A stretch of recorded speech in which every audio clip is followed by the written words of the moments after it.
Chapter 1. The Live QA, Roger's Execution Revisited. A year was promised. Another year after a year. It's been almost 3 years, and still no resolution. Is the golden finger experiencing constipation? In the year 1521 of the Sea Circle, in the town of Marineford, within an ordinary classroom of the Naval Academy, a boy named Luffy lay sprawled on his desk, idly gazing out the window while voicing his grievances. Indeed, Luffy was a transmigrator, and today marked the 7th day since his arrival in Marineford. 3 years prior, upon entering this world, the quintessential golden finger of a transmigrator made its appearance. However, mere seconds after its manifestation, it declared this system will enter a maintenance period lasting 1 year. And so, 1 year passed into another, and 3 years later, this contraption remained under maintenance. After 3 years of transmigration, Luffy, possessing average talent and background, was fortunate enough to be tall and robust. Thus, the boys in his class dared not provoke him, while the girls were utterly captivated by his handsome visage. Consequently, Luffy had enjoyed a relatively pleasant existence over these 3 years. He attended classes, occasionally daydreaming, amusing his female classmates, and collecting a bit of protection money after lessons, leading a rather carefree life. Today, as Luffy continued his habitual daydreaming, a piece of chalk was unexpectedly hurled in his direction. "Luffy, why weren't you here this morning?" The voice of Officer Tina rang out in the classroom, filled with reproach. Luffy, known for his mischievous antics, had typically evaded serious reprimands, but today he had audaciously skipped class. This blatant defiance posed a grave challenge to Tina's authority as an officer. As her query echoed through the room, the gazes of his classmates converged upon Luffy. Laughter erupted among the students, as many were eager to witness Luffy's impending embarrassment, having been bullied by him in the past. Yet, several female classmates regarded him with concern. Faced with Tina's fiery inquiry, Luffy calmly rose and replied, "Report, Officer, I was receiving an infusion this morning. I see you are robust enough to swallow an ox. What exactly were you infused with?" "Report, Officer, your essence." Tina. The very notion of being teased by a mere student infuriated her. At that moment, her pink hair seemed poised to ignite in a fiery hue. "Luffy, I believe you've grown too cheeky." With that, Tina rolled up her sleeves and advanced toward Luffy. In response to her threats, Luffy merely shrugged, displaying indifference. Tina was not the first officer to be provoked to such a degree by Luffy. Scenes like this had become commonplace for him. However, just as Tina was about to take action, a sudden wave of dizziness overcame her. When she regained her senses, the scene before her had dramatically transformed. It was a sunlit morning. Yet, for reasons unknown, despite the bright sunlight, the atmosphere was heavy, even oppressive. On the execution platform knelt a disheveled man. Before him stood 2 executioners wielding long blades. Yet, despite the grim scenario, the man exhibited no fear, instead radiating an air of authority. Upon witnessing this sight, Tina's breath caught in her throat, for she recognized the scene unfolding before her. The execution platform of Lowtown. The Pirate King Roger, the man who single-handedly ushered in the age of pirates, had appeared once more.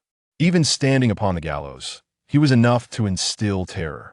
The vividness of the scene was so striking, it felt as though she were truly present. Beads of sweat began to form on her brow.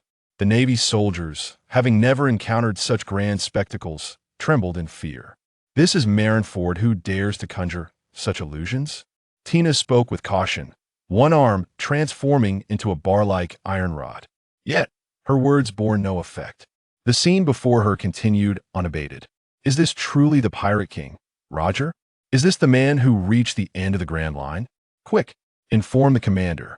The Naval Academy is under siege by a formidable force." Instantly, the classroom erupted with a cacophony of voices. There was excitement, fear, reverence, and confusion. Soon, the entirety of Marineford was filled with such exclamations. Everyone sees the scene too. Tina gasped in disbelief. Realization struck her with dread, for she knew that the great figure had already faced execution. Moreover, it was a public execution witnessed by the entire world. Thus, the scene she beheld, though strikingly real, was merely a reenactment of past events. Was this the power of a high-level devil fruit? To enable so many to perceive an illusion without their awareness, such an ability was indeed terrifying, and it was no wonder that even someone of Tina's stature felt a surge of panic. Yet, the situation extended beyond mere fright. Not only was Marineford shaken by this imagery, but the entire world bore witness as well. However, amidst the widespread alarm and confusion, one individual remained unfazed, even chuckling in amusement. That individual was Luo Fei. Ding! Congratulations, host. The global live broadcast system is being established. Ding! The global live broadcast system has been successfully set up, with the sole host, Luo Fei, bound. Ding! Congratulations, host. You have attained supreme moderator authority in the broadcast room. Members of the world are joining. Whitebeard has joined. Admiral Kazuru has joined. Buggy the Clown has joined. Red-haired Shanks has joined. Luffy the Straw Hat has joined. In addition to those already belonging to the pirate world joining, Luo Fei also noticed that the broadcast system's database was continuously updating with footage. The Marineford War, Roger's death, Skypiea adventure, Sabati Archipelago arc, O'Hara's Buster Call, the destruction of the Rocks Pirates. The broadcast room will randomly play 3D footage from the database, and during the live stream, random questions will arise. All members of the broadcast room may participate in the QA. Correct answers yield rich rewards, while incorrect answers will result in the loss of an item. Quickly, the system elucidated this. Live QA? So what benefits do I, the host, gain? Luo Fei expressed his dissatisfaction. While other systems generously provided rewards, his system seemed indifferent. Any items lost by members who answer incorrectly will automatically belong to the host. A mechanical voice resonated, bringing Luo Fei a sense of balance. Additionally, this broadcast room supports a donation function, allowing all participating members to contribute. Donations may include, but are not limited to, martial arts, devil fruit abilities, and special powers. Members can donate without losing their own abilities. The host may also receive rewards by guiding other members in their donations, the system added. Upon hearing this, Luo Fei felt a wave of relief wash over him. Guiding others to donate to him was essentially akin to conning them, and Luo Fei was quite adept at that. As Luo Fei reveled in his newfound joy, the chat box on the Azure floating screen before him began to light up with messages. Kapu, if I'm not mistaken, is that Roger? Sengoku, Kapu, how dare you speak? Weren't you the one responsible for guarding Low Town? Why has he resurfaced? You better provide a satisfactory explanation.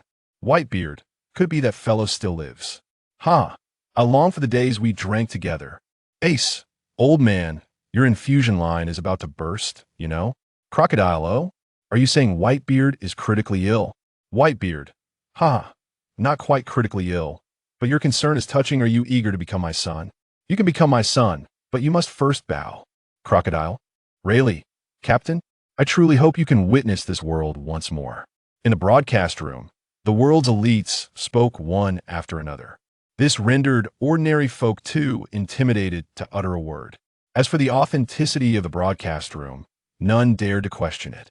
For those with considerable strength had already verified through various means that this broadcast room transcended all energy forms and truly existed. As for the ordinary populace, they had no need to know. The images within the broadcast room continued unabated. As the creator of the Age of Pirates, even standing upon the gallows, Roger's spirit remained unyielding.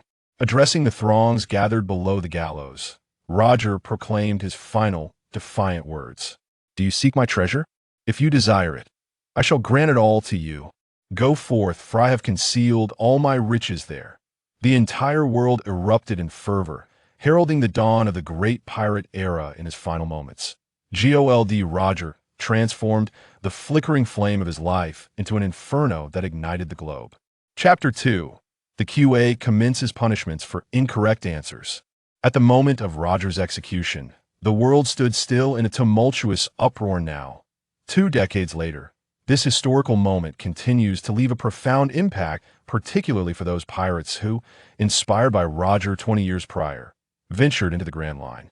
Nostalgia fills their hearts. The current live broadcast space conveniently provides them with a platform that transcends both time and space for communication. However, just as the prominent figures within the live stream engaged in casual conversation, exchanging pleasantries and probing one another's circumstances, the broadcast abruptly halted. A line of crimson text materialized above the live stream. QA time.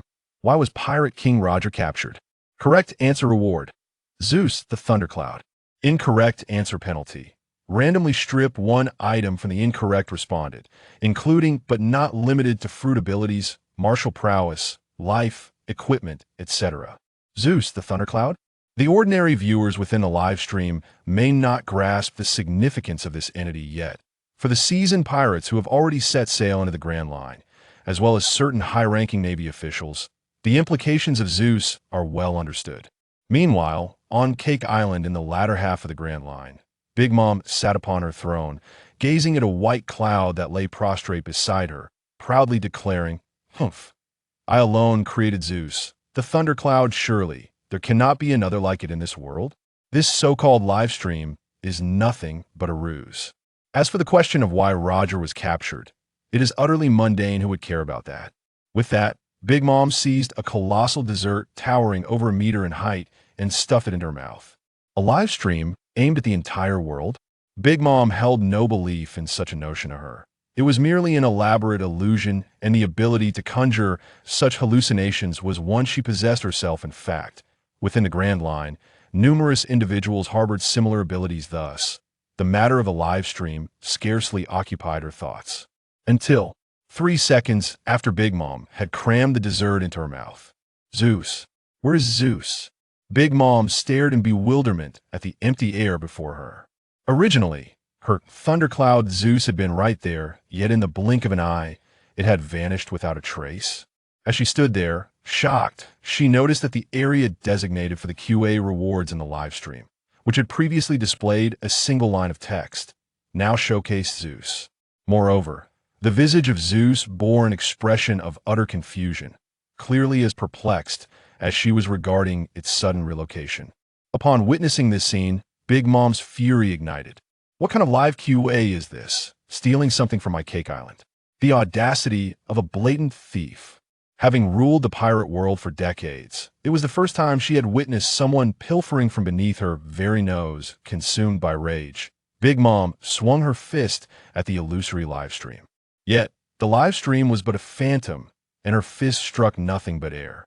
As Big Mom's most capable son and subordinate, Katakuri, swiftly arrived at the palace on Cake Island, observing Big Mom's rampage, triggered by the disappearance of Zeus, he fell into deep contemplation.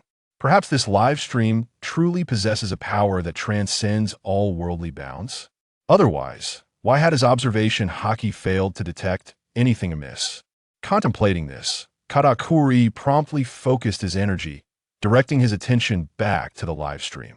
At that moment, the prominent figures within the live stream had already engaged in a lively discussion sparked by the question at hand.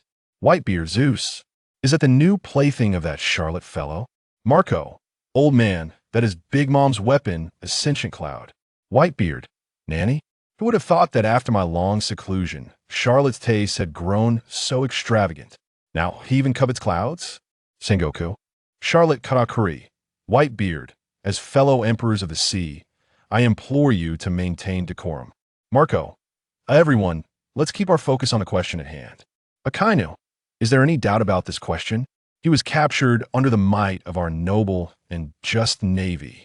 Robin, one must not speak so definitively. Can your navy truly possess the capability to upend the very seas? Akainu, Robin, is it? Very well. I shall remember this. Every word you utter shall serve as evidence against you. You would do well to reconsider your phrasing. Crocodile, haha, is the red dog threatening a young lady? It appears the esteemed navy is not all it claims to be.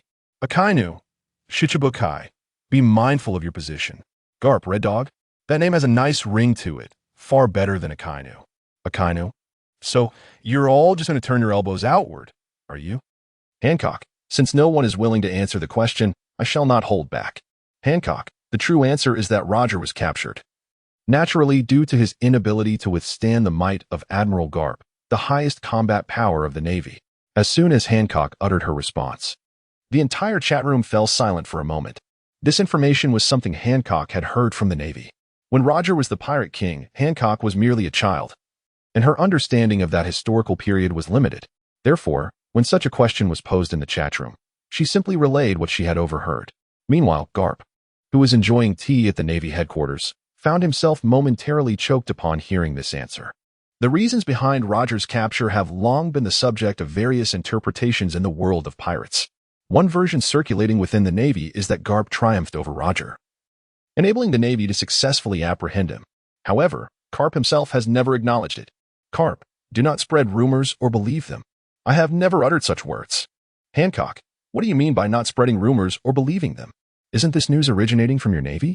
Keela, did the Navy just expose itself?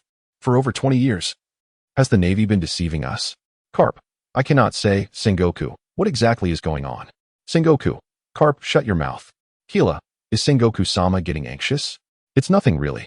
After all, the Navy values its image, I understand. Sengoku, you little brat, what do you know? Hancock, Sengoku-sama, there's no need to be so flustered. I can comprehend the situation. Rest assured, I will not leak this information. Whitebeard, ha ha ha, there's no need to leak it. This is a live broadcast to the entire world. Everyone knows already, what is there to spread? At this moment, Sengoku was visibly agitated, his beard nearly bristling with fury. Nevertheless, as the fleet admiral, he needed to handle the matter with caution. Just as Sengoku was frowning in distress, the renowned chief of staff Admiral Tsuru entered the fleet admiral's office. Tsuru, you arrived just in time. What is your perspective on this matter, and how should we explain it to the people of the world? Sengoku, unable to decide, sought Tsuru's counsel directly. Upon entering, Tsuru was met with such a grave issue and could not help but sigh. In my opinion, it would be best to reveal the truth to everyone, especially since Garp has already admitted it. 20 years prior, when Roger was executed in Log Town, Tsuru had opposed the Navy's high command's decision, yet at the time, she had no authority and could only acquiesce. Now that the matter was exposed, she was unwilling to fabricate excuses to conceal it. However, Sengoku, as the fleet admiral, had much to consider. For the sake of the faith of the ordinary citizens, they need a just leader, Sengoku said earnestly. Upon hearing this, Tsuru understood and quietly sighed. Leave this matter to me. Subsequently, Tsuru directly typed a message in the live broadcast. Roger's capture was a joint operation by the Navy. Although Garp may not have been directly involved in the entire process, he was indeed the overall commander of the Navy at the time of Roger's capture. Thus, Tsuru declared, therefore, it is entirely valid to state that Garp was a hero in capturing Roger. Her statement alleviated much of the skepticism in the live chat. After all, there were very few who could surpass Roger, and even fewer who could contend with him equally. Garp, known as the strongest force in the Navy, certainly had the capability to battle Roger. Akainu, this is the just Navy. Can you all see it? Weasel, Garp-sama is forever a legend. Kobe, Garp-sama is forever a legend. Crocodile, well, if that is the case, the possibility seems quite substantial. Crocodile, after all, if Garp hadn't captured him, the Pirate King would never have personally gone to Log Town to surrender, right? Soon, the audience in the live broadcast began a new round of discussions regarding the circumstances of Roger's capture. However, those close to Roger, such as Whitebeard and Rayleigh, would certainly not believe Tsuru's words, while the ordinary citizens, including pirates and Navy personnel, generally accepted her explanation. Yet, just as the majority began to believe Tsuru's statements, a notification sound resounded in the live chat. Ding. Hancock's answer, Roger was captured by Garp, was incorrect. Penalty for the incorrect answer, deprivation of her conqueror's haki. Ding. Tsuru's answer, Roger was captured by the Navy, was also incorrect. Penalty for the incorrect answer, deprivation of her Navy 6 powers. Upon hearing the notification sound, both Hancock and Admiral Tsuru were immediately taken aback. Not only had they answered incorrectly, but the corresponding abilities mentioned by the system had truly vanished into thin air. Soon, all the prominent figures in the live broadcast were bewildered. The ability to strip someone of their powers, what a terrifying force this live broadcast possessed. Amid the panic and fear enveloping everyone, one individual remained calm, even laughing aloud. That was Luo Fei. 4. Just as the live broadcast announced the stripping of Hancock and Tsuru's abilities, a unique system notification echoed in his mind. Ding. Congratulations, host. Conqueror's Hockey Fusion successful. Ding. Congratulations. Host. Navy 6 Fusion successful. Chapter 3. Sengoku, please mind your position. As Luffy felt the changes coursing through his body, he was filled with delight. It turned out that the penalties for others' incorrect answers were rewards for him. Elated, Luffy began to harness the abilities he had just acquired, one Conqueror's Hockey and one Navy 6. Whenever he wished, he could manifest these two powers at any moment. Meanwhile, while Luffy reveled in his newfound abilities, the others in the live broadcast were left in utter shock at this sudden turn of events. Hancock, my hockey. Just like that, it's gone? In astonishment and fury, Hancock typed in the live chat. As one of the individuals from whom abilities were stripped, no one understood better than what had just transpired. She had merely offered an answer to test the authenticity of the live broadcast. Now, the authenticity of the broadcast was confirmed. Not only had she failed to claim a reward, but she had also lost her own hockey in vain. Blackbeard, is it true that Hancock, one of the 7 warlords, has lost her Conqueror's Hockey? Isn't Amazon Lily in great danger? Blackbeard, hey, if you, Hancock, are willing to become my captive queen, I would gladly raise my flag on Amazon Lily. Kizaru, you?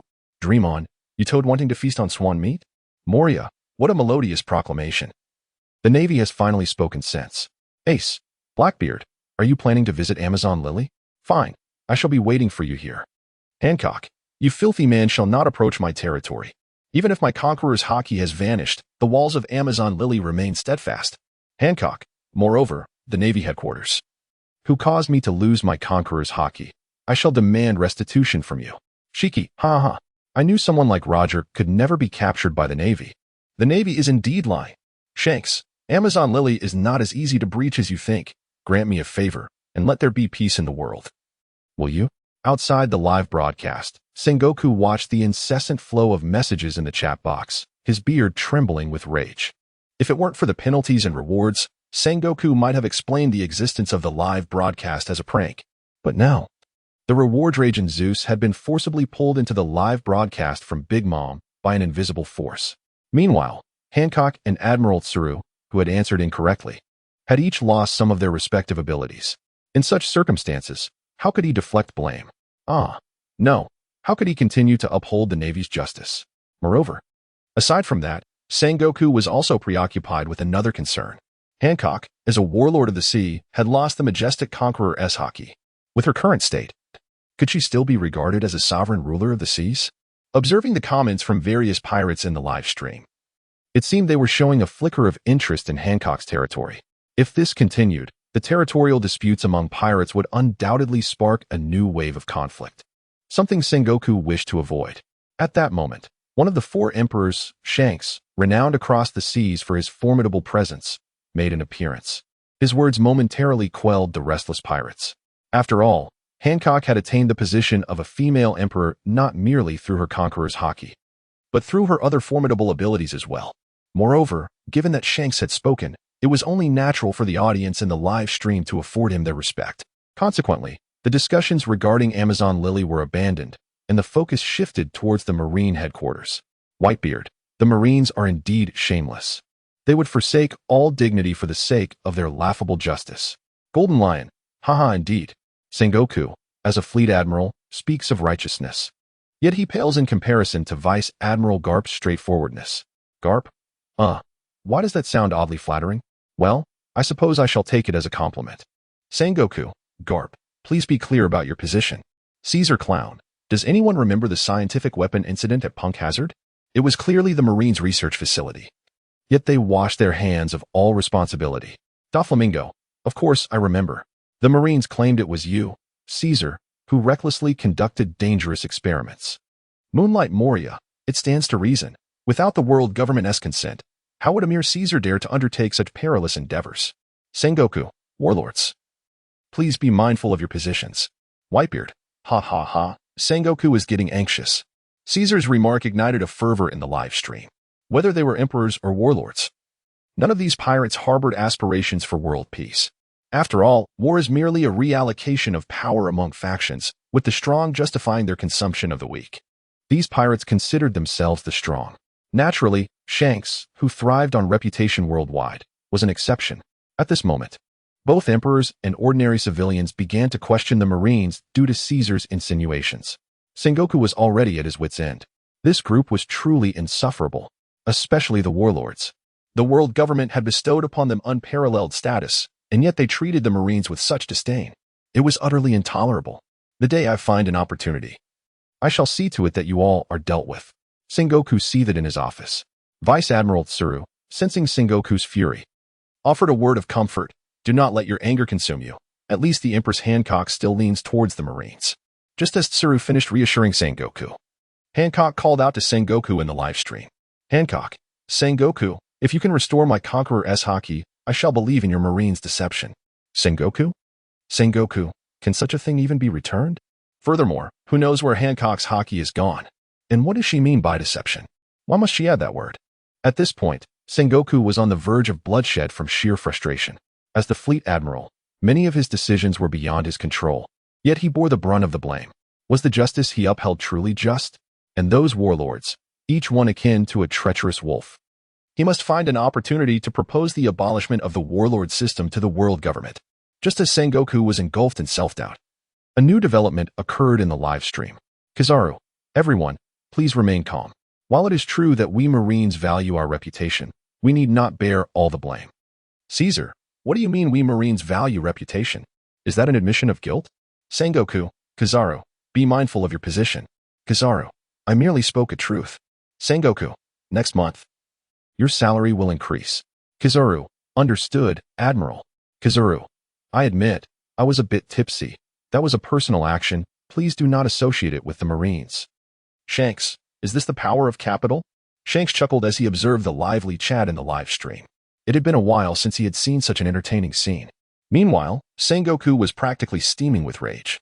Ever since the emergence of this live stream, the Marines' authority had been continuously questioned, leaving him, the fleet admiral, feeling somewhat ashamed to face others. In the live stream, everyone was vociferously criticizing the Marines, especially those pirates with prior grievances against the Marines, who were particularly relentless in their denouncement. The chat box was abuzz with activity, however. The question page remained devoid of new messages. After witnessing the repercussions faced by Hancock and Tsuru for incorrect answers, no one dared to respond, fearing the loss of something precious. Pirates like Whitebeard and Golden Lion, who were contemporaries of Roger and familiar with him, were also hesitant to answer. After all, when Roger made that decision, no one had informed them. Even if they could surmise some reasons, they could not guarantee their answers would be correct. Naturally, a select few high-ranking Marines were aware of the underlying reasons, but they could not openly speak the truth and undermine their own authority. However, just as everyone hesitated to answer, a mechanical voice suddenly resonated in the live stream. Warning: if a correct answer is not provided within 30 seconds, one member's life will be randomly forfeited. Chapter 4. What on earth were they thinking? At this moment, the chat box in the live stream was overflowing with messages, yet no one dared to participate in the answering. Clearly, everyone was intimidated by Hancock and Tsuru's punitive experiences. After all, for both Marines and pirates, a correct answer was merely an embellishment. However, should one err, the consequences would be irrevocable. Hancock's Conqueror's haki is an innate regal presence, unattainable through mere training. Similarly, Admiral Tsuru's mastery of the Marine's 6 powers demands extensive time and rigorous practice to acquire. Although it is possible to retrain, given Tsuru's current physical condition, it is evidently unfeasible to master the Marine's 6 powers anew. Furthermore, even if one were to answer correctly and obtain the reward Raging Zeus, there remains the peril of incurring Big Mom's wrath. After careful contemplation, it becomes clear why no one dares to attempt answering the questions. Moreover, under the present circumstances, disparaging the Navy in the chat proves far more enjoyable than racking one's brain over the questions. Although the atmosphere in the live stream has grown somewhat tense due to the countdown timer for answers, the absence of correct responses will lead to the random forfeiture of a member's life. Yet, within the hearts of many, a flicker of hope persisted. With so many individuals in the group, one could only wish that the misfortune would not befall them. Luo Fei gazed at the incessantly rolling images in the live broadcast room and quietly shook his head. The so-called 4 emperors and admirals were nothing but a collection of cowards. Well then, if no one dares to answer the questions, I shall gladly seize this thundercloud of Zeus for myself. Fortunately, Luo Fei had previously leveraged his status as the sole owner of the live room to don a disguise, leading everyone to believe he was merely an ordinary naval officer. Before long, he swiftly typed a few lines in the chat box. Luo Fei, Admiral Garp is indeed the pinnacle of naval strength. If he cannot capture Roger, then it is likely that very few within the Navy could accomplish such a feat. Luo Fei, perhaps the illustrious pirate king Roger has surrendered? Luo Fei's analysis was quite reasonable. After all, in those days, individuals capable of holding their own against Roger were exceedingly rare, let alone someone who could shackle him and drag him to the execution platform. However, this rationale evidently failed to convince the audience in the live stream, especially the pirates who once served under Roger, who could never accept Rofei's assertion. Buggy the Clown exclaimed, "Impossible. A man like Roger would never bow to the Navy." Moria retorted, "Who are you, little brat? To claim that Roger surrendered is utterly laughable." Whitebeard chimed in, "Rofei, are you perhaps a novice in the Navy?" Rofei replied, "How do you know? I just joined, and I am no child." In the chat room, each participant's name was prefixed with a distinct emblem. The Navy members bore the Navy's insignia, the pirates displayed their own, while ordinary civilians had none. Of course, those like Locke, the captain of the Black Cap Pirates, who concealed their identities, as well as the undercover Navy agents such as CP9, were presumed by the system to represent their current personas. As a member of the Navy, Rofei's name naturally carried a Navy prefix. Yet, he could not fathom how Whitebeard could discern that he was a recent recruit. Whitebeard swiftly provided an answer to Rofei's query. Would someone of Roger's caliber ever consider surrendering? Unless he had lost his mind.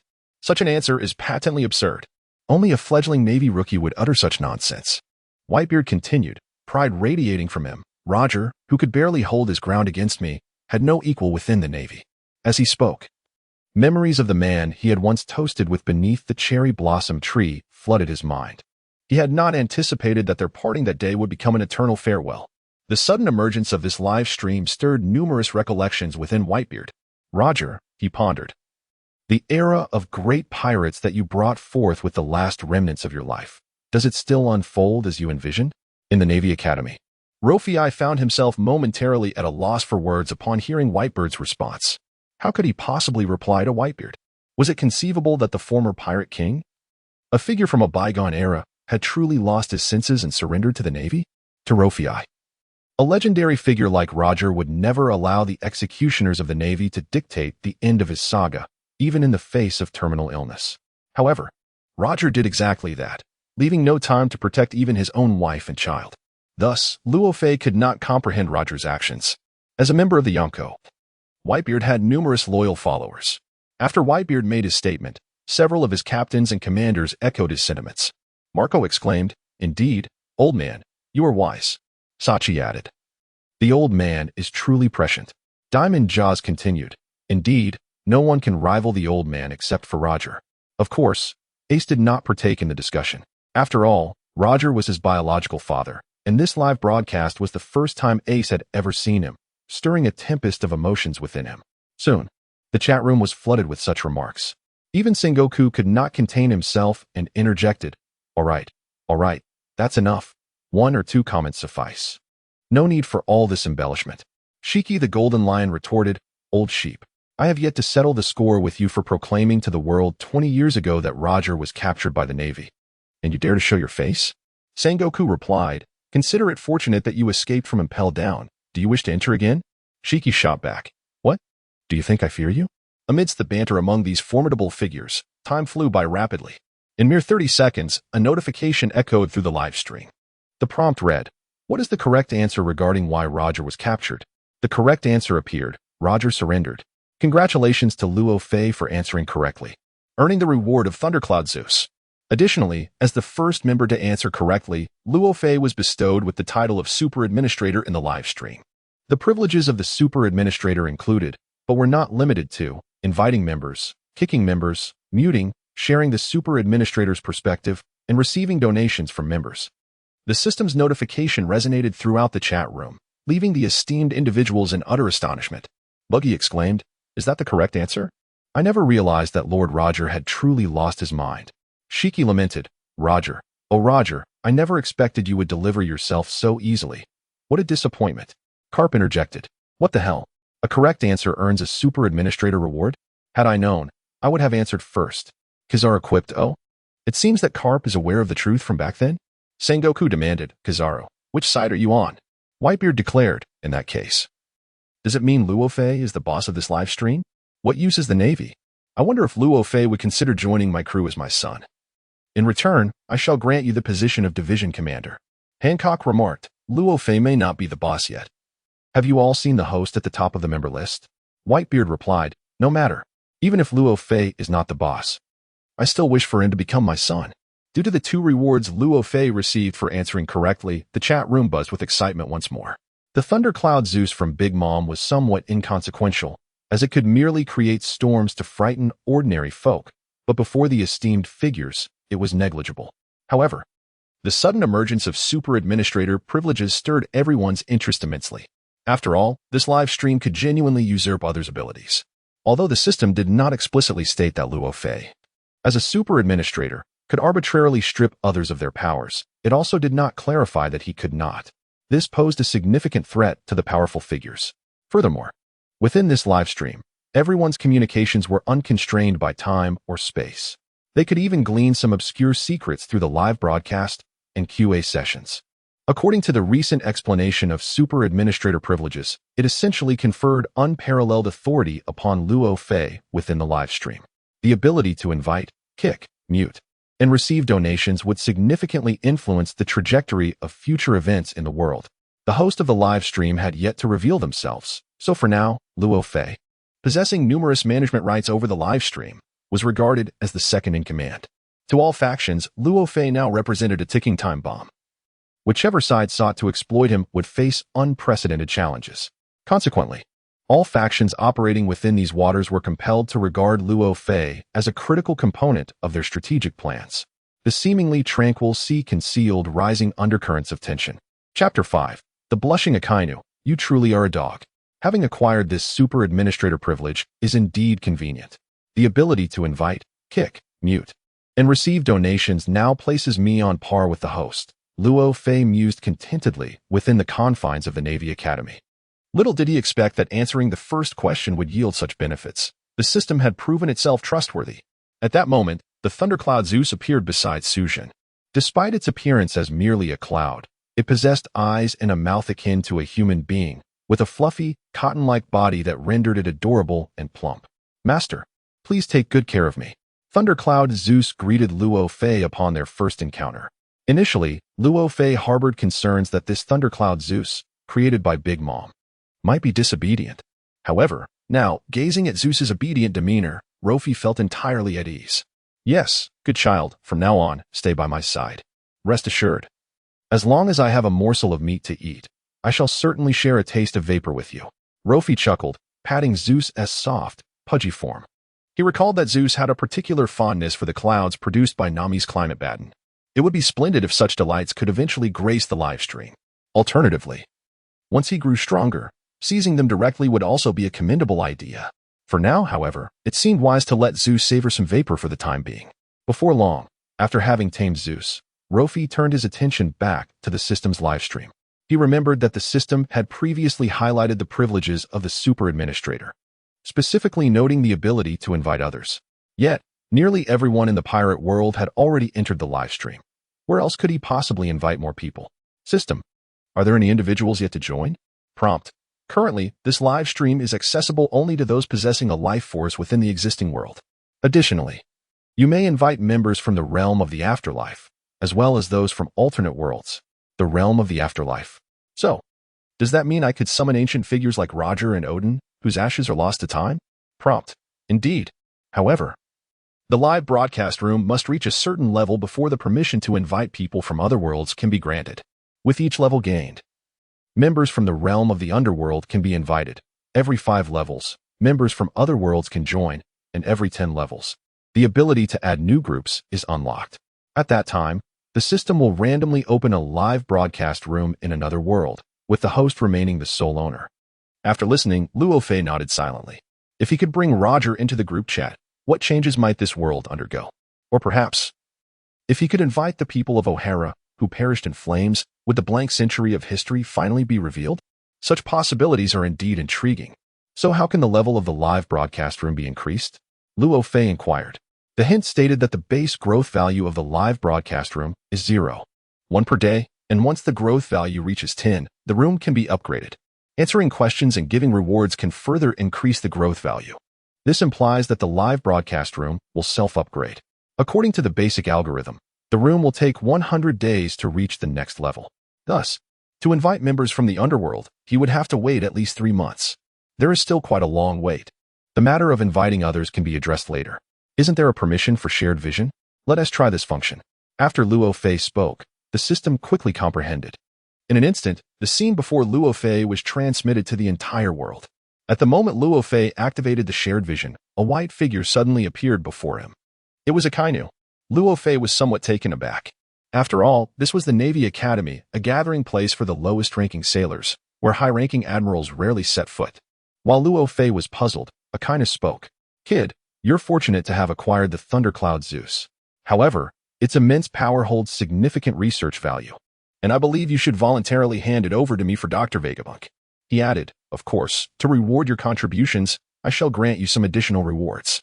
Just as Akainu finished speaking, his eyes momentarily glazed over, a troubling thought flashing through his mind. This kid has activated shared vision? This means that the entire world just witnessed me asking Luo Fei about Thundercloud Zeus. Luo Fei, you're fortunate to have acquired Thundercloud Zeus. I hope you will willingly hand it over. These words echoed in the minds of the prominent figures in the broadcast room. Goodness, a dignified admiral. Shamelessly seeking a child's possession. The first to speak was Whitebeard, who had once invited Luo Fei to be his son. Is this the Navy? You're resorting to stealing from a child? Where is your dignity, Admiral? Calm. Red Dog. You have gone too far. Even I cannot bear to watch this. Hancock. Admiral Akainu, you truly are a dog. Kaido. Indeed, Red Dog. Your actions are unscrupulous. You don't engage in matters of humanity. Enel. Is this the lower realm? It is indeed filled with filth and sin. Shanks. This behavior is truly befitting of your name. I declare that I will no longer involve myself in matters related to the Navy. You need not concern yourselves with my feelings. Zifa. I taught you skills not to bully others. Since you have committed such an unforgivable act, do not mention my name in front of outsiders again. Kizaru. If you don't speak of it, no one will know. Shiki. No wonder the Navy is rotten to the core from top to bottom. In the live broadcast room, due to Akainu's request for Thundercloud Zeus, a heated debate erupted. After all, Akainu's actions were utterly shameless, and everyone could not tolerate it. Moreover, for pirates, this was a prime opportunity to attack the Navy. Such a rare chance would not be missed by the pirates. Naturally, the main target of their scorn was Akainu. Within the Navy Academy, many soldiers witnessed this scene. Observing the ridicule in the broadcast room, they began to murmur among themselves. I once regarded him as an idol, but now he has committed such acts. It is truly disappointing. Hush. Lower your voice. He is an admiral. Do you wish to lose your job? TCH, if this is the justice I have followed, then I'd rather not follow it. All right, let us keep our voices down. Have you seen Admiral Akainu's fist? It's turning red. It might come down on us any moment. Outside the classroom where Luo Fei was situated, a crowd had gathered. They were eager to see what kind of extraordinary person Luo Fei was, now possessing super administrator privileges, and how Admiral Akainu was bullying them. The novice soldiers. Though the voices of the discussions were hushed, Akainu, possessing the observation haki, could not escape hearing their words. Initially, he intended to reprimand a few gossipy students to silence the others. However, as time passed, Akainu realized that the discussions were becoming increasingly fervent, and he could hardly manage the situation. At this moment, he suddenly became aware of the profound impact of his actions. It was then that Luffy summoned the Thundercloud Zeus and quietly inquired, Lord Akainu, do you still desire this cloud? I believe you are correct. Although I am unaware of the cloud's true powers, I would willingly surrender it for the sake of the Navy. Luffy smiled sincerely, for at this stage, the Thundercloud Zeus held little value for him. Retaining it would even risk incurring Big Mom's wrath. If Akainu desired it, then it was best to comply. After all, one should not let personal interests interfere with the dignity of a Marine Admiral. Yet, it remained uncertain whether Akainu would dare to accept it now. Upon hearing Luffy's words, Akainu's expression underwent a remarkable transformation. He was furious, for the cloud rightfully belonged to the Navy, yet it had drawn such scorn. He felt embarrassed, as the world witnessed his request for something from Luffy. He was helpless, for under the current circumstances, he could not take the cloud.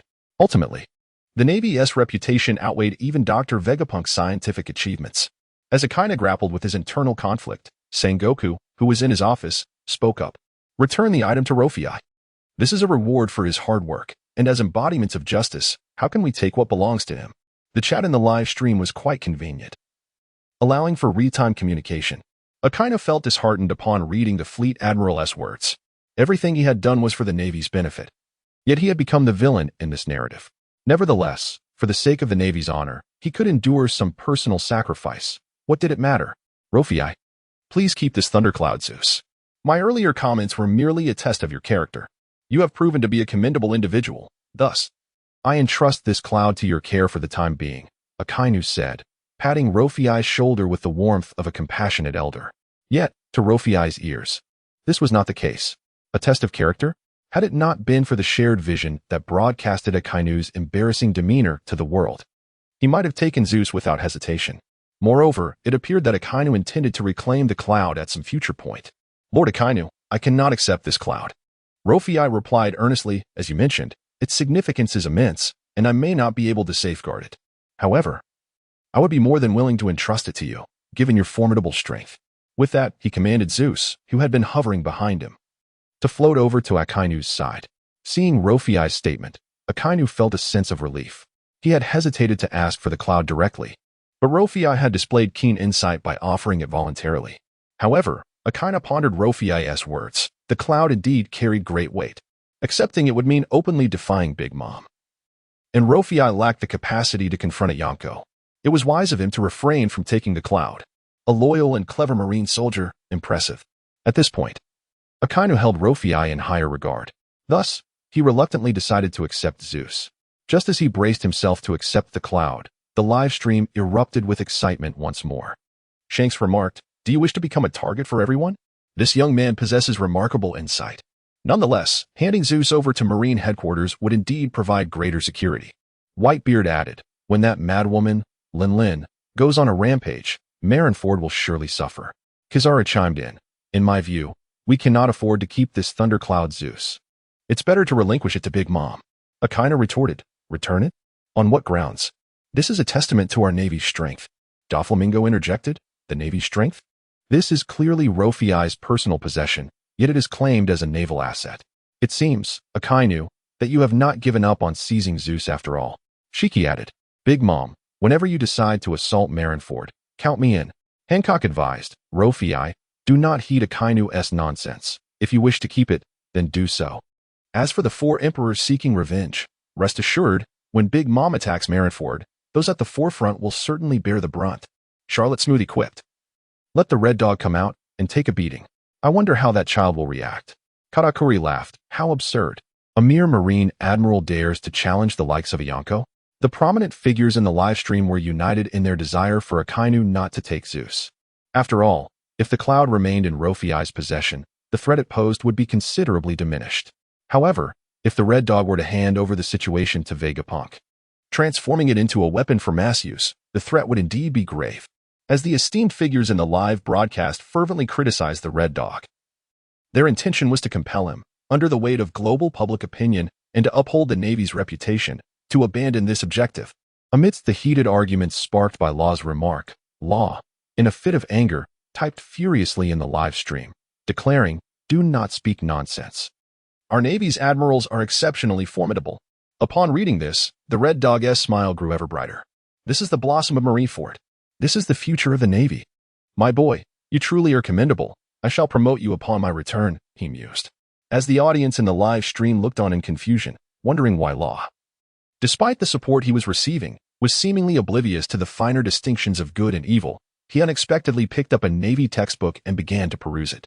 Through shared vision, everyone could see the contents of this textbook. Behold, our Navy is indeed impressive. Lord Garp once felled Roger with a single punch, and Lord Kazan extinguished an entire nation with a mere wave of his hand, invoking the Ice Age. Even the illustrious Sengoku turned the Whitebeard pirate ship upside down with his golden form. Do you still dare to underestimate our Navy? Let me remind you, being a pirate does not permit one to be overly arrogant. Whitebeard interjected. When did my ship get overturned? I was unaware. Caesar remarked, how intriguing. A storm cloud like Zeus has granted me the privilege of witnessing such a grand spectacle. I had no idea the Navy was so formidable.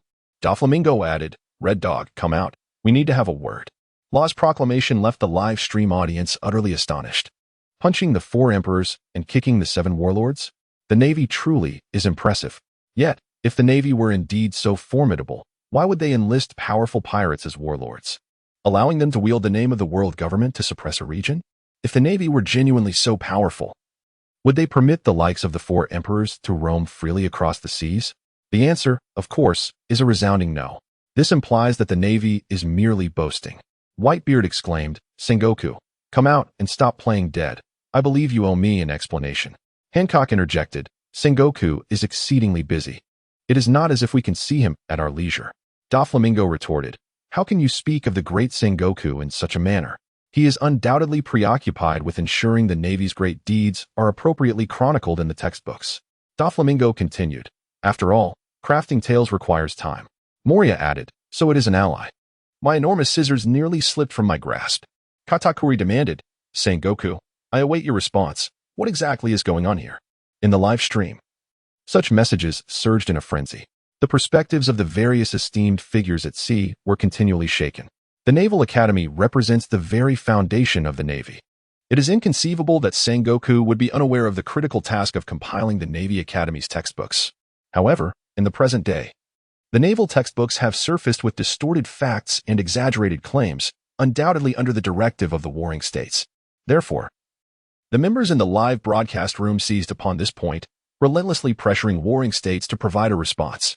At this moment, in the office of Marshal Marin Fander, warring states found himself in a state of great distress due to this matter.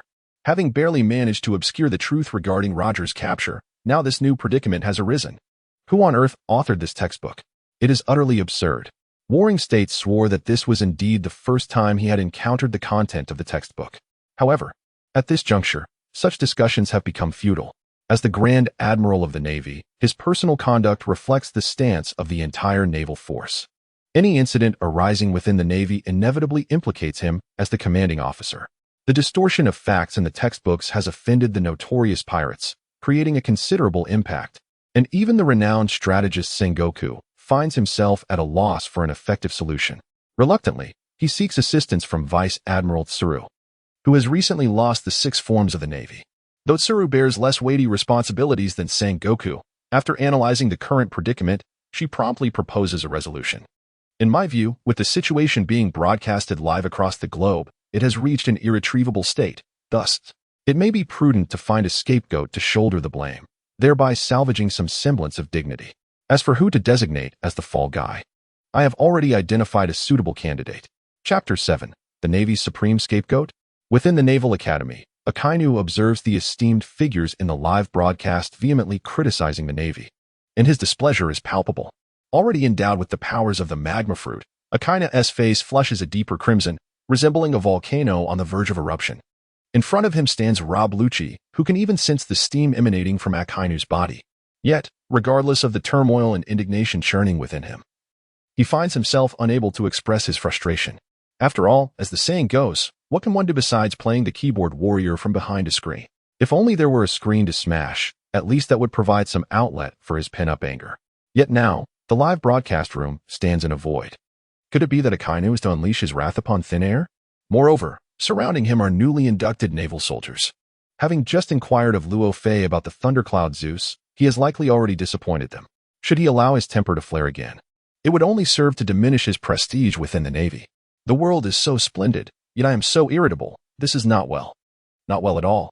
Akainu consoled himself thus, the steam upon his brow diminishing considerably. The pressing concern at hand is not the tarnishing of the Navy's reputation, but rather how to prevent its further degradation. Luo Fei, let us first disable the shared vision. After all, we are at the Navy headquarters in Marineford, where many secrets need not be divulged to outsiders. Akainu spoke earnestly. Indeed, if it were not for this damned shared vision, he might have stealthily acquired the thundercloud Zeus by now. Lord Akainu, it is not that I do not wish to comply, but the live broadcast has stringent regulations. Once the shared vision is activated, it cannot be deactivated within a month, Luo Fei remarked, gesturing toward a system notification within the broadcast room. Notification, the shared vision, once activated, cannot be turned off within a month. Luo Fei's tone was sincere, tinged with a hint of regret. After all, this was an inflexible rule of the broadcast room, and even Luo Fei, as the super administrator, lacked the authority to amend it. Upon hearing this, Akainu let out a resigned sigh. He had originally planned that if Luo Fei could disable the shared vision, he would then have an excuse to procure the Thundercloud Zeus. However, it now appeared that he would not be able to entertain any thoughts of the Thundercloud Zeus for a month. Unbeknownst to Akainu, this rule was recently added by Luo Fei using his landlord privileges. Currently, Luo Fei was merely an ordinary naval officer, lacking formidable strength or a robust background. Yet he had suddenly acquired management rights over this broadcast room. Such an occurrence was bound to attract the attention of various influential figures. For Luo Fei, this was hardly a fortuitous development. He even had reason to believe that without the protection of the shared vision, exposing his actions to the world could very well result in unforeseen peril. Simultaneously, Luo Fei was acutely aware that in the chat interface, those pirates who rallied under the guise of supporting him were merely seeking to tarnish the Navy's reputation, not genuinely advocating for his cause. The deliberate imposition of a month-long time frame also afforded him a space for growth, through answering questions and stripping the capabilities of those who answered incorrectly. Luo Fei had already acquired Conqueror's Haki, the Navy's 6 styles, and Big Mom's Thundercloud Zeus, merely by answering a single question. He had garnered such a wealth of rewards capable of enhancing his strength. Luo Fei mused that in subsequent queries, his rewards would surely be plentiful. After a month, he would undoubtedly have grown stronger. At that time, he would no longer require the protection of the shared vision. Luo Fei reveled in this optimistic contemplation. However, within the live broadcast, it was the remarks of Akainu that once again sparked controversy. Red Dog, Navy secrets? Is it possible for mere ordinary sailors to access your confidential information? Your security organization must be a mere facade. Big Mom, I advise you to think carefully before you speak. Do you intend to have Trafalgar Law shut down the shared vision and then seize Zeus for mass production? Doflamingo, the scenery of Marineford possesses its own charm, but if it is closed off, it shall be lost to us. Kizaru, are you certain you wish to gaze upon the vistas of Marineford? Shirahoshi, could we not close it? I still wish to see the outside world. Luffy, is it impossible to shut down the shared vision? Just splendid. Law, consider it a favor owed to you. May I borrow your eyes to glimpse my grandfather? Garp, you insolent brat still thinks of me. Old man Dayton is in robust health. Rest assured, before I manage to awaken that rotting will of yours, I shall certainly not meet with any misfortune. Hancock, grandfather? Grandson? What is happening here? The chat group erupted into a lively commotion. At this moment, Luffy had found a band of like-minded companions, becoming a sensational pirate. The fact that Garp, a hero of the Navy, had a grandson who had turned pirate was, in Sengoku's eyes, a disgrace to the Navy's image. Thus, to prevent Garp from further exposing himself, Sengoku summoned him to the office, intending to keep a watchful eye on him to ensure he refrained from speaking out of turn. On Law's end, he readily acquiesced to Luffy's request. After all, he wished to extend a courtesy to the future Pirate King. Upon realizing that his plan to acquire the Thundercloud Zeus had failed, Akainu promptly departed from the Naval Academy. Nonetheless, even amid such minor disturbances, the pirates did not forget the tales within the Navy's textbooks, which spoke of the admirals pummeling the 4 emperors and kicking the 7 warlords. Particularly, those who were imprisoned and impelled down eagerly awaited chaos to ensue within the Navy, incessantly discussing the matter in the live broadcast. To swiftly quell the situation, the Navy devised a plan. They sought to find a scapegoat, someone to take the blame for this incident, thus preserving the Navy's dignity to the greatest extent. Altering textbooks and tarnishing the reputations of the 4 emperors and 7 warlords was a burden that most could hardly bear the consequences of. To find someone to step forward and accept responsibility for this matter, it needed to be someone of admiral rank. Currently, there were 3 admirals in the Navy. Akiji was still on vacation, Kizaru was inactive due to a lack of remuneration, and Akainu, with his fervent dedication to the Navy's justice, was the most suitable candidate to shoulder this burden. In the end, after a discussion between Sengoku and Vice Admiral Tsuru, they unanimously decided that Akainu would bear this responsibility. Thus, as Akainu exited the Naval Academy, he was summoned to the Marshal's office. Upon arriving at the Marshal's office, a colossal burden fell upon him. What? A collective error by many, and I am to bear it alone? I refuse. Akainu swiftly rejected the notion. Sengoku patted Akainu's back, much like one would console an injured pup, and continued, "You must regard it this way. This is for the justice of our Navy. If you do not descend into hell, who shall? If you alone take the plunge, the entire Navy shall be spared. You see, if you accept this burden. No, if you acknowledge this as your fault, then our Navy's reputation shall be salvaged, right?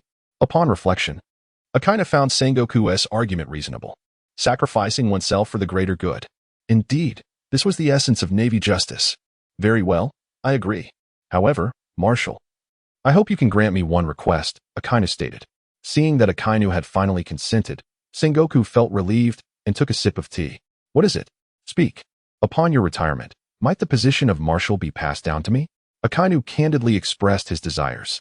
After all, given Sengoku's current dependence on him, if he did not seize this opportunity to voice his aspirations, when would he? Waiting until Sengoku's actual retirement would be too late. Upon hearing Akainu's request, Sengoku choked on his tea, spraying it all over Garp. The audacity. In his current state of alertness, Akainu dared to covet the position of Marshal? A true man of ambition. Yet, in some respects, ambition was not a flaw. Compared to Akiji's lethargy and Kizaru's casualness, Akainu's ambitious nature was indeed a sign of vigor. From this perspective, it could be deemed a positive trait. However, Sengoku could not make any promises at that moment. Let us discuss this further, Sengoku said, calming his breath and stroking his goatee thoughtfully. Chapter 8. Opportunities and Challenges, the Grand Era of Pirates. In the Marshal's office within Marineford. Although Sengoku did not explicitly grant Akainu's request, he also did not outright refuse it. After all, among the 3 admirals who could potentially succeed the Marshal, only Akainu seemed relatively reliable. Kizaru, despite his formidable strength and the fearsome power of his Pika Pika no Mi, exhibited a lackadaisical attitude that did not inspire confidence. However, his lackadaisical disposition truly renders the warring states uneasy.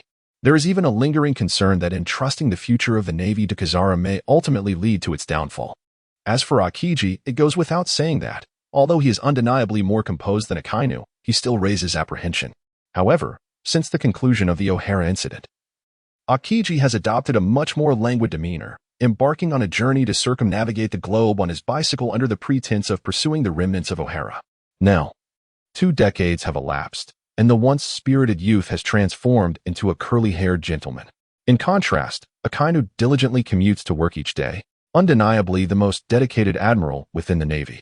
However, his sole flaw lies in his extreme views and stubbornness. As a subordinate, Akainu proves to be an excellent executor. However, if he were to command the entire army as a marshal, Sengoku harbored concerns that his temperament would inevitably lead to significant turmoil within the Navy. Consequently, given these considerations, Sengoku finds himself unable to make any commitments to Akainu at this time. Presently, Sengoku remains in robust health, and enduring for a few more years poses no issue. He possesses ample time to assess Akainu's capabilities. Fortunately, Akainu is not in haste for a response from Sengoku. For him, it is paramount that Sengoku acknowledges his contributions to the Navy. Soon, Akainu made a statement in the live chat group. Akainu, there is no need for speculation, everyone. The task of compiling the textbook was solely my endeavor. Akainu, as members of the Navy, we must remember that there are no pirates upon these seas. We, the Navy, embody the sole essence of justice. The peace of the world shall undoubtedly be achieved through our Navy. Akainu clenched his teeth as he uttered these words, which truly reflected his innermost thoughts. However, he is acutely aware of the profound corruption and malevolence that permeates the Navy's ranks. The world's justice is far beyond the capacity of any single individual to uphold. It is akin to the celestial dragons, whom the Navy vows to protect at all costs. In Akainu's interpretation of justice, the celestial dragons are unequivocally excluded. Yet, due to his position, he is compelled to unconditionally safeguard them. Shanks, you truly possess an audacity that knows no bounds. Do you genuinely believe that the world's peace is solely attributable to the Navy? Hancock, indeed. Where do you place the mightiest sovereign of the seas? Doflamingo, is it true that this foolish act was committed by Akainu? That certainly clarifies a great deal. Whitebeard, ha ha ha.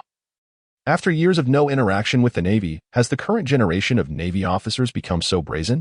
Dragon, I am the first to dissent. If the Navy embodies justice, why does the world still harbor so many war-torn and displaced nations? Shiki, Akainu, as merely a vice admiral, surely lacks the authority to make such claims, does he not? Hancock, Lord Akainu, if you find yourself in peril, simply blink. At this moment, the live broadcast became considerably more lively due to Akainu's voluntary admission of guilt. Although his acknowledgement of this matter will undoubtedly impact his reputation, and standing to some extent. It must be said that the Navy's strategy of sacrificing the pawn to protect the king has been executed remarkably well, by allowing Akainu to draw all the fire. The dignity of the entire Navy remains intact. Only through such maneuvers can the banner of justice upheld by the Navy continue to stand tall. After observing the comments in the live stream, Rolf could not help but shake his head. Was this incident solely the doing of Akainu? Clearly, he found that hard to believe.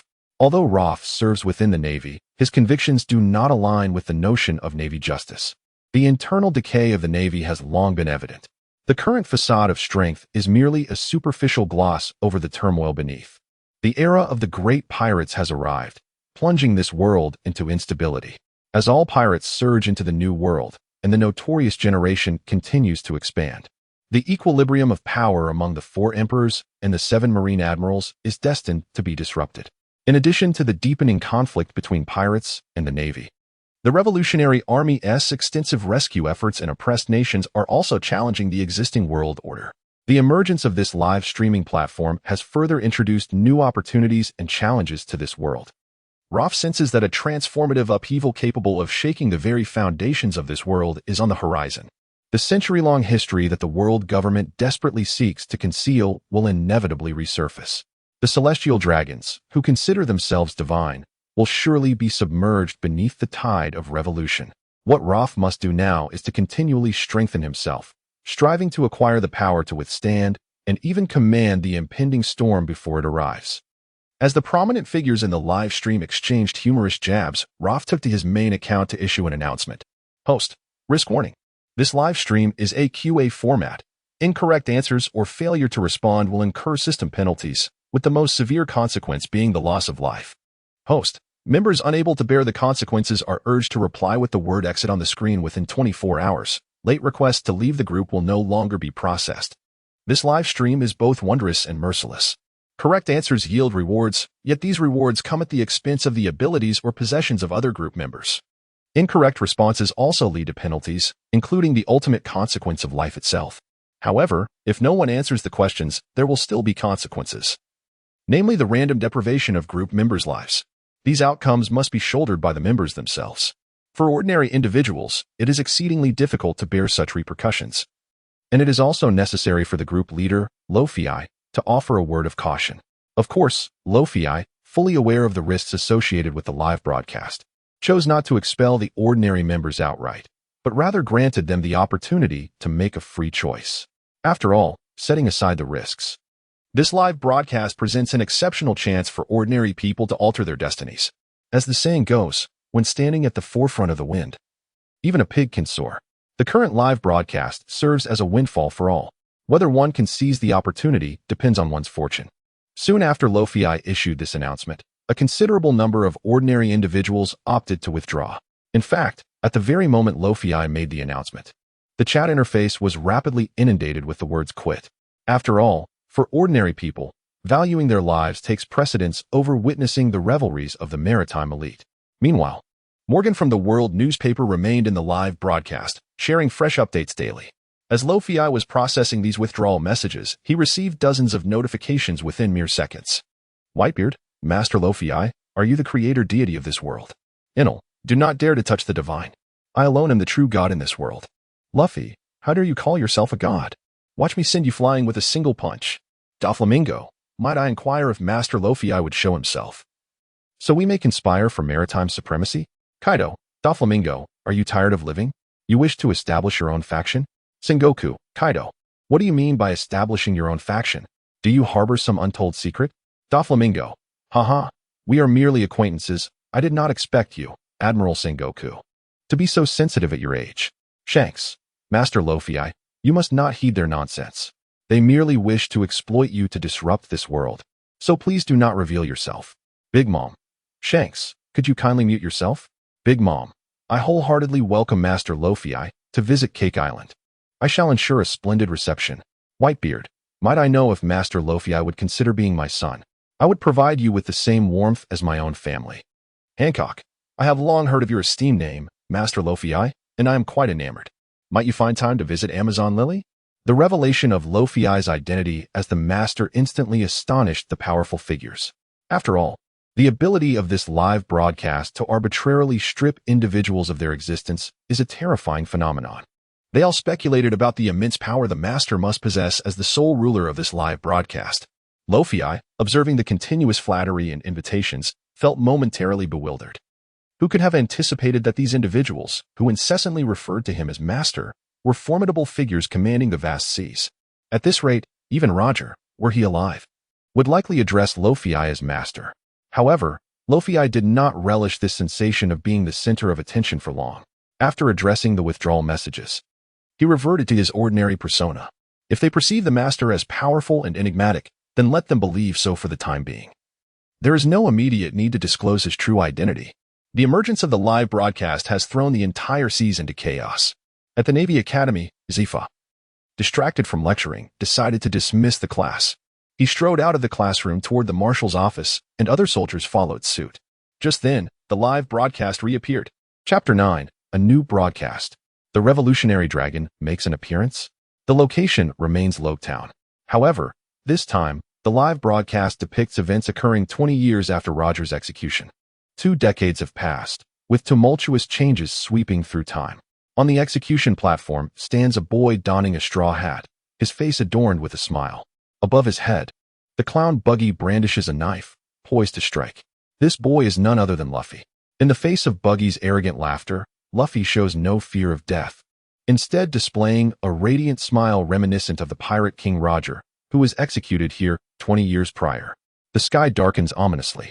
Just as Buggy prepares to deliver the fatal blow, rain suddenly begins to pour from the heavens. The storm rages, accompanied by thunder and lightning. A bolt of lightning strikes the execution platform, causing it to splinter and tilt, thus granting Luffy his escape. Sanji, Luffy's comrade, even turns to Zoro beside him and exclaims, "Do you believe in gods?" Yet time is of the essence, and the Straw Hat crew cannot afford to dwell on such thoughts. They swiftly embark on their journey from Logtown to the Grand Line. With winds blowing westward, it serves as a fair wind for the Straw Hat ship, and it will not be long before they enter the Grand Line. Meanwhile, Smoker, the town's highest authority, swears by his rank as a Navy colonel that he will not allow Luffy to set sail successfully. Luffy, was I really that handsome back then? Zoro, indeed. The situation was quite perilous. Sanji, everyone, the meal is ready. Let us eat first. Chopper, wow, was our captain really that formidable back then? Zoro and Sanji were already so impressive. Usopp, you have yet to witness my prowess. In that scenario, if I had taken action, even an admiral would not stand a chance. Nami, Baka, hurry and eat. If we don't eat soon, it will get cold. Do you know how rare it is to have a fresh meal at sea? As the brain of the Straw Hat Pirates, Nami was thrown into a panic upon seeing the live broadcast. They could have sailed quietly through the Grand Line, but now, thanks to this live broadcast, the entire world was watching them. Having yet to make a name for themselves, being under the scrutiny of the world's powerful figures is far from ideal. Thus, Nami urged Luffy and the others to speak less in the live broadcast to minimize their visibility. However, this group of individuals seemed utterly impervious to reason. A mere compliment from Chopper ignited their obnoxious competitive spirit, leading them to openly discuss matters in the live chat. Nami, unable to bear it any longer, decisively declared, "The beautiful swordswoman has arrived with meat." Beautiful? Swordswoman? Meat. This single phrase prompted the Straw Hat Pirates to swiftly exit the chat interface. Frankie exclaimed, "Ah, what a peculiar bunch." At that moment, Frankie was still in Water 7 and had never encountered the Straw Hat crew. His comment was merely a casual expression born of boredom. Upon realizing they had been deceived by Nami, Luffy and the others, though reluctant, resigned themselves to eating. After all, they had just pledged to assist Princess Vivi in her journey to Alabasta, and it was essential to conserve their strength.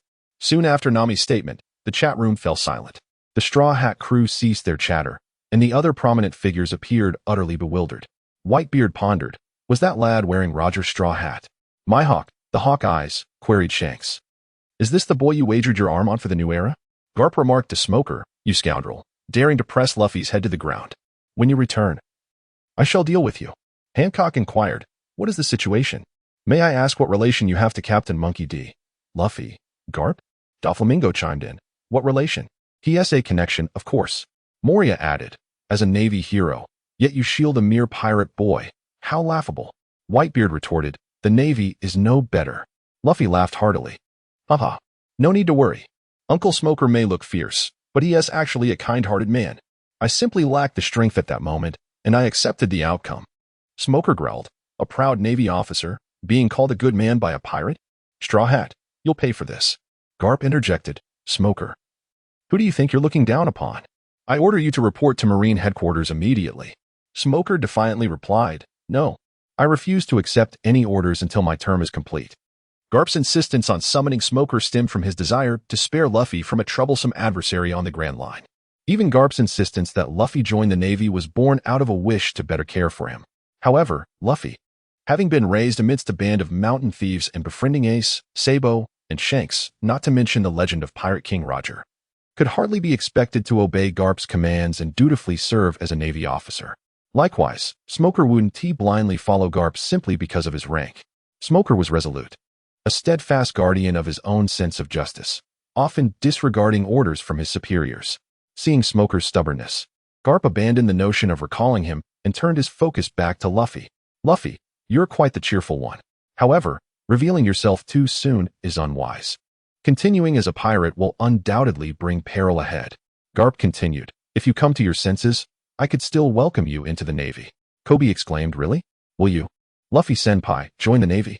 Luffy responded, I appreciate the offer, but I shall never yield, for I aim to become the Pirate King. Garp declared, Shanks, what of the 4 emperors? All nonsense. You're nothing but a cult leader. Look at the trouble you've caused. Shanks, feeling aggrieved, thought, Why does it sound as though I lured Luffy into going out to sea when he willingly left to escape Garp's iron fist of love? It's utterly unjust. More unjust than Doi. What can relieve sorrow? Only a banquet. Thus, Shanks promptly commanded his crew to prepare for a feast, even though they had just held one the previous day. As for the trivial matters in the live stream, Shanks merely chuckled and refrained from further argument. For his objective was world peace. Everyone, let us focus on the live stream. New questions are likely to arise soon. Chapter 10. Question: Where did the mark on Dragon's face come from? Shanks' words reminded everyone in the live stream, for they recalled that the full title of the broadcast was Q, a live stream. With a live broadcast, questions were inevitably forthcoming. When the first live stream commenced, it was accompanied by inquiries about why Roger was captured. Due to the scarcity of individuals privy to the true cause and the intentional misinformation released by the Navy, no one in the live stream was able to provide the correct answer. Ultimately, it was an unknown Navy officer, Luffy, who answered correctly, earning not only Big Mom Zeus but also the coveted super admin privileges in the live stream, instilling a sense of awe among all participants. As anticipation for the upcoming second live QA grew, both pirates and Navy personnel yearned for the extraordinary powers that might be bestowed upon them. The live stream continued, and everyone's attention was riveted on the newly revealed Straw Hat crew. In the tumultuous town of Rogue Town, as Smoker initiated his actions, a tall man clad in a green cloak appeared. Let the winds blow, the storm of fate is upon us. The will of generations, the evolution of eras, the dreams of the people. So long as they continue to pursue the freedom of answers, everything shall remain unceasing. A pirate, perhaps? The man smiled beneath the hood of his cloak as he spoke those words. Meanwhile, Smoker intercepted Luffy at a crucial juncture in Rogue Town. Just as Luffy found himself at a disadvantage, pinned to the ground by Smoker, the man in the green cloak suddenly appeared, illuminated by flashes of lightning. Smoker recognized the man's identity. It's you. The town has been seeking your head. Ha ha. The world awaits our answers. Following this brief exchange, a violent storm suddenly swept through the sky, engulfing the entire town. Houses crumbled, coastal artillery shattered, and everyone was swept into the tempest, rendered immobile. After this catastrophic storm subsided, chaos reigned throughout the town. Luffy and his companions successfully boarded the Going Merry and set sail for the Grand Line. In the midst of the sudden thunder and lightning, the true identity of the man in the green cloak became clear. QA time. How did the mark on Dragon's face come to be? Correct answer reward, Gold Kira. Incorrect answer penalty, randomly strip one item from the wrong answerer, including but not limited to fruit abilities, martial skills, life, equipment, etc. Upon the announcement of the reward, the crowd within the live stream expressed their astonishment. It is widely known that the renowned sword, Jean Pira, is the weapon of Vice Admiral Peach Rabbit. Although the true caliber and prowess of this blade remain uncertain, Rofei surmises that Jean Pira is indeed among the 12 supreme grade swords. Each of these swords stands as a paragon of their kind, significantly enhancing the strength of their wielder. Among them are the likes of the sword used by Whitebeard, known as Tsongyun Xie, and the Black Blade, Yuru, wielded by one of the 7 warlords of the sea. As a member of the Navy, Luo Fei has heard tales regarding Jean Pira. The name itself symbolizes a guardian of the seas, and Vice Admiral Peach Rabbit, who possesses this sword, is often regarded as a candidate for promotion to admiral. Consequently, whether due to the symbolic significance of the sword or its inherent power, it is enough to make everyone covet it. For the Navy, acquiring this blade would serve as a proverbial stepping stone for rapid advancement. Conversely, for pirates, obtaining Jean Pira would be akin to delivering a resounding slap in the face to the Navy. Imagine if news were to spread that Vice Admiral Peach Rabbit's cherished sword had fallen into the hands of pirates. Well, it would remain of the Navy's dignity. Thus, when the live stream audience, particularly the pirates, heard about this reward, excitement surged among them. Cavendish remarked, "To think the reward is the sword of a Vice Admiral. I wonder, if I were to claim it, would the ladies of the Navy become infatuated with me?" Bartolomeo interjected, "Have some self-respect, will you?" Dasky added, "You little pirates.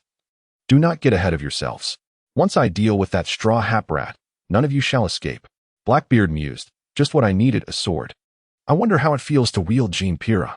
Smoker cautioned, "Do not celebrate too soon. Did you even answer the question correctly?" Kid scoffed. "The Navy has time to banter with pirates like us? Are they too afraid to answer the question?" Smoker retorted, "You brats are quite audacious. Where are you? I'll have you captured." Jewelry Bonnie wondered aloud, "Is the Navy truly in a state of panic?" Hawkins noted, "My divination just revealed an 80% chance that the Navy will answer correctly. Perhaps I should remain silent." As the discussions regarding Jean Pira unfolded, Vice Admiral Peach Rabbit felt a wave of dismay. If the sword were to fall into Navy hands, it would be one thing. But if it ended up in the hands of pirates, it would be an affront to the Navy's honor. Given the urgency of the situation and its implications for the Navy's reputation, Peach Rabbit promptly made her way to the Marshal's office. "Why must they take my Jean Pira for the live quiz? Doesn't it have its own reward?" she exclaimed angrily upon arrival.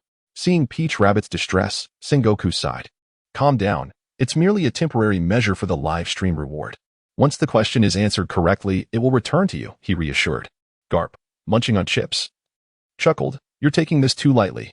Answering the question is no simple feat. Have you forgotten how I lost my 6 powers?" Crane retorted, her tone laced with sarcasm. Concerning the current question, Crane was at a loss. The mysterious mark on Dragon's face was too enigmatic. She pessimistically thought that only Dragon himself knew its significance. If he answered correctly, Jean Pira could very well fall into the hands of the Revolutionary Army. The atmosphere in the Marshal's office grew tense due to Crane's words. Yet, amidst such gravity, Garp burst into laughter. "Rest assured, that fellow 1T divulged the reason behind it," he declared confidently. "Do you know something we don't?" Sengoku asked, skepticism in his voice.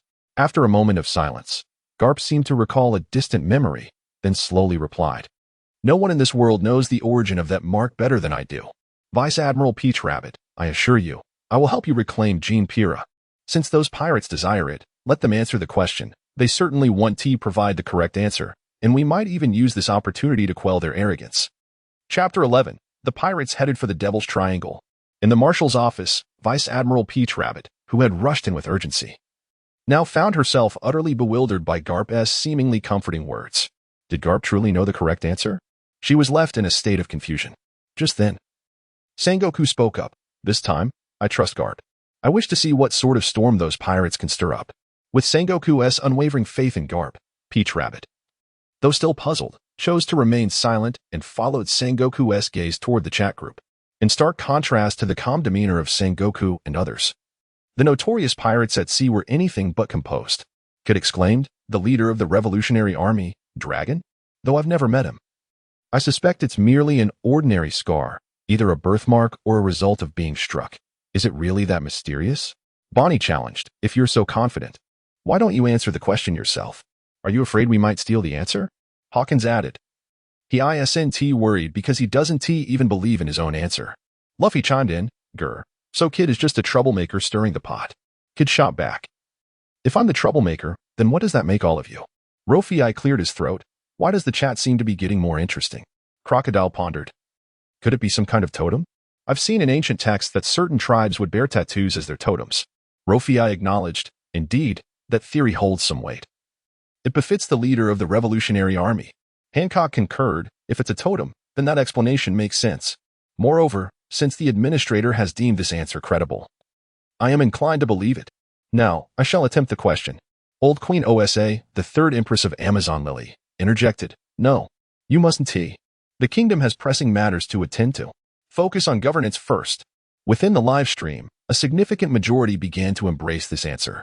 Even Luo Fei, as the moderator, echoed the sentiment. However, his assertion does not stem from a genuine acceptance of the answer within his heart. Rather, it is driven by the fact that whenever a member erred in their response, a certain capability of his would be stripped away. Once these abilities or possessions are forfeited, they naturally fall into the hands of the owner of this abode. Thus, at present, Luo Fei eagerly desires for everyone to participate in answering the questions. A correct response merely yields a reward of a golden pill. However, should one err, the loss incurred may well be a treasure of greater significance than the legendary Jinbira. A casual conjecture from Crocodile, coupled with the incendiary remarks of Luo Fei, led the audience in the live stream to nearly embrace this notion. After all, Dragon, as the leader of the revolutionary army, has always projected a resplendent and formidable image, and even the scar upon his visage must conceal a tale of heroism. Yet, given the earlier blunders of Hancock and Tsuru, and the subsequent forfeiture of their capabilities, the viewers in the live stream grew markedly more cautious. Amidst this atmosphere of tension and tentative exploration, a bold warrior finally spoke. Buggy, this time, no one shall prevent me, Buggy the Great, from seizing the Jinbira. Shanks, Buggy, do take it easy, merely observe in the stream. Do you really wish to answer questions? Do not risk your life recklessly. Buggy, Shanks, I still hold a grudge against you. Spare me your chatter. Whitebeard, this jester dares to speak to red-haired Shanks in such a manner. He must have quite the background. Whitebeard, by the way, this Heba seems somewhat familiar. Have I encountered you before? Buggy, it's Buggy, not Heba.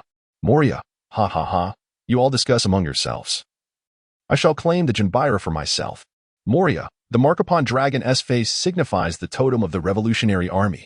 Within the Terra Tri-Crowned ship, Moria's smile morphed into something increasingly sinister. Accompanied by a chilling laughter, he dispatched his proclamation. As the eldest among the 7 warlords, Moria had witnessed both the Roger era and the age of the 4 emperors. In his youth, he even challenged Kaido. Following that failed challenge, all of Moria's crew met their demise, leaving him as the sole survivor.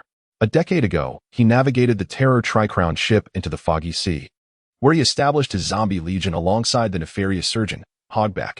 Since then, Moria has languished in obscurity, retreating to a secluded existence, with no further attempts to challenge the New World. However, although Moria's body appeared to be in a state of decline, the flame of his desire to return to the New World continued to flicker faintly within him. It was merely the overwhelming damage and blows sustained during his previous battle with Kaido that had caused him to begin to languish. This upcoming QA live stream presented him with an excellent opportunity. Fortune favors the bold. Perhaps he could seize this chance. Along with the rewards for answering questions correctly during the stream to make a triumphant comeback, Moria was determined to excel in this endeavor. As Moria successfully sent his message, the flurry of activity in the chat interface suddenly quieted considerably. Buggy, damn it. You stole my question. Moria, do you have an objection? Upon hearing Moria's retort, Buggy immediately lost his bravado. After all, his opponent was one of the 7 warlords of the sea, while he was merely an ordinary pirate just setting sail from the East Blue. Buggy, your answers are splendid, brilliant, and outstanding. I have no objections. Absolutely none. Shanks, ha ha ha. Buggy, I can't believe you're still as cowardly as you were 20 years ago. Buggy, you know nothing. This is a strategy of retreating to advance. Buggy the Clown, still have hidden tricks. Machi, beast tamer of the Buggy Pirates, truly the captain. You possess great wisdom. Machi, long live the captain. Meanwhile, at the Marine headquarters, in Admiral Akainu's office, Garp observed the speculations of the chat crowd. Upon seeing Moria's final answer, he couldn't help but burst into laughter. These fellows certainly knew how to flatter the revolutionary army. Haha, however, that emblem on Dragon's face is indeed far more precious than gold. Just as Garp finished speaking, the QA prompt reappeared in the live stream. Ding. Moria answered that the mark on Dragon's face was the totem of the revolutionary army. Answer incorrect. Penalty for wrong answer. Moria's entire physical combat abilities are revoked. At the sound of this notification, the entire live stream fell into a stunned silence. The audience, taken aback by this announcement, could hardly believe it. First, Hancock's Conqueror's hockey, and now Moria's complete loss of physical prowess. The penalties for incorrect answers in this live stream were indeed severe. Among those left in shock, Moria was the most astonished. He was so overwhelmed by the shock that he collapsed to the ground, his body limp. Although Moria's strength had long been scrutinized by the world, many still regarded him as the weakest among the 7 warlords. Nevertheless, it must be acknowledged that Moria's fruit abilities are formidable, and his physical prowess is equally commendable. After all, many years ago, Moria was capable of wielding a blade against Kaido with fierce determination. Although he ultimately faced utter defeat, he managed to escape unscathed. Reflecting upon the past and present, how many individuals can claim to have reached such heights? Despite the years of complacency and decline that have transformed Moria into a rather portly figure, it is undeniable that his martial skills surpass those of the majority within these seas. Now, stripped of all physical abilities, he is left solely with his shadow fruit. In the wake of shock, Moria appeared as though his very soul had been siphoned away, sitting dazed upon the ground. Initially, he had envisioned this streaming platform as a means to amass wealth and stage a resurgence. Yet, how ironic it is that he now finds himself facing both loss and defeat. Moria seethed with anger.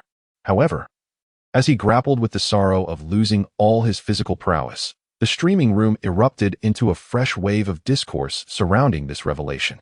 Doflamingo remarked, "TSK, TSK, TSK. What an extraordinary punishment indeed. Moria, having lost all his martial abilities, is akin to a bird without its wings." Crocodile added, "I wonder if Moria, now solely reliant on his fruit abilities, can still maintain his position among the 7 warlords of the sea." The two, reveling in chaos, engaged in a spirited exchange that ignited the excitement of countless pirates. Rather than risking the unknown by answering questions in the streaming room, seizing the opportunity to defeat a warlord could serve as a splendid means to achieve notoriety. With Moria freshly bereft of his physical prowess and in a weakened state, it was indeed an opportune moment for these pirates to strike. Upon witnessing the comments from these two, Moria felt a creeping sense of urgency and swiftly rallied his spirits. Declaring in the streaming room, "Come forth. All are welcome to my realm of terror. My zombie army is in dire need of reinforcements." He continued, "As long as you dare to approach, be prepared to embrace your fate as members of my undead legion." Moria shouted fervently within the streaming room, as if desiring the entire world to witness his might.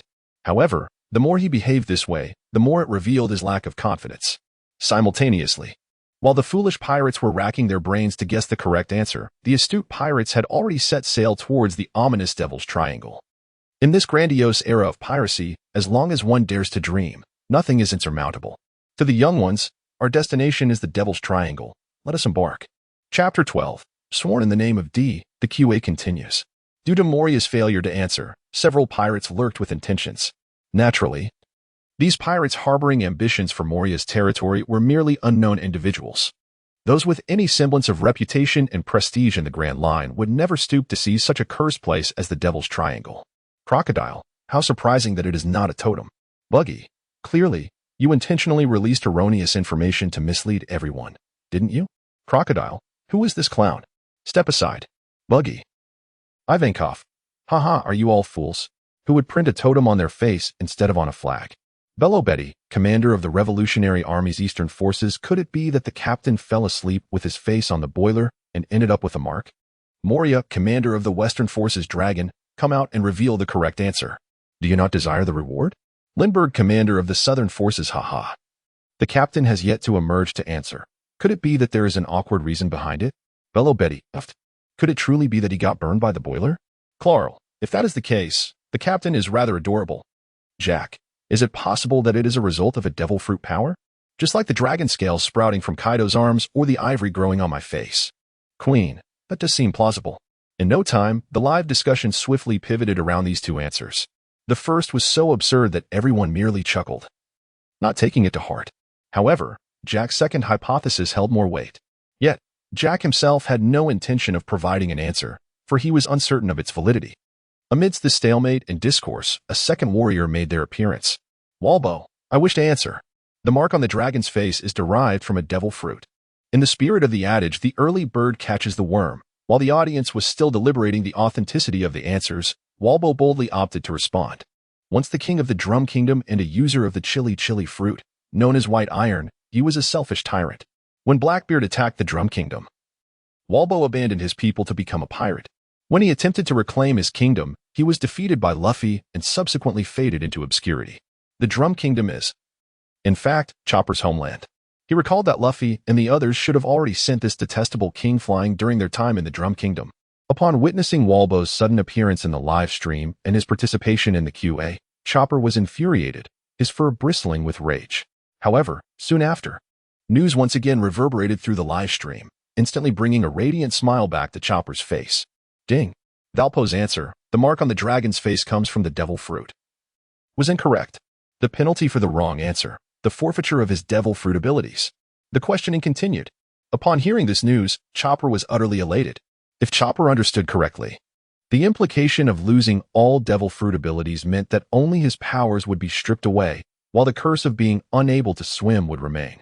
Now, that vile Valpo not only lost his leverage of bullying the weak but also became a landlubber. It would be interesting to see how he would create chaos this time. Realizing this, Chopper felt an overwhelming sense of satisfaction. Simultaneously, the administrator of the live stream, Luo Fei, wore a beaming smile as well. For at the very moment when Moria and Valpo both answered incorrectly, 2 radiant system notifications echoed in Luo Fei's mind. Ding. Congratulations, host, Moria's martial arts have successfully merged. Ding. Congratulations, host, the ability of the devouring fruit has successfully merged. Note, the ability of the devouring fruit has become an active capability, freeing the host from the restriction of being unable to swim that afflicts users of devil fruits and allowing for activation or deactivation at will. As these 2 announcements concluded, Luo Fei felt his body brimming with newfound strength. After all, Moria was someone who could hold his own against Kaido during his prime, and the prowess of his martial arts was self-evident. Furthermore, the ability of the devouring fruit allows the user to consume anything, integrating the ingested items into their own body or synthesizing new forms. More terrifyingly, the user can even consume their own body. When they finish and regurgitate it, they will appear slimmer. Although Luo Fei was not entirely satisfied with the ability of the devouring fruit, he recognized its potential. However, it can be deemed a significant enhancement of one's abilities, especially since one has the autonomy to choose whether or not to utilize it, free from the constraints imposed by the side effects of the devil fruit. From this perspective, it appears rather humane. After experiencing the harmonious fusion of the 2 powers within his body, Luo Fei redirected his focus to the chat interface before him. After all, 2 erroneous answers had already surfaced, and considerable time had elapsed. Noticing that no one in the live stream had attempted to answer, Luo Fei promptly activated the host privileges, setting the answering time to 3 minutes. 3 minutes may seem neither excessively long nor particularly short, yet upon hearing this time limit, both the Navy and the pirates began to feel a sense of urgency. If no one answered by the end of the time frame, someone in the live stream would meet a grim fate. Luo Fei was confident that under such pressure, some brave souls would certainly step forward. He pondered the answer to the question. In this world, aside from himself, only Garp and Dragon were privy to it. Dragon would undoubtedly refrain from divulging the answer personally. As for Garp, his reluctance to step forward was likely due to his anticipation of the pirates' responses. After all, those pirates were equally oblivious to the correct answer, and their discussions in the chat group were mere futile analyses. Therefore, let them answer as they wish. Garp remained composed, and Luo Fei felt no rush. Ultimately, he only needed to answer before Garp. Luo Fei had already surmised the moment Garp was waiting for. Soon, amid the fervent discussions in the chat group and the final 3-minute countdown in the live stream, many began to feel the tension mounting. Meanwhile, in a small tavern on an island in the Grand Line, a rugged, burly middle-aged man with a profusion of body hair burst into laughter. His boisterous mirth revealed several gaps in his teeth.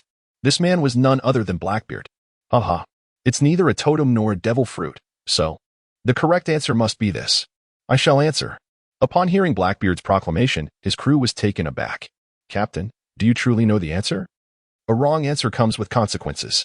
You must remain calm. Fear not. I swear by the name of the D-Clan, this time, I shall surely answer correctly. Blackbeard confidently declared, shattering his empty bottle of liquor. Chapter 13. Let the music play on. Blackbeard, I know this question. Everyone, step aside. Blackbeard, the mark on Dragon's face is no ordinary mark. It embodies the will of the D-Clan. Blackbeard, a person's dreams never fade, just as the name of the D-Clan shall resonate throughout the world. As Blackbeard's grandiose declaration was successfully sent in the live stream, the entire world was left in bewilderment. The term D-Clan was not unfamiliar to the powerful figures of the sea. Almost every individual from the D-Clan who had made their mark in history was formidable, a race that commanded respect and was considered the nemesis of the gods. Although the D indeed carried a formidable weight, Blackbeard's answer, while impressive in its rhetoric, lacked any logical foundation. To assert that the mark on Dragon's face represents the manifestation of the D-clan's will was rather far-fetched. Crocodile, has he lost his mind in his pursuit of Ace? Ace, oh? Has Teach gone mad? Quickly tell me where he is. Perhaps I can cure him with fire therapy. Shanks, while I acknowledge the strength of the D-clan. To connect these two concepts requires a rather skewed mindset. Everyone began to question Blackbeard's answer, and subsequently, his sanity. It was not only the world beyond who found Blackbeard's statement perplexing, even his crew shared the same sentiment. Yet, in the face of all this, Blackbeard maintained a cheerful demeanor, laughing heartily. Even when confronted with the jests of those in the live broadcast, he calmly engaged them in discourse. Blackbeard remarked, "What do you know, you minions who have never beheld the vast ocean?" Bosch interjected, "Captain, you are intoxicated. Perhaps you should refrain from speaking." Among those who had just subtly mocked Blackbeard's intellect was Shanks, one of the four emperors, along with other pirates, including the formidable warlords of the sea, all of whom bore significant reputations. Yet now, Blackbeard audaciously declared in the live stream that these individuals were mere lackeys. Was this not an affront to them all? Despite sailing with Blackbeard, they were resolute in their ambition to carve out a name for themselves in the New World. However, at present, they have just offended Whitebeard and have yet to establish a solid foundation. At such a moment, being overly ostentatious is hardly advantageous. Nevertheless, Blackbeard evidently paid no heed to Basis's admonition. Perhaps the effects of alcohol had clouded his judgment, or perhaps it was simply his inherent gambler's nature. He dismissed the derisive remarks from the live broadcast. Blackbeard proclaimed, "Ha ha ha, I am not intoxicated. Whether we live or die is left to fate. If you fear, you have already lost. Let us embrace the next moment." He further encouraged, "My comrades, let the music play and the dance continue. Bring more wine." Basis responded, "Boss, are you out of your mind? When did we have music and dance?" Upon realizing there was none, Blackbeard felt his own words had turned into a jest. "Basis, let us have a live performance." Regardless of Blackbeard's strength and character, his optimistic demeanor is indeed commendable. Basis remarked, "The boss truly possesses a grand spirit." Seeing that he could not dissuade Blackbeard, Basis chose to adopt a more relaxed attitude and express this sentiment. However, shortly thereafter, Shanks doused the conversation with a bucket of cold water. Shanks remarked, "Isn't it merely a drunken gambler, flaunting bravado? Is every word worthy of praise?" To which, Doflamingo replied, "Indeed, that is the truth." Of course, Shanks' remark was relatively mild. Just after he uttered those words, a notification appeared in the live stream. "Ding," Blackbeard answered. "The mark on the dragon's face originates from the will of D," to which the answer was deemed incorrect. The penalty for the mistake, the forfeiture of 10 years of his lifespan. Upon hearing the notification sound, Blackbeard's inebriation dissipated significantly. The flush on his face, once a result of excessive drinking, transformed into a pallid hue. What? Merely a casual response, and he had lost a decade of his life? He had only recently embarked on his journey at sea. For much of his early life, Blackbeard had been consumed by the pursuit of the dark fruit. He had endured for decades within the Whitebeard pirates, all for the sake of this coveted fruit. Now, in the prime of his life, he had finally attained the fruit he so desired, only to be abruptly informed that he had lost 10 years of his life? The joy of acquiring the dark fruit vanished in an instant. How could Blackbeard possibly accept this? "Why did you not stop me?" An awakened Blackbeard hurled the bottle of liquor to the ground, both frustrated and infuriated. Bosches, witnessing Blackbeard's distress, helplessly retrieved the chat records for him. "Boss, take a look for yourself." Upon reading, Blackbeard's face fluctuated between crimson and ashen. "Damn it. This decade of life was entirely squandered by my own actions." Blackbeard was indeed a gambler, and in his drunken state, he had been even more so. His seemingly outrageous statements in the live stream reflected his genuine thoughts at that moment. Under the influence, Blackbeard veered off course, voicing his suspicions and wagering on the outcome. Should he win, he would claim the famed sword, Kinger. However, the outcome was undeniably clear. He lost the wager. Moreover, his penalty for the incorrect answer differed subtly from that of others. While those who erred were stripped of their abilities or possessions, Blackbeard faced a far graver consequence. His very lifespan was taken away. Big Mom exclaimed, "How is it that the deprivation of lifespan is not my exclusive domain? What on earth is this cursed livestream?" Ace remarked, "Indeed, the blunders committed by Teach have provoked the heavens themselves." Whitebeard cautioned, "Son, you must always be vigilant and ensure your safety out there. Ace reassured, "Do not worry, father. I know my limits." Luffy interjected, "Whitebeard, Ace, is this the man you intend to follow?" To which Whitebeard replied, "What is it, Straw Hat? Do you have any objections?" Luffy declared, "No objections. However, I shall be the one to become the Pirate King." Upon hearing Luffy's declaration, Whitebeard suddenly burst into laughter aboard the Moby Dick.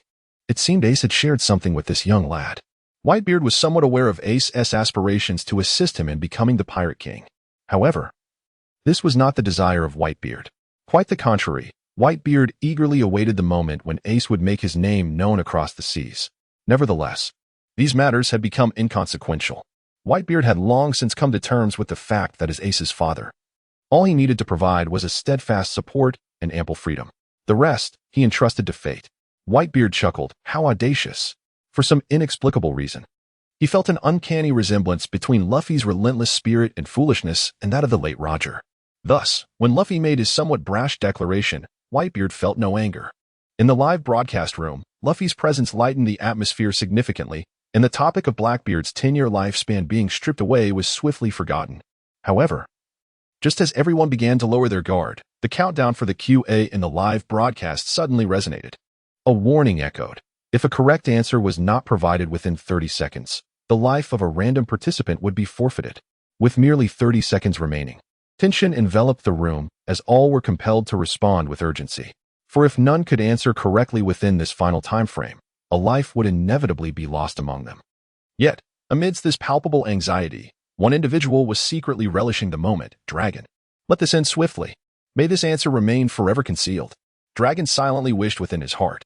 Chapter 14. The Past of Dragon, the Ultimate Answer. The origin of the mark upon Dragon's visage is known to only one other besides him, the instigator of this mark, Garp. That old man had held his breath for so long, with just 30 seconds left, he must endure. On the desolate shores of Baldigo Island, the leader of the revolutionary army, Dragon, fervently prayed in silence. If it were possible, he yearned to carry this secret to the grave. Regrettably, circumstances have unfolded contrary to expectations. As the saying goes, if one wishes to keep a secret, one must not act. Even Garp himself could not have anticipated that the seeds sown decades ago would bear fruit in such a manner today.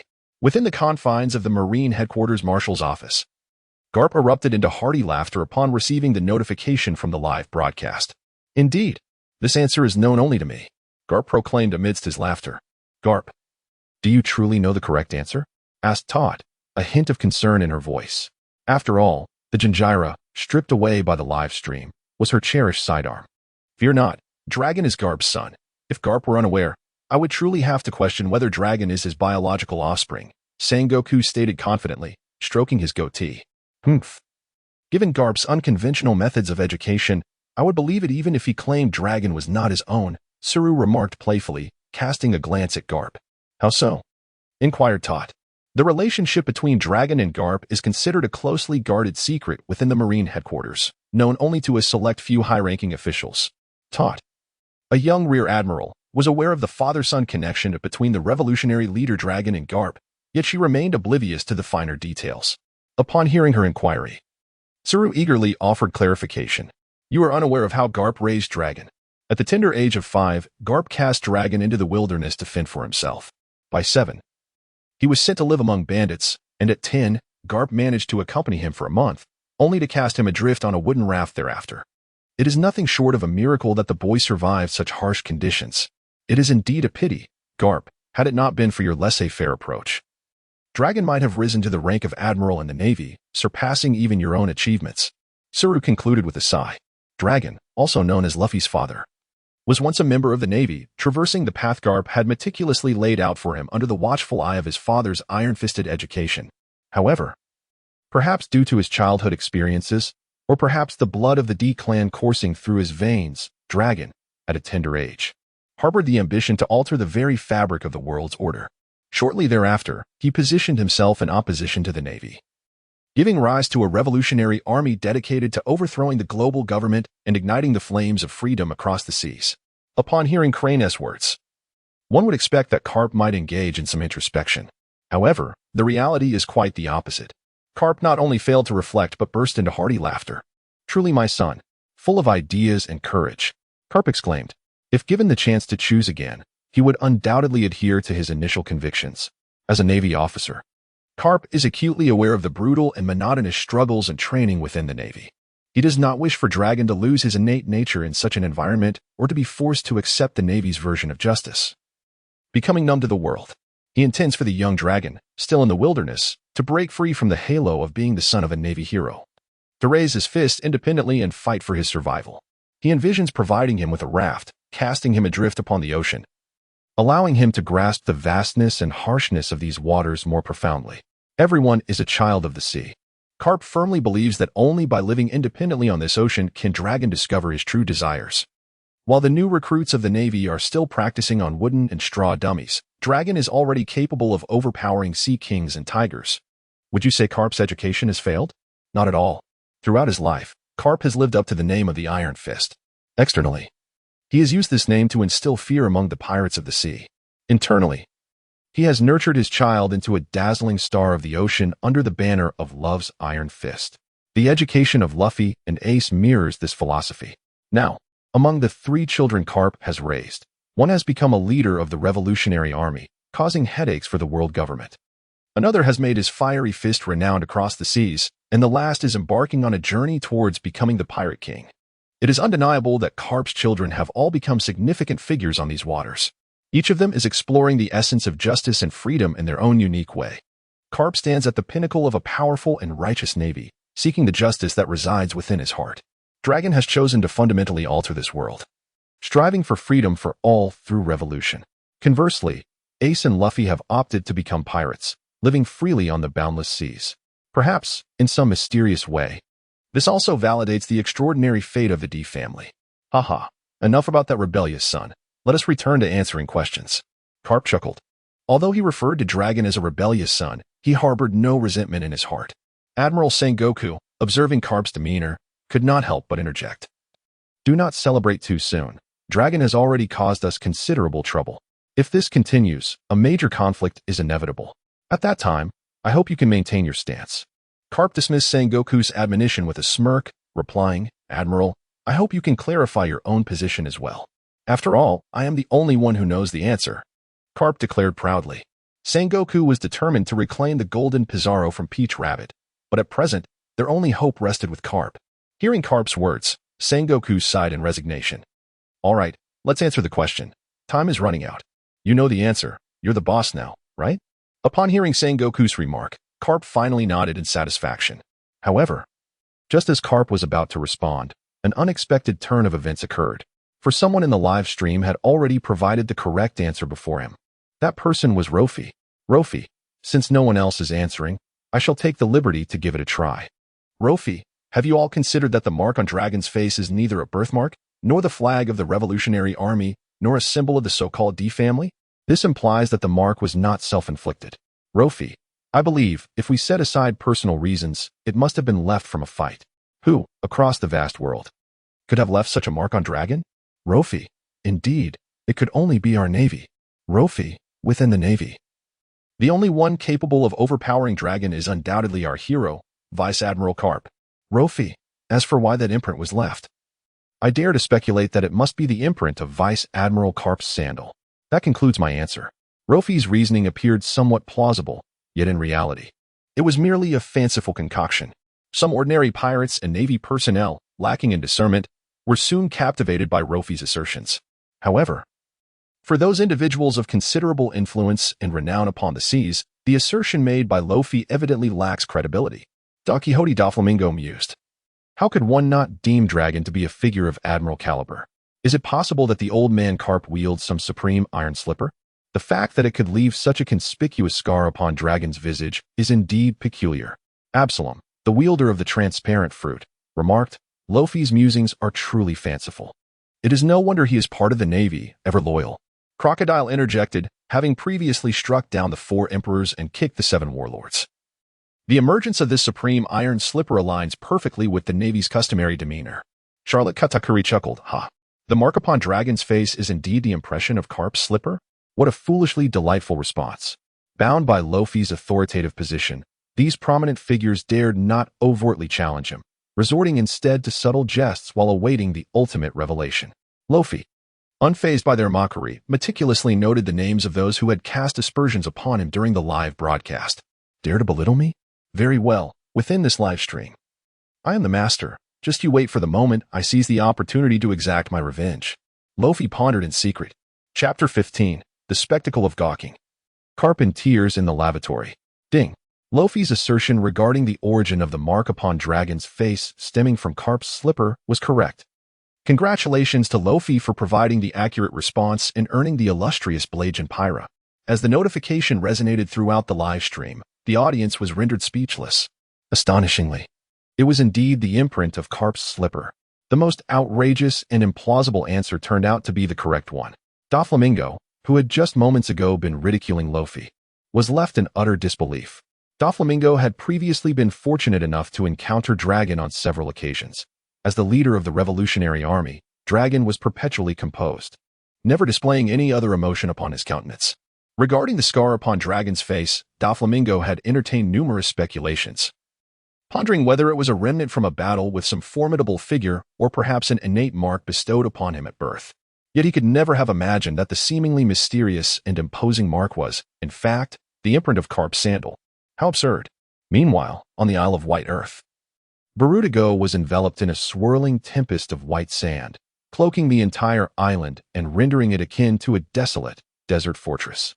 However, the swirling white sand and dust renders visibility near the coastline exceedingly challenging, forming a natural barrier of sorts. Consequently, the Revolutionary Army led by Long has seemingly established this location as their steadfast stronghold for quite some time. Ah, so that's the origin of the mark. The leader is indeed quite endearing, remarked a girl with yellow short hair and protective goggles, chuckling within a castle obscured by the white sands. All right, Crow, cease your laughter. If you continue, the leader may not emerge at all, interjected Bello Betty, promptly admonishing Crow for teasing their leader. However, just after Betty finished speaking, she couldn't help but burst into laughter. But it was truly hilarious. I am so curious to know what expression the leader had at that moment, Betty exclaimed with laughter. Originally, the cadres of the Revolutionary Army had gathered here to collectively discuss the correct answers to the issues at hand in the live broadcast room. Unexpectedly, they encountered such an answer in the end. From the words of Luo Fei, they realized that their idealized leader, a paragon of perfection, almost divine, also had moments of folly. Nevertheless, upon learning this news, the image of Long in the hearts of the Revolutionary Army did not diminish significantly. Rather, it became more endearing. They understood well that in order for Long to adeptly lead this team, he had to project an image of invulnerability, devoid of any weaknesses. Previously, Long was akin to a deity, flawless and impervious. Now, due to these revelations, the revolutionary leader Long finally exhibited a sense of humanity. This was a favorable development for the other cadres of the Revolutionary Army. Leader Long was safeguarding the entire revolutionary movement in his own manner, and the members of the army hoped that he could occasionally lower his guard and relish the joys of the mundane world. However, amidst the laughter and banter, one individual remained untouched by joy, Sabo. At that moment, Sabo was staring blankly at the live stream, feeling an inexplicable emptiness upon seeing the sudden emergence of the names Luffy and Ace. These names seemed familiar, yet he could not recall who they truly belonged to. Perhaps the fragment of memory he was missing was intricately linked to this individual named Luffy, he pondered. Just then, Long finally stepped forward. Clad in a cloak, he had removed his hood. Long had journeyed from the distant East Blue with the intent of discussing how to address this unforeseen live stream and to recalibrate their strategic plans. When the first question appeared in the live stream, Long was initially amused, indulging in the gossip about why Roger was captured, but soon found himself at the center of the scrutiny. In an instant, joy evaporated. However, being a member of the D clan, Long possessed formidable resilience. Even though the secret of the scar on his face was unveiled to the world, he remained unflustered, calm and composed as ever. All right, everyone, please take your seats. Upon Long's arrival, the atmosphere of the meeting swiftly turned serious, and Sabo regained his focus, contemplating how to address the matter of the live stream. Yet, as discussions commenced, Long had already formed a preliminary plan in his mind to seize Luo Fei. This live stream had the capacity to broadcast authentic past events and could seemingly strip individuals of their abilities. Although it appeared that certain rules governed this live stream, instilling a sense of caution in all participants. However, one cannot guarantee that one day this live stream room will not fall under the control of those with ill intentions, thereby bringing calamity to the world. Thus, They must seize the initiative before other malevolent forces take action. The key to contending for control of the live stream lies in Luo Fei. At the very moment the conference on White Earth Island was fervently underway. At the Navy headquarters at Marineford, Garp was already sobbing uncontrollably in the restroom. What on earth? Can a person even guess such a thing?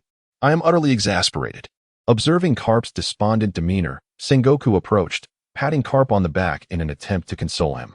At this juncture, we can only adopt a more optimistic perspective. Look on the bright side. You are not only Iron Fist Garp, but also the Supreme Iron Slipper Garp. Due to the exposure of this incident, Garp's illustrious record had once again gained a remarkable achievement. The renown of his Supreme Iron Slipper swiftly spread across the globe, undoubtedly serving as a deterrent to pirates everywhere. Although they did not successfully acquire Jinbei, there was still a silver lining to be found. Sengoku could only comfort Garp in this manner. Of course, the most disheartened was not Garp, but rather Peach Rabbit. From the onset of this questioning, her emotions had traversed a tumultuous roller coaster.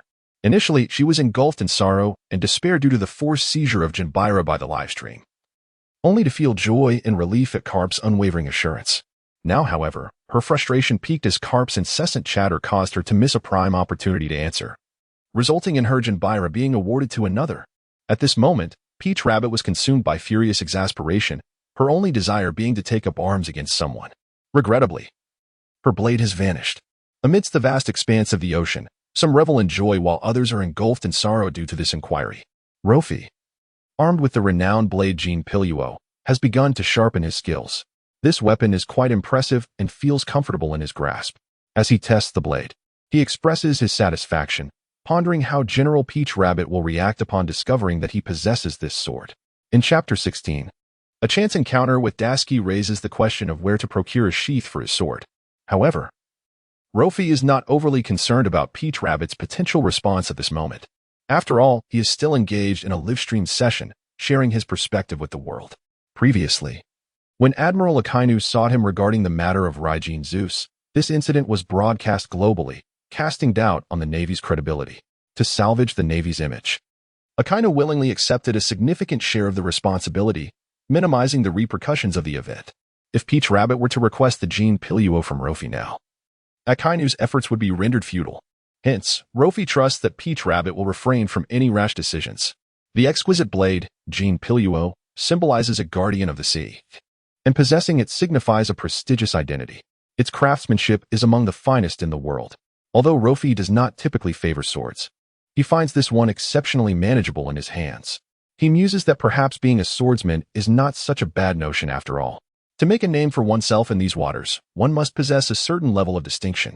For instance, Whitebeard's Tremor Fruit, Big Mom's Soul Fruit, Kaido's sheer brute strength, and Shanks' unparalleled Conqueror's Haki, alongside his unfathomable power, these attributes form the foundation for their dominance upon the seas.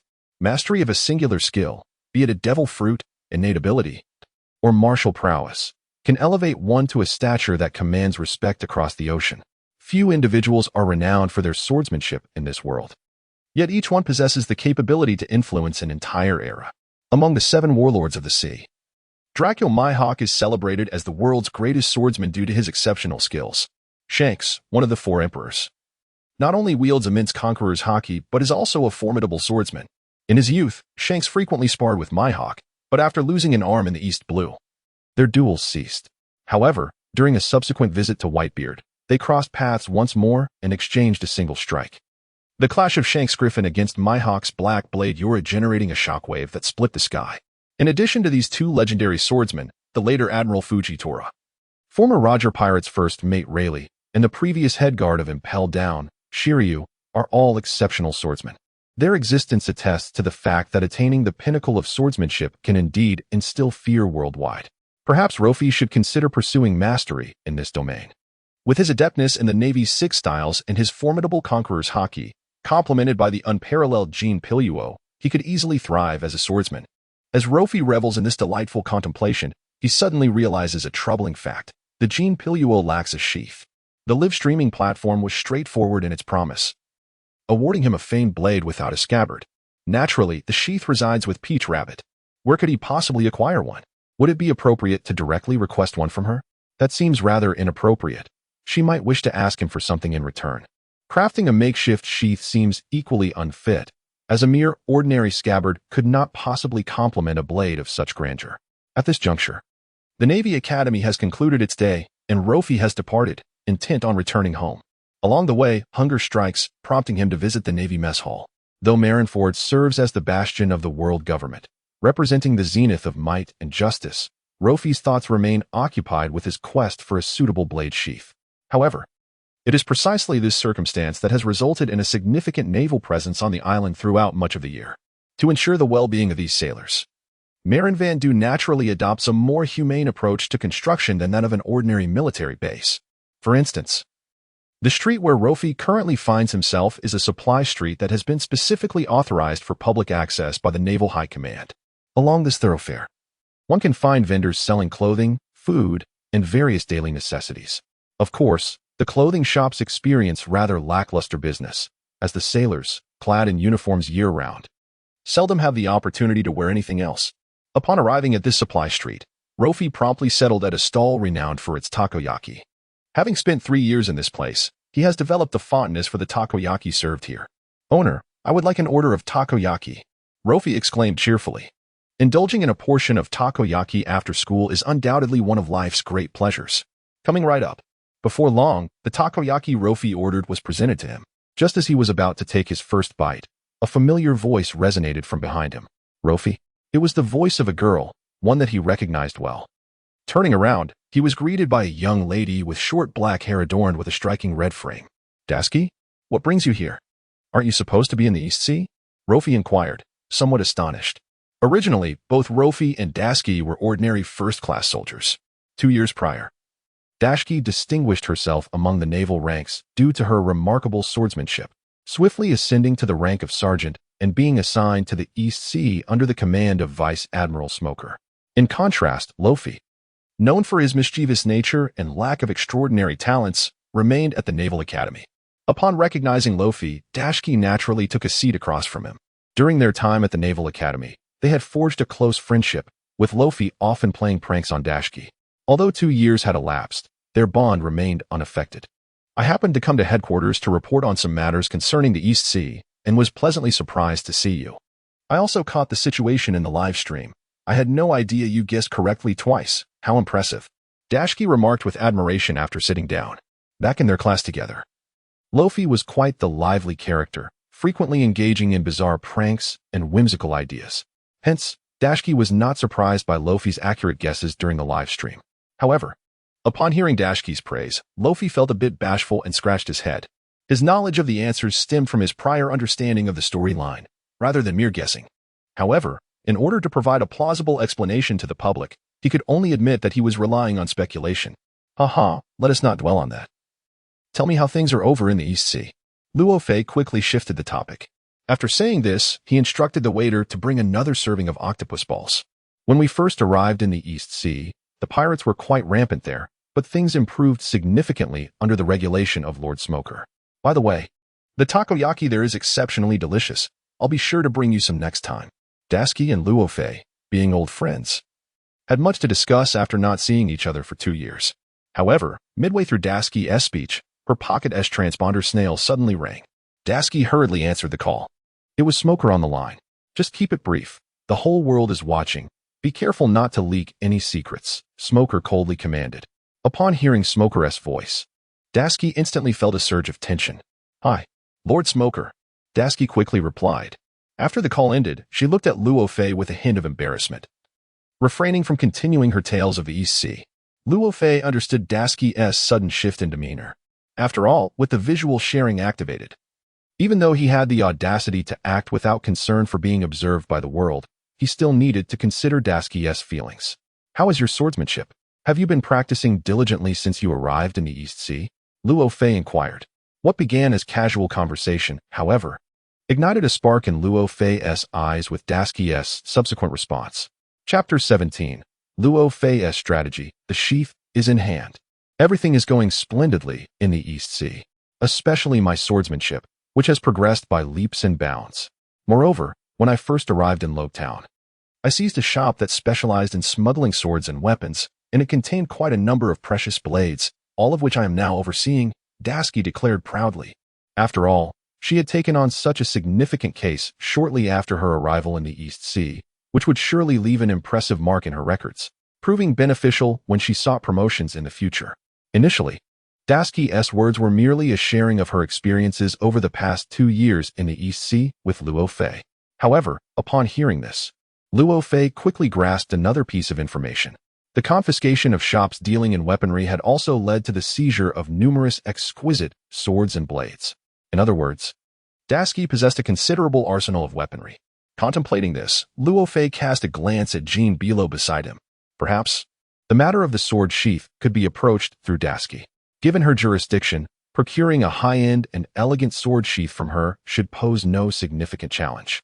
Yet, despite this realization, Luo Fei faced a pressing concern: Dasky's temperament. Despite her appearance resembling that of a delicate maiden, she was, in truth, a formidable woman who reveled in the art of wielding blades. Dasky's greatest passion lay in amassing various prestigious swords and knives. Convincing her to part with the sword sheath would not be an easy feat nevertheless. Pursuing this route with Dasky was certainly preferable to approaching Tao Tuesday. Thus, Luo Fei swiftly made his decision. Dasky, do you find this flower on the table particularly beautiful?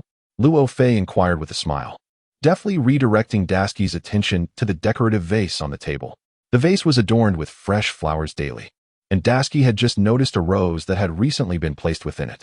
In the fleeting moment when Dasky lowered her gaze, Luo Fei swiftly popped a petal of the rose he had previously plucked into his mouth. Admittedly, while the flower was visually appealing, its taste was quite unpalatable. However, for the sake of his grand design, Luo Fei had no choice but to endure it. It is indeed quite lovely, Dasky affirmed. Initially, her response was merely a casual agreement. However, as she lifted her gaze once more, she was taken aback by the scene before her. In the briefest of moments, a magnificent bouquet of roses had seemingly appeared in Luo Fei's hands. Noticing that Dasky was momentarily stunned, Luo Fei eagerly pushed the vibrant bouquet towards her and cheerfully remarked, "What do you think? Isn't it lovely? Consider it a gift for your promotion to sergeant. 2 years ago, you left in such haste without any preparation. So I'm making it up to you now." Upon hearing Luo Fei's words, Dasky felt a warmth envelop her heart. Beneath Luo Fei's playful exterior lay a remarkably delicate soul. Moreover, this was the first time she had ever received flowers. However, the sight of such a large bouquet of roses left Dasky feeling somewhat perplexed. I am. As she gazed at the bouquet before her, her expression turned a shade of crimson, her lips trembling with a phrase she could not bring herself to utter.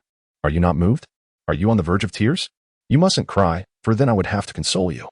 Just as Rayleigh believed he was offering solace to Dasky, she finally mustered the courage to speak the words that lingered in her heart. A sneeze. Indeed. Dasky let out a loud, resounding sneeze. Fortunately, Rayleigh was quick-witted, swiftly clutching the bouquet of roses and retreating several paces in a moonwalk, thus avoiding the fallout. After this sneeze, Dasky felt an immense sense of relief. Humph, you insufferable Rayleigh, still as irreverent as you were 2 years ago. The first thing Dasky did after regaining her composure was to confront Rayleigh. After all this time spent together, she had been unaware of her own allergy to pollen. Upon finishing her statement, Dasky raised her fist toward Rayleigh. Yet, her anger was but a diversion to conceal the fleeting flutter of her heart. Observing this, Rayleigh hastily tossed the roses aside and presented Dasky with a golden sword, Jinbiro. He said earnestly, "Hey, calm down. You adore collecting fine swords, do you not? Here. This Jinbiro, which I have just acquired, is my gift to you as compensation." Stunned at Rayleigh's gesture, Dasky was momentarily speechless. Truth be told, no swordsman could remain indifferent to Jinbiro, one of the supreme swords, and Dasky was no exception. However, beyond her momentary enchantment, she placed great emphasis on principles. "Very well. Considering your sincerity, I shall overlook this. Nevertheless, you should keep the Jinbiro for yourself. Lord Taotu is someone I have always respected and admired, and at present, I cannot surpass him, nor can I wield this sword," Dasky asserted steadfastly. "Since it is your reward, you should cherish it and treat it well." As a swordsman, she felt compelled to impart this last piece of advice to Rayleigh. Yet, upon hearing her words, Rayleigh let out a silent sigh. "What a pity. If you do not accept it, it shall gather dust in my home," he lamented. This remark piqued Dasky's curiosity. "What do you mean by that?" she inquired hastily. "I do not possess a sheath. When the live stream gifted me this sword, it came alone, without a sheath. Where could I possibly find one worthy of it? Rofei explained. Dasky nodded in understanding. If it is merely a fine sheath, I can assist you, she declared with righteous determination. Target achieved. Rofei internally reveled in his success. The prominent figures in the live stream began to comment on Rofei's antics. Huang Yuan, so, you managed to snag a sheath for free? Rofei is truly adept at pulling off one scheme after another. Akainu, Huang Yuan, can we maintain a semblance of civility? Smoker, indeed. A woman of stature cannot be easily retained. Moria, wait, is no one questioning how Rofei conjured such a grand bouquet of roses? Chapter 18. The longest road traversed is Rofei's game. Soon, the atmosphere in the live stream lightened once more. This was partly due to the conclusion of the quiz, which meant no one would meet their demise as a result. With spirits lifted, there was ample time and energy to ponder other matters. Additionally, the hilarity surrounding Rofei's request for a sword sheath had sparked much teasing among the viewers. Smoker, Dasky's direct superior, even chimed in, the longest road traversed is Rofei's game. Dasky, do not be fooled by this lad, he cautioned, wishing to alert her. At that moment, Smoker regarded Rofei as a master of seduction, believing that Dasky, who had spent years on missions in the East Sea, would be oblivious to his ploys. However, Dasky had no time to entertain such thoughts, for she was currently walking alongside Rofei, cradling the bouquet of roses as they strolled through the shaded paths of Marineford. Despite her pollen allergy, this was the first bouquet she had received in over a decade, and especially from Rofei, making it all the more precious. She could not simply discard it. Yet, for the sake of her health, Dasky sensibly donned a mask while holding the roses. Having completed her report to headquarters, she was preparing to depart, with Rofei graciously escorting her to the port. As for Dasky's promise to send Rofei a sword sheath, that would have to wait until her return to the East Sea when she could find a way to send it. Along the way, Dasky gazed at the bouquet in her hands, utterly bewildered. Rofei, where did you conjure these flowers from? She inquired, her curiosity piqued. Upon hearing this, Rofei smiled and confidently replied, have you forgotten? When Walbo answered incorrectly, he was stripped of his fruit powers. As the super admin of the live stream, I naturally inherited that ability. Walbo's fruit, the Munch Munch fruit, allows one to transform into anything they consume. Behold, this bouquet is merely a manifestation of my excess nails. Rofei exclaimed, extending his hand as if to showcase a treasure. Pleased with his quick thinking, Rofei felt a sense of satisfaction. In a smaller context, if he were to perform tricks at the Naval Academy using this ability, he would undoubtedly attract a swarm of admirers. Certainly, with his striking appearance. Rofei had already garnered a considerable following at the Naval Academy, making it an excellent option for mischief. On a larger scale, the Munch Munch fruit had yet to awaken and was merely functioning at its most basic level of transformation. If he could develop this ability further and awaken its true potential, what might transpire? One must remember that the powers of a devil fruit after awakening are immensely formidable. Take, for instance, Crocodile and Doflamingo. Their awakened abilities could effortlessly reduce a nation to ruins. Such power is something that would elicit wariness from anyone. Although Rofei remained unaware of the potential capabilities that awaited him upon awakening the Munch Munch fruit, he was certain they would surpass his current abilities. As Rofei reveled in his thoughts, Dasky, standing beside him, widened her eyes in astonishment. So, all those items stripped from the live stream went to you? Dasky exclaimed in astonishment. Initially, she believed that the abilities or items stripped away by the live stream would simply vanish. However, Raffi's recent statement unveiled a profound revelation. Everything taken from the participants for answering questions incorrectly had been transferred to Raffi. The live stream erupted with fervor following Raffi's declaration. Hancock remarked, so, my Conqueror's hockey did not simply disappear into thin air, but has instead passed to Raffi? Crane added, and my Marine Rokushiki, how fortunate for you, lad. Kizaru laughed. So, your name is Raffi? You seem to be quite lucky. It appears that cunning and trickery have their own rewards. Sengoku cautioned, Kizaru, you must not learn from him. Kizaru replied nonchalantly, relax. I know how to manage my affairs according to my salary. Moria interjected, and all my martial arts. Blackbeard lamented, in terms of misfortune. Who could be more unfortunate than I? That represents 10 years of my life. Raffi, let us negotiate. I am willing to exchange anything I possess for the return of my decade of life. Among those who had their powers stripped away, Blackbeard was the most anxious. For a pirate who had already made a name for himself at sea, life was the most precious commodity. Each additional day allowed him to witness the unfolding of this era. Eternal oblivion seemed an exceedingly dull fate. Roger, who once sacrificed his dwindling life to usher in the great pirate era, would undoubtedly have chosen a different path had he been afforded more time, rather than surrendering to the Navy to fulfill his ultimate wish. Currently, Big Mom, who thrives in the latter part of the Grand Line, has instilled fear across the world for decades due to her terrifying ability to drain lifespans. Moreover, for Blackbeard, who had just acquired the Yami Yami no Mi, his journey at sea was only beginning. Thus, life was of paramount importance to him. Upon learning that his 10 years of life had not vanished into the ether, but had instead transferred to Raffi, Blackbeard suddenly felt a glimmer of hope. If life could be transferred, could it not also be returned, provided Raffi was willing? However, the authority to reclaim those 10 years did not rest with him. Raffi contemplated Blackbeard's earnest words. The live stream merely stipulated that other members could tip the super administrator, but it did not specify that the super administrator could tip members at will. Furthermore, given Blackbeard's inherently treacherous nature, exemplified by his ability to infiltrate Whitebeard's crew for decades, Raffi had ample reason to suspect that Blackbeard's current display of desperation was merely a fade. Nevertheless, the truth of Blackbeard's sincerity could be tested. Raffi proposed an exchange. Very well, I see that your fruit ability is quite impressive. If you are willing to bestow it upon me, I would consider the proposition.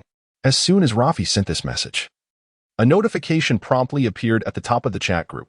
All members could tip the super administrator and the host, with the contents of the tips including but not limited to fruit abilities, martial arts, special skills, and items. Furthermore, the items tipped would not disappear from the giver's possession. In essence, the notification conveyed a single message. Tips would not affect the members who executed them. The time had come to test Blackbeard's sincerity. By gifting his fruit ability to Raffi through a tip, Blackbeard would incur no personal loss. Yet the emergence of another individual possessing the same power would render him an additional formidable rival. However, if he does not give it up, then his 10 years of life will be irrevocably lost. After a brief moment of hesitation, Blackbeard gritted his teeth and made a swift decision. Ding. Congratulations to Luffy for receiving the dark fruit ability as a reward from Blackbeard. Unexpectedly, the profit-driven Blackbeard was genuinely willing to sacrifice his fruit ability for the sake of his lifespan. It seems that Blackbeard is not as indifferent as he previously claimed, especially when confronted with the specter of mortality. Yet, it is understandable. After lying low for many years, Blackbeard is finally at a point where he can foresee a glorious future, and he certainly cannot bear to watch his 10 years of life slip away. Luffy was equally astonished by Blackbeard's apparent valuation of those 10 years, offering the fruit ability without hesitation. Even Luffy was moved by Blackbeard's actions. However, the question of whether the 10 years of life lost due to a wrong answer could be restored remains a significant issue. According to the rules of this live broadcast room, rewards and donations are irreversible, setting aside whether Luffy would willingly restore Blackbeard's lost years. The live broadcast room simply lacks the mechanism for such a transaction. Luffy, oh dear, what a pity. I don't have any buttons for gifts or donations here. Luffy, I truly apologize, but donations are irreversible. I can only reluctantly accept your dark fruit ability for now. Luffy, however, considering your sincerity, during the next quiz, I promise to share my guest answer with you immediately. Luffy feigned regret as he spoke. Upon hearing this, Blackbeard was utterly bewildered. So, he had come out of this encounter only to be left empty-handed. Not only did he not regain his lifespan, but he had also unwittingly given away his fruit ability. Chapter 19, The Rainbow Praise of the Sand Crocodile and the Flattery of the Pirates. Just as Blackbeard lamented the loss of his 10 years of life, Luffy rejoiced in his acquisition of the dark fruit ability. Ding. Congratulations, host, for the successful fusion of the dark fruit ability. Note, the dark fruit ability has fused into an active skill, freeing the host from the swimming limitation imposed on devil fruit users and allowing it to be activated or deactivated at will. This means Luffy can choose to use it or not. In Luffy's eyes, the dark fruit is a rather unique fruit. At the same time, it is also one of the most perilous devil fruits. When activating the ability, his hands turn black, and his body emits black smoke, capable of absorbing, compressing, and shattering anything that comes into contact with darkness. Furthermore, the dark fruit can attract ability users from a distance and, through physical contact, temporarily render them powerless. However, despite the immense power of the dark fruit, it harbors a fatal flaw. Unlike other Logia-type devil fruits that can become elemental and thus immune to external harm, It absorbs damage and doubles the pain experienced. Setting aside the pain that would be felt when absorbing damage while using the dark fruit, Luffy simply cannot accept the notion of his body emitting black smoke while utilizing its powers. Luffy has always harbored a dream of a celestial realm, yearning for the ethereal sensation that accompanies casting spells.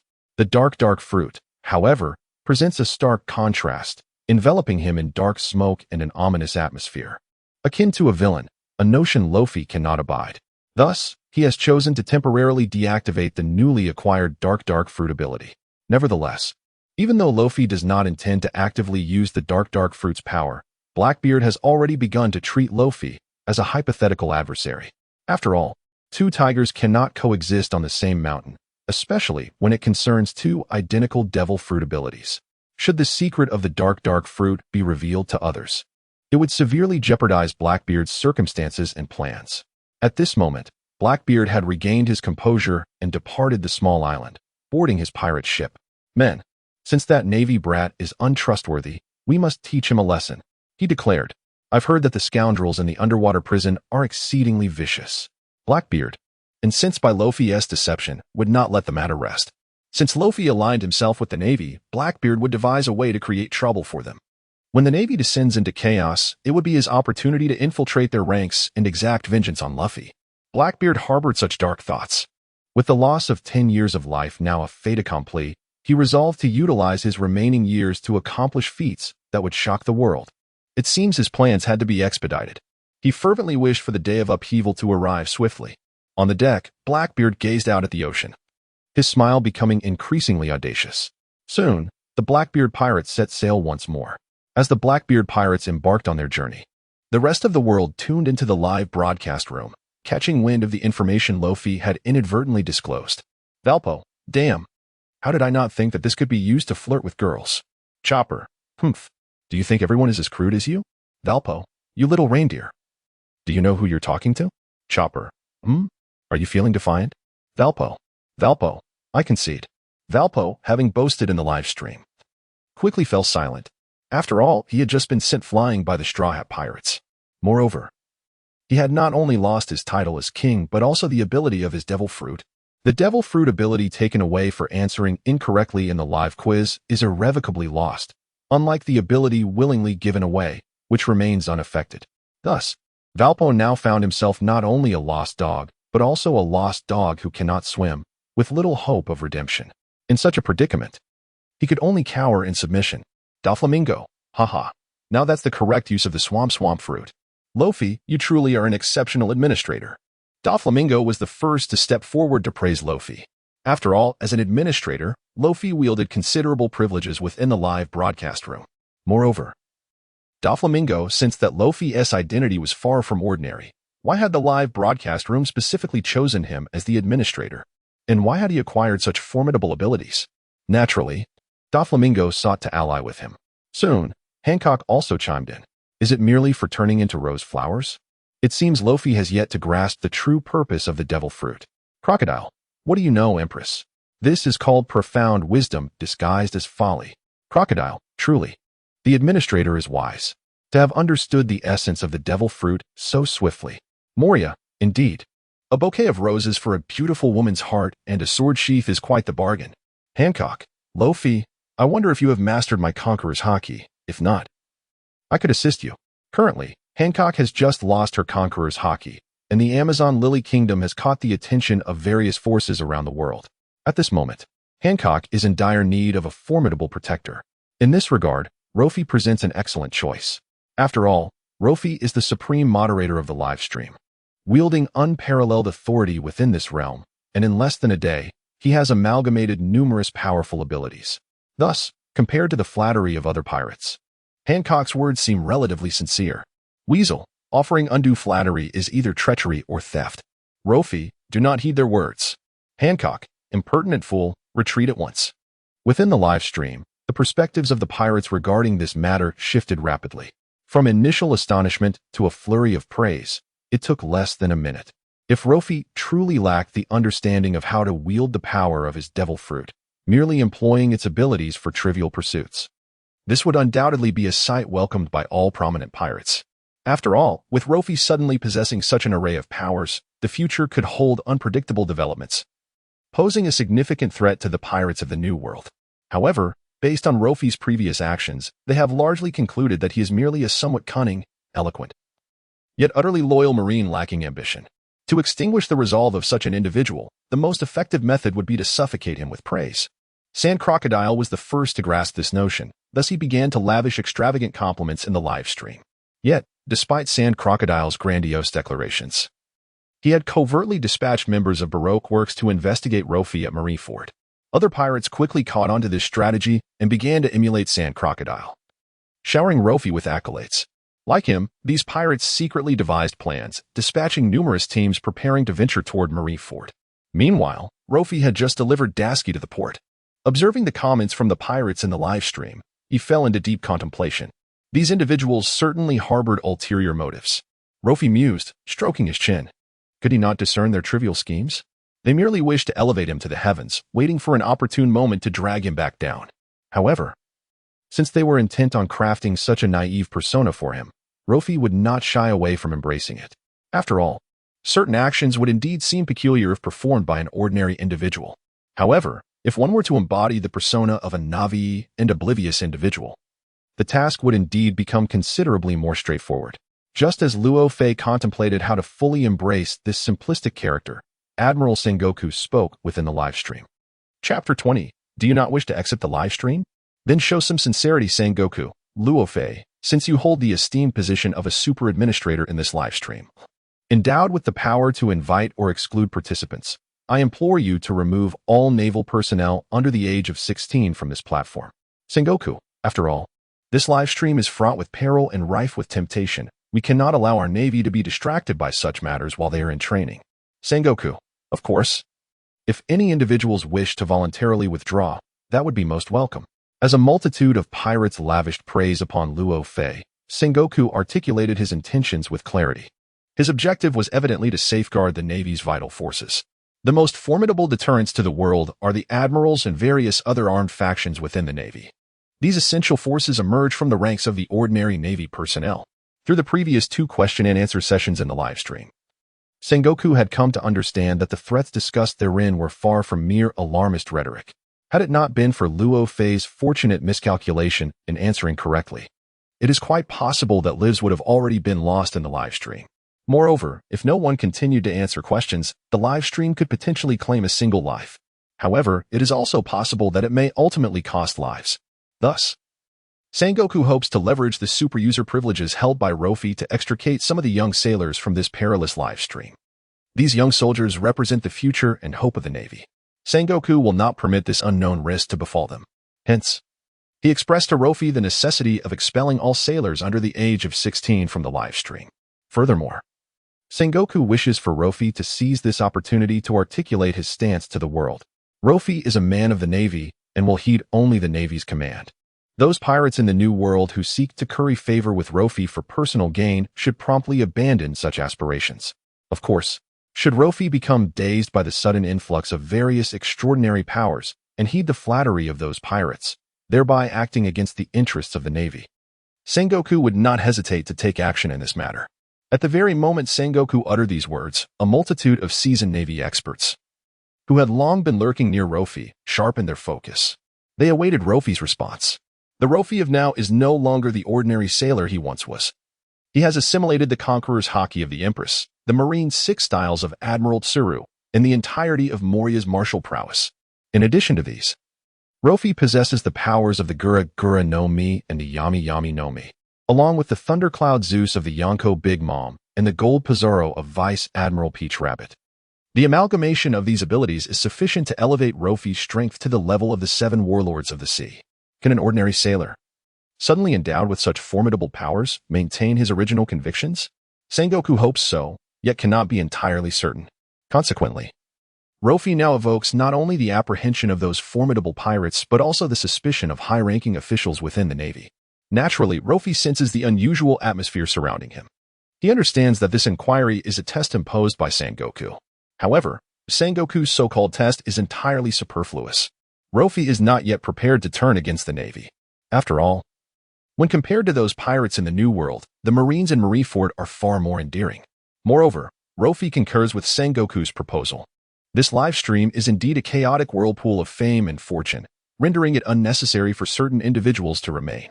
Luffy declared, "Your Excellency, the Marshal, is absolutely correct. I shall proceed with the personnel screening and expel all sailors under the age of 16 from the live stream."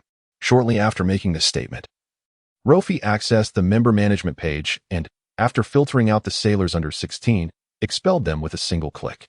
KB had initially hoped to take advantage of this live stream to observe Luffy's journey through the Grand Line, but before he could utter a word of defiance, he was expelled from the group chat. Kobe felt a pang of sorrow, and in his distress, tears began to flow. However, the Kobe of today is no longer the same. Although traces of timidity linger in his character, he has learned to rise up like a true man. Soon, Kobe wiped away his tears, rallied his spirits, and murmured to himself, "Senpai Luffy, wait for me on the Grand Line. On the day you become the Pirate King, I too shall become a great Marine." As he spoke these words, the spark in his eyes flickered back to life. The expulsion was swiftly executed, and before long, Luffy found himself at leisure.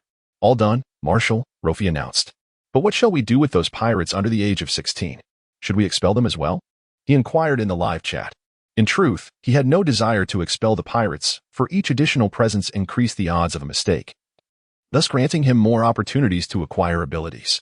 In this regard, those pirates likely shared Luffy's sentiments, as they were indeed reluctant to leave the group chat. To be cautious, Sengoku hoped that the younger Marines would voluntarily withdraw to safeguard the core strength of the Navy. However, pirates are entirely different. What do pirates believe in? Seizing the moment, indulging in wine today, embracing freedom, and living for oneself. The ultimate goal of a pirate is to attain greater wealth and status. This live stream room presents an extraordinary opportunity for all pirates. The pirate captains desire to have more of their crew members present in the live stream, as this would increase the chances of answering questions correctly and receiving rewards, ultimately enhancing the strength of their entire crew.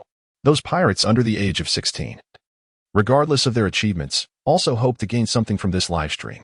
Thus, when Luffy made his statement, all the pirates were thrown into a state of panic. They feared that Luffy truly intended to expel all pirates under 16 from the group chat. Hancock declared, "My Amazon Lily does not need to withdraw. We are not afraid of danger." At this moment, Hancock had just lost her conqueror's haki, rendering her nation vulnerable. They needed the opportunities presented in the live stream to bolster their national strength. As a former slave who ascended to the position of Empress, Hancock understood the weight of power. Therefore, even at the risk of losing her life, she was willing to take the chance. With Hancock leading the charge, the other pirates quickly expressed their own stances. Big Mom stated, "Our members from Tato Land do not need to withdraw. It's merely a matter of losing lifespan. There's nothing to fear." Kaido added, "My beast pirates will not allow any crew member to exit." Shanks chimed in, "Fortunately, I have no child laborers on my ship. That is certainly a cause for celebration. Bring forth the wine and meat." Mihawk advised, "Every day is a feast. Be cautious not to become a glutton." Shanks laughed, "Ha ha ha. I'm not Moria. Relax." Moria retorted, "So, even silence brings fire?" Regarding the pirates' declarations, Whitebeard remained nonchalant. Whether his crew chose to stay or leave was entirely up to them. Upon witnessing these declarations, Luffy smiled faintly. That smile carried an air of mischief. They are reluctant to leave the live stream, are they? Then they must show some sincerity. Chapter 21. Brainwashed by the Navy? For love and peace. As the prominent pirates in the live stream began to voice their thoughts, unwilling to withdraw, Luffy calculated that it was time for these individuals to pay a price. After all, this was his live stream. Regardless of whether they were emperors or 7 warlords, they were all subservient in this space. Although the Navy seemed to hold some dominant advantage at present, it was merely a reflection of Luffy's influence. Had Luffy not declared his allegiance to the Navy, figures like Sengoku and Akainu would hold no significance. Luffy firmly believed that all things in the universe are akin to Tai Chi, where black contains white and white contains black. Pirates represent the forces of darkness, yet among them are not without righteous individuals. Conversely, while the Navy bears the banner of justice, its internal decay has spread to its very foundations, rendering it irredeemable. Therefore, he had no genuine need to align himself with the Navy. Soon, Luffy addressed the live stream audience. It appears that everyone is reluctant to leave, however. Lord Sengoku has stated that for the love and peace of the world, we must do everything in our power to protect the next generation. Through our current efforts, let us provide a better life for the next generation. This is the essence of our Navy's justice. Luffy continued, "Yet, you pirates often scour the world, abducting children, luring them onto your ships, and exploiting them as free labor, which is an egregious crime. Given the perilous nature of this live stream, we cannot involve them." Luffy proclaimed, therefore, for the sake of love and peace, they must withdraw. With Luffy's resolute statement, countless pirates were left in shock. Shanks was the first to react. "Back in the day, when Luffy cried and begged me to take him aboard, I refused. Now you accuse me of employing child labor? What nonsense!" Garp interjected, "Shanks, impossible. If you spread falsehoods, I will chase you to the ends of the earth." Hancock questioned, "Why is Captain Garp so protective of that Straw Hat Kid? Could there be an unspeakable secret?" Sengoku denied, "No, there is nothing." Kizaru added, "Marshal, that sounds a bit like there is no silver here." Sengoku retorted, "Kizaru, double your salary and keep quiet." Kizaru replied, "Got it." As Shanks expressed his dissatisfaction, other pirates began to voice their grievances as well. Moria protested, "All my crew are zombies. Where would I find children?" Whitebeard asserted, "I have no interest in abducting children. They willingly recognize me as their father." Doflamingo declared, "It's well known that my pirate crew is a family business. Abducting child laborers? Absolutely not. Room manager, you cannot spread rumors so casually." Luffy defended, "I'm not spreading rumors. These are the very words of Lord Sengoku." Luffy accused, "You pirates are utterly vile and shameless." With one statement, Luffy deftly absolved himself of responsibility while simultaneously berating the pirates. After all, he was merely an ordinary Navy officer. Who would believe that a small-time Navy officer could make such statements without someone backing him? Certainly, no one would. Crocodile quipped, "Room manager, are you sure you're not brainwashed by the Navy?" The Sand Crocodile boldly stated this in the live stream. Kaido added, "When it comes to slandering, the Navy takes the crown. No one else dares to claim the second spot." Doflamingo remarked, "That tone indeed sounds like something Sengoku would say." Luffy laughed, "Ha. Being a pirate is still the best." Garp interjected, "Luffy, come here, and I'll make sure to smash your head." Luffy responded, "What?" As the live stream erupted in another wave of anti-Navy sentiment, Sengoku found himself bewildered. "When did I ever say such things? I don't recall." Luffy chimed in, "It's written in the Navy textbooks. Marshal, don't be modest." Luffy vowed, "Rest assured, Marshal, these truths will not vanish due to the pirates' denial. The light of justice shall ultimately illuminate the land." Luffy was determined to uphold his loyal Navy persona. Just as Kizaru, who had been silenced, could no longer resist. He commented, "Haha, another Navy textbook reference. Akainu, come out and take your beating." Akainu protested, "Why drag me into this?" Akainu reluctantly admitted, "Fine, it was me initially." Akainu instinctively sought to refuse. However, as this matter also pertains to the naval textbooks, Akainu had no choice but to swallow his pride. As a high-ranking admiral, it was evidently inconceivable for Akainu to personally engage in the tedious and menial task of compiling the naval instructional materials. However, following the incident where the 4 emperors clashed and the 7 warlords were attacked, in order to provide an explanation to the pirate leaders across the globe, the burden must fall upon Akainu. The Navy's scapegoat has emerged, and Sengoku breathes a sigh of relief. At least the pirate's ire is no longer directed towards him and the Navy as a whole. To appease the world's pirates, Sengoku declares, "So it is. I never imagined such a person could exist within our Navy, distorting the facts and tarnishing our reputation. Henceforth, I announce the revocation of all of Akainu's positions within the military. He shall return home for reflection." Sengoku's punishment of Akainu is merely a strategy to silence the voices of the world's pirates. After all, the textbook incident involves a plethora of formidable pirates, and failure to take action could lead to them causing trouble for the Navy and the towns under its jurisdiction. Sengoku does not wish to see the delicate balance he has maintained for so long disrupted.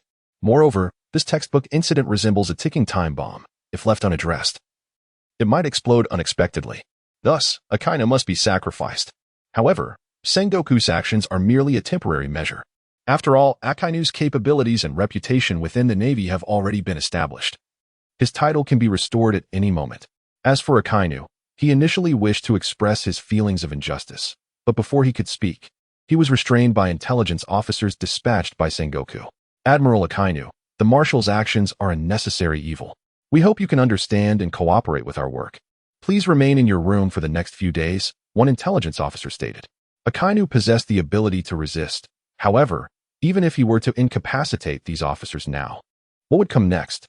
He still needs to navigate within the Navy and aspires to ascend to the rank of Marshal.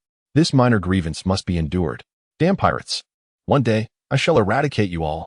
Akainu declared vehemently as he removed his admiral insignia. Due to Sengoku's act of parental authority, the pirates' mouths were finally silenced. And the textbook incident was no longer a topic of discussion. With the resolution of the textbook issue, the Navy found itself devoid of targets for attack. Consequently, it soon reached the Navy's stronghold.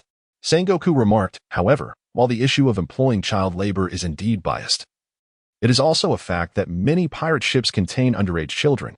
Since all children under the age of 16 have exited the Navy, the same should apply among pirates. Sengoku added, Luo Fei, your proposal is quite commendable. Pursue your intentions.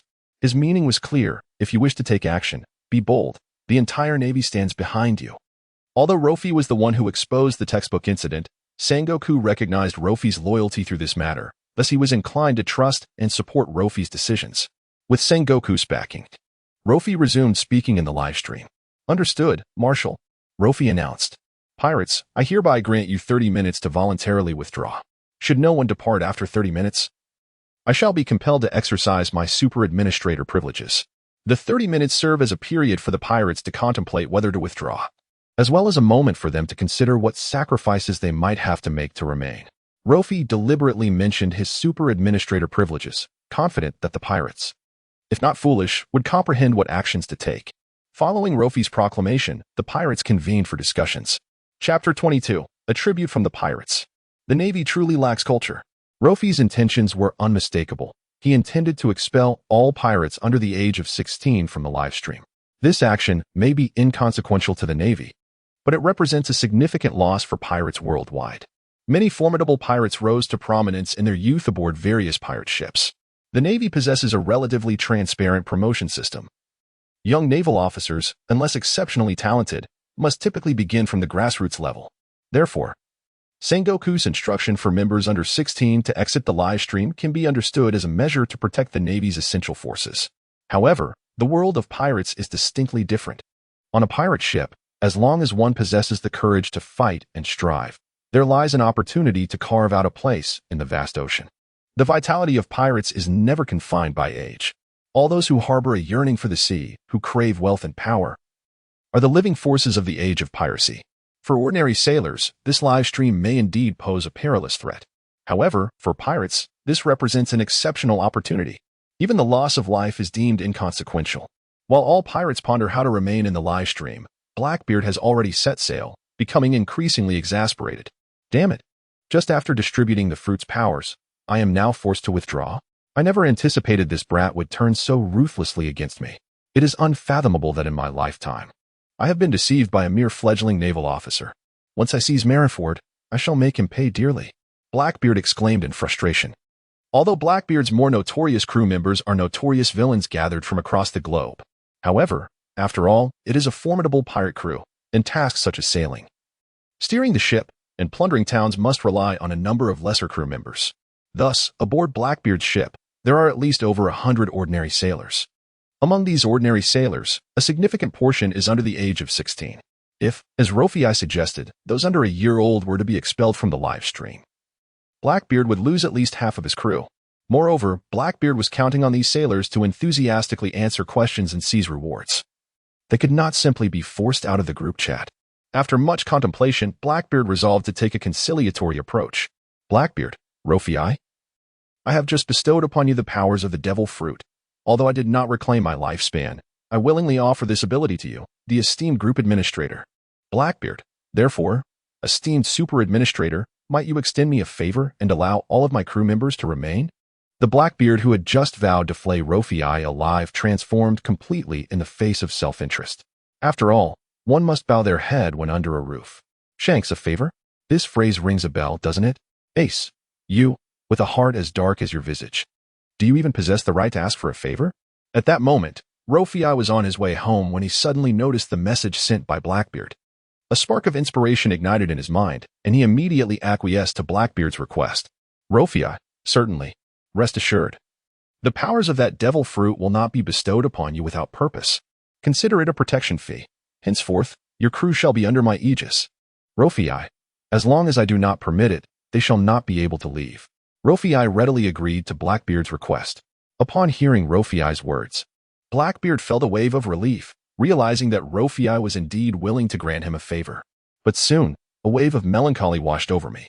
After enduring hardships for decades, I finally reaped the fruits of my labor, only to find myself at the mercy of a little-known naval officer's whims. The frustration was palpable. However, in the midst of his anger, Blackbeard found himself utterly powerless. After all, separated by the virtual confines of the livestream. Was he truly expected to confront and physically assault Rofei? Moreover, considering Rofei's plethora of formidable abilities, even a face-to-face encounter might not guarantee Blackbeard's success. This overwhelming sense of helplessness nearly plunged him into despair. Observing Blackbeard's fluctuating emotions of laughter and tears, Bashes was profoundly astonished. Throughout their acquaintance, he had never witnessed Blackbeard in such a disheartened state.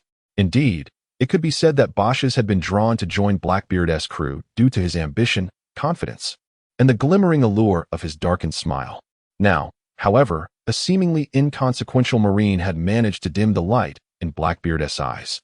Who exactly was this young man? As he gazed at Rofei, who had just spoken in the live stream, Bashes felt an involuntary surge of caution. Rofei, on the other hand, was unconcerned with how others perceived him. He was acutely aware that even in the bustling marketplace of Marineford, one had to pay a protection fee, let alone being the super administrator of this livestream. In this realm, he was the sovereign. Merely requesting a protection fee from Blackbeard was hardly excessive. Of course, Blackbeard could refuse, but the immediate consequence would be his expulsion from the group chat. Rofei's willingness to extend this courtesy to Blackbeard was not out of gratitude for any past favors, but rather a necessity to initiate the payment of protection fees. Rofei firmly believed that once the precedent was set, countless others would follow suit. After all, the allure of this live stream was undeniable to any faction. Soon after Rofei announced that he would not expel any members of the Blackbeard pirates, other notorious pirates began to express their goodwill towards him. Hancock stated, "Surely, the powers of my fruit are unnecessary for the esteemed super administrator. Instead, I shall offer my technique, the fragrant feat, and hope you accept it graciously." Hancock's gesture was commendable. The fragrant feat was one of her signature skills. Having lost her conqueror's hockey, her willingness to present this technique underscored her respect for the live stream and acknowledgement of Rofei's status. Doflamingo added, "It is well known that Dressrosa is famed for love, passion, and toys. I am willing to annually supply top-tier toys, hoping that the esteemed super administrator will allow my subjects to remain in this live stream." Compared to Hancock, Doflamingo's offer was rather meager. While Hancock at least presented a skill, Doflamingo merely proposed to send trivial toys, as if he were a child himself. Perhaps sensing the inadequacy of his initial offer, he quickly supplemented, "Of course, should the super administrator desire a dance performance, I would be more than willing to present our finest dancer from Dressrosa." Doflamingo believed that for a spirited young man like Rofei, the allure of beautiful women would far exceed that of wealth or status. His assumption, it turned out, was quite accurate. Upon hearing Doflamingo's proposal of a premier dancer, Rofei felt a flicker of excitement. After all, among Doflamingo's cadre, there were several individuals Rofei admired, such as the captivating Violet from the Don Quixote family, whose elegant and mature charm undoubtedly made her the dream of countless men. Should he seek a top dancer from Dressrosa, Violet would be the obvious choice. If Doflamingo were willing to part with her, Rofei might indeed consider his request. However, Rofei believed that Doflamingo, who valued his family highly, would never do such a thing. Thus, he merely chuckled at Doflamingo's proposition. Following Doflamingo, Moria chimed in, "On my enigmatic ship, aside from zombies, there is little of value to offer. Since even Doflamingo's toys can be presented, I can also offer my puppets." Big Mom interjected, "Is this the pace we are following? Must one present gifts to Super Administrator Rofei to ensure that one's crew and subjects are not expelled from the chat?" Big Mom then lamented, "In that case, I must reluctantly offer the cake freshly baked from my long bread. It is among my most cherished possessions." Perona exclaimed, "Puppets? What puppets remain on the enigmatic ship?" "Wait. Moria, are you planning to present my puppets to the Super Administrator?" "I absolutely refuse. Firmly refuse." Shanks inquired, "Does young brother Rofei indulge in alcohol?" "I happen to have a few barrels of fine wine aboard my ship." Kaido remarked, "We have a plethora of peculiar beasts aboard. If the Super Administrator is not averse, you may come aboard to witness a complimentary beast performance." Kizaru retorted, "Kaido, no trade means no harm. We do not endorse any form of animal performances." Kaido responded. Kaido, how about a devil fruit? The Navy truly has limited culture. Of course, Kaido's words were merely a fade. While he invited Luo Fei to witness a free beast performance, his true intention was to find a way to imprison him upon arrival. Either he would force Luo Fei to join his ranks or send him to Wano to labor. Luo Fei, naturally, saw through their scheming. They believed that such trivial gestures could win him over. Such a notion was utterly preposterous. Chapter 23. The Straw Hat Pirates Under Surveillance. With the 4 emperors and 7 warlords leading the charge, Luo Fei's announcement to expel members under 16 from the livestream quickly spread. Fear gripped the pirates. In order to remain in the livestream, many began to express their goodwill towards Luo Fei. Soon, a wave of gift-giving swept through the livestream. It seemed that one could not be part of this community without presenting something. Even Monkey D.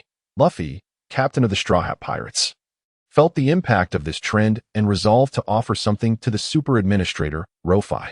Luffy mused, this livestream is so captivating. I don't want anyone to leave. Since everyone is offering gifts to the super administrator, we can't fall behind. Luffy continued, Sanji's delicious meals cannot be offered, nor can Nami's oranges. Our ship seems rather impoverished. There is nothing of value. As he gazed at the pristine Going Merry, he sighed quietly. Nevertheless, Luffy was determined. He refused to believe that a thorough search of the ship would yield no worthy item. Thus, after scouring the ship from bow to stern, Luffy finally discovered something suitable to present. Luffy declared, how about we offer gold and silver treasures to the esteemed super administrator? Buggy chimed in. You're offering gold and silver treasures because the ship is too poor? Are you sure you're not just trying to show off? Luffy retorted. Is your pirate ship even poorer than mine? Luffy surveyed the ship and concluded that this was the only item of value aboard. Unfamiliar with the true worth of gold and silver treasures, he remained blissfully unaware of their significance. However, Nami is well aware that for Luffy, money holds no value. However, Nami has always regarded money as essential as life itself. Upon witnessing Luffy so readily offering the ship's treasures, she immediately became agitated. Nami exclaimed, you cannot speak carelessly. There are no crew members under the age of 16 aboard our ship. Luffy responded, huh? Isn't Chopper one? Chopper chimed in, Nami. This live stream is so entertaining, I don't want to leave. Chopper quickly joined the group chat. If merely losing wealth meant he could remain in the live stream, Chopper was certainly eager to seize that opportunity. However, perhaps due to his relatively recent arrival aboard, he was still unaware of the extent of Nami's obsession with money. Nami reassured him, it's all right. It's just a temporary exit. Once you reach adulthood, the admin can simply reinstate you. Chopper whimpered, Luffy, help me. Luffy declared, you are all my companions, and we must stick together. It doesn't matter. It's just gold and jewels. It's nothing significant. Nami retorted, you reckless spendthrift. Hearing Luffy's intention to touch the ship's treasure trove, Nami was beside herself with rage. However, amidst his anger, he still had to devise a way to preserve the treasure while ensuring Chopper remained in the live stream. Soon, Nami conceived a clever excuse. Nami, Chopper is a reindeer. He cannot be considered a human. Therefore, he should not be excluded from the list of those under 16. Walbo, haha indeed. A pet is still a pet. Even aboard a pirate ship, he remains a pet. Doriel, the doctor. Ha! What a fascinating pirate ship it is. My foolish son. Are you faring well on the vessel? Nevertheless, even Doriel's intervention could not alleviate Chopper's current negative feelings. Upon hearing Nami's remark, Chopper felt utterly dejected. Fortunately, Nami had not intended to hurt him. Her assertion that Chopper was a reindeer was merely a stratagem to keep him in the live stream. Thus, after making her statement, Nami swiftly approached Chopper to offer comfort.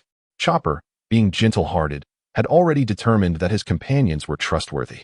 After several minutes of Nami's reassurances, Chopper finally accepted her explanation. Chopper, all right, I am indeed a reindeer. Luffy, is that really acceptable? Nami, what is wrong with that?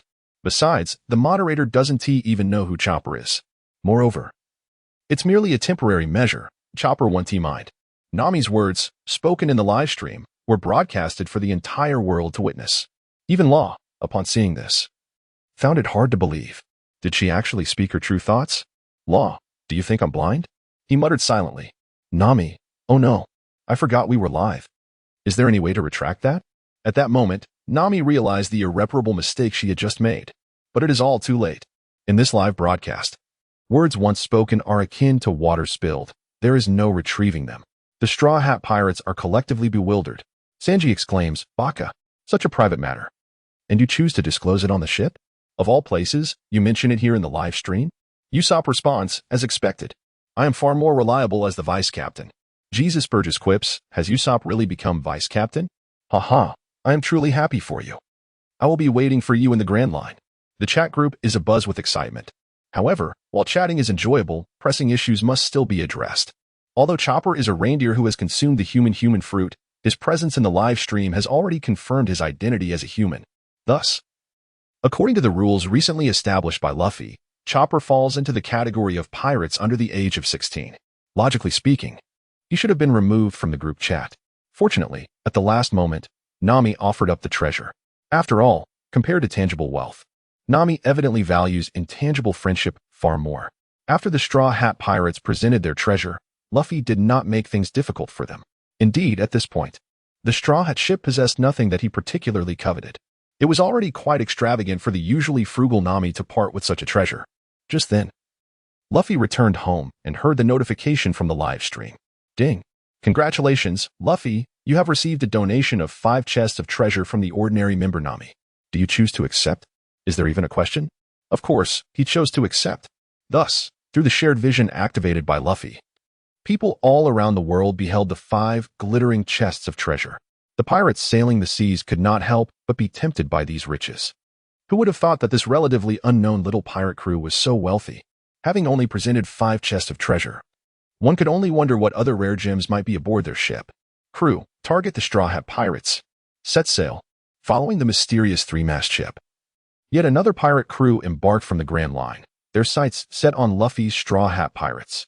However, these individuals saw only the superficial riches, entirely unaware of the deeper complexities involved.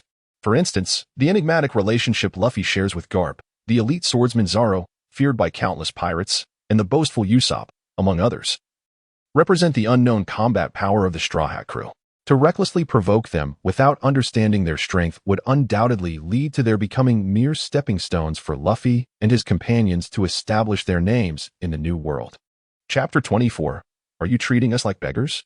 Meanwhile, Luffy, having just received the treasure, nodded in satisfaction. This chest of riches was worth more than a lifetime of salary as a Navy officer. Not to mention, it was filled to the brim with 5 chests. From Luffy's understanding, the Straw Hat Pirates had only recently set sail, not even a year had passed. Yet, in such a short span, they had accumulated such an impressive fortune. It was likely that a lifetime in the Navy would not yield such wealth. Now Luffy finally understood why Admiral Kizaru always appeared so lackadaisical. If not for justice and dreams, being in the Navy truly held little allure. It is no wonder that Luffy, at such a young age, clamored to become a pirate. The freedom to roam the seas, to pursue all that it offers, while also acquiring wealth and status. Indeed, the pirate life is far more appealing than that of the Navy. Luffy mused to himself. However, despite his musings, he had no intention of actually becoming a pirate. Being a pirate might be thrilling, but Luffy chose to continue as a Navy officer. Why? Because being in the Navy comes with structure, and he has the support of Sengoku and Akainu. Now, simply leveraging his status as a live stream moderator, he could effortlessly obtain what many would pursue for a lifetime. He was not foolish enough to start his own venture. Luffy quickly stowed away the 5 chests of treasure and continued to announce in the live stream. Luffy, there are 15 minutes remaining. Those who have not exited should hurry. Luffy had only consented to the non-exit request of 2 pirate crews, the Blackbeard Pirates and the Straw Hat Pirates. The Blackbeard Pirates received Luffy's approval due to their previous offering of a devil fruit ability, while the Straw Hat Pirates were granted the same for presenting 5 chests of treasure. The other pirate crews, though they professed their loyalty in the chat, were merely paying lip service. Luffy's sincerity was evident. He promised treasure and immediately delivered. Others, be they emperors or warlords, merely sought to test Luffy's reaction without truly offering anything of value. Although Luffy himself did not particularly care for their prior promises, their actions clearly indicated that Luffy was not regarded as significant in their eyes. Doflamingo, I wonder, does the moderator prefer dancers or top-tier toys? Regardless, either will surely please you, esteemed moderator. Big Mom, the long bread is being expedited. If all goes well, I can have the dessert ready for you by tomorrow. Please be patient. Moria, Perona, stop fooling around. Give me the doll. Kaido, I wonder when the esteemed moderator will be free to visit Wano? My Beast Circus welcomes you at any time. In the live stream, the big shots were all expressing their thoughts. The recently retired Akainu, upon hearing the pirate's remarks, could not help but chuckle. Akainu, I must say you fellows are rather stingy, aren't you? Doflamingo, what are those toys worth? Luffy is already 17. Do you think he is a mere child to be pleased with a few toys? And as for the dancers, vulgar and depraved. Akainu, and Moria, you dare offer a doll? It appears the mysterious three-mast ship is truly failing. Perhaps the warlords need a complete overhaul. Akainu, however, when it comes to lack of sincerity, I believe Big Mom takes the cake. What is so special about desserts made from long bread? If you're capable, produce those top-tier desserts that you receive as tributes from around the world. No, wait. Desserts are likely only something you would consider top-tier, right? Akainu, with such a lack of earnestness, don't think your underage crew members will be able to remain in the live stream. Even you might not be safe. Now, Akainu, having shed his official duties, was completely unrestrained. He paid no heed to the emperors or warlords.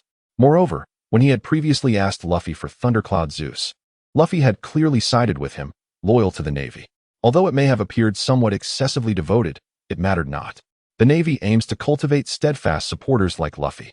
Since Luffy is an advocate of the Navy, Akainu felt it his duty to support him. Furthermore, the pirate's dismissive attitude was evident to all. Luffy's status as a moderator was not taken seriously. This was not a favorable situation for the Navy. Only when Luffy, as a Navy officer, becomes the singular supreme entity in this live stream will it benefit the Navy the most. This would undoubtedly serve as a powerful deterrent to the pirates. Seeing Akainu backing him, Luffy promptly echoed, Luffy, are you all treating us like beggars? Luffy, even a newly set sail pirate crew with fewer than 10 members can offer 5 chests of treasure, and you can only talk? Nami, I feel quite offended. Rofei's statement is evidently clear. He holds no regard for the loyalty professed by these pirates. He has articulated the reason behind this disdain quite explicitly. The pirates are pathetically miserly, offering barely enough to appease a beggar. Moreover, Rofei is the super administrator in this room of thousands. Rofei. Now, there are only 5 minutes left before the deadline for kicking people out.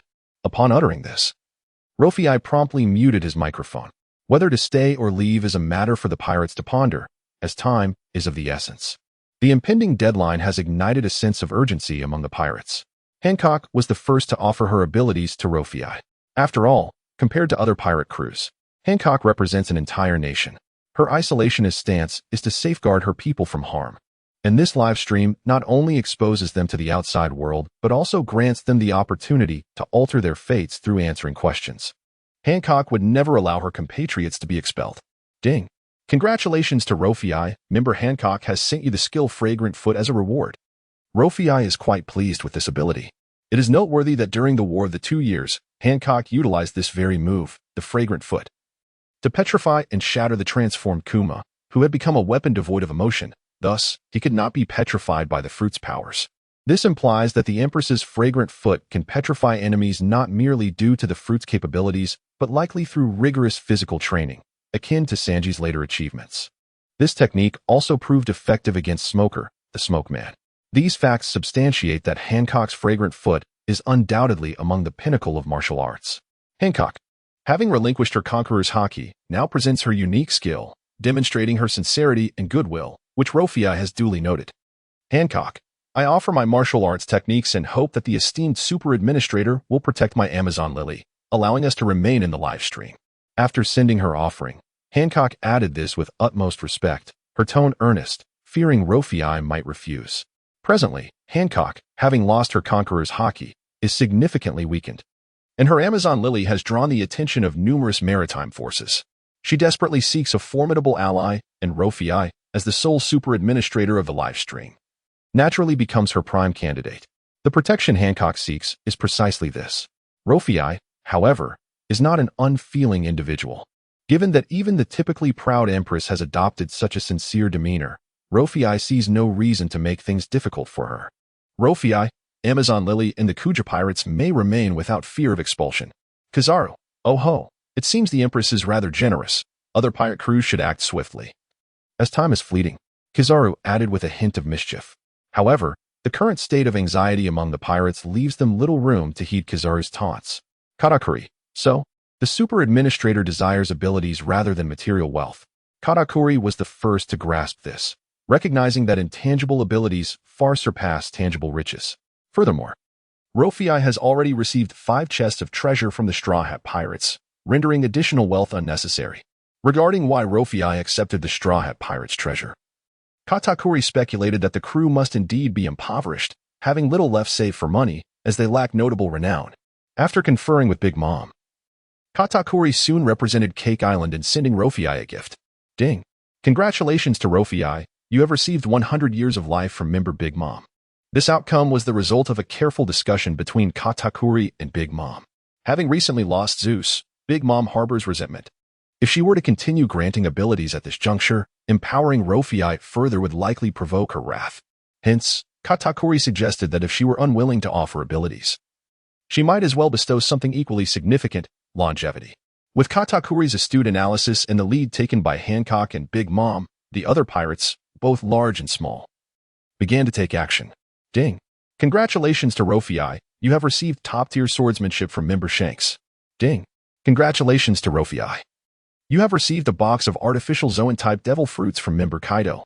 Ding! Congratulations to Rofei, you have received a box of Buggy's cannon from member Buggy. Ding! Congratulations to Rofei, you have received the skill String Puppet from member Doflamingo. The live stream was soon inundated with such reward notifications. Observing this flurry of gifts, Moria, far away in the Devil's Triangle, found himself in a quandary. Moria, I truly have nothing of value to offer. If all else fails, dear Super Administrator, would you settle for a ghost doll to play with? Perona, dammy. Moria, children should refrain from interrupting when adults are speaking. Rofei, surely you have a fellow named Absalom aboard your ship? His transparent fruit seems rather impressive. Chapter 25. Absalom, are you a Navy spy? Moria, already among the less powerful of the warlords, now finds himself stripped of all martial skills, relying solely on his fruit abilities, which significantly diminishes his strength. With his ship situated in the infamous Devil's Triangle, a place notorious for its hostility, it is challenging for him to find anything of worth to present to Rofei, aside from his fruit abilities. However, unwilling to part with his final trump card so easily, Moria attempted several strategies, even playing the sympathy card, hoping to discern if he could further reduce his offering to Rofei. If it became unavoidable to provide something minimal, he would prefer to concede rather than struggle futilely. Thus, upon hearing Rofei express interest in Absalom's transparent fruit, Moria breathed a sigh of relief. Thankfully, Rofei did not covet his own abilities. Otherwise, the already impoverished Thriller Bark would face even greater misfortune. Moria, Absalom, quickly present your gift to the esteemed Super Administrator. To demonstrate his sincerity, Moria proclaimed this before the world's great figures. Absalom, upon hearing Moria's call in the live stream, appeared utterly bewildered. If one were to succinctly describe Absalom's situation, it would be, in the comfort of one's home, the pot falls from the sky. Though offering abilities to the Super Administrator would not adversely affect him, he remains in a state of confusion. However, such a formidable weapon as the transparent fruit is not something anyone would wish to part with lightly. Inab is no exception. Moreover, what is the greatest advantage of possessing the transparent fruit? Is it not true that Luffy's desire for its power stems from his own lecherous tendencies?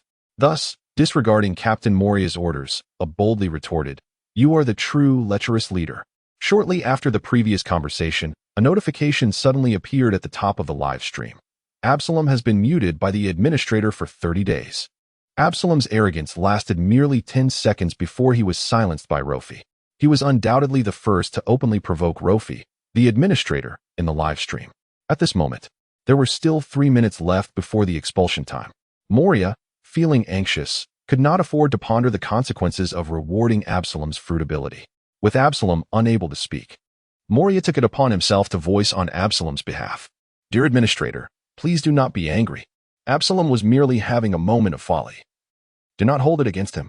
Kindly show mercy and lift his mute, allowing him to bestow his ability first, if you would."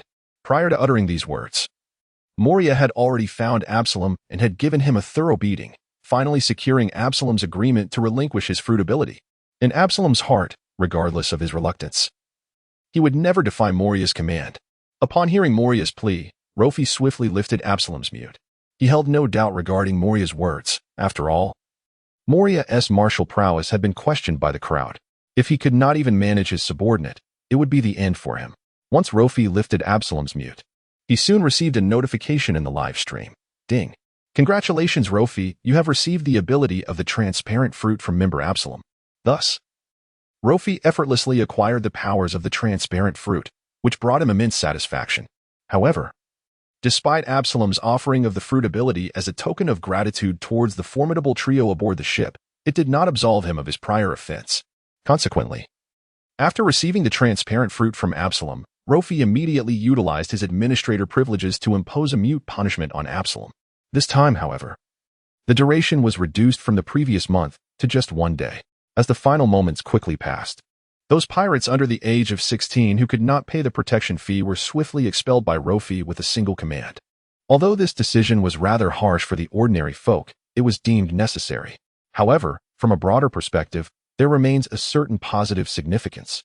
After all, this question and answer live stream has the arbitrary power to strip group members of their abilities, possessions, and even their very lives. The consequence of such actions is a profound reshuffling of the entire world. Those ordinary ants without any hidden cards are deemed unworthy of witnessing the dawn of a new era. The live stream quickly returned to its usual state, and the chat group became lively once more, exchanging intelligence and engaging in casual conversation. Following this episode of expulsion, many pirates now held a deep sense of reverence for the live stream. Indeed, numerous pirate crews even designated spies to monitor the proceedings, taking shifts to observe and report on every development within the live stream. Meanwhile, the orchestrator of it all, Luffy, sat comfortably at home, counting the rewards he had amassed in just half an hour. Among these rewards, the most captivating to Luffy was the string puppet gifted by Doflamingo. This puppet is the pinnacle of Doflamingo's mastery of the string fruit, capable of serving as a doppelganger. Not only does it resemble the user outwardly, but its mannerisms and actions are indistinguishable from those of its wielder. Doflamingo had initially believed that he was merely bestowing a technique intertwined with the fruit's powers upon Luffy, without transferring the fruit's abilities themselves, thus rendering Luffy unable to utilize the technique. However, the reality proved Doflamingo gravely mistaken. Within less than a minute of receiving the string puppet, Luffy adeptly commanded the puppet's movements, even manipulating the strands that composed it with ease. Although this level of mastery paled in comparison to Doflamingo's own command over the fruit's abilities, it was nonetheless impressive. For Luffy, it has become a formidable weapon and an exceptional tool for evading responsibilities. As for the offerings from other pirates, Luffy has taken the time to examine them. He chose to merge gifts such as the Century of Life bestowed by Big Mom and the swordsmanship imparted by Shanks. However, treasures of gold and silver, along with the devil fruit sent by Kaido and the buggy bombs provided by Buggy, were all unceremoniously relegated to a corner of the room. Luffy has yet to contemplate how best to utilize these items. However, as a matter of supply for the superiors, he must accept it. Just as Luffy pondered how to deal with those external possessions, a clandestine meeting was convened by the enigmatic Sanzi fan. With a face resembling that of a bloated pig, approached Moria and remarked, "Master, this Luffy is not to be underestimated. How did he come to know that I possess the transparent fruit?" Had just been compelled by Moria to relinquish his fruit ability, and now, having regained his senses, he felt it necessary to report these suspicions to Moria. Upon hearing this, Moria was struck with sudden clarity, exclaiming, "How did I not think of that? The Devil's Triangle has always maintained strict confidentiality. How could he possibly know? It seems that this Luffy harbors considerable ambitions," Moria said with a stern gaze. Following this, promptly added, "Could it be that the Navy's influence has infiltrated here? It appears, Master Moria, that we must enhance the protection of our ship's information." Moria nodded in agreement. However, it did not take long for Moria to sense something amiss, and his gaze towards Absalom grew significantly more vigilant. It made perfect sense. "Wait a moment, Absalom, could you possibly be an undercover agent sent by the Navy?" Moria queried with suspicion. "How could that be? If I were a Navy informant, then that rascal Luffy would be foolishly seeking my devil fruit powers," Absalom retorted, his frustration evident. For the first time, he felt as though his aging mind was not as astute as it once was. After hearing Absalom's explanation, Moria found it reasonable and continued to nod in agreement. Subsequently, he shifted his focus to the ghostly girl on the other side. Absalom's words seemed to hold some merit. "Perona, is that you?" Perona floated before Moria like a specter, rolling her eyes as she remarked, "Lord Moria, I believe you might be suffering from Alzheimer's." "Alzheimer's? What is that?" Moria inquired, perplexed. "It's senile dementia," Perona casually stated before drifting away like a wraith. disinterested in such mentally taxing matters. Chapter 26. Secrets Revealed. Who crushed the Golden Lion's head? After expelling all pirates under the age of 16 from the live stream chat, Luo Fei began to organize the items submitted by the pirates. After about an hour, Luo Fei successfully categorized and arranged the various treasures within the room. These were offerings from pirates across the world, encompassing an array of wealth, precious weapons, and other valuables. Naturally, the pirates would assess their own strength before making their offerings. If the cost of remaining in this live stream exceeded half the value of their entire ship, they would undoubtedly choose to withdraw. Thus, even after providing these items, the core strength of their ships remained intact. At this moment, Luo Fei, hands on his hips, gazed at the scattered treasures and precious items, unable to suppress a remark. The life of a pirate is indeed quite lavish. The accumulation of such wealth could easily establish a nation. Were it not for the spacious quarters provided by the Navy, Luo Fei might not have had a place to sleep tonight. Soon, Luo Fei began to ponder a pressing question. How should he dispose of these items? Should he keep everything for himself? It was certainly a possibility. After all, these were obtained through legitimate means via his superadmin privileges. He neither stole nor robbed.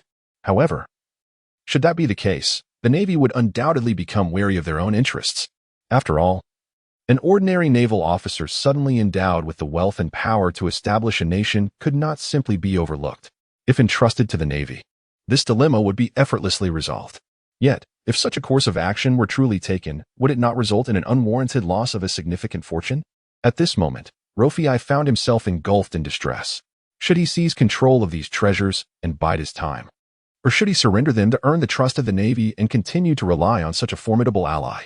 Each choice bore its own advantages and disadvantages, leading Luo Fei into a profound internal conflict. Just as Luo Fei wrestled with his thoughts, the live stream before him suddenly experienced a shift. Following this, the chat group interface vanished, and a new scene emerged within the studio. Was this not the third session of the day? Luo Fei murmured to himself.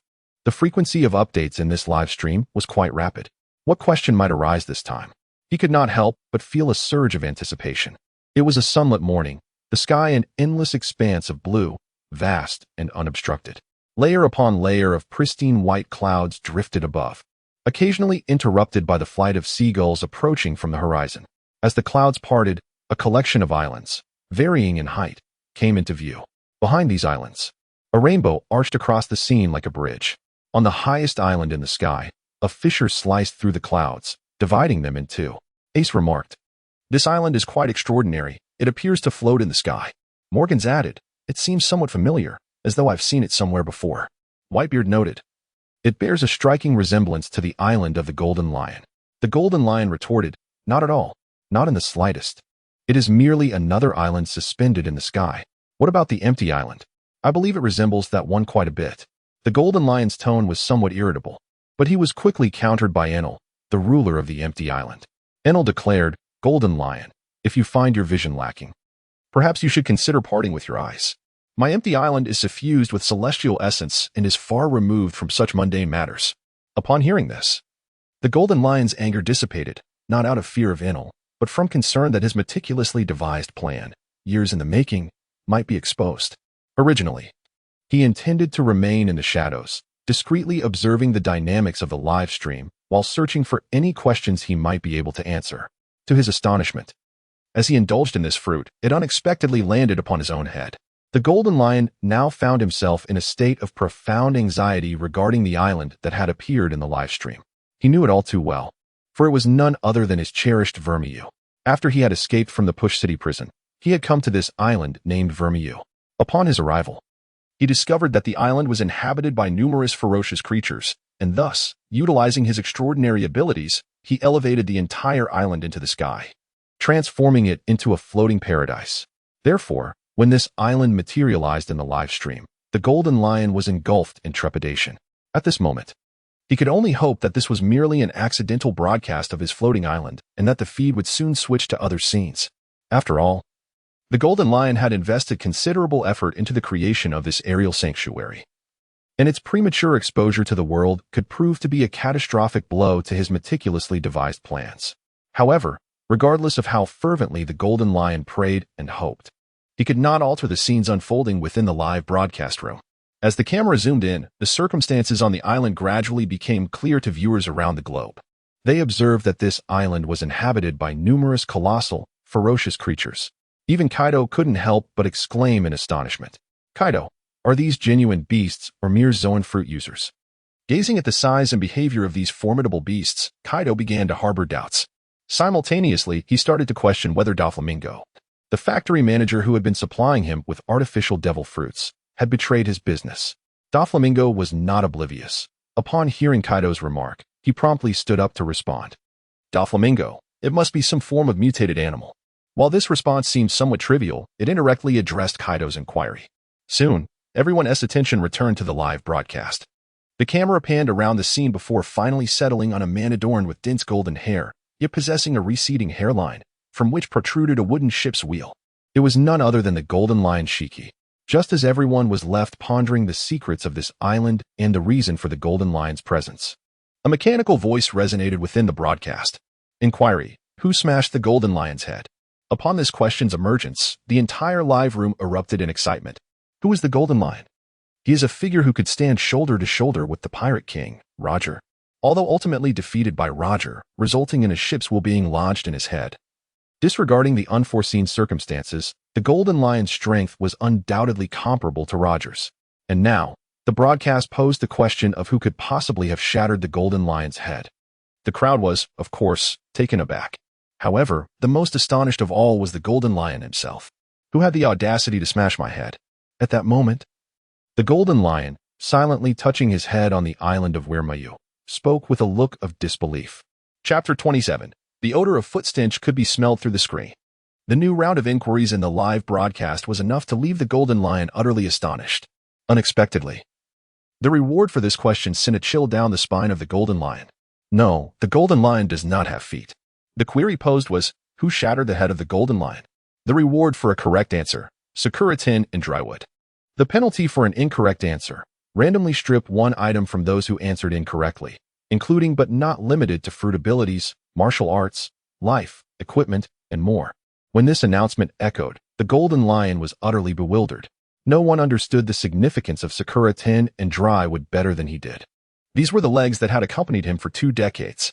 Years ago, in a bid to escape from Impel Down, the Golden Lion had severed his own legs, finally freeing himself from the shackles of sea stone. After losing his legs, he sought out 2 renowned swords, one named Sakura tin and the other drywood, to serve as his new legs and feet. Just as the Golden Lion was still grappling with this reality, the 2 famed swords affixed to his lower limbs suddenly vanished into thin air. With a resounding thud, the Golden Lion collapsed to the ground. At that moment, his mind was flooded with a torrent of expletives. How could this happen? Since his successful escape from Impel Down, these 2 formidable blades had been his constant companions.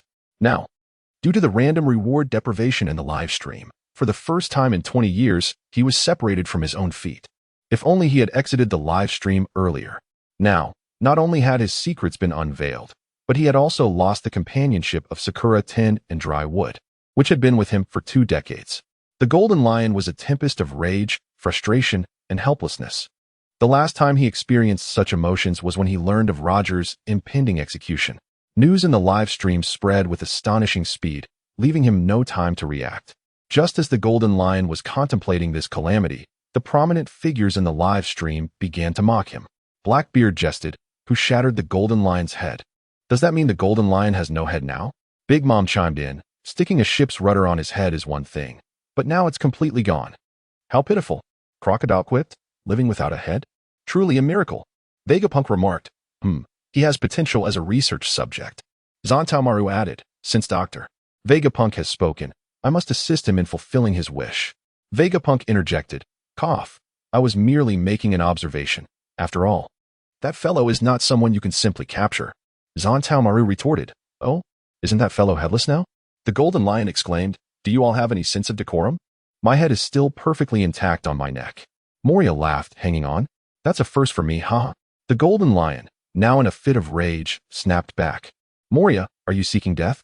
At this moment, the Golden Lion was exasperated. His meticulously constructed secret base had been exposed, and he was being ridiculed by others in the live stream. It was one thing for powerful pirates in the Navy, backed by the world government, to mock him. It was utterly intolerable for Moria, the weakest of the 7 warlords, who had just lost all his martial abilities, to join in. Moria, aware of his own weakened state, realized the gravity of his careless remark and quickly attempted to clarify in the live stream. Haha, I was just joking, don't take it to heart. Besides, many in my zombie army have their heads sewn on, so having a head hanging on the neck is quite understandable. Moria's attempt at clarification only served to further infuriate the Golden Lion, nearly causing him to faint. You dare compare me to your grotesque zombies? Fine. You've truly crossed the line. Waiting for me in the Devil's Triangle. Are you? Just you wait. Upon hearing this, Moria regretted his words anew. It was over. He had truly provoked the Golden Lion this time. However, once words are spoken, they cannot be taken back, especially considering that the entire world has borne witness. Even if Moria is filled with trepidation, he must confront the situation with fortitude. In order to safeguard the enigmatic ship, the mysterious Sanji, to the greatest extent possible, Moria promptly ordered an increase in its defenses and an escalation in the release of toxic gas in the vicinity of the Devil's Triangle. As soon as Moria issued his commands, Shanks, who is typically known for his objectivity and his longing for world peace, began to speak. Shanks, everyone, please remain calm. Have you ever pondered this question? The live stream cannot lie, yet the Golden Lion has no reason to deceive us either. Shanks continued. As for the Golden Lion, aside from the impairment of his 2 legs, the rest of his body is entirely intact, including his head. This implies that, Shanks concluded, this issue originates from the future. Shanks's hypothesis left the entire live stream in a state of shock. The live stream not only has the capacity to reproduce past events, but also possesses the ability to foresee the future. Such a terrifying capability is enough to leave the world in awe. At this moment, whether out of surprise or fear, all the members drawn into the live stream were left in a state of astonishment. Meanwhile, as the Golden Lion's lair was exposed to the public, Admiral Sengoku began to contemplate a pressing question. What has the Golden Lion been up to during his 2-decade disappearance? Given his character, retirement is simply inconceivable. If he is not in retreat, then he must be orchestrating a grander scheme. The emergence of this floating island has successfully captured Sengoku's attention. Even more perplexing to Sengoku are the bizarre, ferocious creatures inhabiting the island. Could this be the Golden Lion's secret that he has kept hidden for 20 years? Sengoku asked directly in the live stream, Golden Lion, is this the secret of your 2-decade absence? What do you intend to do with these creatures on the island? In truth, Sengoku's question was deliberately posed, not in anticipation of a particular response from the Golden Lion. Sengoku was fully aware that even if such a military base were to be exposed, the Golden Lion would undoubtedly refuse to acknowledge it. However, even so, Sengoku felt compelled to voice his concerns. He sought to remind the world that the Golden Lion was an ambitious individual. In a world where any faction's power becomes excessively inflated, it could herald unforeseen calamities. People across the globe, whether pirates or marines, ought to remain vigilant against him. Only through such caution could the insidious schemes of the Golden Lion be gradually dismantled. Upon receiving Sengoku's warning, the other members began to grasp the gravity of the situation. The Golden Lion, who had vanished for 2 decades, was far from ordinary. Particularly intrigued was Kaido, who grew curious about the secrets of the island's mutated fauna. As the Golden Lion sensed the imminent exposure of his plot on a global scale, he hastily shifted the conversation. Everyone, let us ponder what the answer to the question might be, he proposed, redirecting the discourse towards the answers. With no alternative, the Golden Lion resorted to self-deprecation. Who, indeed, had shattered his own skull? Yet, even as the Golden Lion disregarded his dignity in this self-flagellation, some were unwilling to grant him any leniency. Kazara remarked, I can smell the stench of your feet even through the screen. What a misfortune. He gestured towards the rewards displayed above the live stream, which featured Sakura 10 and the withered tree. The Golden Lion responded, Ah, a Marine Admiral, is it? Be careful, lest I smash your head in Marineford. He retorted. Kazara replied coolly, You might want to worry about yourself first. Under normal circumstances, Kazara might have held some trepidation towards the Golden Lion. However, the live broadcast has proclaimed that the Golden Lion will be defeated, and in a rather dramatic manner, with his head being shattered. Consequently, the Yellow Ape harbors no fear. Chapter 28. The underdog remains ambitious, yet plans are outpaced by change. Who shall be the one to obliterate the Golden Lion's head? This inquiry hails from the future. In other words, the Golden Lion of the future is destined to be vanquished. The Yellow Ape's recent remarks, seemingly mocking the Golden Lion, subtly remind the audience that although the former Golden Lion was formidable enough to rival Roger, the version of the Golden Lion 2 decades hence, is hardly a cause for concern. Naturally, the Golden Lion has come to recognize this reality, plunging into a spiral of self-doubt. Is he truly fated to be defeated? If so, what then becomes of his elaborate schemes over the past 20 years? Contemplating this, the Golden Lion nearly succumbs to despair. Meanwhile, Sengoku gazes at the live broadcast before him, lost in contemplation. Renowned for his wisdom within the Navy, Sengoku possesses the ability to discern profound truths hidden beneath the surface of events. This live broadcast, for instance, can unveil the past while also forecasting the future. But from whence does this future arise? Sengoku speculates that the future he perceives is likely a projection based on the established trajectory of the current world. However, the future has now been unveiled before the masses, and this foreseeable future is indeed subject to alteration. Any action taken in the present has the potential to reshape that future. If this is the case, then the future that he currently perceives, is it still the future? When the future ceases to be the future, does everything in the present still hold authenticity? Sengoku began to harbor doubts. Just as Sengoku was mulling over these thoughts, a significant commotion erupted in the live broadcast room. A new question had emerged, accompanied by the enticing reward of 2 supreme swords. Such a reward was worth the risk for the seafaring crowd. Leading the charge was none other than Moria. However, this time Moria had learned his lesson. He refrained from engaging directly, instead commanding his army of zombies. Zombie 1, the head of the Golden Lion, was shattered by Kaido. Zombie 2, the head of the Golden Lion, was obliterated by Big Mom. Zombie 3, the head of the Golden Lion, was destroyed by Kizaru. Zombie 4, the head of the Golden Lion, was smashed by Sengoku. Under Moria's guidance, the zombies began to answer the questions at random. Naturally, without a definitive range for the correct answer, their responses were akin to searching for a needle in a haystack, rendering it nearly impossible to arrive at the right answer. Even after Moria commanded his zombie army to exhaustively guess the responses of nearly all the formidable figures in the sea, not a single correct answer was procured. As the sole administrator and proprietor of the live broadcast room, Luffy furrowed his brow upon witnessing Moria's antics. Is he attempting to sabotage the event? Just as Luffy finished this thought, he promptly switched to his main account. Live broadcast notification. Cheating behavior detected from Moria and his crew, severely disrupting the order of the live question and answer session. Moria's answering privileges have now been revoked. All of Moria's zombie crew members have been expelled. This announcement was disseminated by Luffy using his owner privileges. After sending the message, Luffy pinned the announcement to ensure that everyone in the live room could see it. When the question and answer feature was first introduced in the live broadcast, Luffy had anticipated that some might exploit the system's bugs, recklessly answering questions at the cost of their lives. Yet, he never anticipated that the true instigators of chaos would be these very zombies. Within the bodies of these zombies resided human souls, which led to their inadvertent inclusion as independent entities during the initial recruitment for the live stream. Little did he know that such turmoil would arise. Nevertheless, Luo Fei acted promptly. As soon as he issued the announcement, he wasted no time in expelling individuals.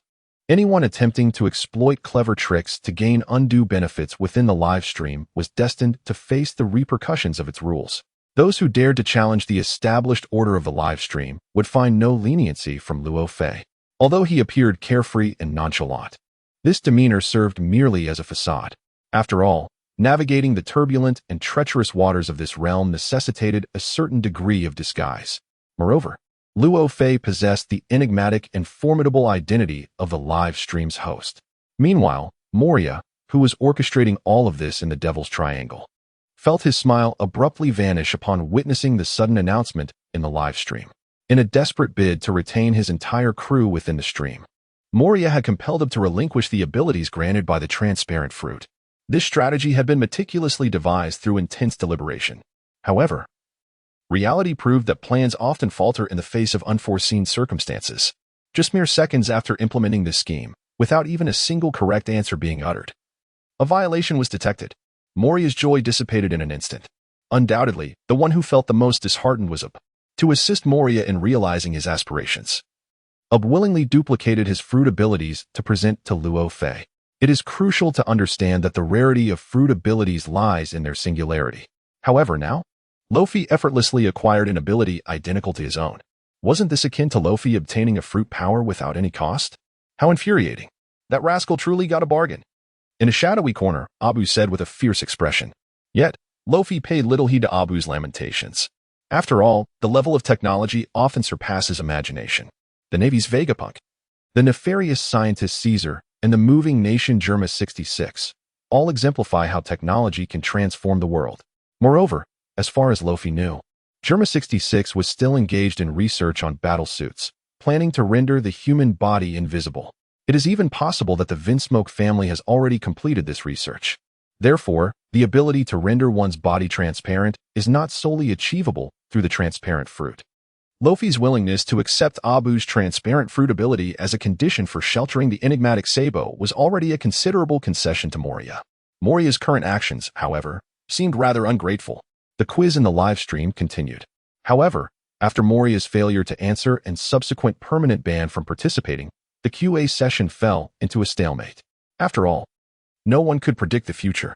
The Golden Lion was a formidable figure from the previous era, evenly matched with Roger, daring to storm the Navy headquarters alone, and the first top criminal to escape from Impel Down. Even if he no longer possessed his former brilliance after 20 years, his strength was still undeniable. To defeat the Golden Lion in such a crushing manner, with his head obliterated, is a feat that few can claim.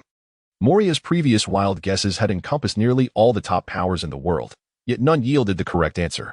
Thus, everyone was truly at a loss for what to answer. Just as despair loomed, Moria re-emerged with another suggestion. Moria, I believe Rayleigh could also be a possibility.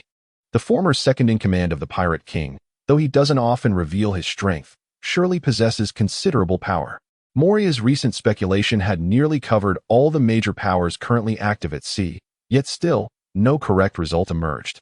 If the new era's strongmen were not the answer, then the most likely candidates would be those from the old era. And Rayleigh, as Roger's first mate and a master of the 3 types of hockey, must possess the strength to rival the Golden Lion. Although Rayleigh had remained in hiding for decades, who could say he wasn't lurking in some corner of the world, preparing for a grander scheme? After all, the future is fraught with countless possibilities. Kizaru, that does seem to hold some merit. Ever since Roger's execution, we haven't heard much from Rayleigh. Luffy, Rayleigh? Is that the same Rayleigh who reached the end of the Grand Line? At that moment, Rayleigh, sipping a drink at Madame Shikuyaku's tavern on Sabaody Archipelago, nearly choked upon hearing his name mentioned in the live stream. Rayleigh, am I getting hit while lying down? How absurd. Buggy, wow, even Rayleigh has been dragged into this? Moria truly is insane. Despite being a former crew member of Roger's ship, Buggy felt a mix of unease and excitement upon hearing Rayleigh speak up. However, upon hearing Buggy's words, Moria felt a surge of indignation. Who was Buggy? Merely a clown. Even if he had fallen from grace, he would never allow a clown to insult him. Moria, who are you calling insane? Be careful, or I'll turn you into a zombie. Do you believe me? Buggy. Oh? How can you still speak? Moria, I'm banned from answering questions, not silenced. Are you deaf? Buggy, I'm not deaf at all. Why don't you give me a demonstration? Given Moria's diminished influence and his prolonged stay in the Devil's Triangle, he rarely ventured out to sea, thus Buggy felt emboldened. Moria was no longer a formidable threat, and Buggy's confidence surged. Moria, Buggy is it? Come to the Devil's Triangle if you dare to face me. Buggy, who would want to go to such a creepy place? After answering so many questions without success, now you can't even participate, yet still wish to answer? Truly pathetic. Upon hearing Buggy's carefree remarks, Moria's frustration peaked. In his anger, he began to doubt himself. Abu, am I really as foolish as that clown suggested? Abu offered a comforting reply. Master, don't pay him any mind. You are simply, perhaps, maybe, possibly not thinking clearly. Moria selectively absorbed the first half of Abu's statement, reassured of his own sanity, and once again focused on the live stream. Abu, the responsibility of answering falls to you. As the audience in the live stream pondered the elusive correct answer, the Navy began to grow anxious. Firstly, the floating island revealed in the broadcast was too peculiar to ignore. Secondly, the rewards of Sakura 10 and Deadwood were indeed tempting. The Navy certainly did not wish to see such potent weapons fall into the hands of pirates. Cap, what do you think? Any thoughts on this question? In the marshal's office, Sengoku stroked his goat beard and inquired. However, Garp merely shook his head, continuing to munch on the chips in his arms. Sengoku, noticing Garp's lack of concern, felt a pang of frustration. You are a hero of the Navy. Countless eyes are upon you. Can you really bear to disappoint them? Seeing the discussion going nowhere, Sengoku resorted to an emotional appeal, which proved effective.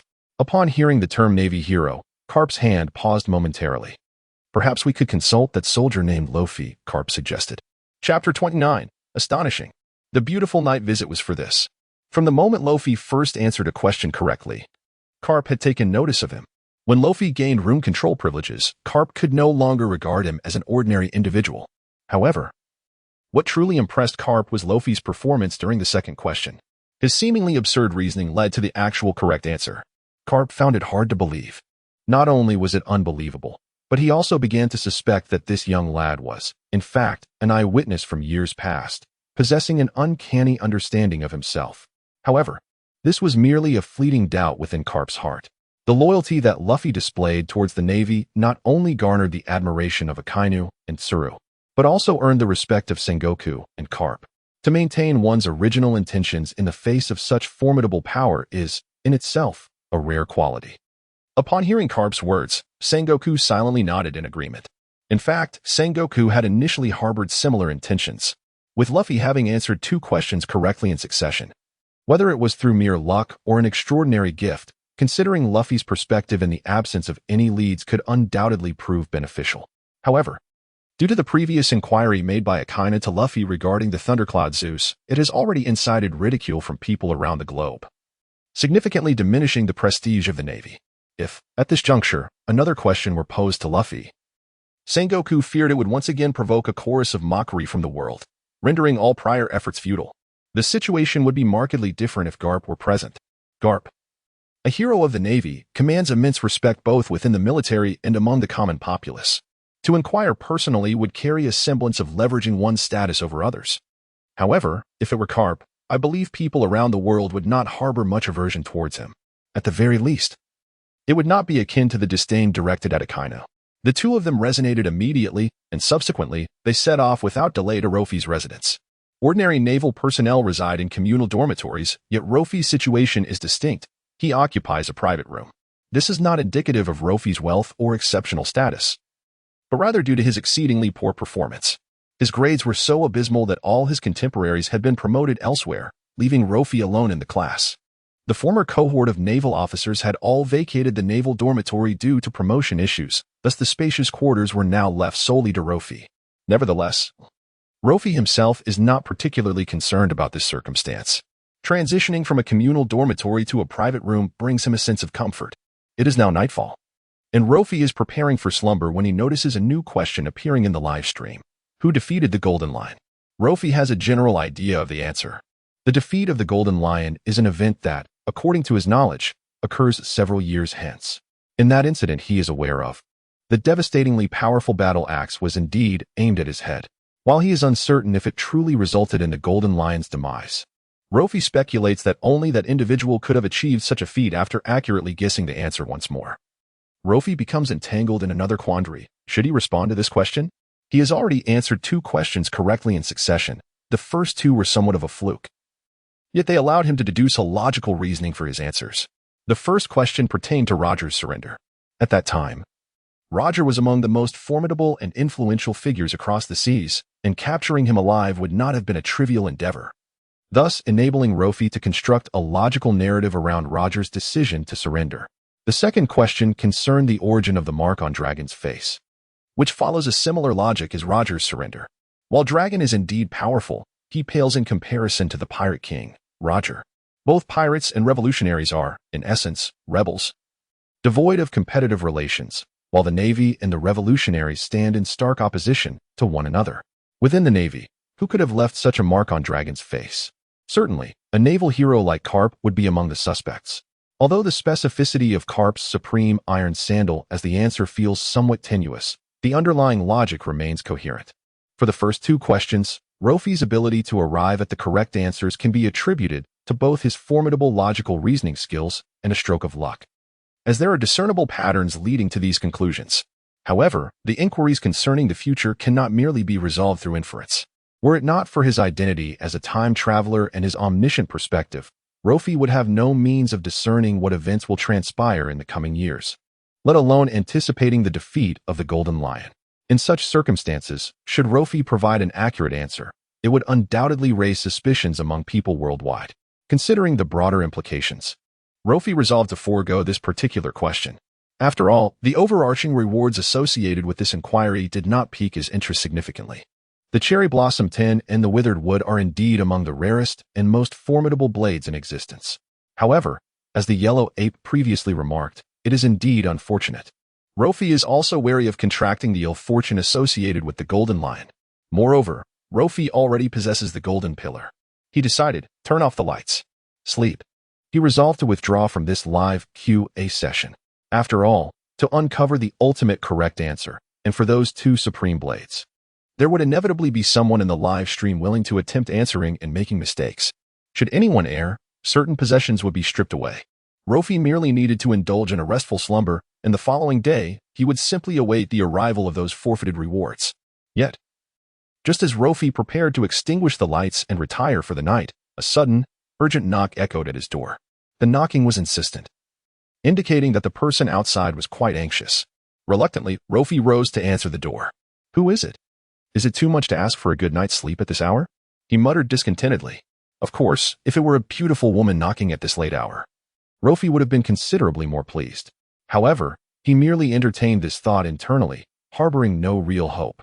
The gender ratio at the naval base was a staggering 5-1, with men comprising the overwhelming majority, making it rare to encounter women, let alone beauties, in Marineford. Soon, Luffy opened the door. As he did, a pair of long, exquisite legs came into view. Luffy could assure anyone that these were the most stunning legs he had seen in years, incomparable to the immature girls at the Naval Academy. Even instructor Tina would feel somewhat overshadowed. The attire she wore was a flirtatious short dress, which barely concealed the upper thighs. Simultaneously, Luffy noticed a tattoo resembling a spider on her left leg. Admiral Peach Rabbit? What brings you here? Luffy inquired, astonished by the unexpected visitor. Chapter 30. Is this something I can view without a VIP membership? Indeed, it was not Sengoku or Garp knocking at Luffy's door in the dead of night, but rather Admiral Peach Rabbit. Luffy couldn't help but speculate. Could her visit be related to the Golden Pillar? It felt rather hasty. His visual sharing was still active. If Peach Rabbit were to request the Golden Pillar from him, the entire audience in the live stream would witness it. Was it a failure of communication from Sengoku? Or was Peach Rabbit simply unable to contain her urgency? This was hardly the most opportune moment for such a request. Upon hearing Luffy's query, an unusual expression flickered across Peach Rabbit's face, a blend of hesitation and a hint of shyness. At that moment, through Luffy's visual sharing, everyone in the live stream could see her appearance, and they clearly observed the expression on her face. Zoro, what's wrong with this woman? Constipated?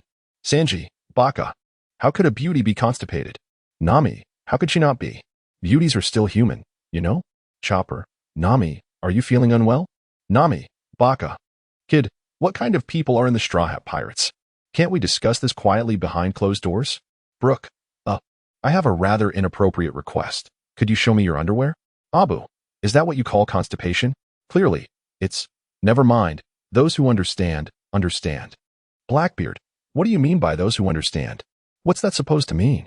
As everyone puzzled over why Peach Rabbit had appeared in Luffy's room, she finally spoke.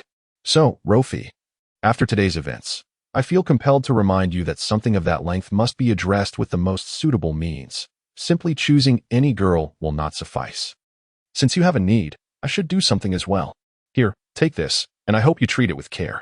After speaking, Peach Rabbit retrieved an item from her waist and handed it to Luffy. Due to the limitations of the shared view, the audience could only see half of Luffy's perspective. Thus, they missed the details of the item Peach Rabbit had just given him.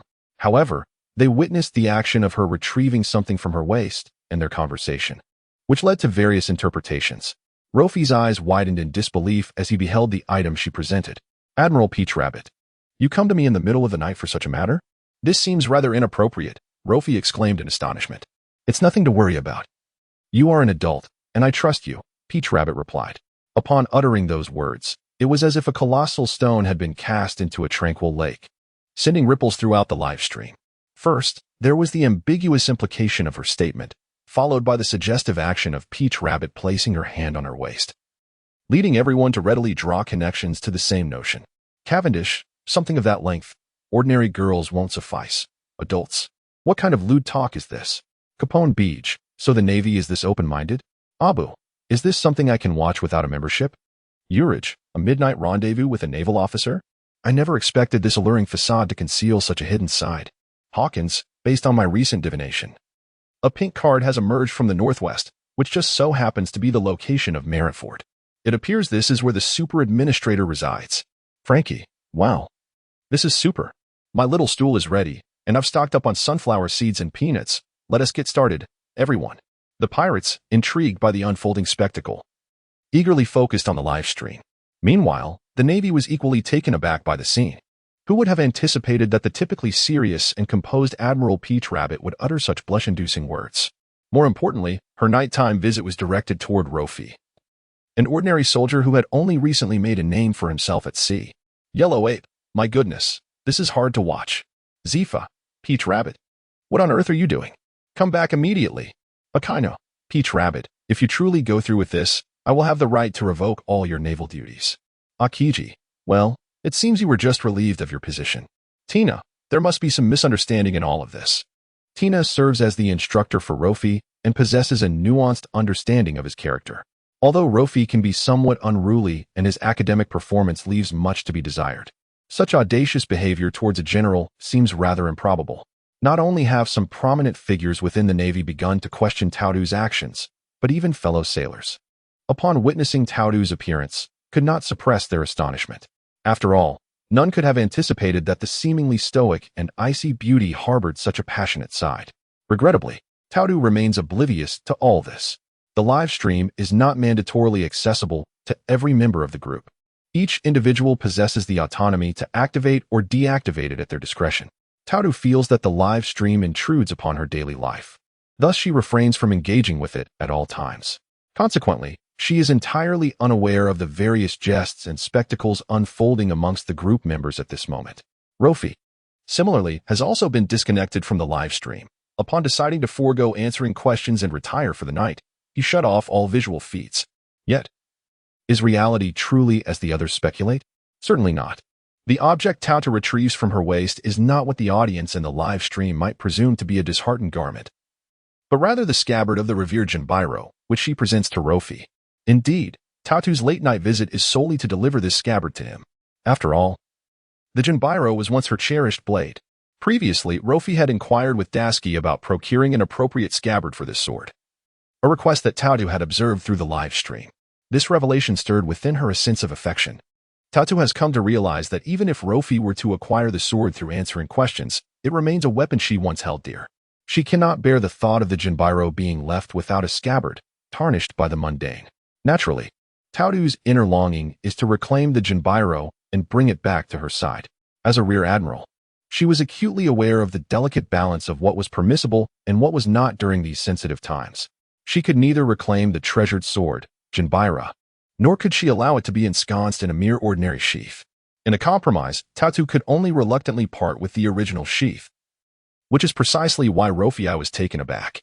Not only was he witnessing his beloved sword being claimed by another, but now he was personally presenting the sheath. Taudu truly exhibited remarkable magnanimity.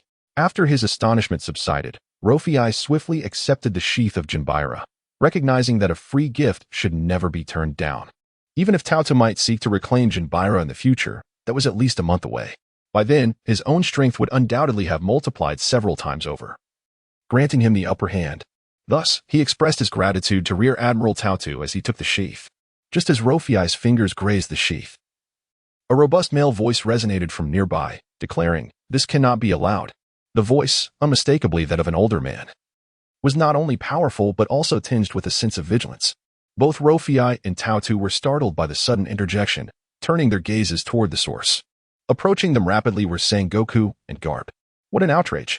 How could you engage in such behavior?" Sengoku exclaimed, hurrying toward them. "Indeed, not only that, but you leave the door wide open," Garp chimed in, echoing Sengoku's sentiments.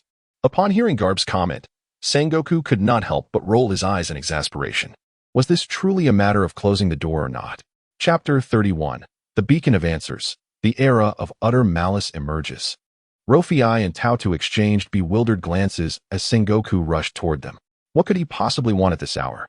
Luo Fei optimistically wondered if he had come bearing gifts. However, Taudu was far less optimistic, particularly given Sengoku's choice of words. "What do you mean by outrageous behavior? What are you talking about?" Taudu frowned, her expression reflecting her irritation. She had heard Sengoku's words loud and clear. Outrageous behavior? Such a thing? She had done nothing wrong. Despite Sengoku's rank as Fleet Admiral, Taotu had not ceded her principles. Sengoku was momentarily taken aback by Taotu's vehement reaction. Was it not they who were engaging in wrongful conduct? How could they rebut with such conviction? This was unacceptable. As a rear admiral, Taotu should set an example. What if she led the junior officers astray? Such a scandal, if it were to spread, would be the most heinous of embarrassments. With that thought in mind, Sengoku quickened his pace.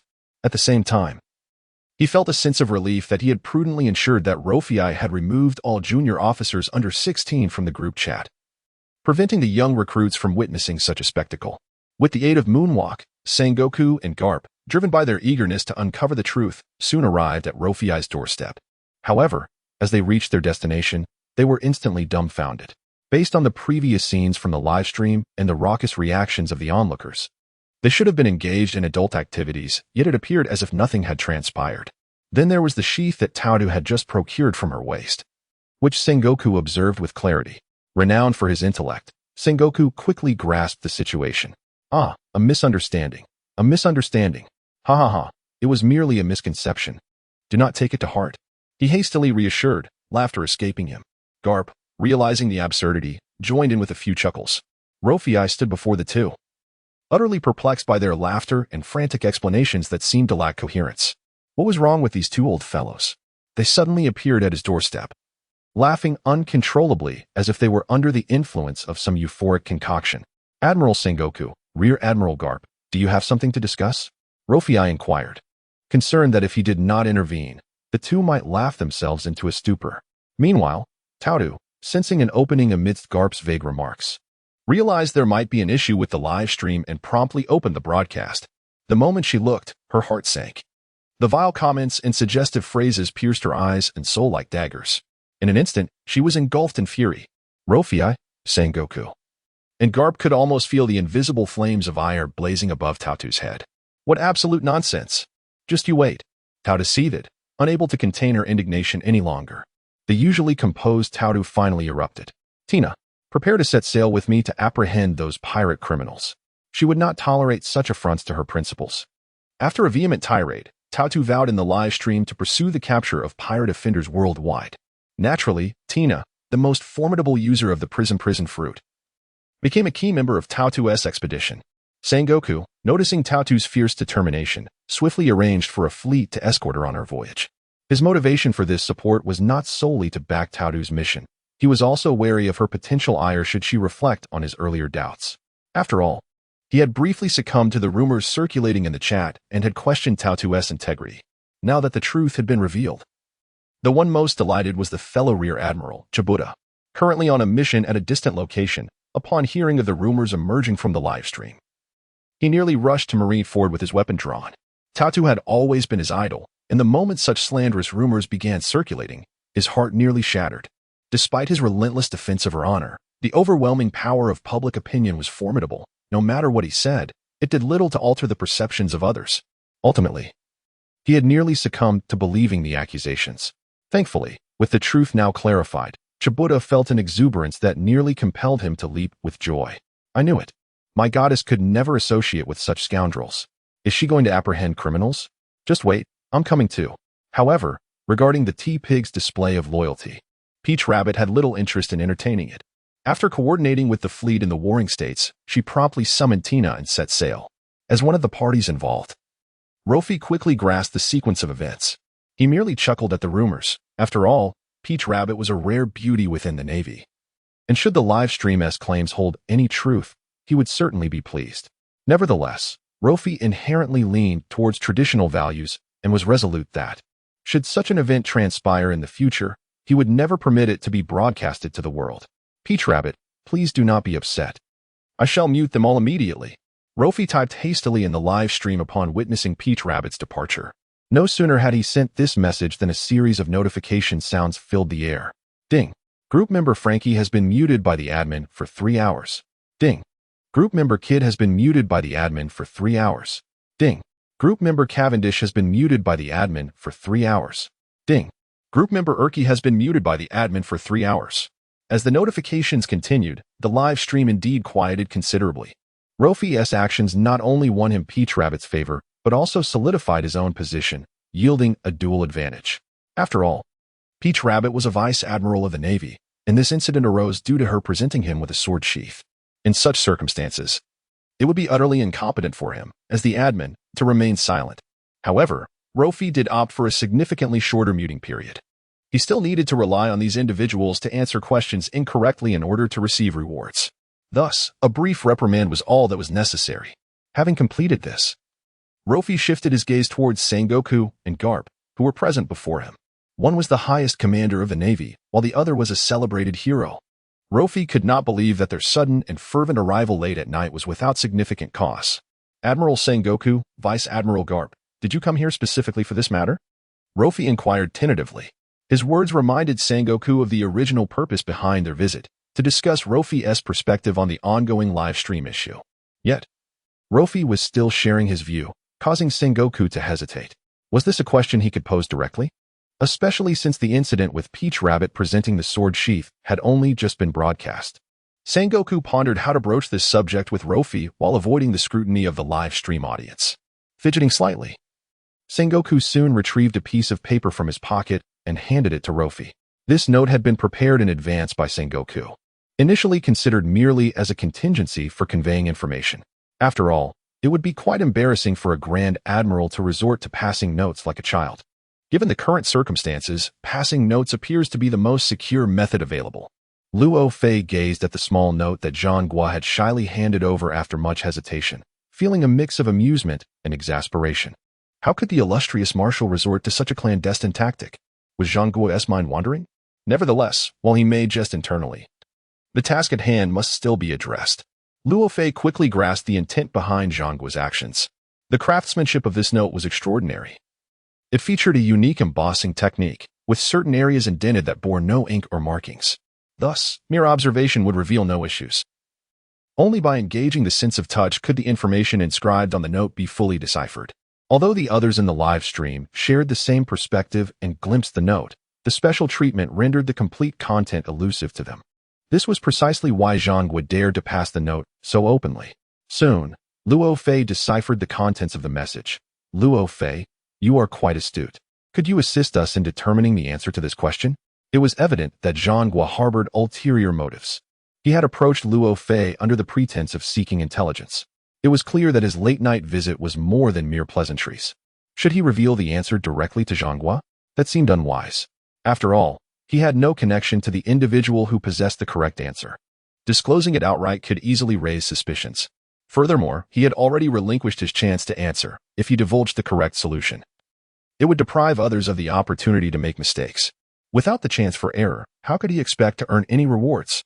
However, if unspoken, it could be interpreted by Sengoku as an indication of concealment, suggesting a reluctance to contribute to the Navy. This left Luffy in a state of inner turmoil. After a brief contemplation, he devised a compromise to provide a general range. Perhaps, in the coming years, those formidable figures of the worst generation would emerge onto the historical stage. Luffy regarded Sengoku and articulated this thought plainly. Chapter 32. Perona, I would like to order the silence set. The future world is destined to be the arena of the worst generation. Luffy boldly proclaimed this without any pretense. He reasoned that since he would not be participating in this inquiry, it would be preferable to offer a rough estimate, allowing everyone to continue their speculations. This was certainly better than the current state of confusion where no one knew where to begin guessing. Upon hearing this, Sengoku initially felt perplexed, but soon grasped Luffy's intent. The defeat of the Golden Lion was a future event, and naturally, in that future world, the established powers would likely be ousted. In this era of transition, the rise of those supernova pirates to historical significance was entirely foreseeable. Regarding the Navy, only a scant few possessed remarkable potential. This stood in stark contrast to the myriad pirates who roamed freely, thriving in a state of wild growth. Therefore, it was highly probable that the ones to ultimately vanquish the Golden Lion would be the new generation of pirates. This bold yet insightful conjecture prompted Sengoku to silently commend Luffy with a thumbs up. Could such strategic acumen truly belong to a mere 17-year-old? Or had he consistently underestimated this naval prodigy? However, such thoughts had only just begun to take root when Sengoku found himself engulfed in a wave of self-doubt. If Luo Fei were truly a genius, how could he have remained at the same rank for so many years? Within the span of mere seconds, a tempest of ideas surged through Sengoku's mind. The conclusion he ultimately reached was that Luo Fei might indeed be a prodigious young talent of the Navy. The reason for his prolonged stagnation in rank, he speculated, was not due to laziness, but rather a penchant for indulging in frivolities. True wisdom often appears as folly. This realization brought Sengoku immense comfort. After all, the emergence of such a gifted youth within the Navy bodes exceptionally well for its future development. However, this moment of joy did not last long, as the incessantly scrolling messages in the live stream delivered a sobering shock. Blackbeard, is the answer the worst generation? Could it possibly refer to me? Bosch's, boss. Answering requires caution. Bosch's was now fearful of Blackbeard, worried that in a moment of impulsiveness, he might utter some bizarre response. Blackbeard, ha ha ha, why are you so tense? I was merely speaking off the cuff. Tama, Blackbeard, you dare to show your face after being silenced. Tama, surely. Your name was on the list of troublemakers as well. The life sentence package at Impel Down is already prepared for you. Just you wait. Upon hearing Tama's warning, Blackbeard immediately felt regret. Had he known, he would not have acted so cunningly just to satisfy his whim. Now, he had gained nothing and had drawn the attention of Vice Admiral Tama. In response to Tama's warning, Blackbeard dared not retort. In the past, he would have certainly relied on the power of the Yami Yami no Mi to continue his arrogance. However, circumstances have changed. He has just forfeited a decade of his lifespan and has replicated the power of the dark fruit for others. In light of this situation, he can no longer afford to underestimate the might of the live stream, nor can he dare to speak carelessly within it. In summary, Blackbeard has indeed become timid. Indeed, he has shrunk back. After lying in wait aboard Whitebeard's ship for decades, he finally obtained the coveted dark fruit, rekindling the fervor and ambition of his youth, only to be forced once again to retreat. The frustration within Blackbeard is palpable. In the live stream, the quiz continues, and the participants' discussions persist unabated. Doflamingo, time truly flies. Does it not? Has the new generation of supernovas already begun to shine so brightly? Doflamingo's eloquence, referring to the era of great evil as the age of supernovas, has garnered praise from several pirates. Hancock, since the esteemed administrator has stated such, it must surely be true. Kid, to shatter the head of the Golden Lion? What a splendid opportunity to make a name for oneself. I am in. Hawkins, I just performed a divination, and I discern a shadowy blood mist hovering above the Golden Lion's head. This is an omen of impending calamity. The prospect of obliterating the Golden Lion's skull seems promising. Hawkins, Kid, when do we set sail? Count me in. Initially, Hawkins intended to forge an alliance with Kid. This opportunity for renown is coveted by all. Yet the Golden Lion remains a formidable figure from the previous era, and even now, his strength is unfathomable. Hawkins does not possess the confidence to challenge the Golden Lion alone. However, if he were to ally with other formidable individuals, the outcome might differ significantly. Yet, it was evident that Kid was reluctant to collaborate with Hawkins, outright dismissing his words and even striking him across the face. Kid remarked, a diviner? Oh, spare me. Just moments ago, you claimed there were naval incidents in Marineford, yet nothing materialized. Upon hearing this, Hawkins' face flushed with embarrassment. Indeed, there had been an unexpected turn during the divination, leading to such a conclusion. Now, with Kid publicly questioning the validity of his divination, Hawkins felt humiliated and hurried to defend himself. Oh, that was just an anomaly, he stammered. Such a feeble explanation clearly lacked the power to convince the onlookers. Does this imply that Hawkins' divination is a contrary harbinger? Inquired Jewelry Bonnie. Could it be that the information just released by Luo Fei is false? Speculated Drake. That seems unlikely. The great administrator has no need to disseminate falsehoods, replied Bonnie. Trafalgar Law interjected. Listen to me, Mina. You may doubt Hawkins, but you cannot disregard Luo Fei. He continued. Luo Fei is eternally divine. Do not propagate rumors, follow Lord Luo Fei, and reject superstitions. Under Law's almost cult-like rhetoric, many began to reaffirm their faith in Luo Fei. Even Luo Fei himself was taken aback by the fervent belief others had in him, and his words bore a certain depth reminiscent of a spirited otaku. Nonetheless, this behavior was quite in line with Law's character.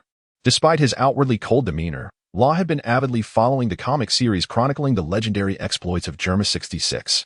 Is this truly the outside world? While it is marvelous, it is also frightfully intimidating, mused Shirahoshi. It seems I have fallen behind the times, Moria remarked. Morgan. Secure for me the newspapers from the past 3 years and the upcoming decade. Certainly. Should the payment be annual or monthly? Morgan inquired. I have no money aboard. Can I trade you some zombies instead? Moria suggested. That won't do. Why not offer ghost money instead? Morgan retorted. Fine, Absalom. You will handle the newspaper arrangements from now on, with costs to be covered by you, Moria declared. Absalom, why are you silent? He is still under a gag order. Perona interjected. Very well. Perona, you shall take charge of this matter. Luo Fei, great administrator, please silence me. Chapter 33. Moria, the jester is me. The Golden Lion watched the live stream, irked by the incessant speculation regarding who would shatter his skull. His fury intensified upon Luo Fei's insinuation that the individuals destined to defeat him were mere youngsters from the New World. The worst generation, is it? Very well. I shall annihilate you all at the entrance to the New World. As a former powerhouse of the previous era, the Golden Lion could not permit these unheard-of pirates to trample upon his illustrious name, especially when his grand ambitions were still unfolding and had yet to reach their full potential. However, despite the Golden Lion's deep-seated reluctance, he could hardly alter the audacious nature of the new generation of pirates in this vast and boundless ocean. The tumultuous arrival of the great pirate era presents an opportunity for anyone with the capability and dreams to distinguish themselves. The so-called era of the worst signifies the pinnacle of this age. Kid, haha, the old monster certainly has a big mouth. Just wait for me on Floating Island. I shall usher in the new era. Roger's treasure is destined to be mine. Given the intangible nature of the live broadcast, where no one could see one another, Kid's tone naturally carried an air of arrogance. Luffy, nonsense. The one who will find Roger's treasure will surely be me. I am destined to become the Pirate King. Ace, Luffy, is your goal also to become the Pirate King? That differs from my own aspirations. Luffy, oh, are you also aiming to be the Pirate King? Then let us see who prevails. Hawkins, to be honest, I have just conducted another divination, and the results indicate that I too have a chance to become the Pirate King. Bonnie, did your divination reveal that your predictions are unreliable? The Golden Lion's words not only failed to dissuade these individuals from discussing his head, but rather ignited their boundless aspirations for the title of Pirate King. At that moment, as the crowd engaged in heated debate over who would become the new generation's Pirate King, within the confines of Dressrosa, a green-haired lowly girl widened her eyes in confusion. Sugar, a man who will become the Pirate King? Could it be that the Pirate King is a woman? Why do so many want to be her man? Sugar is a subordinate of Don Quixote Doflamingo and a cadre of the Don Quixote family, possessing the power of the hobby fruit, perhaps due to her tender age and introverted nature. Sugar is not particularly well-versed in the history surrounding the Pirate King. When the live broadcast began airing the footage, she happened to be asleep, perfectly missing the execution of Roger and failing to witness the twilight of the old era and the dawn of the new. Buggy, goodness. Even Roger's coffin lid cannot contain him. Shanks, indeed. Youthful boldness is remarkable. Shanks, a former crewmate of Roger, is one of the few aware of this news across the seas, and Doflamingo happens to be one of them. Although Shanks appears amiable, often greeting others with a smile. Pirates are still pirates. To avoid provoking Shanks' wrath, Doflamingo quickly interjected on behalf of Sugar in the live broadcast. Doflamingo, it seems you have a child's way of thinking. Sugar, be a good girl. Adults are speaking, so play for a while. Doflamingo, baby 5, quickly take Sugar to play, otherwise I might turn you into a toy water gun. Baby 5, I can only transform into weapons. What kind of weapon is a water gun? Doflamingo, be good. Sugar needs you. Baby 5 is also a cadre of the Don Quixote family, serving as an assassin and made in the Black Spade Pirate Special Operations Division, possessing the power of the weapon fruit, enabling her to transform any part of her body into a weapon. Initially, upon hearing Doflamingo suggest she become a water gun for Sugar's amusement, Baby 5 wore an expression of outright refusal. Upon hearing Mingu express his need for Sugar, Baby immediately altered her stance and readily agreed. Baby 5 exclaimed, does Lord Sugar need me? Very well, I shall come at once. There was no denying it. Baby was indeed a tender-hearted woman, yearning to be needed. In the enigmatic Devil's Triangle, Perona observed this exchange and found it oddly familiar. Perona remarked, wow, Lord Moria, this fellow named Mingu seems quite reminiscent of you. Upon hearing Perona's words, Moria couldn't help but chuckle. Who exactly was Mingu? He was the king of Dressrosa, a celestial dragon by birth, towering at 3 meters tall, always adorned with striking red sunglasses and draped in a pink mink coat, despite often appearing as though he had just awakened from slumber. However, Moria is well aware that Brother Ming walks with an air of confidence. He is indeed a robust man, as evidenced by his complexion. More importantly, Brother Ming has consistently maintained an impressive physique. However, Moria is quite different. For his prolonged existence in the dimly lit Devil's Triangle has rendered his skin an unhealthy shade of pallor. Additionally, his chronic lack of exercise has resulted in a rather corpulent physique. Although he stands twice as tall as Doflamingo, his weight and shape give him the appearance of a large catfish. In terms of both inner strength and outer charisma, Doflamingo embodies the very essence of what Moria aspires to be. Hence, when Moria heard Perona remark that he bore some resemblance to Doflamingo, it filled him with immense joy. However, as the party being compared, Doflamingo was not pleased. Among the 7 warlords, there exists a hierarchy of disdain, and Doflamingo looked down upon Moria, who had always dwelled in the shadows. Comparing himself to Moria was clearly a degradation of his own stature. Doflamingo remarked, "Perona, although you are a child, I advise you not to speak foolishly. I am striking and imposing, far beyond the realm of that deadbeat Moria." Moria, who was typically protective of his own, immediately countered in the live stream on Perona's behalf, asserting that even if he lacked strength, he could not afford to lose in terms of presence. Moria exclaimed, "What's wrong? Is it a crime that our Perona possesses a keen eye for beauty? Not convinced?" Doflamingo retorted, "Perona, you may claim you find me handsome, though we've never met. But what beauty do you see in Moria?" Perona replied, "Actually, I don't see beauty. It's your tone of voice that reminds me of a creepy uncle." "Moria?" Doflamingo burst into laughter. "Did you hear that, Moria? What are you so proud of?" Moria lamented, "So the joke is on me? Buggy, who called for me?" The atmosphere in the live stream grew increasingly relaxed. Yet the number of participants eager to answer questions dwindled. Shanks observed this with concern, as it was not a favorable sign. If no correct answers emerged, the live stream's penalty mechanism would be triggered, potentially affecting anyone present, including himself. Shanks chuckled, all right, it's just kids being kids, making jokes. Everyone, please continue answering the questions." He added, "After all, lives are at stake." With Shanks' reminder, the pirates finally recognized the importance of responding to the live stream questions. To preserve their lives and seize the chance to win rewards, they swiftly commenced a new round of answering. Roronoa Zaro had previously answered 2 questions correctly, and having just gleaned insights from shared perspectives, he naturally became a guiding light for the crowd, especially amidst their confusion. As the formidable figures of the world were eliminated through Moria's trial and error, the answers began to converge on the new generation. Kid declared, "Since no one else is answering, I shall. The one who undoubtedly crushed the Golden Lion is our captain, Captain Kid." Beppo chimed in, "Count me in. With such strength and kindness, our Captain Law is the answer." Vito added, "Enough of this nonsense. The ultimate answer must be our great godfather." With Roronoa directing them towards the new generation, the recently emerging pirates felt a strong likelihood that they were the answer. Their crew members, eager to please their captains and gamble for the question's reward, began wagering on their leaders. In a moment, the fervor of declaring their captains as the ultimate answer spread throughout the live stream. However, amidst this wave, one pirate crew stood apart, the Straw Hat Pirates. Luffy exclaimed, "Hey, Sanji, Zoro, Nami, Usopp, Chopper, don't you believe in me?" Zoro replied, "I'm not interested in such matters. As for the prize, I have no need for those swords."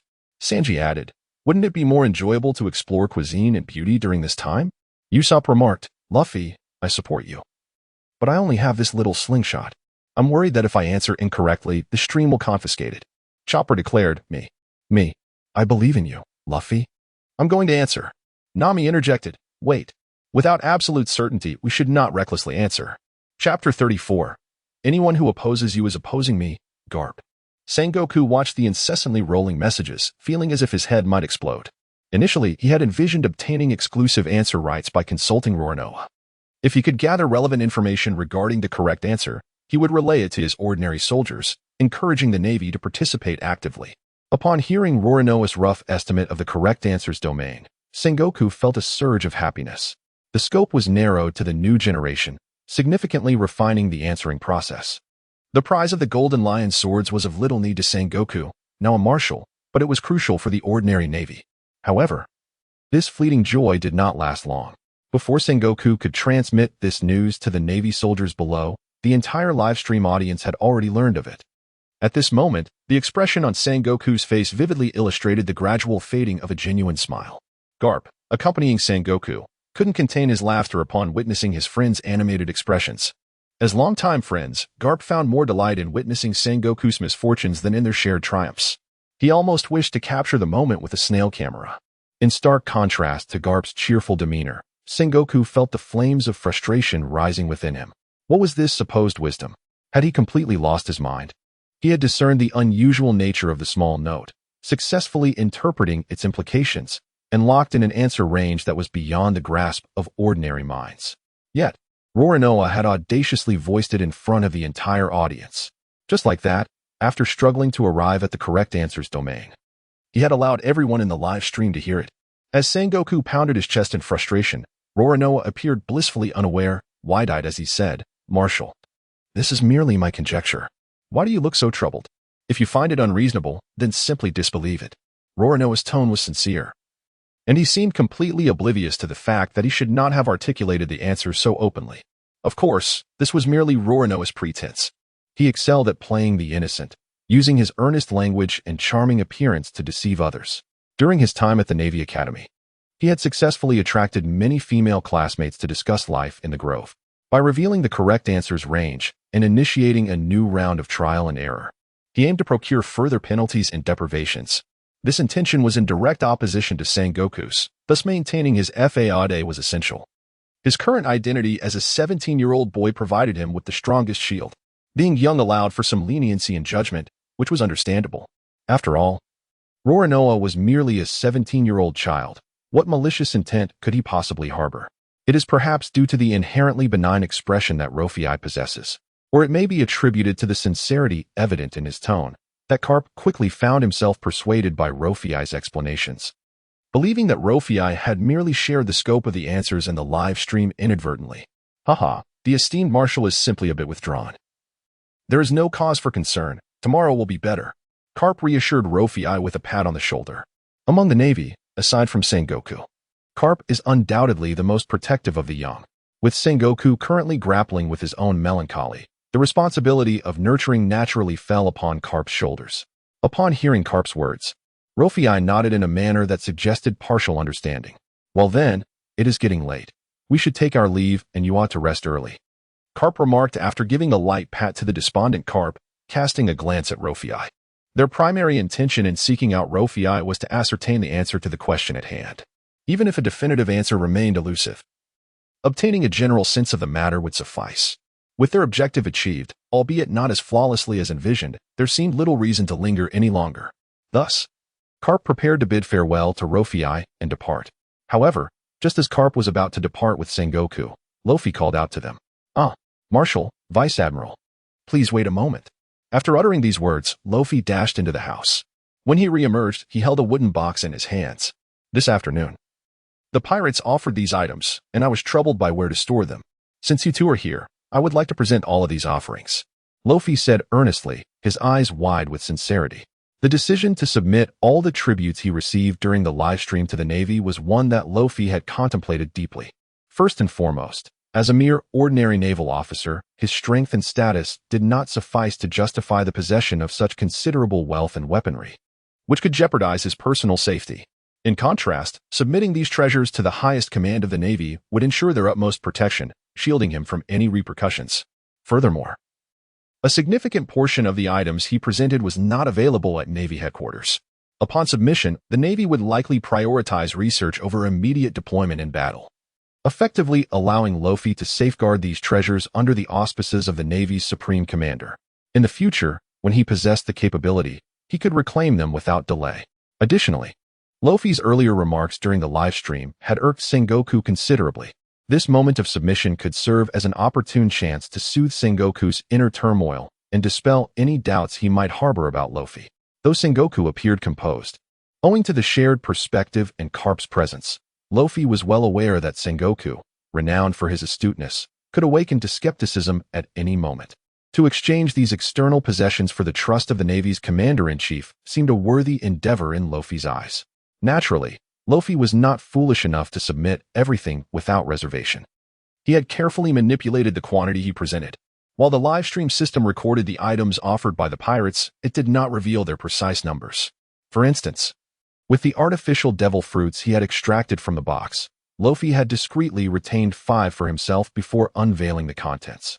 Upon hearing Luffy's declarations, Garp was taken aback, his eyes widening in astonishment. Sengoku, despite the tumultuous emotions roiling within him, maintained a facade of calm. It was not merely Luffy's words that shocked them, rather, it was the sight of the box's contents that left them in awe, for it contained an entire crate of devil fruits. Garp recalled that when the pirates had presented their offerings to Luffy that afternoon, while many had brought weapons and treasures, Kaido had been straightforward, delivering an entire box of devil fruits. At the time, Garp had thought little of it, assuming that Kaido was merely performing a facade, casually tossing a few items as a token gesture. However, to their astonishment, it turned out that there was indeed an entire chest brimming with treasures. What was even more unexpected for Garp and Sengoku was that Luffy was willing to surrender all of these items to the Navy. It is well known that the supply of devil fruits is limited, and within the vast market for these fruits, they often hold exorbitant value. Even though Kaido was offering artificial devil fruits, some were traded at astronomical prices in the black market, with many affluent individuals exhausting their fortunes in vain to acquire just one. Yet here was Luffy, possessing an entire chest full. Such audacity and the spirit of treating wealth as mere refuse was truly admirable to them. Under Luffy's guidance, Sengoku and Garp entered his chamber, where they beheld the neatly arranged treasure chests. Gazing upon these bountiful treasures, especially after learning that Luffy intended to turn over everything, Sengoku felt an immediate sense of relief. Moments ago, he had been disheartened by a missed opportunity, but now he exclaimed, "Luffy, you are a splendid young man.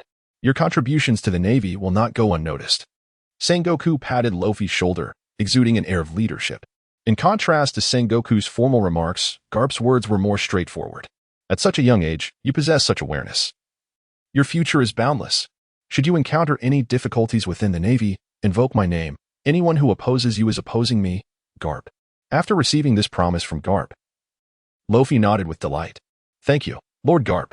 Luffy responded courteously, receiving a few boxes of treasures from others, then passing them on. Not only earned him Sengoku's trust, but also secured Garp's assurance. Truly, a profitable endeavor. Luffy could not help but feel a sense of triumph, considering that Garp's declaration had been broadcasted worldwide, making it clear that Garp was openly supporting him. On a smaller scale, with Garp's promise, he could navigate the Navy Academy with ease. On a grander scale, with the protection of the Navy hero Garp, both pirates and Navy personnel across the seas would have to grant him a measure of respect. Reflecting on this, Luffy felt a swell of pride. Such treatment was something even Luffy, Garp's own grandson, had not received. Chapter 35, A Balding Wall. Bepo of the Mediterranean. Once Luffy clearly expressed his intention to surrender all the treasures from the pirates, Sengoku and Garp promptly summoned individuals to assist with the transport. As a commendation for Luffy, Sengoku also promised to help him graduate from the Navy Academy and secure a commendable position. Luffy, however, was not particularly concerned about leaving the academy. In fact, he found the life there quite enjoyable, spending his days teasing female classmates and exasperating instructor Tina. Yet, he did not dwell on this matter for too long, as it was inevitable that he could not remain in the academy forever. Soon after bidding farewell to Sengoku and Garp, Luffy returned to his quarters to rest. Meanwhile, not long after departing from Luffy's home, Sengoku and Garp began discussing Luffy's circumstances. "This kid is not simple. I hope he truly is as straightforward as he appears," Sengoku remarked solemnly to Garp.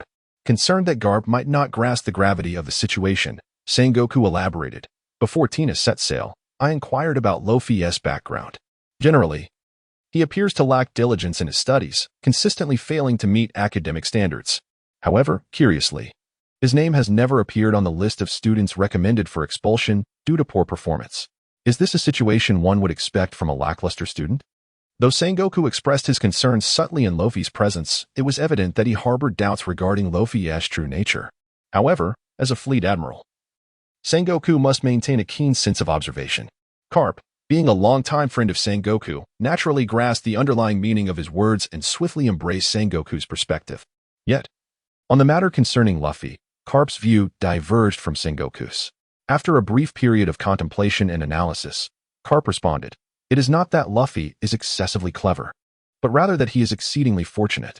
Whether it be intelligence or luck, I believe that Luffy is an exceptional talent within our Navy, with proper guidance.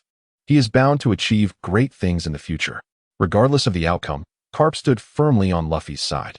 He even considered that Luffy's intelligence might be advantageous, as it could provide him the opportunity to carve his own path through the tumultuous seas.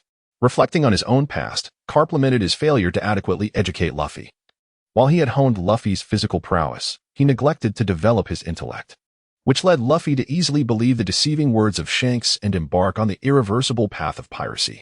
Had Luffy followed the course Garp had envisioned for him, adhering to a more conventional path, he might very well be in a position similar to Luffy's contemporarily. If memory serves correctly, Luffy is also 17 years old this year. Perhaps Garp, concerned about Sengoku's potential detrimental actions towards Luffy, added, "Let us not forget that Luffy now possesses a fusion of formidable powers. His Conqueror's Haki, combat skills, and Devil Fruit abilities have already surpassed most individuals in these waters, and who knows what other powers he may amalgamate in the future. Furthermore, at just 17 years of age, the potential for his development is immense, a fact that requires no elaboration." With Garp's persuasive words, Sengoku momentarily quelled his apprehensions regarding Luffy. Garp was indeed correct. Since the emergence of the live streaming room, Luffy's growth has been remarkable. Initially, he inadvertently inherited the administrative privileges of the streaming room, and subsequently, through his unique analytical thinking, he successfully answered 2 questions in succession. In tumultuous times, heroes are born, and this live streaming room has serendipitously fostered Luffy's ascent. More importantly, despite acquiring such immense power and wealth, Luffy remains humble and unassuming, even voluntarily proposing to surrender his treasures. Such unwavering loyalty leaves Sengoku with no grounds for suspicion. Perhaps, with diligent nurturing, Luffy could truly evolve into a pillar of strength within the Navy. As for Luffy, after bidding farewell to Sengoku and Garp, he prepared to continue his slumber. However, just as Luo Fei had closed the door and had yet to turn off the lights, a series of system notifications echoed in his ears. Ding. Congratulations, host, you have acquired Kira's weapon, the Scythe. Ding. Congratulations, host, you have obtained a portion of Beepo's fur. Ding.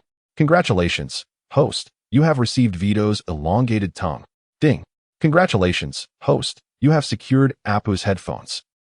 As this cascade of notifications flooded the live stream, Luo Fei found himself utterly bewildered. The scythe of Kira and the headphones of Appu were comprehensible to him. But what on earth are Beepo's fur and Law's long tongue? Is it truly outrageous that even these peculiar items are to be confiscated from the live stream? Just as Law was grappling with this baffling situation, another prompt echoed in his mind. Would the host like to accept immediately? No. Law promptly declined. He decided to retain the weapons and daily necessities, but felt that oddities like Beepo's fur and Law's long tongue should be placed into the public prize pool instead. Law reiterated his stance. As the super administrator, he held the authority to determine the fate of items confiscated from the live stream due to incorrect answers. If an item proved beneficial to him, he would keep it. Otherwise, he would discard it without hesitation. The public prize pool at this stage was merely Law's personal recycling bin. The live stream's public prize pool allowed any group member with a level of 5 or above to participate in the lottery, with prizes encompassing wealth, abilities, and various items. Notably, the rewards in the public pool included not just items from this world, but also treasures from other realms. All group members could accumulate points to enter the lottery. Each correct answer earned 1 point, and upon reaching 3 points, they could be used for a draw. As the host, Law enjoyed an absolute luck bonus, ensuring that any items he contributed would not return to him in the draw. Meanwhile, far out at sea, another individual was also pulling out his hair over the same peculiar circumstances. Indeed, he was going bald. This individual was Beepo, the navigator of the Heart Pirates. Being a purebred polar bear, Beepo had once joined the Nox Pirates alongside Pedro, Brook, and his brother Jeb, embarking on a journey to assist the cat snake in locating historical texts. However, during a moment of observation at sea, he accidentally drifted to the North Sea and unexpectedly encountered Law, subsequently joining the Heart Pirates. Just moments ago, Beepo, trusting his captain Trafalgar Law, confidently answered a question, declaring that the one to shatter the Golden Lion cock would undoubtedly be his captain, Law. However, in the brief span of 3 seconds after he completed his answer, the live broadcast room informed him that he had erred. As a consequence, a portion of his hair was cruelly stripped away. Ironically, the area from which his hair was taken happened to be the crown of his head. The slap of reality arrived with astonishing swiftness. The exuberance he felt while answering stood in stark contrast to the desolation that enveloped him in the wake of the punishment. Feeling a sudden chill atop his head, Babe sought out a mirror to inspect the damage. Upon gazing into the reflective surface, he nearly burst into tears. Oh dear, having transformed into this. Which mother bear would ever look my way? Babe lamented, his voice tinged with despair. Captain Luo, observing Babe was imminent tears, offered a comforting remark. It's all right. It's all right. It will grow back. Just be patient for a little while longer. Upon hearing Luo's heartfelt words of solace, Babe yearned to collapse into Luo's embrace and weep for a spell. Yet, when he raised his gaze to meet Law's, tears welled up once more in his small, bean-like eyes. Captain, could you perhaps refrain from laughing for a moment? Is it that obvious? I simply cannot help it. The sight of Bepo in the Mediterranean is truly hilarious. Law, unable to resist, burst into laughter upon seeing the shiny top of Bepo's head. Aside from Bepo, many pirates had also faced penalties in the live broadcast. As a prominent figure of the worst generation, Kid's name naturally appeared among the candidates for answering questions. The one who provided Kid's answer was his crew member, Killer. Killer, a man adorned with a blue and white full-face mask and long golden hair, bore the nickname Slaughtering Samurai. Due to his exceptional prowess, he was also classified by the Navy as one of the notorious pirates of the worst generation. The side that frequently accompanied him was his signature weapon, which was confiscated during the broadcast. For a samurai, being stripped of one's weapon was akin to disgrace. Moreover, the entity responsible for this humiliation was an intangible live stream, leaving him with no avenue for vengeance. He could only swallow his anger in silence. However, the penalty of incorrect answers in the live stream was not entirely detrimental. Aside from Bepo and Killer, who had nowhere to express their sorrow, there was one individual who was elated by the loss of something of his own. This individual was Vito, a member of the Fire Tank Pirates. Vito had answered as Captain Capone Beach during the quiz. Upon providing an incorrect answer, the live stream promptly removed his long tongue. For Vito, this was nothing short of a monumental blessing. His genetic structure was unique, with his tongue being the most distinguishing feature, long and slender. It often extended outside his mouth like a small snake. Vito, who had a penchant for laughter, frequently bit his tongue due to his lack of awareness while smiling. Consequently, he endured oral ulcers for at least half the year, with the remaining time spent either creating or treating them. Now, with his long tongue removed and only a normal length remaining, he felt no pain due to the live stream's intervention. This was a punishment tailored specifically for him, and he found it utterly delightful. Chapter 36, A Chance Encounter Turns Fortune. Following yet another round of trial and error questioning, the live stream fell into silence. Since Law had previously confined the answering scope to the new generation of pirates, those who had only recently begun their exploits at sea had nearly exhausted their attempts at naming their captains. With the focus narrowed to the worst generation, the candidates who could stand out within this realm had largely been identified. Even the beast tamer under Buggy sought to take a turn. However, Baki possessed neither the will nor the audacity to provoke the Golden Lion, thus he swiftly dealt a heavy blow to thwart the tamer's desire to answer the questions. Those pirates of notable repute, regardless of their stature, were all addressed in turn, including several renowned vice admirals and rear admirals from the Navy, who were also duly acknowledged. Yet, not a single answer was correct. This certainly bodes ill for the pirates of the New World.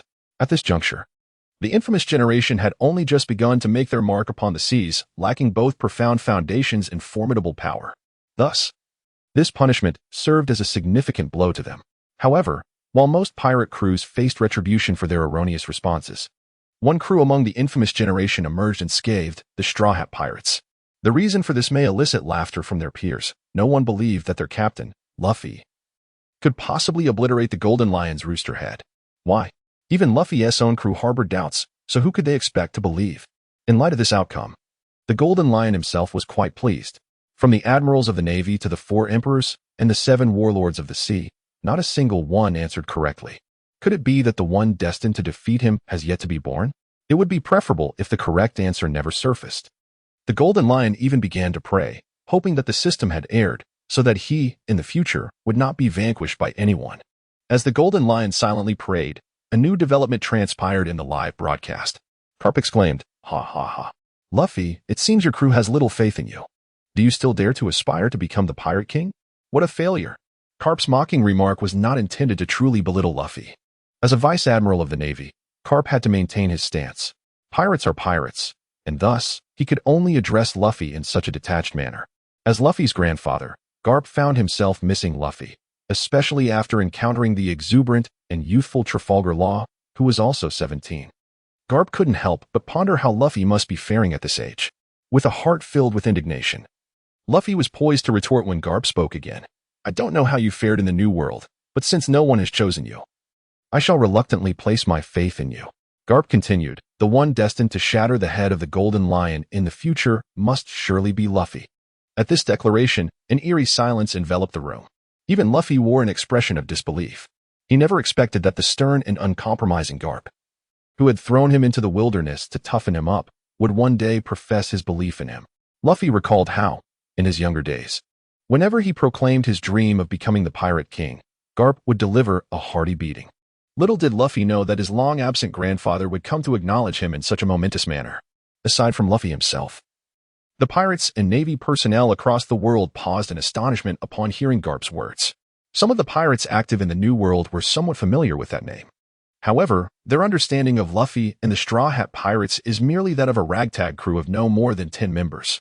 Even the more formidable pirates, such as Kaido and Doflamingo, who have long held dominion over the latter half of the Grand Line, have never even heard of this name. As for the Navy, it is unnecessary to elaborate. Aside from Smoker and Tashigi, who have crossed paths with Luffy in Logtown, the Navy has scarcely registered Luffy's name. Thus, when Garp uttered this name, many in the live stream exhibited skepticism.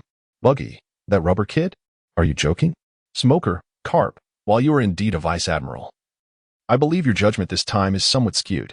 Caesar, Hiki, at least the previous answers were somewhat familiar. Perhaps they could become a genuine threat in the future. But this Straw Hat Luffy? I've never heard of him. Hawkins, are you referring to that kid with fewer than 10 crew members? Does he truly aspire to defeat the Golden Lion? Garp, are you dreaming? Tama, to be frank, the new generation isn't solely comprised of pirates. Perhaps formidable individuals will emerge from within the Navy as well. I think Rofei is quite impressive. Akainu, Garp, to put it plainly.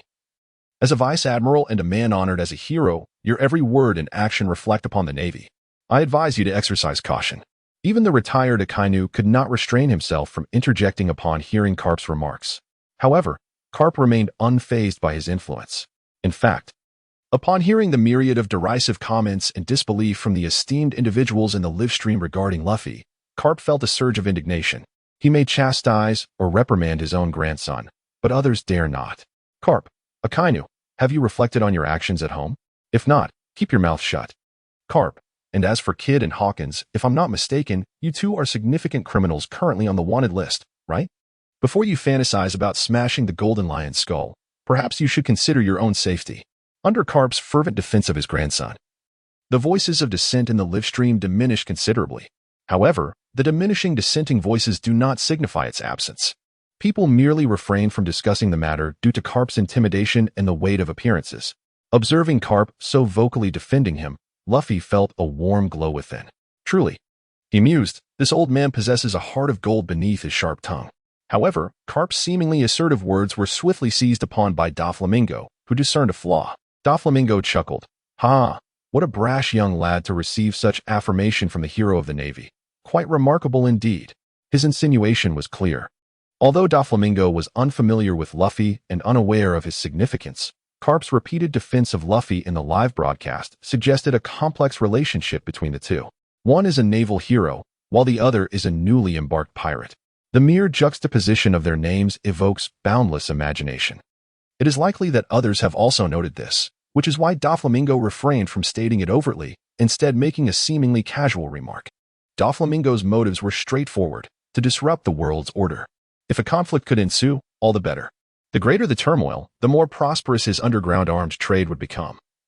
And the established order would inevitably face challenges, an outcome Doflamingo eagerly anticipated.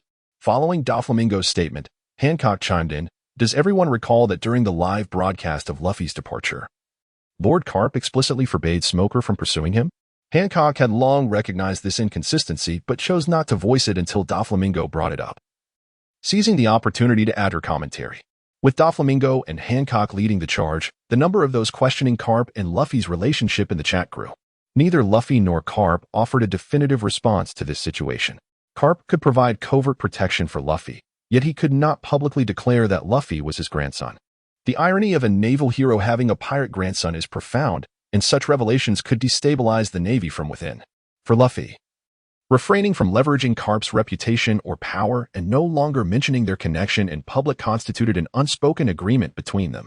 Both Garp and Luffy opted to address the scrutiny with a measured indifference, allowing others to speculate as they pleased while they enjoyed their lives in silence, leaving the onlookers to stew in their frustration. At that moment, Garp was walking alongside Sengoku, who was all too aware of the dynamics between Garp and Luffy. Sengoku felt a tinge of reproach towards Garp for hastily revealing such a response. Now, not only was the answer incorrect, but it also incited global skepticism regarding his relationship with Luffy, which jeopardized the hard-won credibility of the Navy. Sengoku did not align with Garp's answer. Although he knew little of Luffy, Garp had described him as a mischievous child with dreams of becoming the Pirate King. In Sengoku's eyes, Luffy was an undisciplined braggart. Thus his impression of Luffy was far from favorable. Nonetheless, Garp merely smiled off Sengoku's reproach, for he too lacked certainty when he uttered that response. In an effort to provide encouragement to the newly ventured Luffy, Garp made this decision. Prior to articulating his answer, Garp had conducted a thorough analysis of the penalties for incorrect responses in the live broadcast. The items forfeited were essentially trivial, having no significant impact on one's well-being.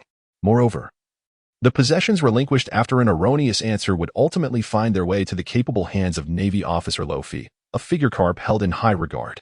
Thus, after weighing the pros and cons, Garp confidently voiced his answer. Furthermore, the future remains unpredictable. With the bloodline and will of the D family coursing through him, it is entirely plausible that Luffy may achieve remarkable feats ahead. Taking a chance, one might just transform a bicycle into a motorcycle, perhaps even uncovering the correct answer this time. As the audience speculated on the nature of the relationship between Garp and Luffy, the answer was finally revealed.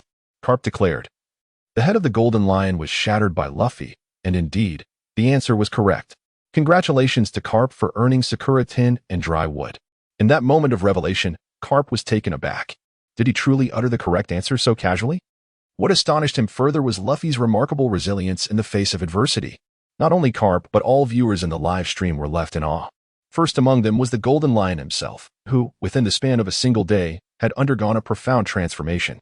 Upon learning of the live broadcast arrival, he initially believed that fortune had finally smiled upon him. However, what awaited him was not opportunity, but rather a crushing blow. First, he lost his companions, Sakura, Tin, and Kuroki, who had been by his side for over 20 years, and now he was informed that his future self was destined for failure. To add insult to injury, his conqueror was a mere child, someone he had never even heard of before. How could he reconcile such turmoil within? How could the Golden Lion face the impending truth of his downfall? The Golden Lion was bewildered, grappling with thoughts that led him into despair. Aside from Garp and the Golden Lion, the one most affected by this revelation was none other than Luffy. Just moments ago, Luffy had been sulking due to the lack of a chosen one, but upon hearing the correct answer, his heart soared with joy, and his smile radiated even brighter. His gleaming white teeth sparkled with an uncontainable confidence and brilliance. Ha ha ha, I knew it would be me. You all doubted me. On the Sunny, Luffy stood proudly on the deck, exclaiming his triumph. Nami, the navigator and chief financial officer of the Straw Hat Pirates, displayed a myriad of expressions upon hearing the announcement of Garp's correct answer. Initially, she had been skeptical of Luffy being the right choice and had desperately tried to deter Chopper from answering. Yet, it turned out that the correct answer was indeed Luffy. At that moment, Nami felt a single, overwhelming sensation. She had missed out on a fortune. Chapter 37, The Bond with Roger, The Obsession of the Golden Lion. As the correct answer was revealed, the footage of Luffy smashing the Golden Lion's head was also broadcasted. The floating light screen in the live stream began to rotate dramatically. The first sight to greet viewers was still the majestic Vermiu, soaring thousands of meters above the ground. However, this time, Vermiu's appearance was starkly different from its first reveal. Initially, Vermiu was a picturesque realm, adorned with gentle streams and lush greenery, despite the rampant destruction caused by ferocious beasts, which added a certain vitality to the island. Now, however, Vermiu was devoid of any greenery or life. The landscape was engulfed in flames, a hellish inferno consuming everything. The Golden Lion's heart shattered at the sight. He could hardly fathom that the paradise he had nurtured for over 20 years had devolved into such devastation. How could I possibly be defeated by this nameless wretch? My Vermiu floats high above, impervious to attack. There must be a mistake with the live stream. It's all a lie. The Golden Lion roared in disbelief. A floating island above 10,000 meters? Truly a challenging feat, Sengoku. Overhearing the Golden Lion's words, muttered to himself and hastily jotted down the information. In the live footage, white snowflakes began to fall from the sky. The juxtaposition of the crimson flames and the pure white snow rendered the scene extraordinarily solemn. Amidst this tableau, the Golden Lion stood amidst the ruins, bellowing, "Lion's ancient slash." He then executed a flying kick, unleashing a barrage of slashes directed at Luffy. At that moment, the Golden Lion's legs were still supported by Sakura Tin and Kuroki. Upon seeing this spectacle, Luffy realized that the future foretold in the live stream still adhered to the original trajectory of this world, unaffected by the current circumstances of the broadcast. The Golden Lion's heart was irrevocably shattered upon witnessing the unfolding events. East Blue, will I ever be able to conquer you? Through the information revealed in the footage, the Golden Lion quickly understood the situation. This was supposed to be the moment he fully prepared to overturn the East Blue. The fierce beasts cultivated in Vermiu with intellect were now ready for battle, thus commencing the Golden Lion's quest for vengeance. In this moment, his thoughts drifted back 2 decades. At that time, Roger, the Golden Lion, and Whitebeard stood as the 3 great pirates at the pinnacle of the previous era. These formidable pirates, driven by differing dreams and aspirations, chose divergent paths. Roger's ambition was to uncover the ultimate treasure and become the Pirate King. Whitebeard's desire was to have a family, while the Golden Lion's wish was to dominate the world. Their relationship was one of rivalry, yet they shared a profound camaraderie. From that time forth, their bond was deeply sown. When Roger was executed, and the news of the dawn of the great pirate era reached Impel Down, many pirates rejoiced. Yet the Golden Lion simply remarked, "What great pirate era? What significance does the sea hold without Roger?" The East Blue, the homeland of Gold, Roger, was also the Golden Lion's last connection to Roger. He intended to unleash these fierce beasts upon the East Blue, wreaking havoc and destruction, as a means of bidding farewell to Roger, while simultaneously proclaiming his vengeance to the world government. Alas, through the live stream, the Golden Lion had already gleaned his fate and conclusion. It was absurd to think that he would ultimately fall to such a mere child. On Vermiu Island, the Golden Lion muttered self-deprecatingly. Similarly, Sengoku, who was also observing the live stream, quickly grasped the Golden Lion's intentions to annihilate the East Blue and declare war on the world government. That was the Golden Lion's secret after 2 decades of silence. Yet, the once aspiring conqueror of the world was now left with but the desire to obliterate the East Blue. Sengoku couldn't help but reflect. Even heroes must face the twilight of their glory. This world shall forever remain a stage for the new generation. The scenes in the live stream continued to unfold. As the Golden Lion and Luffy exchanged blows, dark clouds began to gather ominously in the sky, and thunder rumbled fiercely, with azure lightning swirling above the East Blue. "I will not allow you to destroy the East Blue, Golden Lion," Luffy shouted defiantly, then bit down on his thumb to begin inflating. Within mere seconds, Luffy's body expanded considerably. His legs, in particular, swelled to an unfathomable size, ultimately stretching 1 foot into the tempestuous lightning above. "Golden Lion, I shall not permit you to enter the East Blue. I will not allow you to do as you please with my comrades." Giant Thunder Axe. With Luffy's thunderous roar echoing, his colossal thunderous axe descended heavily from the heavens, aimed directly at the forehead of the Golden Lion. Although the Golden Lion hastily summoned massive stones with the power of the float fruit to shield himself, all of it proved futile against Luffy's formidable thunder axe. Debris flew through the air, accompanied by the crackling sounds of thunder. Time seemed to freeze in that moment. The Golden Lion's mind was suddenly flooded with memories from 2 decades ago. The wheel of destiny began to turn once more, a cycle repeating itself. That day, the weather mirrored the tempestuous storm, with flashes of lightning reminiscent of the day he was defeated by Roger. Am I once again thwarted by a man from the East Blue? Roger. As he beheld the thunderous axe cleaving towards him, the Golden Lion's eyes widened, uttering words as if entranced. Boom. Luffy's invincible thunderous axe rent the very fabric of space, causing the entire island to fracture into stone fragments that rained down from the sky, with the Golden Lion amidst them. The scene abruptly halted. Although the live broadcast did not explicitly reveal the outcome of this fierce battle, however, judging from the final scene, it is undoubtedly evident that the Golden Lion has been defeated. After witnessing this live broadcast, a profound shock resonated within the hearts of all viewers. They observed the Golden Lion, the embodiment of the old generation's might, descending in defeat, while simultaneously witnessing the rise of Luffy as a formidable force of the new generation. The world bore witness to the Golden Lion's disheveled appearance and in his unwillingness to accept this fate. He uttered a statement in the live stream. It was not Luffy who defeated me, But the weather. I never imagined that I would be bested by the weather once again. The Golden Lion desperately clung to his dignity. However, those who witnessed the final outcome were not swayed. Big Mom, come on, is it so difficult to admit your defeat? You have been vanquished once again by a man from the East Blue, as you yourself have proclaimed. Doflamingo, the champions of the old era, are nothing more than this. Inaru, this thunder axe seems oddly familiar. While numerous pirates took pleasure in the downfall of the Golden Lion, mocking him in their glee, one individual refrained from joining in. Whitebeard, you and I are remnants of a bygone era. Since we have the chance for a fresh start, why not cast aside our shackles and relish the present? Indeed. This individual was Whitebeard, a formidable force of the seas alongside Roger and the Golden Lion. Upon hearing Whitebeard's comforting words, the wounded spirit of the Golden Lion finally felt a glimmer of warmth. However, the subsequent words of Whitebeard once again made him acutely aware of the perils of this world. Whitebeard declared, "Come aboard my Moby Dick and be my son. Even if you are somewhat older, you may still be welcomed." To which the Golden Lion retorted, "Go to hell. Dream on." Chapter 38. Pirates and Navy? One big family? Truly, he is my grandson. Although Whitebeard knew that the Golden Lion would never join his crew, he said this nonetheless.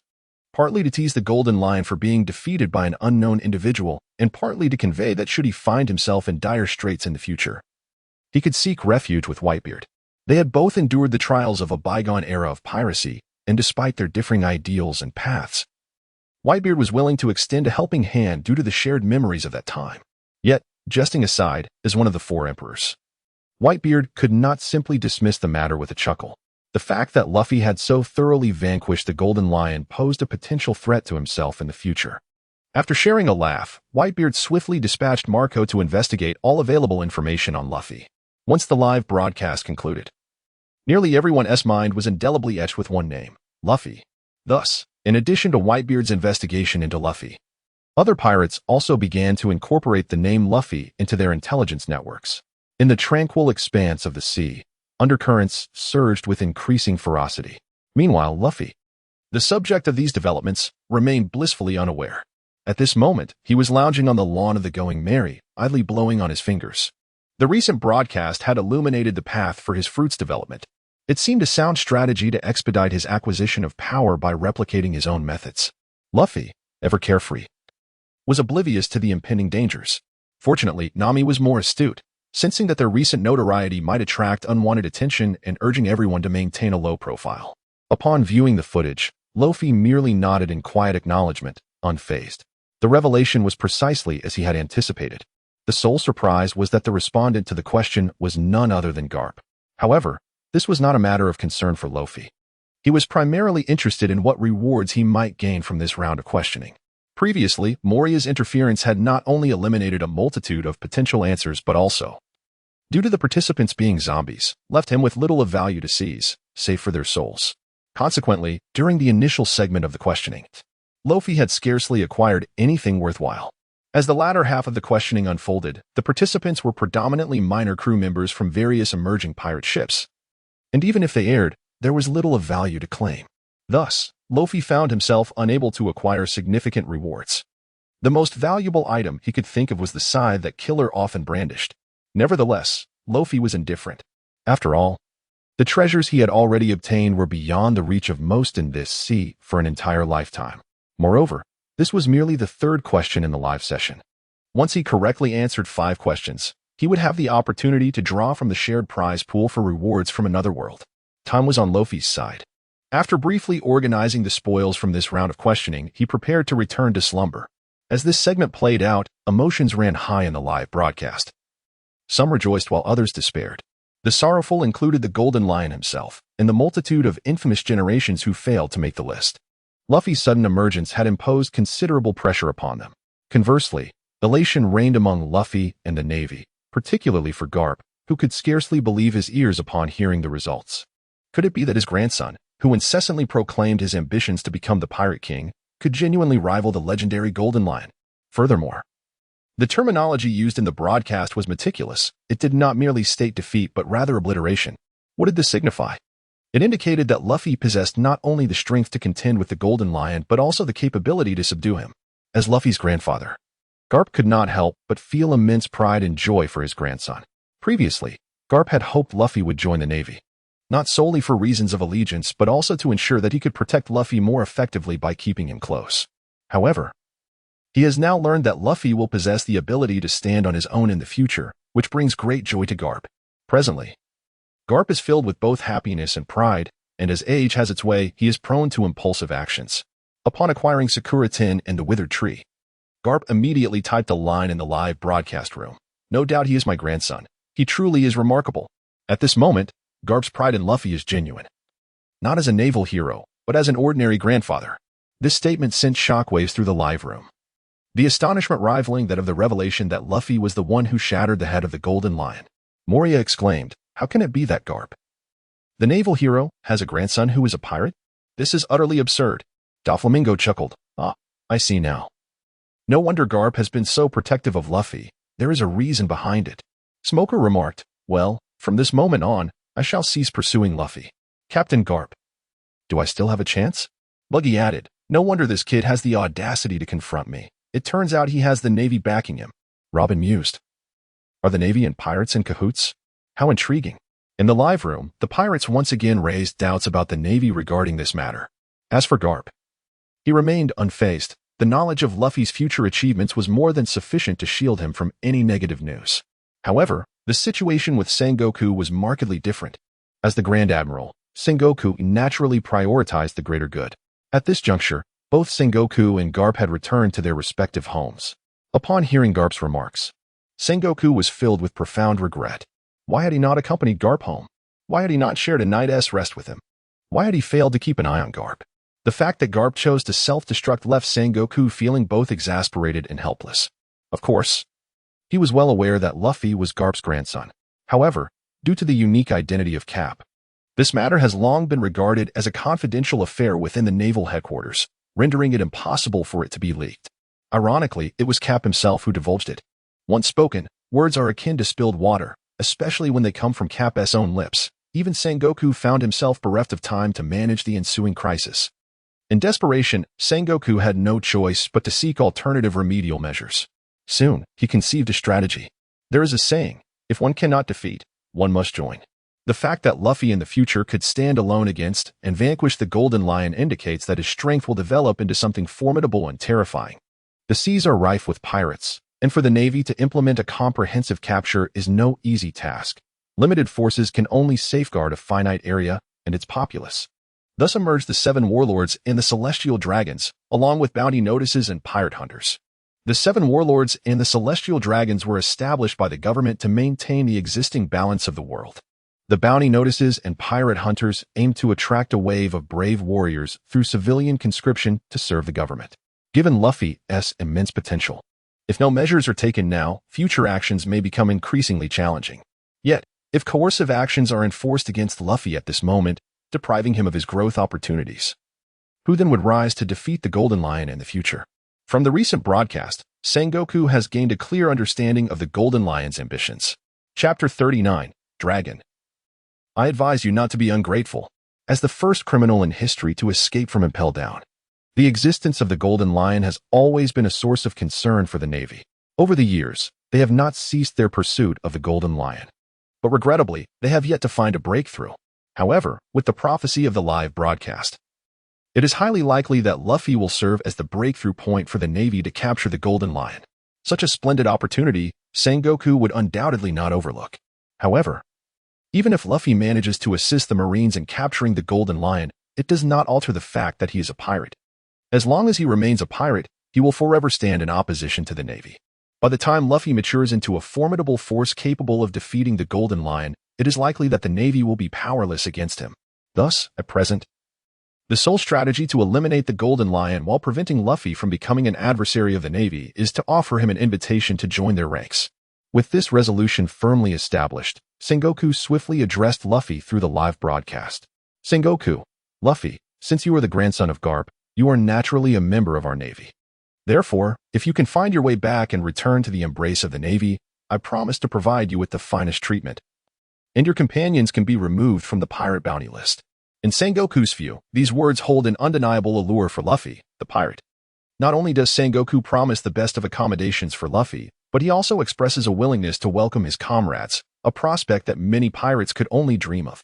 Being a pirate, after all, entails venturing into the unknown, fraught with insecurity and instability. How does it compare to the Navy? There. One has a structured position and receives provisions, especially considering that Luffy is the grandson of Garp. Should Luffy choose to join the Navy, he would genuinely embody a noble legacy, free from concerns about future treatment. However, he underestimated Luffy's unwavering determination to become the Pirate King and overestimated the allure of the conditions he proposed. Sengoku's words were conveyed to Luffy by Garp on more than one occasion. If Luffy had any genuine interest in joining the Marines, he would not be setting sail as a pirate now. Thus, Luffy resolutely declined Sengoku's invitation, stating, "I apologize, but I am destined to become the Pirate King. I have no interest in being a Marine." Luffy's refusal to Sengoku was firm and left no room for negotiation. Within a minute of Sengoku's proclamation, he was swiftly contradicted. Bartolomeo exclaimed, "Luffy is so cool. I adore him." Luffy responded, "Who are you, and where did you come from?" Doflamingo interjected, "Are you Garp's grandson? You do possess a bit of spirit." Buggy scoffed, "Humph, he's merely a privileged brat relying on connections. What is so impressive about that?" Dragon then remarked, "Buggy, I've heard you have grievances against my lineage, the D family?" Buggy was taken aback, realizing his casual comment had drawn Dragon's attention. The tone of Dragon's words clearly indicated his allegiance to Luffy, and he seemed displeased with Buggy's remarks. Although Buggy was unaware of the relationship between Dragon and Luffy, he decided it prudent to tread lightly in the presence of such a formidable figure. "I was just speaking offhandedly. I didn't expect the leader of the Revolutionary Army to surface." Buggy felt his previous words lacked sincerity, so he added, "By the way, Dragon-san, the mark on your face resembling a shoehorn is quite striking. Could you share a picture? I'd like to consider getting one myself." Buggy's intention was simply to compliment Dragon on the beauty of his mark, hoping to curry favor with him. However, to his surprise, not only did he fail to flatter, but instead ended up stepping on the horse's leg. Long has always been quite sensitive about the mark on his face, which is why he prefers to don a hooded cloak whenever he ventures out, especially after the secret behind this mark was exposed during a live broadcast. He has become increasingly averse to anyone mentioning it. Now, Baki has brazenly brought it up. Does he not realize he is opposing him? Ivankov, a clown, is it? Just you wait. Once I am released from prison, I shall ensure that Long avenges me by tearing you to pieces. Baki, well, although I would love to retort, being torn to pieces holds no threat for me. Baki's statement was merely intended to convey a fact. Yet, in his obstinate tone reminiscent of a stubborn child, he once again stirred the ire of the Revolutionary Army, oblivious to the tempest he had unleashed. Some of Buggy's underlings, upon hearing his audacious remarks, found themselves even more enamored with him, astonished by their leader's audacity. The leader of the Revolutionary Army declared that confrontation was inevitable. With such a resolute captain, the crew naturally followed suit in their bravado. Machi proclaimed, "Boss is magnificent. What is the Revolutionary Army to us? Our captain is so formidable. He condescends to leave his mark on your shoehorn, Dragon. I advise you not to overstep your bounds." Machi, the first mate and beast tamer of the Buggy pirates, felt emboldened by Buggy's backing and spoke without restraint. However, upon hearing Machi's words, Yaltari, an ally of the Buggy pirates, felt as if struck by a thunderbolt. Who was Dragon? He was the leader of the Revolutionary Army, at the helm of a mysterious force that had liberated numerous nations in just a few short years. The world's most wanted criminal. How ignorant was Machi to provoke such a figure? Yaltari exclaimed, "Heavens! Someone save me. What kind of foolery is this?" She continued, "If I am guilty, let the Navy punish me. Do not subject me to an alliance filled with fools." Buggy interjected, "What do you mean, Yaltari?" "Nothing much. Just that I intend to make my exit. We shall meet again in the future." Buggy retorted, "How can you be so disloyal? This is the new world. If we do not form alliances, we risk being consumed by other pirates." Dragon remarked, "Instead of worrying about others, you would do better to contemplate your own situation." In the live stream, thanks to Buggy's antics, the atmosphere grew lively once more. Luffy glanced at the spectacle for a moment before drowsiness overcame him, and within minutes, he succumbed to slumber. However, during the very moment when Luffy had succumbed to slumber, a new inquiry emerged within the streaming room. This time, the query appeared devoid of any visual accompaniment, presenting merely a question: who is Luffy's father? The reward for providing the correct answer was the technique known as 100 Hands Flower, an extraordinary ability derived from the Hana no Mi, which enables the user to sprout a multitude of floral appendages from their body. Conversely, a wrong answer would incur a penalty, whereby the participant would randomly lose an item. which could encompass but was not limited to their fruit abilities, martial prowess, life, or equipment. As the announcement reverberated through the streaming room, a pink petal materialized unexpectedly in the rewards section. The Hana no Mi, possessed by Robin, grants her this technique, 100 Hands Flower, which she had meticulously honed. It was astonishing that even techniques could be seized as rewards within the streaming context. Nonetheless, likely due to the nature of the fruit's abilities, which possess an inherent versatility and regenerative power, Robin herself remained unaffected by the loss of her technique. She could still deploy the 100 Hands Flower at will. In stark contrast to others who exhibited distress upon losing their possessions, Robin maintained a notable composure. Once assured that her body remained unscathed, she resolved to concentrate on answering the question. After all, her fruit abilities constituted her greatest asset, and she was reluctant to permit anyone to acquire her unique techniques. However, the question of Luffy's father proved to be a vexing conundrum for Robin, given that she did not even recognize Luffy. How could she possibly discern the identity of his father? Chapter 40. Do you recall the man who appeared in Logtown? Who is Luffy's father? In response to this inquiry, a multitude of opinions arose within the streaming room. Following the recent broadcast of Luffy's triumph over the Golden Lion, the audience's interest in Luffy remained fervent, with many beginning to acknowledge his potential and deeming the young boy to be of great promise. However, when this question arose, everyone's heart shared a singular thought. It was profoundly unjust. Most of them were entirely unaware of who Luffy was, let alone the identity of his father. Doflamingo remarked, "Luffy's father? This is merely a trivial matter for him." Nico Robin added, "This question indeed leans heavily towards Luffy. It seems we are all devoid of hope." Hancock sighed. "Alas, must I once again forfeit this question?" Crocodile mused, "Perhaps not. This query has lingered for quite some time, yet not a single soul has dared to respond. Does this not suggest that even Luffy himself remains oblivious to the identity of his father?" While the crowd engaged in an eternal debate regarding the identity of Luffy's father, Luffy himself wore a perplexed expression. Just as Crocodile had surmised, Luffy was also unaware of who his father was. All he knew was that his grandfather was Garp, that he had spent his childhood in the East Blues Windmill Village, raised by the mountain bandit Dayton, and that he had 2 brothers. However, he has always remained oblivious to the identity of his father. In his childhood, he had inquired about this matter with Garp, yet every time he broached the subject, Garp would erupt in anger. Eventually, Luffy, having learned from experience, ceased to pose such questions to Garp. "Luffy, isn't this an easy question? How could I not know?" Perona, astounding. "Could it be that someone truly does not know who their father is?" "Luffy, is that so strange? Then who is your father?" Perona, "I genuinely do not know. I apologize for the intrusion." Bartolomeo, "No way. No way. Is it really possible that someone doesn't know who their father is?" Garp, "Did you not just claim that Luffy is your grandson? Then who is your son?" Regarding the relationship between Garp and Luffy, Garp had previously acknowledged it during a live broadcast. However, the fact that Garp has a son is seldom known. Even prior to this inquiry, many questioned whether Luffy had emerged from some crevice in a rock. Of course, the answer to this query is not entirely unknown. At least Garp and Dragon, the leader of the Revolutionary Army, are aware, along with a select few high-ranking officials in the Navy. The revelation of this information would severely tarnish the Navy's reputation, prompting those few privy to the truth to maintain their silence. Although the reward for answering the question is enticing, it merely represents a novel tactic that cannot risk damaging the Navy's image for the sake of responding.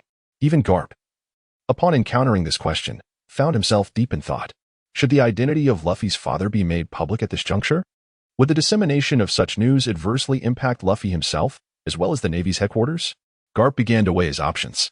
Meanwhile, on White Soil Island, Dragon stood atop a peak, hands clasped behind his back. After safeguarding this secret for over a decade, was it truly destined to be unveiled? No one in this world knows Luffy's father better than he does. In the Navy headquarters, in Luffy's room, Luffy, who was about to drift into slumber, had only just settled into bed when he heard the announcement signaling the commencement of the live question and answer session, not even allowing him a moment's rest. Upon hearing the question, Luffy could only exclaim in frustration. Upon witnessing this reward, Luffy immediately became exhilarated. Had it merely been the technique itself, Luffy might not have reacted with such fervor. What truly captivated Luffy's interest was the latent fruit ability underlying this technique. Previously, in a bid to safeguard his family's members who remained in the live broadcast room, Brother Ming had bestowed upon Luffy a skill known as the puppet strings. When this skill was first transmitted, it appeared merely as a tangle of strings resembling a puppet. However, after Luffy assimilated this technique, he could adeptly utilize the puppet, transforming it into his own likeness or into various other forms. Perhaps, by mastering this technique, he could also harness the powers of the flower fruit. Thus, after considerable contemplation, Luffy resolved to answer the question. Nevertheless, the current query pertained to sensitive information. Those privy to the truth but who did not immediately respond were likely deliberating, which conveniently afforded Luffy the opportunity to gather his thoughts. To secure the reward, he needed to act swiftly. Given the implications of his present identity, Luffy refrained from providing an immediate answer, instead making the following statement in the live stream. Ladies and gentlemen, do you recall when Luffy set sail? He was initially destined to remain under my control. But thanks to the protection of that man, he managed to embark on his journey. Upon hearing Luffy's words, the audience in the live stream was momentarily taken aback. The name of a singular man began to materialize in their minds. Dragon, the leader of the Revolutionary Army. Previously, when the live stream had posed a question about the mark on Dragon's face, it had coincidentally aired images of Luffy's departure. With Luffy's utterance, a realization dawned upon the viewers. Each of their names seemed to bear a D. Of course, merely sharing this letter was insufficient to convince them. As both Roger and Blackbeard also bore the D in their names, it would be absurd to claim that Roger and Blackbeard were both sons of Dragon. What ultimately fortified their belief was the fact that Dragon had escorted Luffy on his voyage. Until that point, the activities of the Revolutionary Army had remained enigmatic, akin to a hawk soaring silently through the night, with tumultuous winds giving way to tranquility by dawn. Prior to Luffy's departure, the Revolutionary Army had liberated several nations in the East Sea, rendering direct confrontation with the Navy unnecessary. Thus, the assertion that Dragon is Luffy's father began to appear increasingly plausible. With Luffy's reasoning, nearly everyone accepted his conclusion. Just as they were preparing to answer, Luffy preemptively declared the answer. Therefore, Luffy's father must be Dragon, the leader of the Revolutionary Army. Once this answer was revealed, a profound silence enveloped the live stream for a considerable duration. Although they would miss the reward for this question, they comprehended the monumental revelation that lay behind it. Luffy's grandfather was the Navy hero Garp, while his father was Dragon, the leader of the Revolutionary Army. This meant that Dragon was indeed the son of the heroic Garp.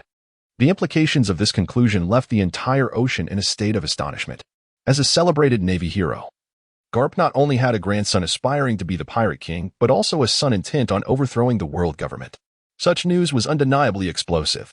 The unwavering justice upheld by the Navy was now called into question. The authority of the world government faced a significant challenge at this moment. Chapter 41. The Power of the Flower Fruit, Fusion. Doflamingo. It appears that the Navy has not only close ties with pirates, but also engages in profound exchanges with the Revolutionary Army. This is indeed enlightening. Moria, if they can fabricate textbooks, what else is beyond the Navy's capabilities? Akainu, can we refrain from discussing this matter? Buggy, I never imagined that Luffy is your son. Dragon, I am good friends with your son. During our time in the East Sea, I helped him considerably. In light of our connection, would you kindly overlook my past transgressions and spare me? Luffy, good friends? How come I don't recall that? You didn't help me back then. Buggy, you mustn't phrase it that way. When Smoker was pursuing you, did I not divert their attention? If I hadn't delayed the Navy's advance, how could you have set sail so smoothly? Luffy, ha ha ha. Looking at it that way, it seems you might have a point. If you say so, then so be it. Dragon, son, how have you fared since arriving in the New World? Upon witnessing the exposure of this secret, Dragon chose to abandon all pretense. With a gentle statement, he summoned almost all his courage. This should have been a poignant reunion, a heartwarming dramatization of a father and son finally acknowledging one another in happiness. Unexpectedly, a single remark from Luffy sent a chill down Dragon's spine. Luffy inquired, "Who are you? I don't recognize you. So please refrain from collecting sons like that old man Whitebeard, if you would." Whitebeard chuckled, "Do I really go around collecting sons? However, seeing as you are the son of the Revolutionary Army's leader, I shall let it slide." Luffy retorted, "One can eat indiscriminately, but one must not speak recklessly." Nami interjected, "At this point, Luffy, just admit it." Luffy replied, "I don't know anything. What am I supposed to admit?" Nami pressed on, "Admit that you are a prince, accompanying us commoners to experience life." Nami then added, "Hey, Luffy, given your formidable background, do you possess a wealth of treasures?" As she spoke, her eyes gleamed with the image of berries. Luffy remained silent. Buggy exclaimed, "Pirates are truly a scourge." Look at how this long-lost father and son have been driven to such a state. In an attempt to appease Dragon and make amends for his previous offense, Buggy inadvertently incited a wave of agreement among fellow pirates. Cavendish declared, "Indeed, the Navy is utterly inhumane and immoral." Bartolomeo echoed, "Yes, yes. The Navy is devoid of conscience." Machi added, "I second that." Sengoku, witnessing this scene, felt a sharp pang in his heart. So all the blame rests with the Navy, does it? Moreover, he had hesitated for only a few seconds before being preempted by others. If the respondent had been another informed high-ranking Navy official, it would have been one thing. But it was instead someone as unpredictable as Luffy. The year Luffy was born, Law was also newly brought into the world, with his capabilities and background. He could not possibly be privy to such grave secrets. Unexpectedly, it was the broadcast footage from the previous live stream that allowed Luffy to seize upon a detail, leading him to deduce the correct answer to the question at hand.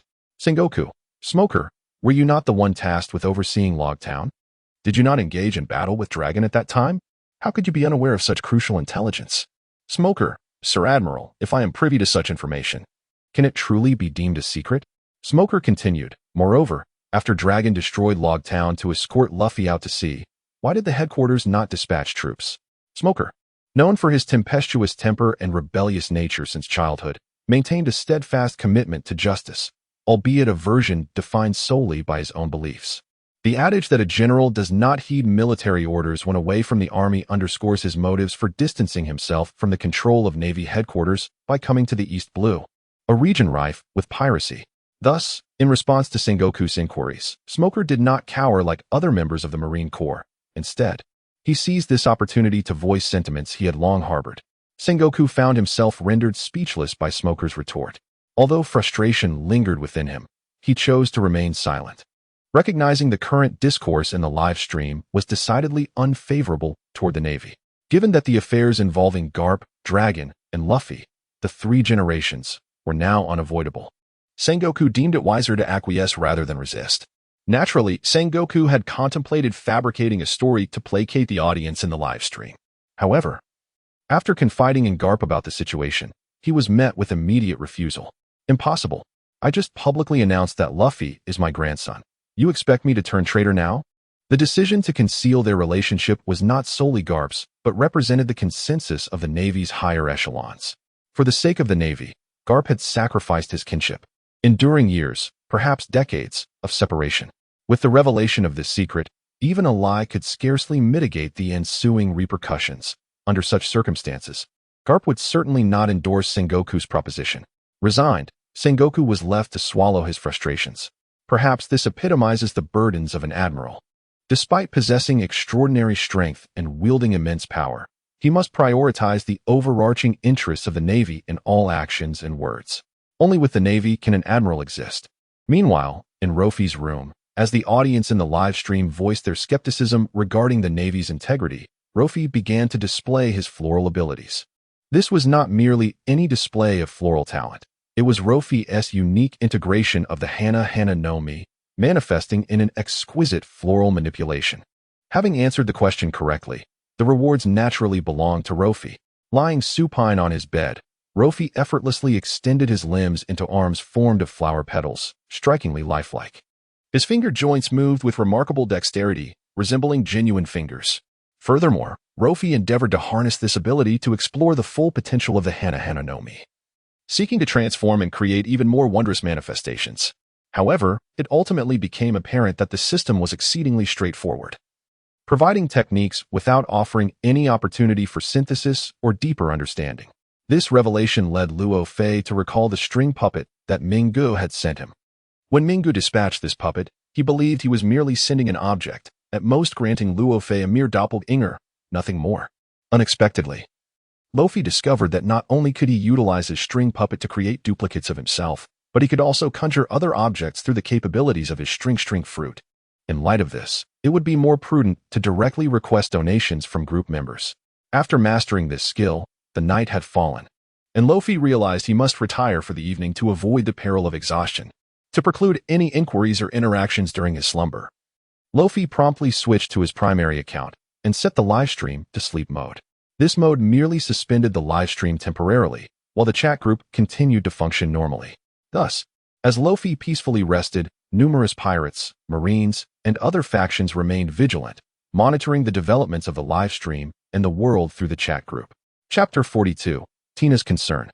The Gentle Whip of Love. The following day, Luffy awoke naturally. This could be deemed the most restful sleep he had experienced in 3 years. Due to the stringent regulations of the Marines, there was a mandated time for rising each day, and as an ordinary Marine soldier, Luffy was obliged to adhere to this principle. However, times have changed. Luo Fei has ascended to the position of super administrator in the live stream room, where he wields unparalleled authority. Moreover, Luo Fei has correctly answered 3 questions in succession, earning rewards that significantly enhance his abilities. In just 1 day, he has become the most luminous figure within the Navy. Under these circumstances, the higher-ups can hardly treat him as an ordinary naval soldier. Furthermore, the Admiral Sengoku personally approached Luo Fei yesterday, and after he presented his treasures, Sengoku promised to expedite his graduation from the Naval Academy and secure him a position within the Naval Administration. Presently, Luo Fei stands as a formidable force against piracy. It is not merely a matter of indulging in slumber. Sengoku would readily accommodate him. As noon approached, Luo Fei finally rose from his bed at a leisurely pace. The first thing he did upon waking was to activate the live stream, allowing it to continue random playback and initiate a question-and-answer session. After all, the more questions he encountered, the stronger he would become. After disabling the live stream's sleep mode and waiting for a while without any activity, he decided to check the associated chat group to see if the other prominent figures had awakened.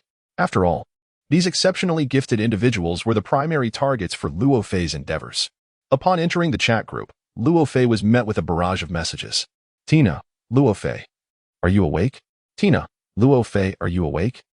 Approximately every 10 minutes, Tina would post the same inquiry. Ultimately, seeing that Luo Fei remained unresponsive, Tina, exasperated, issued a stern warning in the group.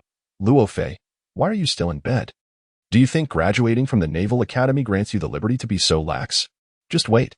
Once I complete this mission, I shall return to Marineford and teach you a lesson in discipline. Though Luo Fei was often mischievous and Tina frequently found herself at a loss in managing him, she maintained a strict demeanor regarding matters of discipline. In her view, only indifferent naval officers like Kizaru and Akiji would indulge in such laziness. Seeing Tina's barrage of messages, Luo Fei couldn't help but chuckle. He was surprised that even while at sea, Instructor Tina was still concerned about him, and even more astonished that this live stream had become a tool for her to oversee his behavior. Luo Fei, Instructor Tina, aren't you tired? Tina, just woke up? Tina is very angry. At that moment, Tina, having gained insight into Luo Fei's awakening through a shared perspective, realized it was nearly noon. Under normal circumstances, she would have stormed into Luo Fei's room with a small whip in hand. However, in response to Tina's ire, Luo Fei chose not to engage directly, but continued his playful banter. Luo Fei, you only need to tell me if you are tired or not. Tina, after sitting on a ship all night, how could I be tired? Luo Fei, impossible. You were running in my dreams all night. How could you not be exhausted?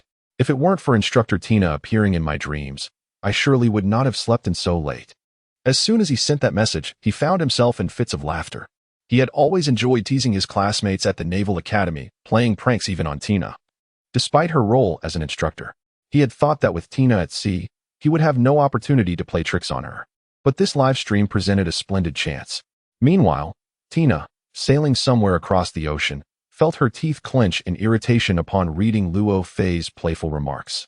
Tina, you little rascal, are you feeling mischievous again? Beware, I might just whip you. The ensuing chat group was filled with Tina's relentless verbal barrage directed at Luo Fei. However, the conversation has devolved from mere greetings into an insinuation that Luffy might be seeking a beating. In response to Tina's ire, Luffy merely retorts nonchalantly, Tina, do you think this is a classroom? You can't reach me through the screen, haha. Though Tina is quite furious, she finds herself at a loss for how to retaliate. The other viewers in the live stream cannot help but join in the jest. Cavendish, if I'm not mistaken, Tina must be a Navy major, right? To speak of punishing her students with a little whip, TSK, the Navy customs are indeed quite open. Bartholomew, can we refrain from using those foreign expressions? What does open even mean? Baki, it means very liberal. You don't understand that, you country dog.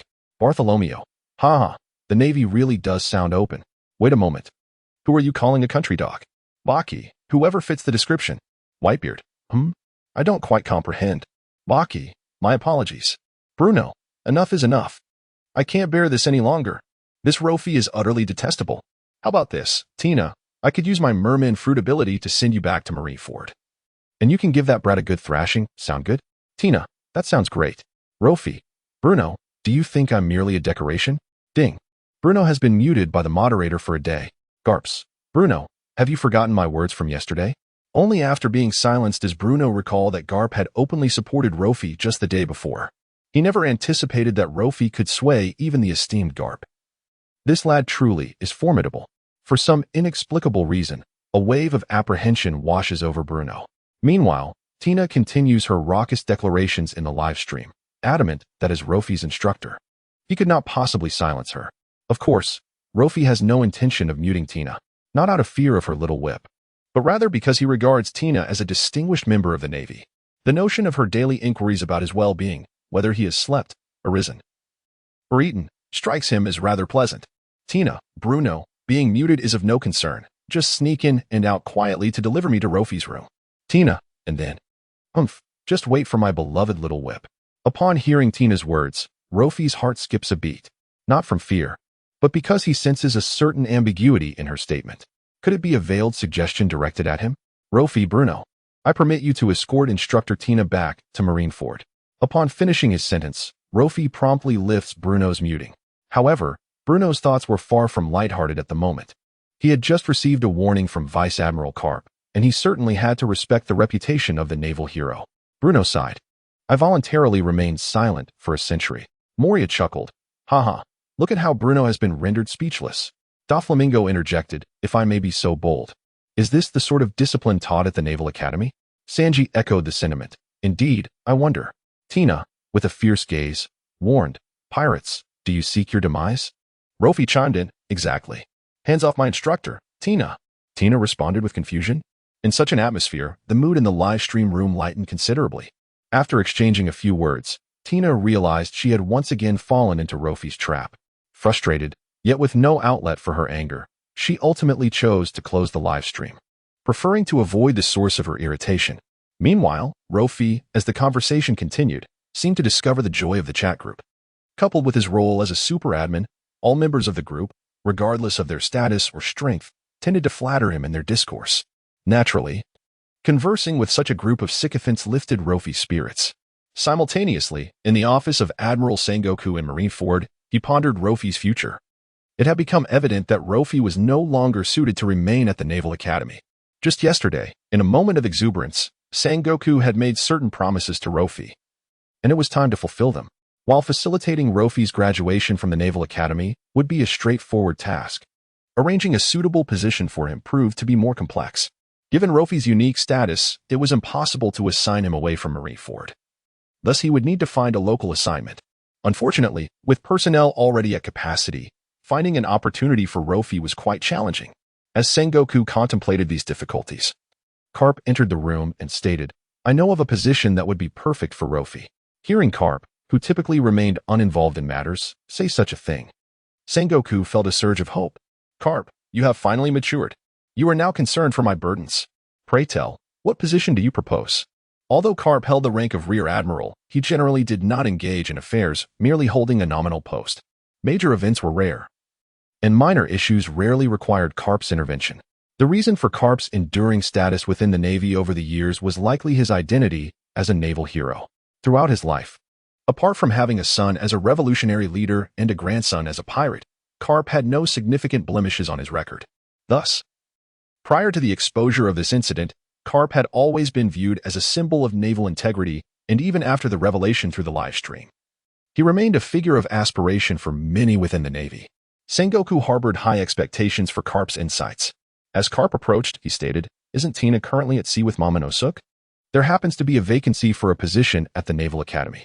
Though Garp left his statement unfinished, the implication was clear. Rofy was to fill the role of a new naval instructor. Sengoku's eyes widened in disbelief at Garp's suggestion. Since the moment Rofy first answered a question correctly in the live stream, Sengoku had conducted a thorough investigation into Rofy's background. He knew precisely what kind of person Rofy was. Surely, you jest? Rofy has just graduated from the Naval Academy, And do you know what he has been up to for the past 3 years? He has either skipped classes to sleep or played pranks on classmates and instructors. To make him an instructor is utterly ludicrous, Sengoku exclaimed, struggling to envision what the Navy's future would look like under Rofei's tutelage. Garp, unperturbed, launched into a passionate defense of his proposal. What's wrong with being a 3-year underachiever? Rofei is a late bloomer. Look around the Naval Academy. Who among them can compare? Our Navy has progressed along a predictable path for decades without any significant breakthroughs. Perhaps it is time to discard the outdated teaching methods. Rofei possesses a wealth of creativity. Having him as an instructor might infuse our Navy with new energy and vitality. Furthermore, if we were to recruit someone from elsewhere, how long would that take? Garp insisted, casting a disparaging glance at Sengoku. I believe Rofei is quite suitable. Let him begin today, right after graduation. He could use the experience. After such an extensive argument, Garp finally felt fatigued and took a moment to hydrate. Sengoku, after hearing Garp's analysis, refrained from giving an immediate response and instead conducted a calm assessment. Garp's points held merit, especially regarding the stagnation in the Navy's development over the decades, which resonated deeply with Sengoku. As the fleet admiral, he aspired to lead the Navy to greatness. Yet he had not achieved that aim. The Naval Academy was the foundation of the Navy, without addressing the issues at its core. How could he hope to resolve the persistent challenges he faced? Perhaps he should genuinely consider Garp's suggestion. After a few moments of contemplation, Sengoku arrived at a decision. Considering the current vacancy for an instructor at the Naval Academy, I can agree to allow Rofei to take on the role temporarily. However, I remain concerned about his ability to handle such a responsibility. Therefore, I have decided to assign a more seasoned officer to assist him, Sengoku stated, stroking his goatee. This was the best compromise he could devise, ensuring he did not disappoint Garp while providing Rofei with a promising opportunity. More importantly, he was placing a small wager. If it proved unwise, he could simply reassign Rofei without significant repercussions. However, if he secures the victory, he will have won the entire future of the Navy. Which seems like an unequivocal gain. Upon hearing Sengoku finally relent, Garp nodded in satisfaction. For some reason, whenever Garp laid eyes on Luffy, he felt an inexplicable sense of familiarity. Especially after learning of Luffy's mischievous antics at the Naval Academy, Garp was reminded of his own impetuous grandson. Both Crane and Sengoku wore troubled expressions upon hearing about Luffy's past, burdened by the weight of his history. Yet Garp was the only one who remained in high spirits throughout. However, what sets them apart is that Luffy has chosen the path of the Navy. This is precisely the journey that Garp has always wished for Luffy to embark upon. Perhaps due to this connection, Garp is naturally inclined to assist Luffy within the limits of his influence.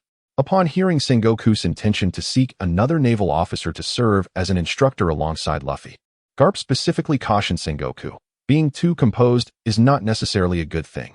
You know how impulsive that lad Luffy can be. If you send a crane his way, do you think he won't tie its feathers into a bow? Garp presumed that the individual Sengoku referred to as Admiral Tsuru. This assumption stemmed from Sengoku's familiarity with Tsuru, which would facilitate the exchange of information and also enable her to exert a degree of authority over Luffy. Furthermore, officers of their caliber typically possess ample leisure time, and Tsuru happens to have the capability to fulfill such a role. Thus, after this analysis, Garp naturally concluded that the colleague Sengoku intended for Luffy was indeed Tsuru.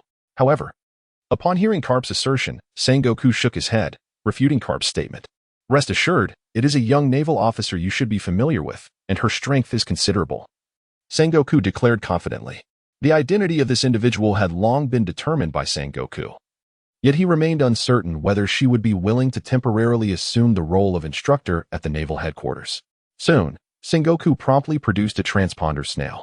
Just as he was about to contact that individual, the ethereal blue live broadcast screen before him oscillated once more. A new transmission commenced. On the other hand, Rofei was acutely aware of the changes within the live broadcast room. As the images began to shift and colors grew increasingly vivid, Rofei understood that a new inquiry was about to unfold. Unlike the other members who displayed signs of tension in the face of the new broadcast, Rofei maintained a calm demeanor, for the future of the broadcast was one he could foresee. Even the past was largely known to him, with the exception of the blank century of history. As the visuals of the live broadcast transitioned and sharpened, Rofei quickly recognized that the scene being presented was none other than Marineford. Gradually, the camera revealed that while Marineford appeared outwardly serene, one aspect was decidedly amiss. In a town that had once been home to the families of many Marines, there was now an eerie silence, void of any inhabitants. The Navy's flag still flew high, but the deserted town felt profoundly desolate. Such a situation was patently illogical. The mass relocation of so many families indicated that something monumental was about to transpire in Marineford. As the broadcast continued to unfold, Luo soon caught sight of the town's residents. However, this time the setting had shifted to the Sabeti archipelago. All the civilians who should have been in the Marineford family town had congregated on Sabeti archipelago, seeking refuge. The townsfolk, having been forewarned, were now watching the events at Marineford unfold on the archipelago's central screen. Fully aware that a significant event was set to transpire that day, one that would irrevocably alter the course of the future. Whether this future heralded fortune or misfortune, they were eager to witness it firsthand. The clarity of the broadcast made viewers feel as though they were present on Sabeti archipelago, observing the large screen with acute attention. However, due to the distance of the camera, they could only discern a vague outline. Drake remarked. What is displayed on the large screen seems to be the execution platform of Marineford. Are they about to execute some prominent figure? Kid responded. No wonder the fallen Vice Admiral is aware of such matters. Hawkins added, have you all noticed? In the past, when the Navy executed a significant figure, it was typically carried out publicly at Logue Town, the entrance to the Grand Line. Why has it moved to the naval headquarters this time? Bonnie speculated, could it be this broadcast originates from the future? Before the footage concluded, the room buzzed with speculation. The only question on everyone's mind was the identity of the individual poised to ascend the execution platform. As the visuals zoomed in, the imminent figure gradually came into focus. Upon finally identifying the person slated for execution, the collective gasp of disbelief echoed throughout the room, particularly for Whitebeard, who, upon recognizing the man on the execution platform at Marineford, was overcome with emotion, causing several 4 lines recently inserted into his body to snap. It was Ace. Chapter 44. Why such a ridiculous question in the broadcast room? At this moment, Ace was kneeling, wrists bound behind him, his head bowed low, revealing only a few strands of his disheveled hair from the front. The sea prismstone handcuffs weighed heavily upon him, rendering his figure visibly fatigued. Concurrently, viewers in the broadcast room noted the heightened security measures in place to ensure Ace's execution proceeded smoothly. Surrounding the execution platform were thousands of naval personnel summoned from across the globe, their spirits high and ready for action. 50 warships circled the island, while the shoreline bristled with heavy artillery. At the port, 5 pivotal figures of strategic importance stood side by side. Members of the Warlords of the Sea, Bartholomew Kuma, Gecko Moria, Don Quixote da Flamingo, Dracula Mihawk, and the Empress Boa Hancock.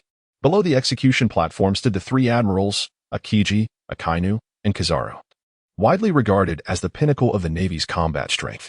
These were merely the visible elements of their strategic deployment. The extent of the Navy's confidential maneuvers remained unknown. With a clearer understanding of these preparations, the crowd finally grasped the Navy's profound emphasis on Ace's execution. They sensed that this event would undoubtedly shake the foundations of the world order. Once the display concluded, the live broadcast suddenly froze. Luo Fei understood that the transmission had ended, and the questioning was about to commence. Inquiry. Why was Ace captured? Correct answer reward. The famed sword, Rayleigh. Incorrect answer penalty. Randomly strip 1 item from those who answer incorrectly, including but not limited to fruit abilities, physical prowess, life, or equipment. The sword Rayleigh, once wielded by Shiryu of the Rain, the former chief warden of Impel Down, is renowned as one of the infamous demon blades. Long ago, Shiryu was imprisoned for his bloodthirsty nature and the slaughter of countless prisoners within Impel Down, prompting Chief Warden Magellan to classify him as one of the most formidable and dangerous criminals, locking him away in the 6th level of the underwater prison. After Shiryu's incarceration, the blade Rayleigh was confiscated and lost to history. Now resurfacing, Shiryu was filled with excitement, yearning to reclaim the demon blade with which he had once reveled in bloodshed. Regrettably, the underwater prison is heavily guarded, making it exceedingly difficult for him to escape, let alone retrieve Rayleigh. Now that an opportunity has finally presented itself, he is determined to seize it.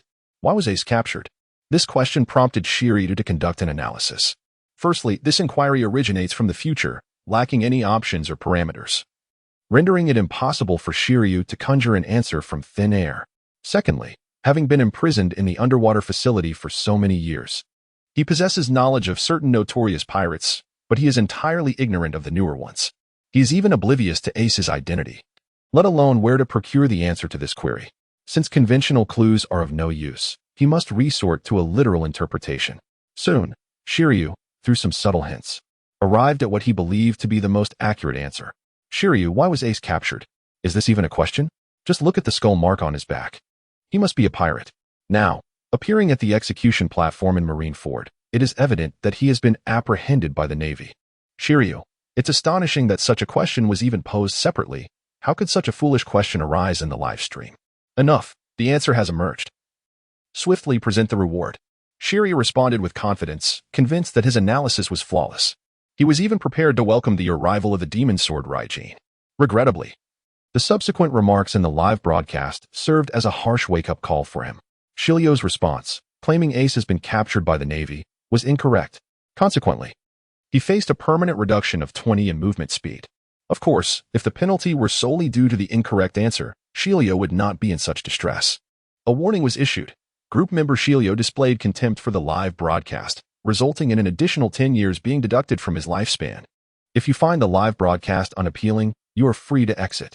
However, if one chooses to disdain the authority of the live stream, one must be prepared to face the consequences. The recent arrogant remarks made by Shiryu cannot be overlooked by the live stream. Otherwise, with so many individuals present, anyone could question the live stream's authority, rendering the QA session utterly unmanageable. The punishment meted out to Shiryu serves merely as a minor admonition. Should anyone else transgress in the future, the live stream will undoubtedly impose far more severe repercussions. Upon receiving the notification of the punishment, Shiryu was filled with regret. Not only did he fail to earn any rewards, but his speed was also arbitrarily reduced by 20. Moreover, a single careless comment cost him a decade of his lifespan. Shiryu exclaimed, "This is unjust. This is utterly unfair. I made only 2 mistakes. Why must I be punished twice?" Ding. Detection of member Shiryu's negative remarks questioning the live stream has resulted in a deduction of 10 years from his lifespan. Shiryu responded, "What a ridiculous live stream. I curse you." Ding. Detection of member Shiryu's abusive language towards the live stream has led to a further deduction of 20 years from his lifespan. Shiryu protested, "On what grounds? I refuse to accept this. What a pathetic live stream. Such rubbish." Despite his ongoing tirade in the live stream, resisting its decisions in his own manner, he found the escalating punishments increasingly intolerable. Yet, his curses and defiance would not retract even a fraction of the penalties imposed by the live stream. With each insult, a notification of a lifespan reduction followed. Initially, Shiryu was filled with vigor. As the conversation progressed, his tone noticeably weakened. He could feel the life energy within him gradually dissipating, sensing that his existence was dwindling.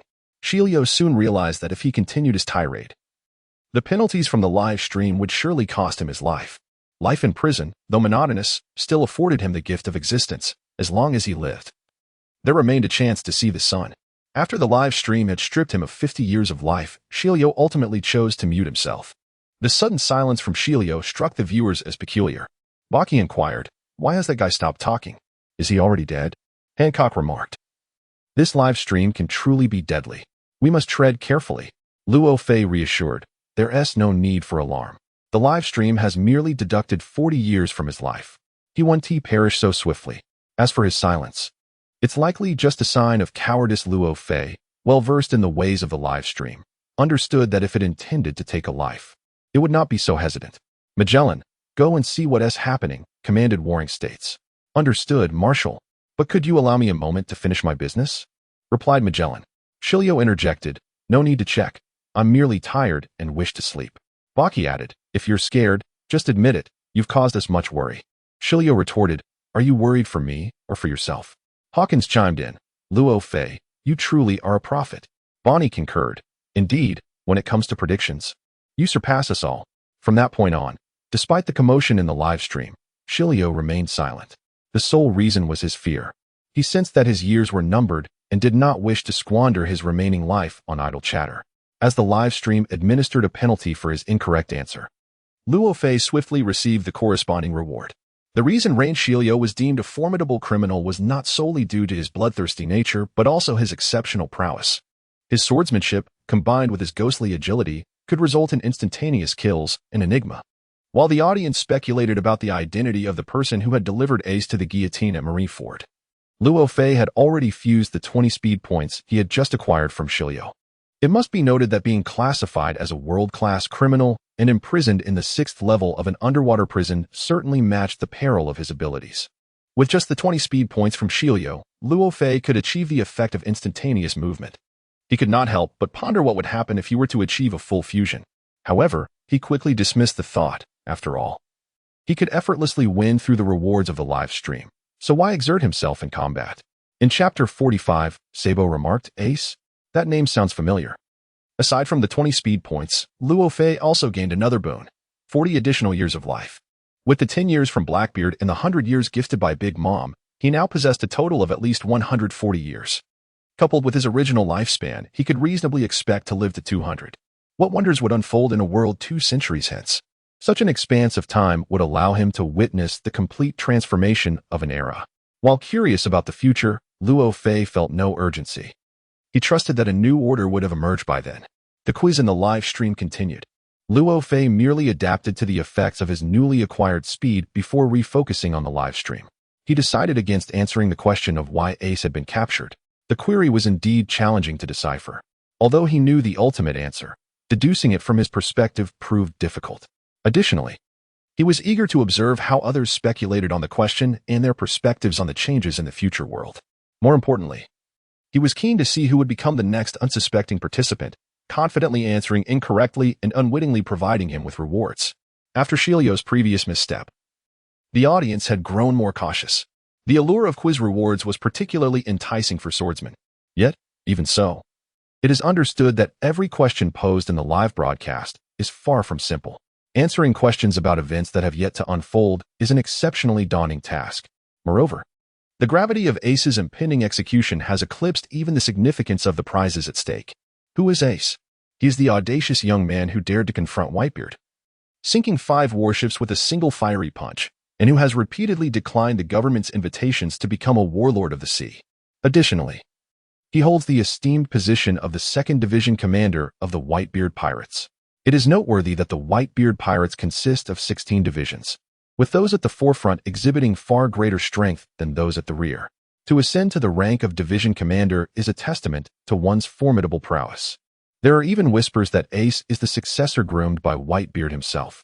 Known for his deep familial bonds, Whitebeard affectionately refers to his crew as his sons.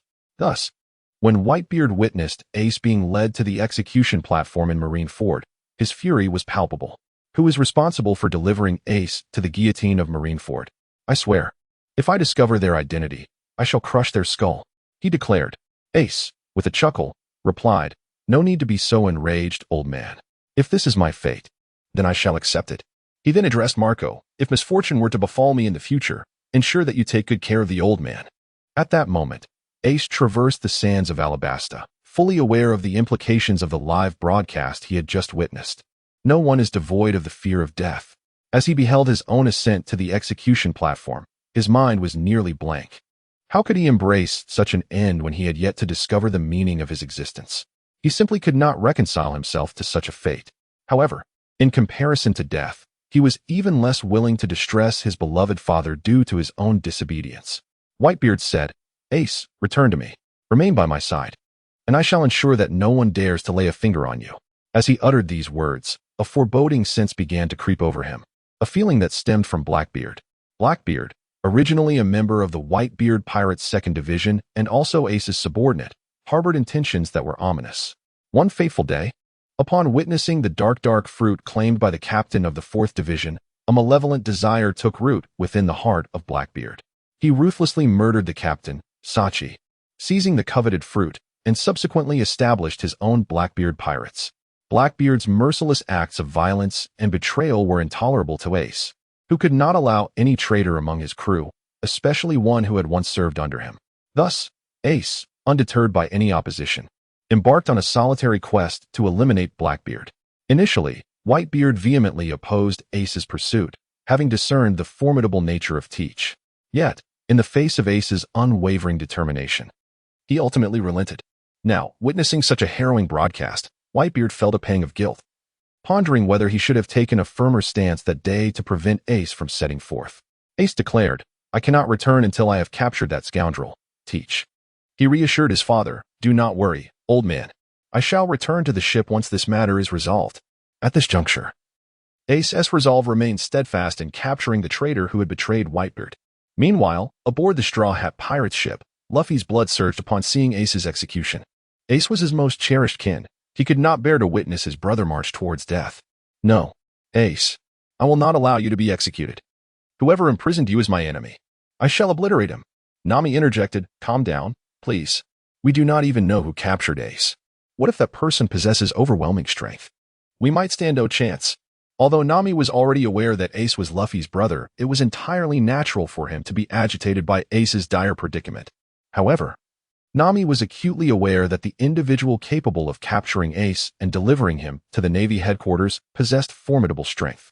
At present, Ace was at least of the caliber of a warlord, and they lacked the absolute confidence to confront such formidable foes. Luffy boldly proclaimed, "What is there to fear? Didn't the live stream say that I would one day shatter the Golden Lioness skull?" Nami retorted, "That seems somewhat reasonable, but when did you become so clever?" She quickly added, "No.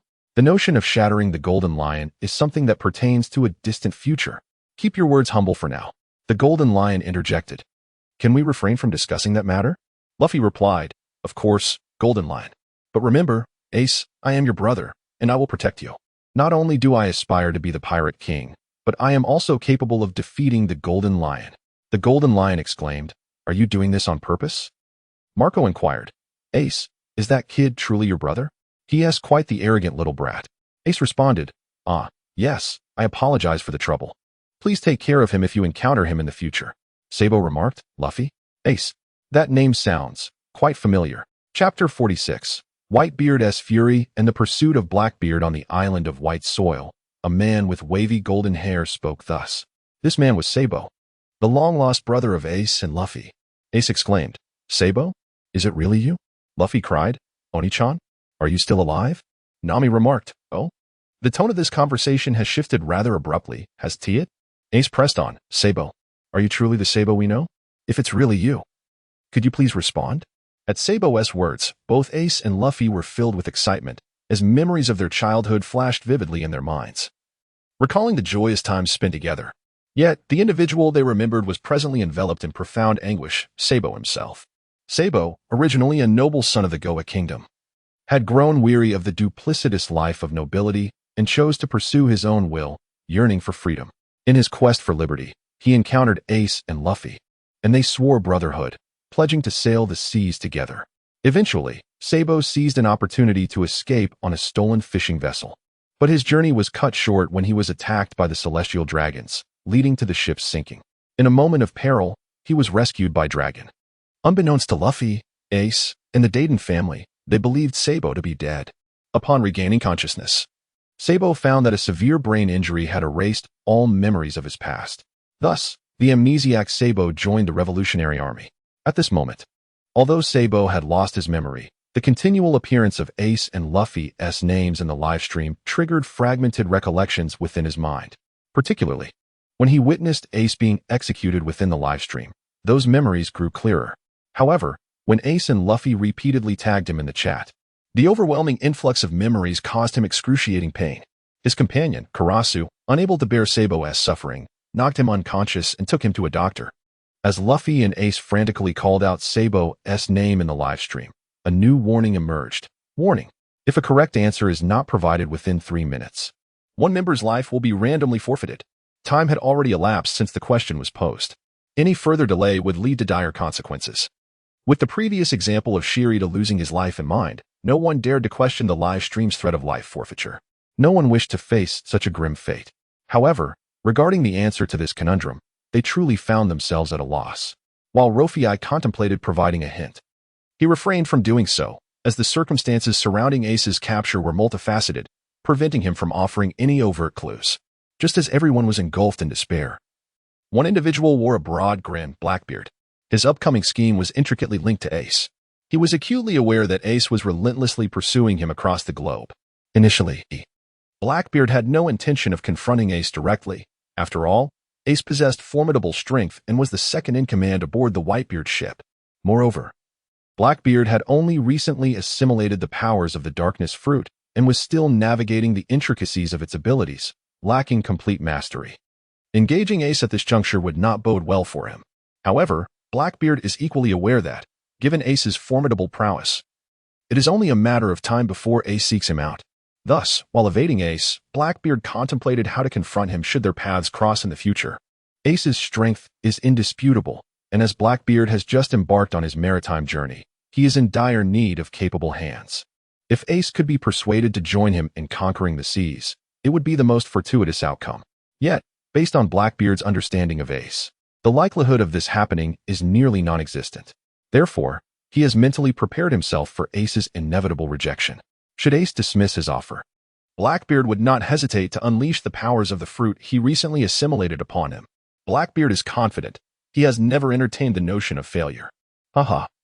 The scene from the live broadcast was nothing short of prophetic. Capturing Ace and delivering him to the Navy aligns perfectly with my ambitions, Blackbeard declared, imbibing his drink with unabashed self-assurance. Beside him, Basis joined in the raucous laughter.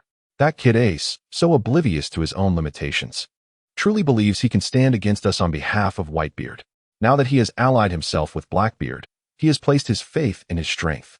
If Blackbeard were to falter against Ace, Basis would not remain so steadfast in his loyalty. Haha, since that's the case, it's time for me to take a stand, Blackbeard proclaimed, downing another sip of his drink with conviction. I will answer. The one who can imprison Ace must be none other than me. Upon Blackbeard's declaration, the live broadcast did not immediately reveal the correctness of his statement. The other members in the broadcast seized the opportunity to evaluate the veracity of Blackbeard's claim. Hancock remarked, Blackbeard, are you the audacious toad who dares to presume to protect my Amazon kingdom? Your bravado is quite unexpected. Moria added, who is this fellow? He must have just set sail not long ago, yet he naively dreams of defeating Ace. He ought to reconsider. Frankie chimed in, well, I never expected the warlord Moria to showcase freestyle skills. Marco commented, Blackbeard, it's been a while since we last met, and I didn't anticipate your arrogance to have swelled so much. Kizar equipped, let us invite the next dreamer. Luffy declared, Blackbeard, though I am unfamiliar with you, if it is indeed you who defeats Ace and casts him into prison, I will ensure you regret it. Nami interjected, ahem, let us maintain some civility. Law laughed indeed. The captain of the Straw Hats is as bold as ever. At this moment, Blackbeard has only just set sail and lacks significant renown, making it unsurprising that few recognize him.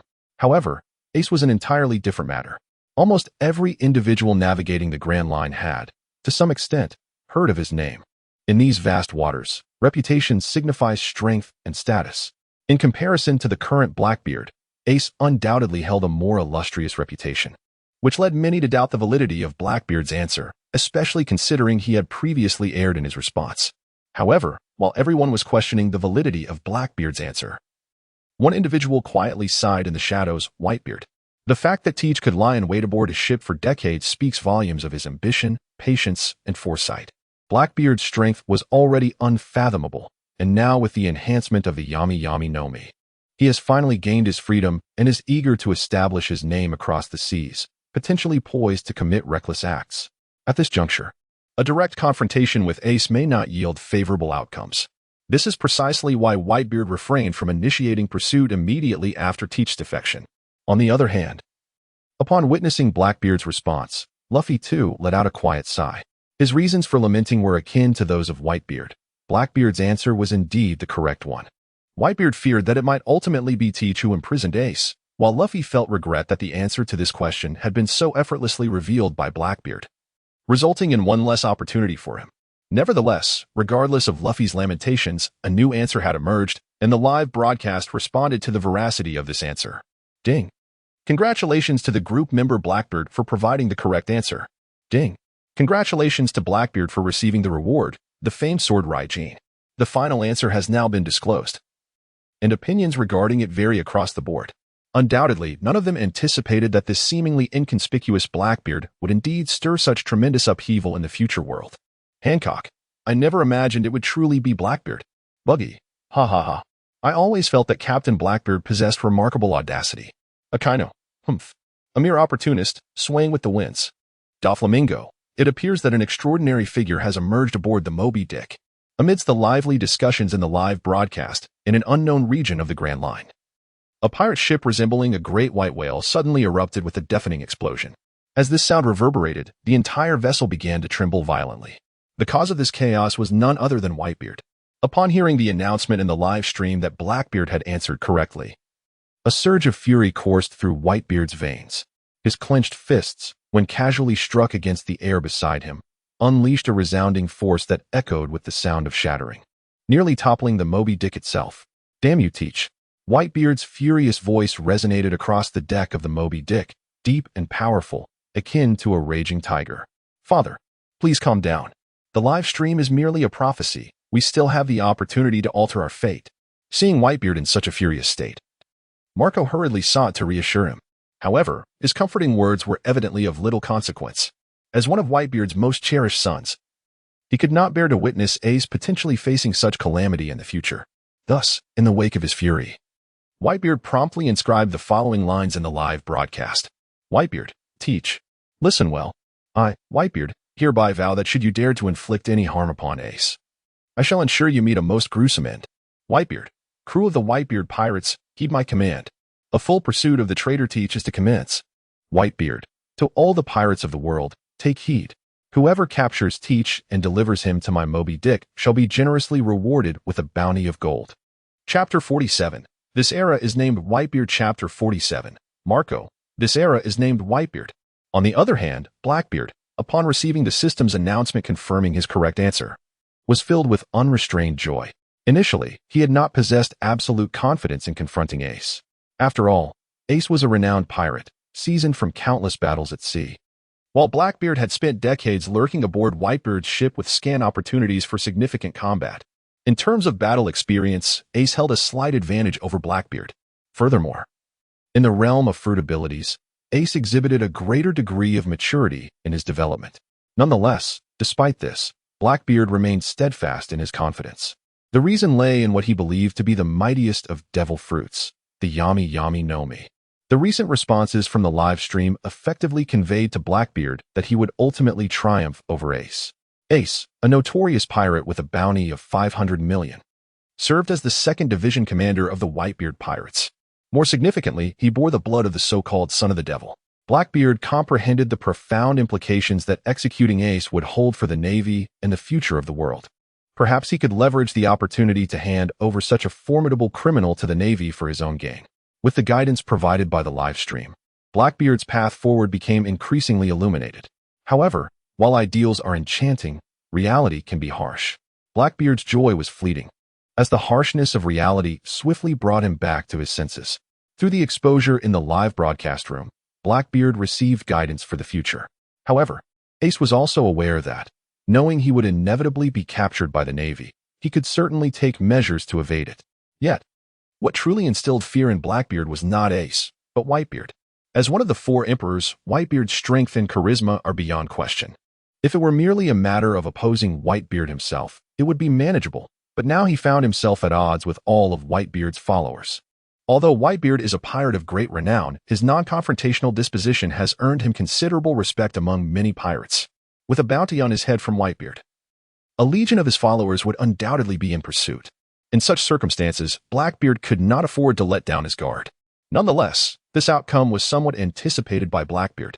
From the moment he killed Sachi and seized the dark fruit, he had envisioned this day, although he did not expect it to arrive so swiftly. He was not entirely unprepared for it. Therefore, while he harbored concerns regarding Whitebeard's global manhunt, he did not succumb to fear. Whether he could conjure a miracle hinged upon the dark fruit in his possession. Moreover, having spent many years aboard the Moby Dick, he had learned that Whitebeard's health was presently not in the best condition, all of which factored into his strategic planning. After all, Blackbeard had already glimpsed the future he desired through the live broadcast. Thus, he dismissed Whitebeard's warning with indifference. "Blackbeard, do you seek my life? Aha. Those unafraid of death are welcome to come. It's just the practice I need. Blackbeard, Ace, I'm right here waiting for you."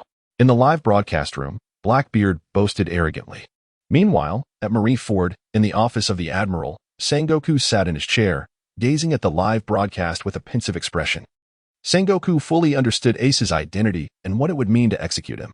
According to the current world order, the Navy, the 7 warlords, and the 4 emperors are the vital forces maintaining peace at sea. Logically, in order to uphold the existing balance and tranquility, even if the Navy were to capture Ace, They should return him to Whitebeard. However, the Navy cannot proceed in such a manner. Ace is a descendant of Roger, bearing the bloodline of the D clan. Inheriting the will of D.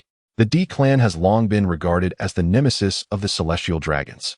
Across the vast expanse of the seas, Ace stands as the most remarkable figure within the D lineage.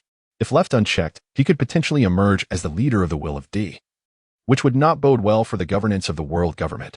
Thus, in Sengoku's view, the only course of action to better preserve the authority of the world government and the dignity of the Navy is to execute Ace. Through the foresight provided by the live broadcast, Sengoku envisions a future where Ace will stand upon the execution platform in Marineford, a prospect that brings him considerable satisfaction.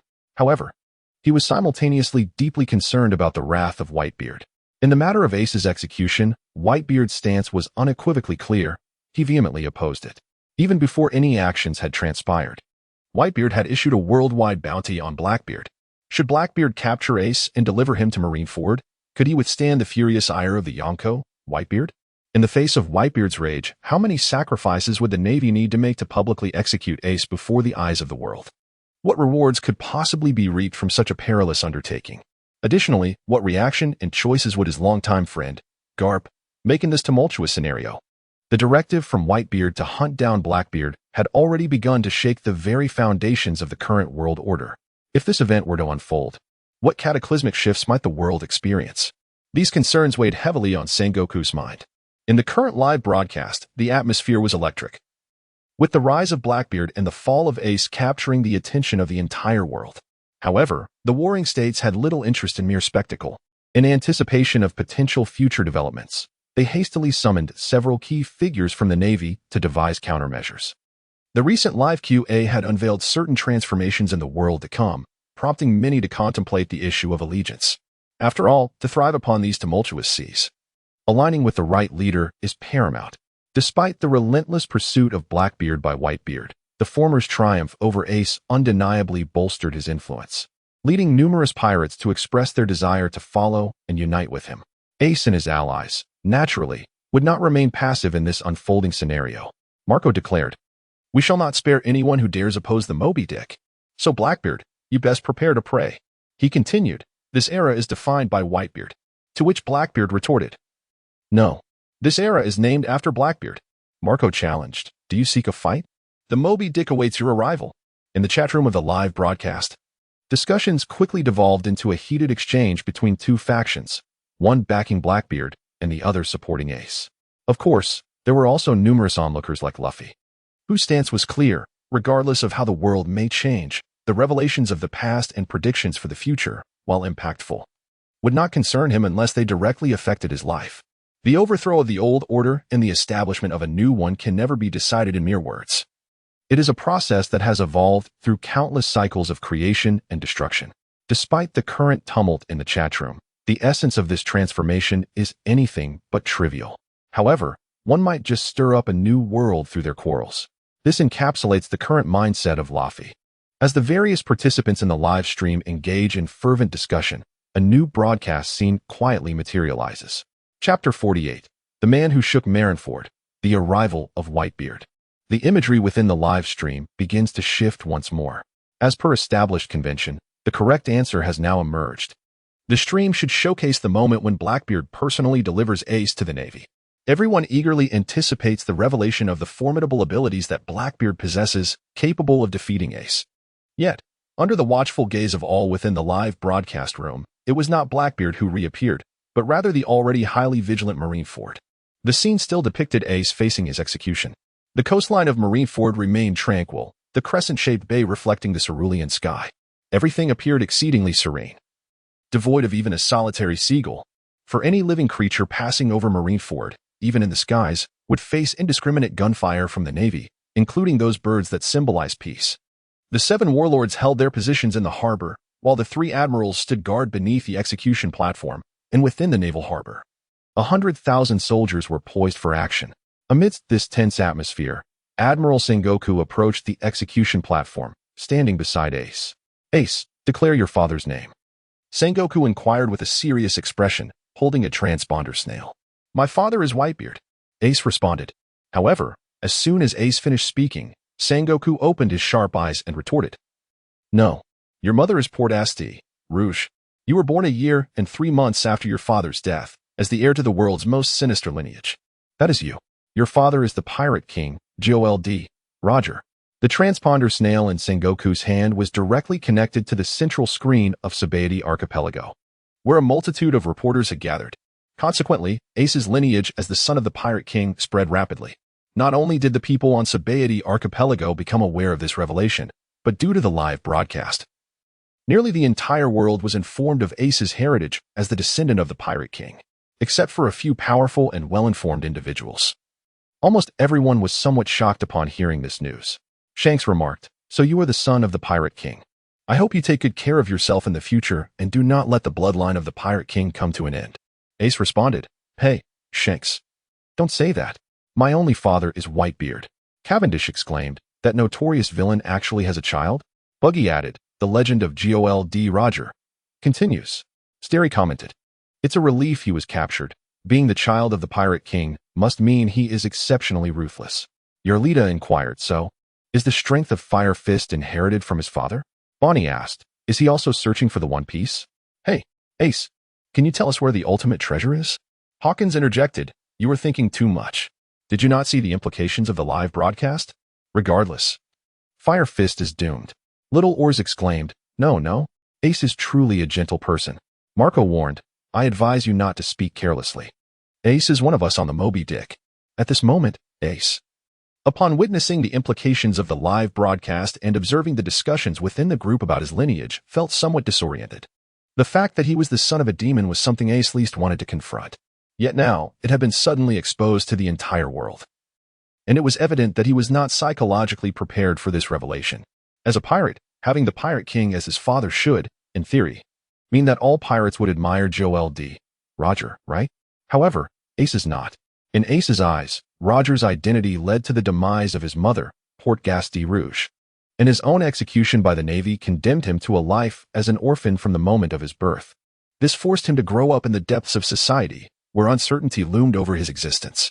In this environment, where animosity towards Roger prevailed, Ace naturally rejected the notion of acknowledging Roger as his father. Surrounded by such pervasive denial, Ace found himself grappling with the absence of meaning in his life, as everyone wished for his demise.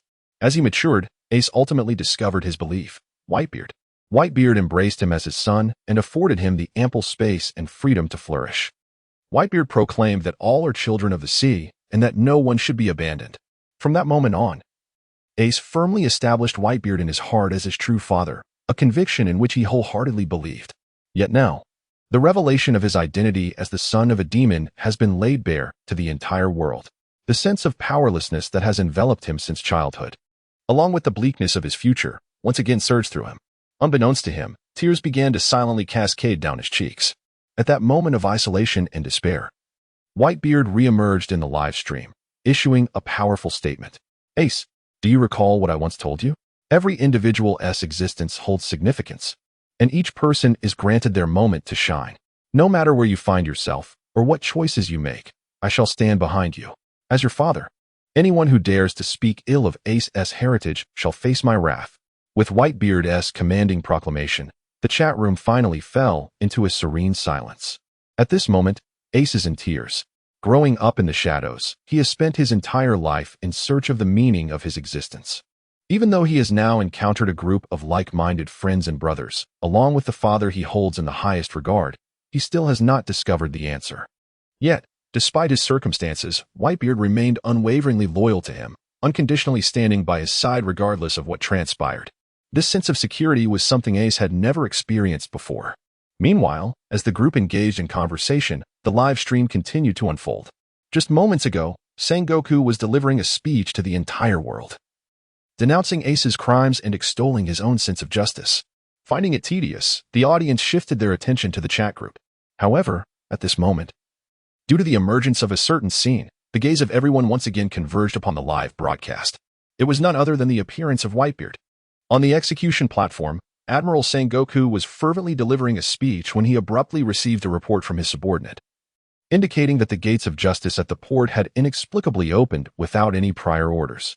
Simultaneously, over the crescent-shaped waters of Marineford, a thick fog suddenly enveloped the area. As the mist lifted, an innumerable fleet of pirate ships materialized. As these vessels gradually approached, it became evident that they were all under the command of Whitebeard.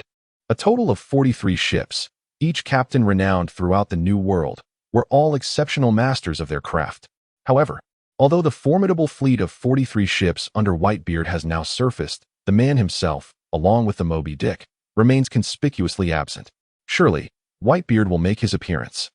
As everyone anticipates his arrival, a series of waves suddenly ripple across the sea. These waves emanate from the center of the crescent-shaped harbor, gradually expanding outward, ultimately forming a colossal surge. An ominous shadow begins to loom larger on the surface of the water, and then, like a magnificent white whale, the Whitebeard pirate ship emerges at the heart of the tumultuous waves. The Moby Dick has finally made its entrance. Before the gaze of the multitude, a towering figure with a crescent-shaped white mustache, wielding a naginata, stands proudly at the bow of the ship. It is none other than Whitebeard himself. When the live stream focuses on him, all are captivated by the resolute and defiant glint in his eyes. Gururara, it has been decades since we last met, Sengoku. I trust my dear son is well? Whitebeard bellows joyfully, facing Sengoku at the ship's prow. The climactic showdown between the four emperors and the navy is on the verge of commencing, igniting a fervor within the hearts of countless spectators in the live stream. They are all eager to discover how this monumental battle will ultimately unfold. However, just as everyone eagerly anticipated the unfolding of events, the live stream abruptly froze. Subsequently, a mechanical voice resonated, question, in the chaotic battle, who plunged a cold sword into Whitebeard's back. Chapter 49, Zodiac Talismans. The stakes are high. The question repeated, in the chaotic battle, who plunged a cold sword into Whitebeard's back? Correct answer reward, otherworldly Zodiac Talismans.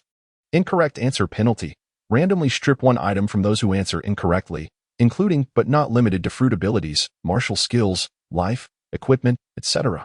As the announcement echoed in the live stream, 12 octagonal Zodiac Talismans suddenly materialized in the space meant for rewards. Upon witnessing this prize, several question marks appeared above the heads of the viewers. Buggy, Zodiac Talismans? What on earth are they? Just 12 pieces of ordinary stone? Moria, I have no clue. Who could possibly answer this question? Bartolomeo, the reward is 12 pieces of useless stone? Excuse me, but I'm out. Cavendish, as if you could answer it anyway. Moria, what exactly are these Zodiac Talismans? Why not provide some explanation? Robin, the live stream offers no clarification. Could it be that they are simply too mundane to warrant it? Crocodile, there seems to be a sliver of truth in that. Moria, So, are you all prepared to abandon this question? That would leave me with fewer competitors. Doflamingo, indeed, no one is strong enough to contest you. The opportunity is yours. Let's see if you can maintain your position as a warlord after answering this question. The audience in the live stream remained oblivious to the capabilities of these 12 Zodiac Talismans. Many speculated that they were merely ordinary stones, albeit uniformly shaped. Yet, amidst the derision towards these 12 Zodiac Talismans, one individual's eyes suddenly gleamed with interest, Rofi. If Rofi was not mistaken, the 12 Zodiac Talismans appearing as rewards in the live stream were derived from the powers of talismans within the body of the demon saint from a future world. The rat talisman symbolizes fame, granting movement to inanimate objects. The ox talisman represents strength, endowing the user with extraordinary power. The tiger talisman signifies balance, capable of harmonizing conflicting forces and rectifying the deficiencies among the 12 talismans. The rabbit talisman embodies speed, while the dragon talisman signifies destruction. The snake talisman grants invisibility, and the yang talisman represents soul projection. The monkey talisman allows transformation, enabling the user to morph into any person or object. The rooster talisman embodies flight. The dog talisman signifies eternal youth, and the pig talisman can emit electric eyes. Each of these talismans, when considered individually, constitutes an exceptionally powerful weapon in this world. Rofi was taken aback by the unexpected reward from another world. How many surprises could this live stream possibly hold? Anticipation began to swell within him. If Rofi could obtain this reward, he could stride confidently, not just through Marineford, but across the entire world. Moreover, the situation that had transpired in the future was nearly impossible for anyone to deduce. Thus, Rofi felt a strong compulsion to secure this reward. The real challenge lay in formulating the logic that would lead him to the correct answer, a task that proved rather vexing. In truth, the answer to the question was not difficult to conceive. The individual who inflicted a wound on Whitebeard's back was not easily noticed. resulting in a momentary silence from the crowd. Therefore, Luffy seized the opportunity to reflect and respond while others remained momentarily stunned. After a brief contemplation, Luffy initiated a brainstorming session in the live stream. Luffy, everyone, have you considered that throughout his life, regardless of circumstances, Whitebeard has always confronted his foes head-on, never exposing his back to the enemy? Luffy, thus, the only ones capable of leaving a scar on Whitebeard's back would either be immensely powerful or individuals he deeply trusted. Luffy, although many in our navy could achieve such a feat, we would never stoop to the level of attacking from behind. Even while pondering the logic, Luffy remained adamant in showcasing his loyalty. However, his remarks soon sparked discontent among the live stream audience, particularly among Whitebeard's crew. Marco, there are numerous individuals in Marineford who could harm our father from behind? That's utterly laughable. Luffy, oh, come now, can you honestly claim otherwise? Our 3 admirals and Fleet Admiral Sengoku, each one of them could easily overpower the 4 emperors and the 7 warlords. How dare mere pirates question us? It's simply comical. Akainu. Why are we bringing this up again? Akiji, while I am aware of my strength, there is no need for such grandstanding. Kizaru, haha. While kicking the 7 warlords is feasible, punching the 4 emperors is a bit more challenging. Moria? Crocodile, I sense offense. Luffy, Akiji, Kizaru. There's no need for such modesty in matters like these. I recognize your strength. Surely you wouldn't resort to underhanded tactics. Luffy, therefore, the one capable of leaving a mark on Whitebeard's back must be someone he trusts implicitly. Chapter 50. The Talismans Acquired. A power to instill fear in the world. Luffy, the individual who could strike Whitebeard in such a manner must be someone he holds in the highest regard. Observing the live stream, it appears that Whitebeard's most trusted individuals would be his sons. Luffy, among Whitebeard's sons, the most likely candidate to wield a sword against him is, undoubtedly, Thatch from the Blackbeard Pirates. Luffy, after all, it is noted in the Navy textbooks that Thatch's crew was annihilated by Roger, and in his desperation, he sought refuge with the Whitebeard Pirates. It would not be an exaggeration to say that Roger is the one Thatch harbors the deepest resentment towards. At this juncture, Luffy had provided his answer and elucidated the reasoning behind it with clarity. However, despite the numerous explanations provided by Luffy, there remained some individuals with rather sluggish intellects who failed to comprehend the situation, such as Moria. Moria, Squarto despises Roger above all else. What does that have to do with his assassination of Whitebeard? Doflamingo, it's astonishing that you still don't grasp the obvious. With such a limited intellect, how have you managed to navigate the new world for so long? Moria, what do you mean? Is my question not reasonable? Do you not harbor any suspicions? Mihawk, well, the esteemed administrator has made his point rather clear. Moria, what exactly have you all understood? What does it mean? Crocodile, this truly is a case of an intellectual desert. Moria, isn't Squarto one of Whitebeard's most valued subordinates? Even if he harbors hatred for Roger. The latter has been dead for over 20 years. What motive could he have for assassinating Whitebeard? Hearing the scornful remarks from the other Shichibukai, Moria was on the verge of exploding, yet he remained baffled and asked again. Moria incessantly inquired in the live stream, and Hancock, the Empress, tired of his incessant prattling, decided to interject. Hancock, it was previously revealed in the live stream that Ace is Roger's bloodline. After a moment of contemplation, Moria finally grasped the implication. Squarto's greatest hatred was directed towards Roger, and Ace was Roger's son. Moreover, Whitebeard had come to Marineford, willing to openly oppose the government to rescue Ace. Judging from the recent live stream footage and Whitebeard's statements, it was likely that he had known about this matter for quite some time, keeping it concealed from everyone else. From Squarto's perspective, the situation could easily be perceived as favoritism from Whitebeard or a chance for vengeance. Ultimately, secrets cannot be contained forever. When this truth finally comes to light, Squarto's emotional turmoil would be inevitable. If, at that moment, there were individuals keen on inciting discord, it would not be implausible for him to plunge a dagger into Whitebeard's back. Moria finally experienced an epiphany. Moria, oh, now I understand. You lot should have said so earlier instead of hiding it all. Moria, Hancock, you truly are beautiful and kind-hearted. Hancock, I merely wish to avoid listening to your incessant ramblings. Moria, what have I done to deserve this? Meanwhile, just seconds after Luffy revealed the correct answer, the live stream announced whether his answer was indeed correct. Ding. Congratulations, Luffy, you have correctly answered that Whitebeard was injured by Squarto. Ding. Congratulations, Luffy, you have earned the Zodiac Charm. as the notification echoed in the live stream. The 12 zodiac charms that had been quietly resting in the prize section suddenly appeared before Luo Fei. Delighted, he gazed at the 12 charms that had materialized in front of him. While the audience in the live stream continued to discuss the outcome, Luo Fei began to examine each charm with great interest. However, despite having received his reward for the correct answer, Luo Fei still struggled to fully comprehend why the government was determined to execute Ace. As a pirate, Ace's existence did not pose a significant threat to the Navy. If the only reason for opposing Whitebeard was Ace's status as a pirate, Luo Fei believed it hardly justified the government's actions.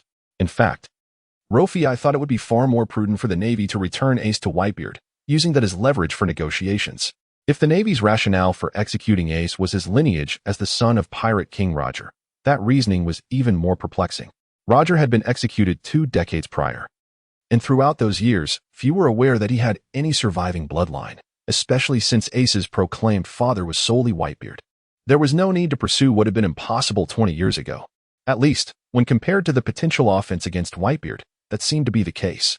Thus, combining the above conjectures, Luo Fei could only conclude one thing regarding the government's insistence on executing Ace: the blank century of history. There exists a legend in the world that the D clan is the archenemy of the celestial dragons.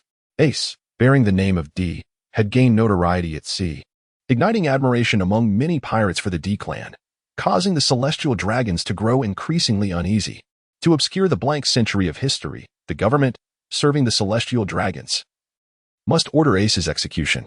Luo Fei mused that this was likely the sole reason compelling the government to pursue Ace's execution at any cost.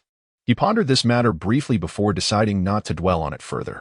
After all, he had already acquired the charms and was eager to test their effectiveness to see if they were as formidable as he suspected. On the other side of the Navy headquarters, another individual sharing Luo Fei's joy was Akainu. Although Akainu had been temporarily sidelined at home, it did not dampen his enthusiasm for work or his enjoyment as a spectator. As soon as the live stream announced Luo Fei's correct answer, a plan to sow discord between Whitebeard and his crew began to take shape in Akainu's mind. Though Roger's annihilation of Squirto's entire crew had occurred 2 decades ago, the information revealed in the live stream indicated that Akainu had never truly let go of that incident. Now that he was aware of it, the internal turmoil he felt would likely only escalate in the future. Thus, if an opportune moment arose to persuade and incite Squirto to serve the Navy, the likelihood of success was considerable. With this thought, Akainu immediately set his plan into motion, drafting a nearly 1,000-word report and submitting it to Admiral Sengoku. The content requested that Sengoku promptly dispatch intelligence personnel to drive a wedge between Squirto and Whitebeard. With no other option available, Akainu, now sidelined, lacked any significant influence within the government and could only relay his thoughts to Sengoku, hoping for his assistance in executing the plan. Just as Akainu was about to send the letter, the ground beneath his home suddenly trembled. Initially, he presumed it was an earthquake. However, he soon abandoned this notion. This is Marineford, where ordinary earthquakes could not possibly exert any significant impact. Thus, casting aside this thought, Akainu promptly ventured outside to investigate. To his astonishment, as he stepped out, he beheld a fissure splitting the peak of a distant mountain. Moreover, the crack appeared to be widening ominously, suggesting that the entire mountain range could collapse sooner or later. Should that mountain range fall, the entirety of Marineford would be at risk of sinking into the sea. What on earth was happening? Akainu shouted and hurried over to inspect the situation. Chapter 51. The strongest man of the Navy? Almost destroying Marineford. The distant mountain, which was currently fracturing, could be considered the second highest peak of Marineford. Due to its proximity to the coast, the tremors from this great mountain intensified, periodically accompanied by surging waves. The waves grew ever larger, relentlessly battering Marineford, and at this rate, it would not be long before they obliterated the surrounding buildings and villages. At this moment, the tide had surged to several dozen meters high, with an alarming upward trend. Akainu could not match the speed of the waves before he could intervene. A murky haze engulfed his vision. The tide had assumed a menacing presence, obscuring the sky. Witnessing this scene, Akainu felt an intense surge of anxiety. If he did not act swiftly, the entirety of Marineford would plunge into calamity. Just as the situation reached a critical juncture, Admiral Akiji suddenly appeared. With a single move, Ice Age, the ferocious tide was instantaneously transformed into a colossal frozen serpent, suspended in midair. The crisis had finally been averted, albeit temporarily. allowing Akainu to breathe a sigh of relief. Subsequently, Akainu harnessed his powers, executing Meteor Fist to rapidly melt the ice and propel it back into the sea. After approximately half a minute, the immediate peril had finally subsided. However, even if the overwhelming tides that threaten Marineford recede, the underlying issues remain unresolved. The mountain, which has already begun to fracture, continues to tremble, while a new wave of turmoil is gathering strength. It is merely awaiting the moment when the mountain can no longer withstand the strain and collapses, at which point these tides will surge forth once more. By then, any attempts at remediation will be exceedingly arduous. Therefore, the paramount task at present is to ascertain the cause of the mountain's inexplicable fissures, identify the source, and prevent its collapse. Once the immediate crisis is averted, Akainu and Aokiji exchange a glance and proceed towards the direction from which the tremors emanate. Meanwhile, in the marshal's office, Sengoku and Garp also sense the disturbances on the island, prompting them to hasten to the central control room and access the island-wide surveillance. Through the monitors, Sengoku observes that not only the marshal's office is experiencing intense tremors, but the entirety of Marineford is undergoing violent upheaval.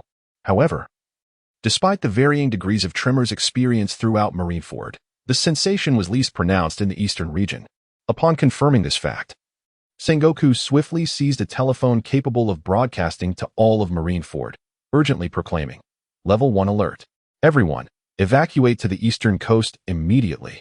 Of course, Sengoku's directive was primarily intended for the ordinary soldiers and civilians. Esteemed naval elites like Garp and Kizu were to remain behind to contemplate solutions to the impending crisis. While Sengoku busied himself with overseeing the evacuation efforts and assessing the extent of the damage on the island, Garp raised his binoculars to survey the western coastline, where the tremors were most intense. Ultimately, Garp deduced that the source of this formidable disturbance could very well be the Naval Academy itself.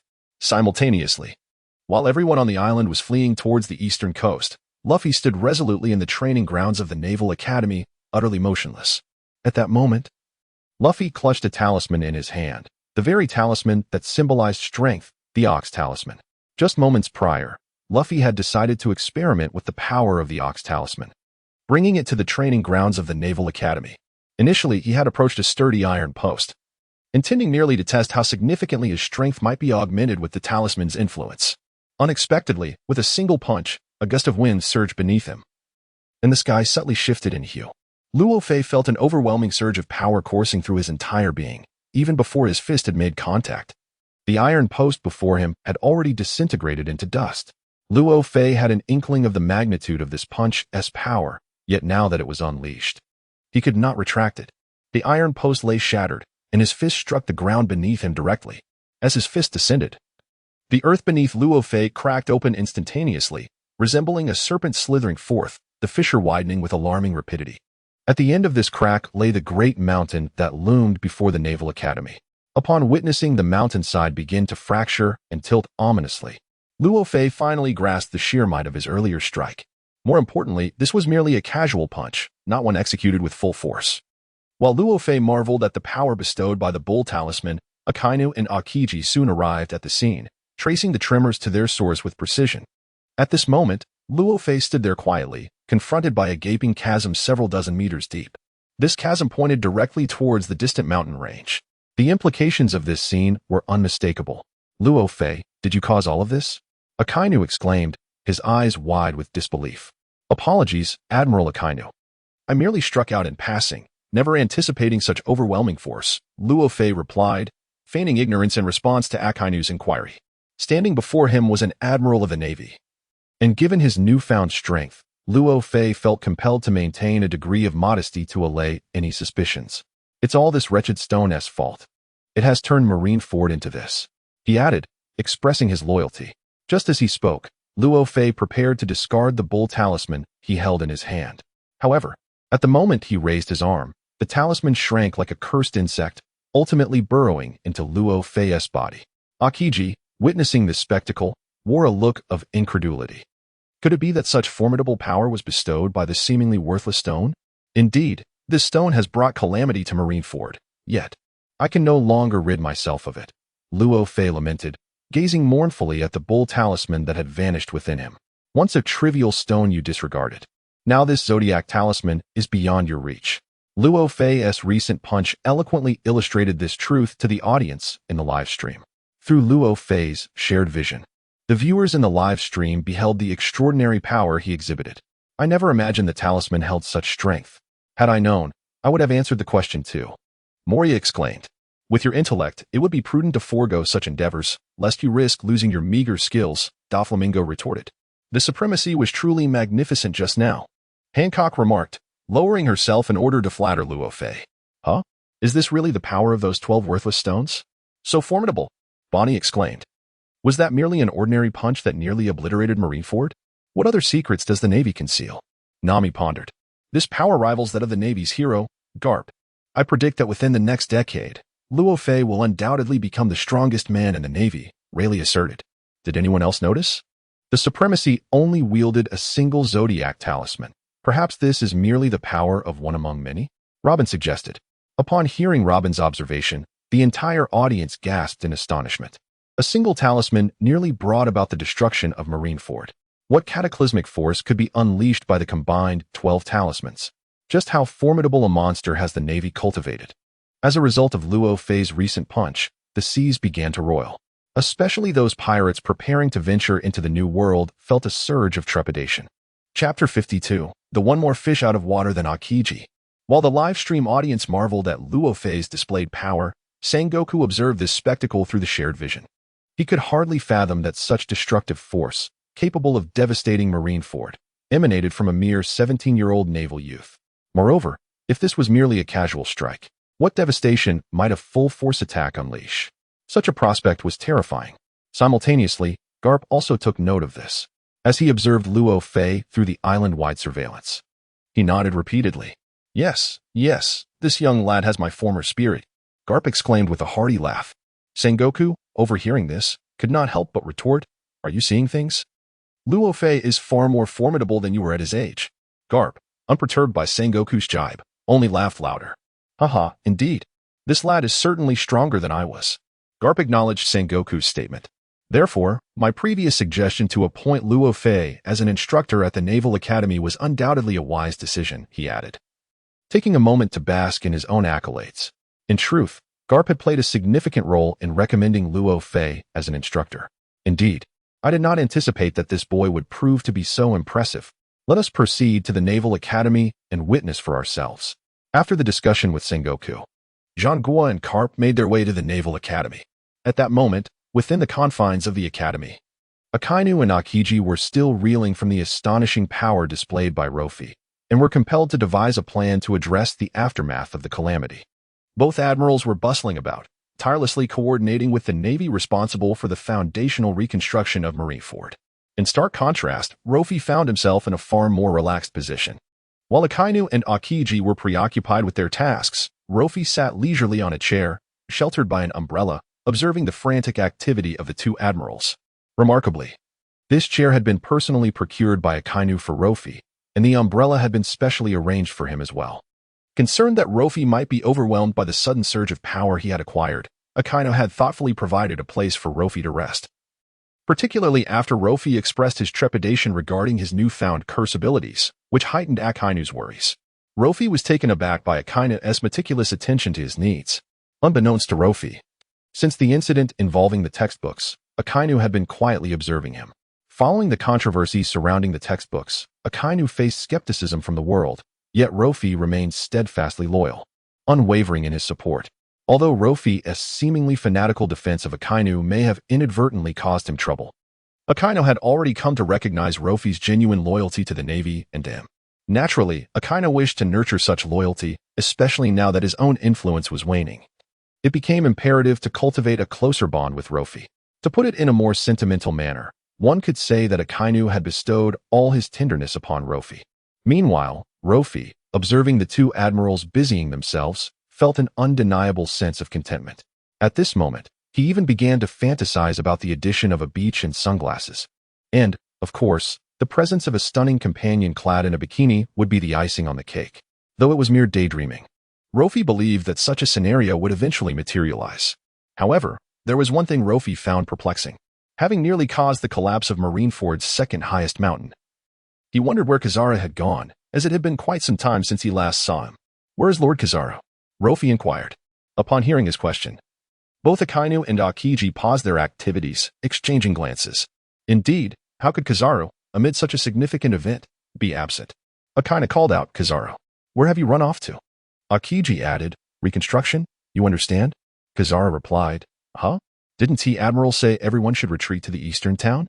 I just arrived here. Akainu was left speechless. Aokiji remarked, I can't believe there is someone even more laid back than I am. Sengoku, observing the exchanges among the three admirals in the group chat, felt a growing unease. Akainu was overly proactive. Aokiji maintained a relaxed demeanor yet was diligent regarding significant matters, while Kizaru seemed indifferent to everything. It was likely that even if a fire were to reach his doorstep, he would calmly inquire, can I clock out now? Watching the three admirals bicker in the chat, Sengoku couldn't help but feel a headache brewing. Logically, the position of future fleet admiral would likely be passed on to one of these three admirals. However, observing their current state, no matter whom he entrusts the matter to, Sengoku feels an unsettling apprehension. If this continues, who will inherit the position of admiral when he grows old? Just as Sengoku was lost in these worries, he arrived at the entrance of the Naval Academy, where he saw Luffy. Since yesterday, Luffy had surprised him in numerous ways. The speed of Luffy's growth had completely exceeded Sengoku's expectations. Perhaps, as a rising star, Luffy could continue to astonish him? With this thought, Sengoku's heart suddenly felt much more at ease. Soon, Sengoku stood before Luffy. Chapter 53, A Firework Gift for the New World Pirates. Sengoku's unexpected arrival caught Luffy off guard. After all, the two admirals, Akainu and Aokiji, were busy, while he, the instigator, was leisurely basking in the sun. Following yesterday's events, he had just established a magnificent image in Sengoku's and Garp's minds. He could not let it be shattered by such trivial matters. Therefore, upon seeing Sengoku and Garp approaching, Luffy quickly rose to greet them. Admiral Sengoku, Vice Admiral Garp. I intended to hand over the talismans for Dr. Vegapunk's research, but inexplicably, as soon as they reached my hands, they fused into my body and cannot be extracted. Whenever I think about removing them, I experience severe headaches, Luffy said, displaying a sense of distress. Luffy deliberately presented this narrative, both to express his loyalty through the intended submission of the talismans and to aptly explain why the two admirals were resting while he was leisurely enjoying the shade. Of course, the sincerity he professed about willingly handing over the talismans was merely a facade. Although, to everyone else's perception, the 12 Zodiac talismans seemed to have integrated into Luffy's being. He could still extract them if he so desired, and they posed no threat to his health.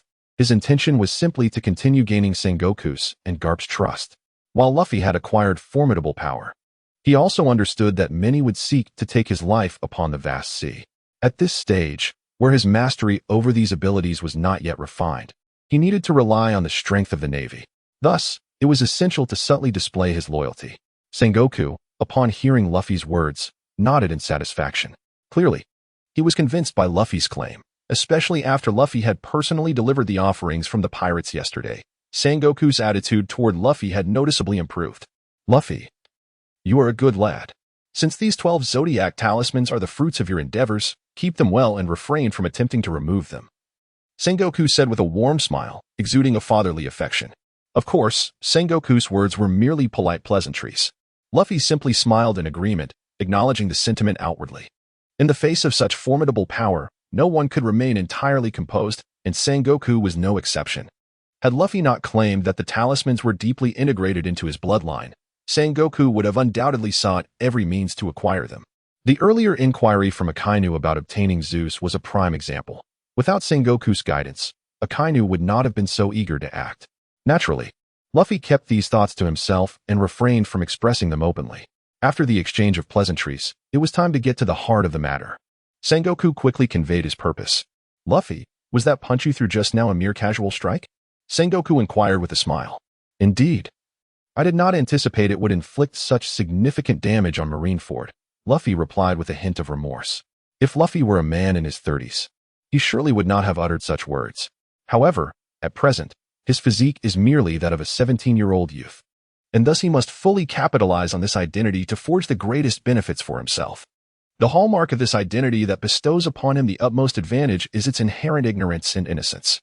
Upon hearing this, Sengoku nodded in satisfaction once more and remarked, Indeed splendid. With a mere flick of your wrist, you can fracture mountains. It truly echoes the prowess of Garp in his prime. I wonder, however, what magnitude of effect you could achieve should you unleash your full might. As Sengoku spoke, his gaze drifted towards the distant sea. Now, Luffy, direct all your strength towards that expanse of ocean, treating it as a military exercise, and let us witness the sheer force of your utmost strike, shall we? Sengoku concluded. And Luffy finally grasped the purpose of Sengoku's visit, to ascertain the extent of Luffy's power. Meanwhile, Akiji, upon hearing Sengoku's proposition, hastily interjected, "This might not be prudent. That ordinary punch you just delivered has already wreaked havoc. If you were to unleash your full strength, Marineford could genuinely be thrust into peril." Akiji expressed his concerns. Yet, Sengoku paid no heed to Akiji's apprehensions. Since he had articulated such a statement in front of the live audience, he had undoubtedly considered the repercussions. No matter, let us regard this as a celebratory display for those pirates gearing up to venture into the new world. Sengoku replied. Chapter 54. Pirates terrified to the point of urination. A world in awe. Luffy was taken aback by Sengoku's request.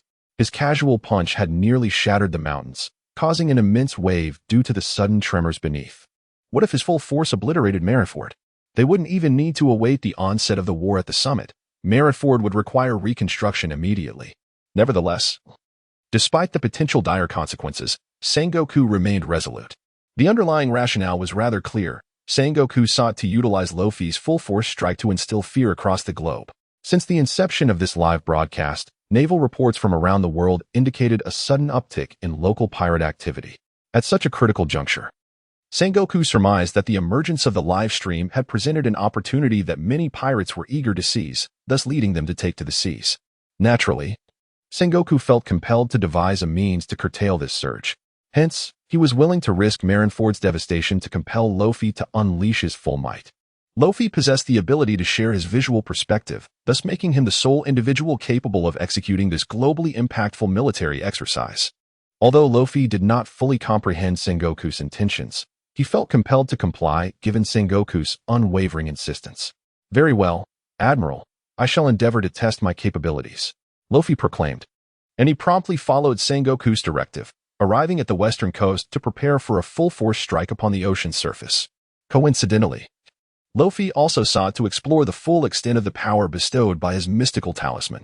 Thus, under the watchful eyes of the world, the naval military exercise, featuring only Luffy, commenced. Luffy assumed a stable stance, his hands beginning to gather energy. Waves of power surged forth, reducing the surrounding stones to mere dust under the relentless onslaught. A thick gray mist began to envelop him, a testament to the accumulating energy. Observing this, Garp widened his eyes in astonishment. "Is that armament hockey? I can't believe this kid has grasped the essence of armament hockey under such circumstances." Garp exclaimed in disbelief. It is widely acknowledged that armament hockey enhances one's defensive capabilities, functioning akin to an invisible armor while also evolving into offensive power, enabling the user to contend with formidable adversaries. When employed, armament hockey can not only envelop the user's body but also be applied to weapons during an attack. The skin darkens and becomes harder than steel. However, such formidable armament hockey can only be attained through years of rigorous training. The phenomenon of someone like Luffy suddenly manifesting it in battle is indeed rare.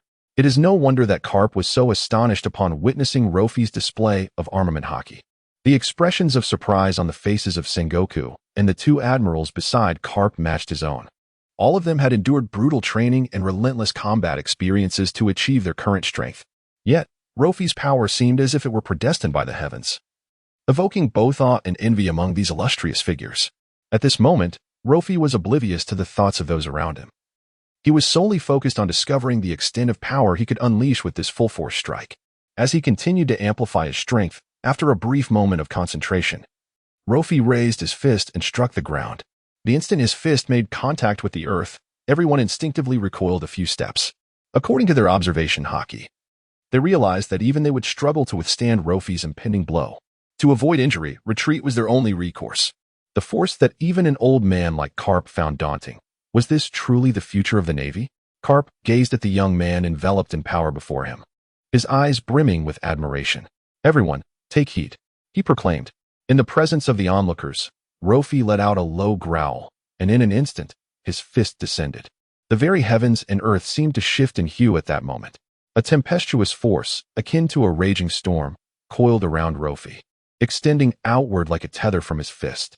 S-class alert. Everyone retreat. Realizing the precariousness of the situation, Sengoku promptly ordered everyone to withdraw, no matter the destination. The goal was simply to distance themselves from the swirling vortex of chaos. As Sengoku's command echoed, the trees and rocks nearby were instantly reduced to fragments, swirling in the air like dust. This was merely the beginning. Luffy's full-force strike was overwhelmingly potent. The force radiating outward split the sea in two, creating a magnificent divide in the waters leading to the New World.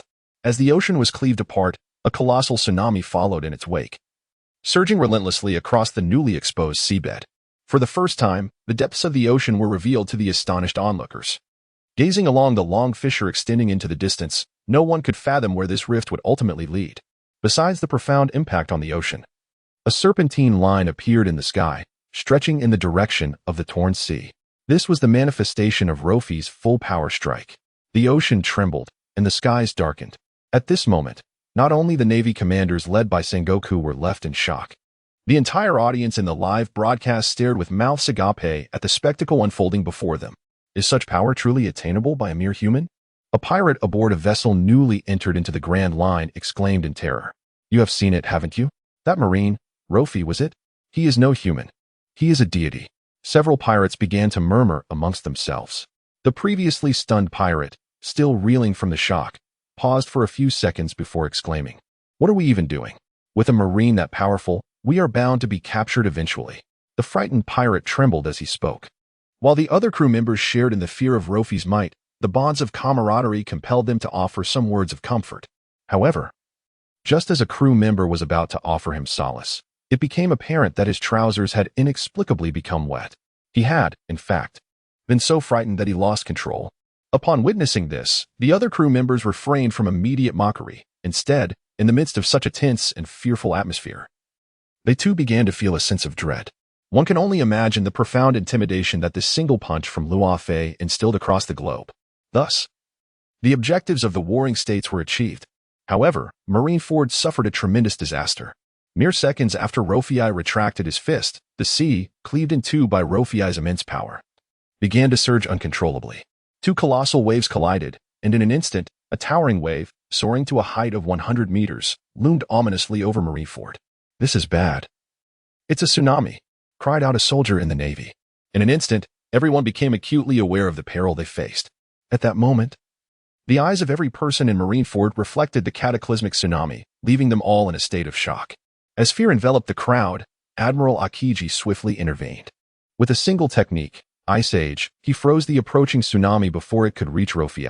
As the wave surged towards Marineford, a shard of ice erupted from Akiji's fingertips, encasing the tsunami, which was tethered to his form, in a frozen grip. The calamity was temporarily averted, and a wave of relief surged through the hearts of Marineford's inhabitants, who felt as though they had been spared from disaster. Soon after, Admiral Kizaru sensed the situation. Amidst the icy realm, he continuously unleashed his light beams, causing the already frozen waves to shatter into fragments. "Hey, I say, could you make those ice chunks a bit smaller? You're making things rather difficult for me," remarked Akainu as he executed his meteor fist, sending the ice shards crashing back into the sea. Thus, through the combined efforts of the three admirals, the disaster facing Marineford was finally quelled. As the orchestrator of this chaos, Luffy observed the unfolding scene with a sense of satisfaction. Had it not been for the intervention of the three admirals, Marineford would undoubtedly have faced annihilation. The full force of the Bull Talisman was capable of obliterating a nation, and Luffy felt content with the outcome. However, he recognized that unleashing such immense power demanded considerable physical fortitude. Without exceptionally robust martial prowess, he would likely be incapacitated for several months after delivering such a blow. Reflecting on this, Luffy felt a surge of gratitude for having integrated all of Moria's martial techniques. Yet, he was also painfully aware that mere martial arts would not suffice. Having already exerted his full strength once, he would need to rest for at least a month before he could do so again. Clearly, in pursuit of greater power, he must acquire even more formidable abilities. For ordinary individuals, reaching this level of strength makes further advancement exceedingly challenging. However, for Luffy, everything is possible. The live broadcast room before him presents an extraordinary opportunity. Perhaps this venue could enable him to realize his aspirations within a short span of time. Chapter 55, Because You Are All My Sons. The crisis at Marineford was ultimately averted through the collaborative efforts of the three formidable generals.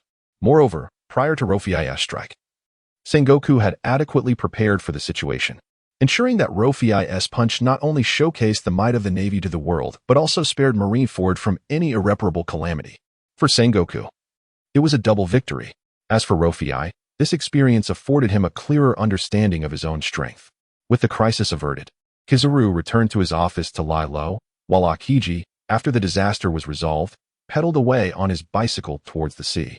Wherever Akiji rode, the seawater instantly froze, creating a pathway for him. Initially, Akiji's return was in response to Sengoku's request to come back to Marineford and discuss a countermeasure regarding the emergence of the live broadcast room. Unexpectedly, he encountered a monster like Rofei. Do not misunderstand. The monster that Akiji refers to is not a comment on Rofei's terrifying appearance, but rather an acknowledgement of his strength, which is so formidable that it defies belief that such power could be attained by a mere human. In fact, Rofei's youthful visage makes it difficult to accept that a 17-year-old could wield such might.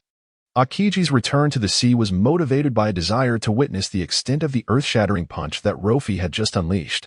Meanwhile, as the Navy personnel busied themselves with the restoration of Marineford, new developments emerged in the live broadcast. The scene depicted Ace kneeling on the execution platform.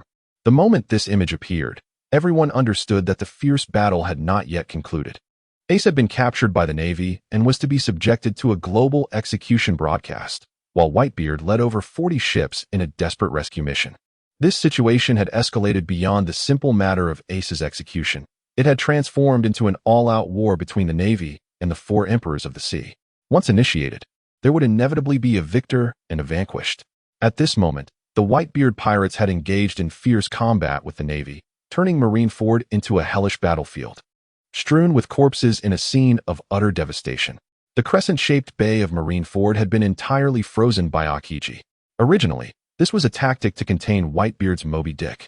But unexpectedly, the pirates used Akiji's ice age as a springboard to successfully land on Marineford. In a bid to thwart the pirates' landing, the Navy immediately launched attacks against the icy surface. If they could shatter the ice and send it back into the sea, the pirates would be unable to set foot on land. However, despite this, the Navy could not impede the advance of the Whitebeard pirates, for the formidable figure of Little Oars had emerged. Little Oars, a descendant of the legendary demon Berserker, possessed not only a robust physique, but also strength far surpassing that of ordinary men. In his eyes, Ace was a kind and gentle soul, a beacon of hope that Ace had once bestowed upon him. Now, as Ace found himself in dire need, Little Oars could not falter. Yet, despite his formidable stature, he was still but flesh and blood. Confronted by the relentless barrage of gunfire from the Navy, Little Oars ultimately succumbed. Even as his body fell, he was determined to lend his final strength to rescue Ace.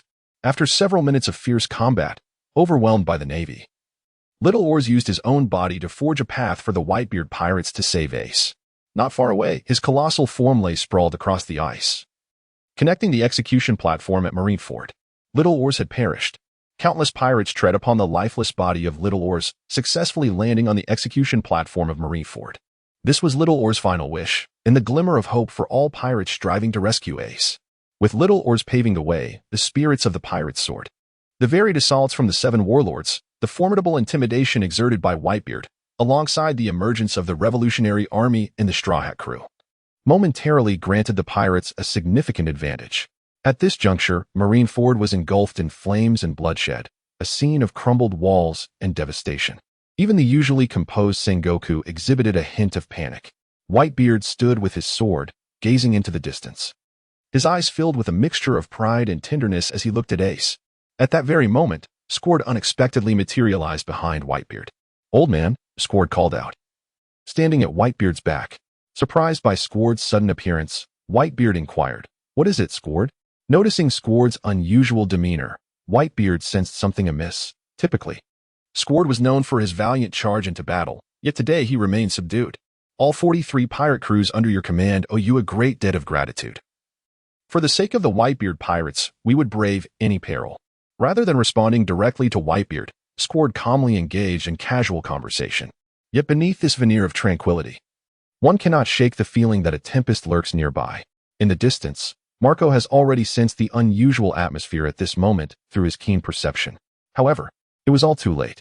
When he finally realized what was about to transpire, everything had already come to an end. Squarto's long blade had pierced the body of Whitebeard.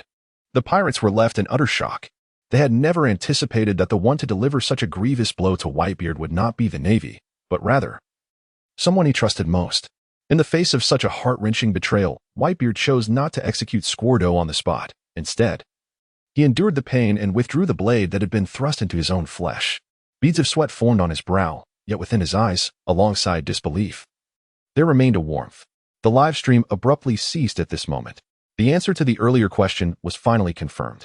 The live chat erupted in chaos, as viewers struggled to comprehend that the legendary Whitebeard, who had dominated the Grand Line for over a decade, could be wounded by his own kin.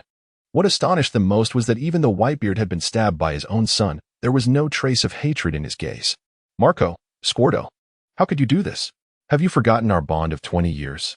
Ace, Squarto, if my lineage has instilled such profound resentment towards our father, I deeply apologize. But I implore you to direct your anger towards me, rather than harming him. Squarto, I truly do not understand why this has happened. At this moment, Squarto was on the verge of collapse. First, he learned that his beloved brother Ace was, in fact, the son of his enemy. And then he discovered that his most revered father had concealed such a significant truth from him. Now, he was faced with the horrifying reality that he had plunged the knife into Whitebeard himself. The weight of this revelation was overwhelming, and he could scarcely bear it. Whitebeard, witnessing this scene, was equally shaken. He had kept this matter hidden from Squarto, fearing the impulsive actions he might take upon learning the truth. However, after more than 20 years of camaraderie, Whitebeard could hardly believe that Shakia truly intended to kill him. Whitebeard declared, I am convinced that this cannot be Shakia's genuine desire. Someone must be inciting him from the shadows.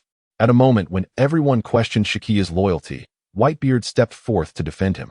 Shakia, taken aback by Whitebeard's unwavering faith in him even after witnessing his apparent betrayal, felt a profound sense of emotion welling up within. Father, why? Why do you still choose to believe in me at this moment? Whitebeard replied calmly, because you are all my sons. His serene words brought Shakia to tears. Chapter 56, The Unexpected Arrival of the Blue Fatty? A new reward for answering. The explanation for the previous question has been provided in the live stream. Despite being grievously wounded, Whitebeard was too stunned to blame Shakia for his actions. Kaido, laughing heartily, remarked, Whitebeard, your parenting skills have truly failed. With only Teach and now Shakia stabbing you in the back. What a disaster. Naturally, Ace was unwilling to let Kaido's mockery go unchallenged. Failed parenting? Then surely your son Yamato must be the epitome of filial piety. Kaido, Ace retorted. While it was permissible to harm him, harming their father was absolutely unacceptable. Thus, in response to Kaido's derision, Ace swiftly delivered a counterattack. Earlier, Ace had spent some time journeying through Wano, where he had met Kaido's son, Yamato. Had it not been for the explosive collar around Yamato's neck, he might have already joined Ace's crew. Therefore, when it came to failed parenting, Kaido certainly deserved a place on that list. Kaido, seemingly struck where it hurt, chose not to argue further, retreating into silence within the group. Big Mom interjected. I have long stated that anyone can betray you. Only your own blood is truly worthy of trust, Mom. Amidst the mockery, Whitebeard remained unfazed, even bursting into laughter.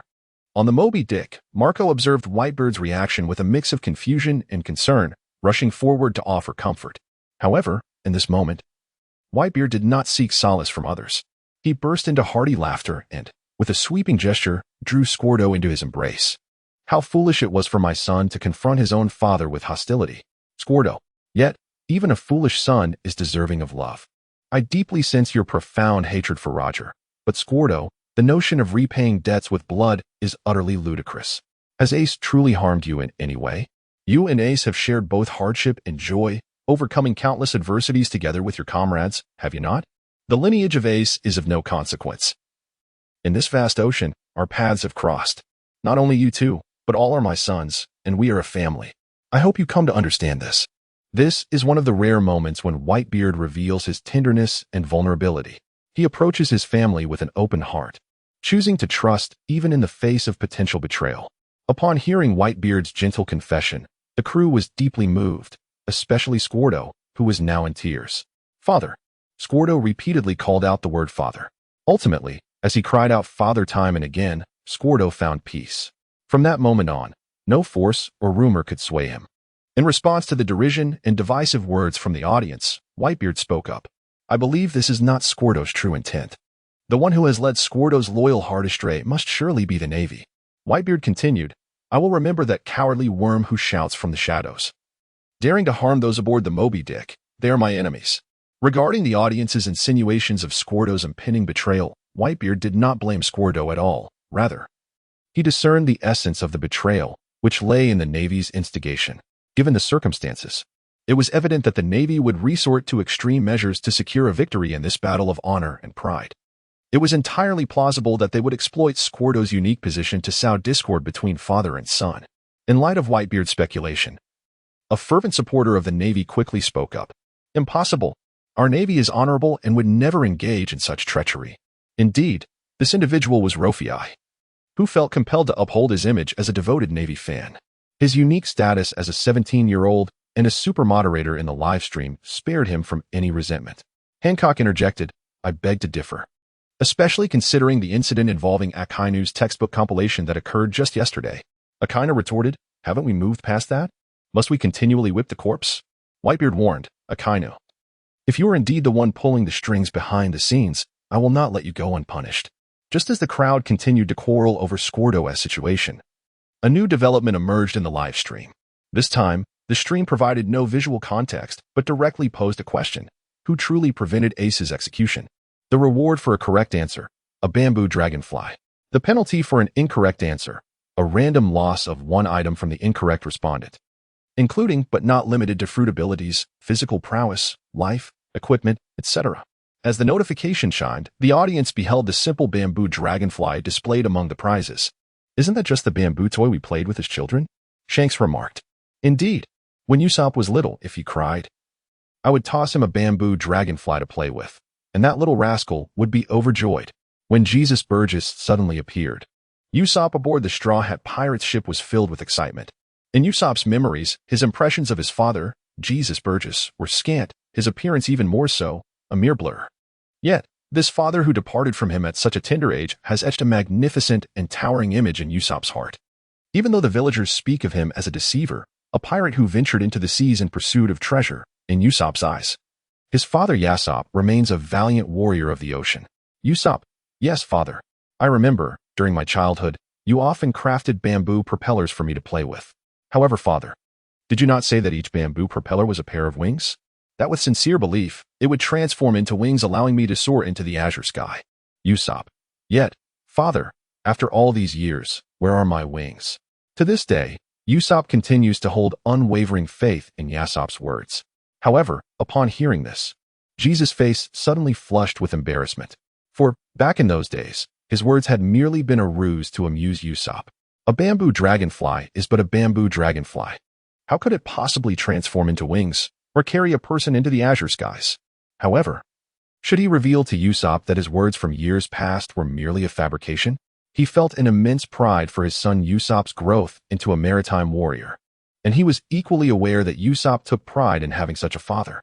He could not, in such a setting, expose the lie he once told, even if its sole purpose was to bring joy to Usopp. Just as Jesus Burgess found himself at a loss, Captain Shanks timely intervened to extricate him from his predicament. Perhaps the bamboo dragonfly in the live stream is indeed the legendary one that can transform into wings, Shanks remarked. He believed that since this bamboo dragonfly appeared as a reward in the live stream, it could not possibly be an ordinary object.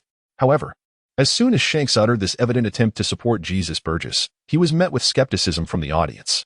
Kaido scoffed, I could crush it with a mere stomp. You claim that bamboo dragonfly can turn into wings? Doflamingo chimed in. I never thought the esteemed Shanks would be so naive. Caesar added. Which bamboo dragonfly can actually fly? Tell me where it is, and I'll produce a ton of them.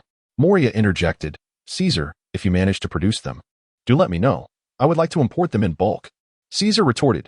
Those without funds should refrain from making grand claims. Moria. No offense intended. Morgan observed. I truly do not wish to question the four emperors, but if even two simple bamboo sticks can fly, what does that mean for all birds in the world?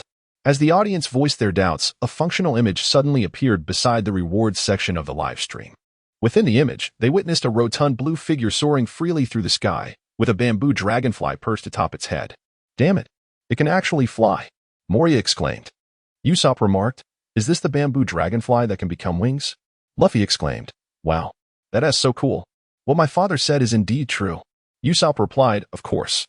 After all, he is a brave maritime warrior." Jesus Burgess gasped, "I can't believe this thing actually exists," upon seeing the image. Luffy immediately grasped what the flying bamboo dragonfly truly was. If he could obtain this flying bamboo dragonfly, combined with the power of the transparent fruit, there would be no place in the world he could not reach. With this thought, a smile crept across Luffy's face. Yet, in order to obtain the reward, one must answer a question correctly. Although Luffy knew the answer, he lacked the opportunity to articulate it. Thus, he decided to observe quietly in the live stream for a while. While he was fond of the reward bamboo dragonfly, he did not find it absolutely essential. After all, with the technological prowess of Germa 66, soaring into the skies was not an unattainable dream. Chapter 57. Has the Empress finally gone bald? Regarding Ace's lineage and the affairs aboard Whitebeard's ship, due to Whitebeard's deliberate intervention, coupled with the emergence of new questions in the live stream, this topic swiftly faded from discussion. After witnessing the bamboo dragonfly's effect, many participants began competing for this answer reward. The ability to soar into the heavens is a dream cherished by countless individuals. Throughout history, humanity has tirelessly pursued this goal, with many paying the ultimate price. Now that this opportunity had arisen, they would undoubtedly strive with all their might to seize it. Leading the charge were the scientists of the seas. Vegapunk declared, "A bamboo dragonfly that can ascend to the skies? Splendid. If we can comprehend and mass-produce this marvel, it will undoubtedly usher the Navy into a glorious new era." Sengoku added, "Since this is something Dr. Vegapunk desires, I shall do everything in my power to secure it for you." Caesar scoffed, "Do you think this is something you can simply snatch up by trying hard? How foolish." Frankie interjected, "A bamboo dragonfly capable of carrying people into the sky. How intriguing." Bellamy mused, "If my bouncing ability were to synergize with this, my damage output would surely multiply." Sugar laughed, "Bellamy with a bamboo dragonfly on his head? That is just too comical." Shiki pondered, Little girl, I suspect there is more to your words." Buggy wondered, "I wonder if this could enhance the accuracy of my buggy missile?" Lindbergh exclaimed, "Why didn't I think of that? By equipping flying bamboo dragonflies onto projectiles, we could achieve precision targeting. Brilliant." Although no one answered the questions posed in the live stream, the enthusiasm and curiosity surrounding the reward remained unabated. As the audience contemplated how best to maximize the potential of the flying bamboo dragonfly, the King of the Skies spoke. Shiki remarked, "Is it true? Merely flying into the sky, such a trivial act, has you all so exhilarated?" Enel scoffed, "TCH, mere mortals truly dare to aspire to the skies? Don't delude yourselves." Vinsmoke Judge commented, "What you all see now is merely the remnants of our Vinsmoke family's experiments." Saru interjected, "Merely flying? Anyone can do that. Our Navy's moonwalk technique can achieve that effortlessly." Doflamingo quipped, "Saru, didn't your Navy's 6 style get revoked yesterday? Remarkable that you can still fly." Saru stammered, I got carried away with my words in summary." Opinions regarding the quality of this reward varied widely. Those who had no need for the ability to fly simply relinquished their chance to answer, opting instead to observe silently. Meanwhile, those who desired the reward but lacked intelligence busied themselves with trivial chatter. Those who fancied themselves clever had already begun brainstorming, attempting to deduce the correct answer from the recent images shared in the live stream. Hancock proclaimed, "I am ready to answer. It is said that blood is thicker than water. Therefore, the one who truly saved Ace must be his grandfather, Garp." Upon Hancock's answer, a brief silence enveloped the live stream. It was surprising to see Hancock, after experiencing numerous failures in answering, wholeheartedly preparing to respond again. Her spirit was indeed commendable. However, they had not anticipated that Hancock's response would be Carp. It is essential to recognize that Carp is a naval hero, and his stance epitomizes the Navy itself. Should Carp intervene to halt Ace's execution under such circumstances, it would amount to a betrayal of the Navy. This answer was exceedingly audacious, leaving the audience and the live stream momentarily uncertain of its veracity. Fortunately, the live stream did not keep them in suspense for long. After Hancock revealed her answer, a swift notification followed. Ding. Hancock's answer is incorrect. The princess cut hairstyle is revoked. The quiz continues. As the sound of the notification resonated, Hancock, far away on Amazon Lily Island, witnessed clumps of hair falling from both sides of her head. Her semi-permanent princess cut hairstyle was thus lost. She could hardly fathom that her punishment for the incorrect answer would result in baldness. For the ever-beautiful and confident Empress Hancock, this was a devastating blow. At that moment, Hancock was in her chamber dealing with state affairs, surrounded by several ministers. All she wished for was to find a hole to bury herself in. The dignified Empress had become bald, and not just anywhere, but on the sides. Hancock's heart ached profoundly, the pain comparable to the loss of her conqueror's haki. Fortunately, her two younger sisters were present, and upon noticing Hancock's distress, they quickly dismissed the surrounding courtiers. "It's all right, hair can always grow back. We can always change hairstyles." Her second sister, Boa Sandasonia, consoled her. The third sister, Boa Marigold, quickly grasped the situation and swiftly grabbed a comb, approaching Hancock's other side to reassure her. "Indeed, sister. You are so beautiful and have such abundant hair, losing a few strands is nothing. It will grow back, so do not worry too much." As she spoke, the third sister helped Hancock part her hair down the middle. By gathering the remaining hair to the sides, the bald patches were naturally concealed. After styling her hair, she produced a small mirror and held it before Hancock. "See, sister, you are still as radiant and enchanting as ever," the second sister exclaimed, admiring Hancock's reflection in the mirror. In their eyes, Hancock's beauty was undoubtedly unparalleled in the pirate world, and any alteration in hairstyle would not diminish her allure in the slightest. However, Hancock has always been intolerant of any slight. Even though she is aware that her two sisters have come to console her, upon seeing a clump of her own hair on the ground, she is unable to contain her tears. Meanwhile, at the Marineford Naval Academy, Luo Fei cannot help but chuckle upon hearing about Hancock's punishment during the live broadcast. The illustrious Empress, suffering from hair loss? And only on the sides? It is an extreme akin to the Mediterranean. Observing the few strands of hair that have unexpectedly appeared beside him, Luo Fei ponders what Hancock would think if she were to discover that all her lost hair was now in his possession. Since he has no use for these strands, he considers finding an opportunity to return them, thus doing Hancock a favor. After all, a top beauty like Hancock must be quite concerned about her appearance. Assisting her at this moment would surely leave a lasting impression on the Empress. If such an act could lead to a deeper bond, it would be even better. With these thoughts in mind, Luo Fei quickly begins to speak in the live broadcast. "Luo Fei, Hancock, as a member of the Seven Warlords, I, as a super administrator, assure you that your lost hair will certainly be returned. You need not grieve excessively over it." Hancock: "Really? I am most grateful." Hancock: "Then, is there hope for the restoration of my conqueror's haki?" Luo Fei: "Well, that is a bit uncertain, but your hair will definitely come back. Although the conqueror's haki may not return, at the very least, the lost hair is assured to be restored." Overwhelmed with joy, Hancock quickly expresses her gratitude in the live broadcast. Hancock: "Super Administrator, you truly are unlike other vile men. I shall remember your kindness. From now on, Super Administrator Luo Fei shall be a distinguished guest of Amazon Lily." Chapter 58, The Second Golden Era of Whitebeard. Hancock publicly declaring that Luo Fei is unlike other vile men, and proclaiming him a distinguished guest of Amazon Lily? Upon hearing this news, everyone in the live broadcast is astounded. It is important to note that Amazon Lily is also known as the Island of Daughters, which, as the name suggests, is an island inhabited solely by women. Home to the Kuja, a female warrior tribe. Due to its location in the doldrums, Amazon Lily is sheltered from any stormy weather, resulting in a prosperous and stable life for its residents. Furthermore, the island is surrounded by vast sea king nests, deterring ordinary sailors from daring to approach, allowing the island's inhabitants to live peacefully without external disturbances. Thus, this place is both a paradise for women and a nightmare for men. The island is considered a paradise for women because, since its founding, it has been inhabited solely by females, ensuring an abundance of beautiful maidens. More importantly, all the women here are virgins. Therefore, describing this place as a paradise for women is certainly not an exaggeration. However, because it is an island exclusively inhabited by women, any man who appears here is treated as an invader and subjected to severe punishment. From this perspective, any man who enters will inevitably meet a grim fate. With no return in sight, it undoubtedly qualifies as a nightmare for men. However, at this moment, the Empress of Amazon Lily boldly declared before the entire livestream audience that Luo Fei is a distinguished guest of their nation. If he is indeed a guest of honor, does that not imply he may come and go freely? As a result of Hancock's proclamation, Luo Fei unwittingly garnered a multitude of adversaries. "Bucky, it's getting serious. My fists are hardening. Brooke, Does that mean we'll see a myriad of colorful women-esque attire? Nami, who is this person? How vulgar. Sanji, indeed. Unlike me, I only feel pity for my sister. Chopper, goodness.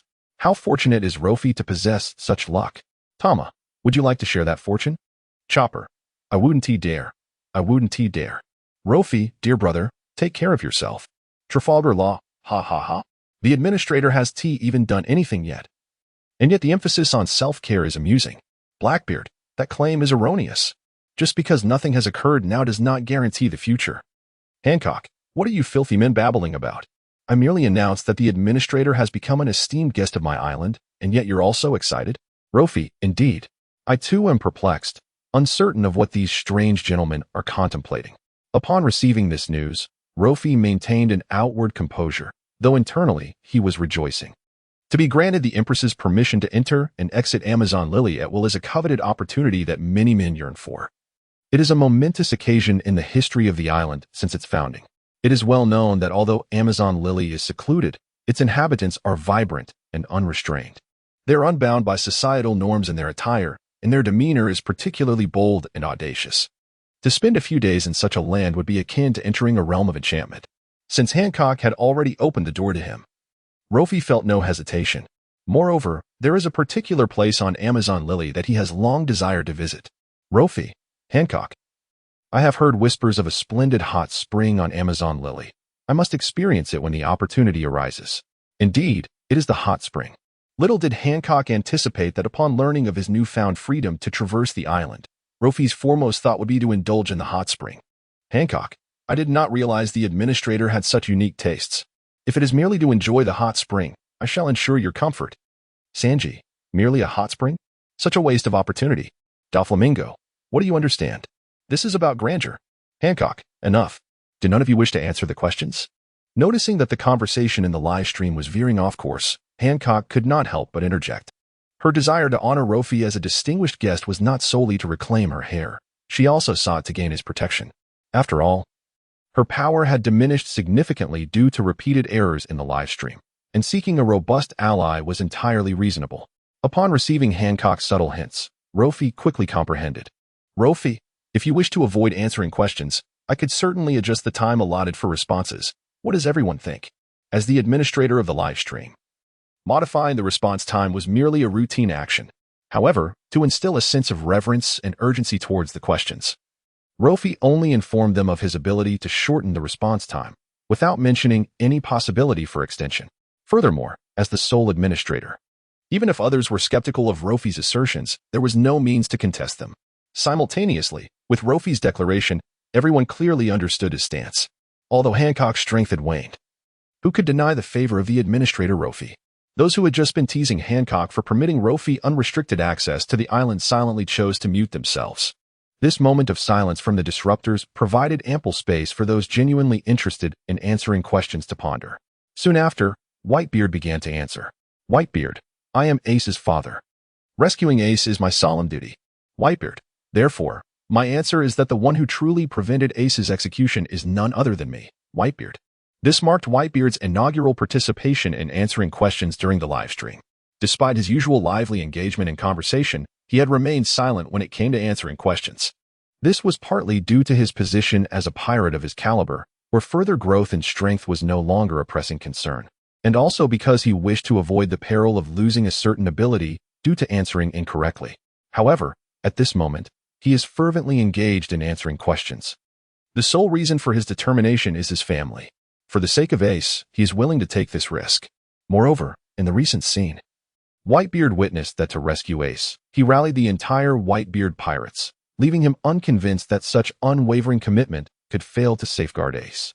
In response to Whitebeard's declaration, the live broadcast promptly reacted. Ding. Whitebeard's answer, the one who truly prevents Ace's execution is Whitebeard, was deemed incorrect. The questioning continues.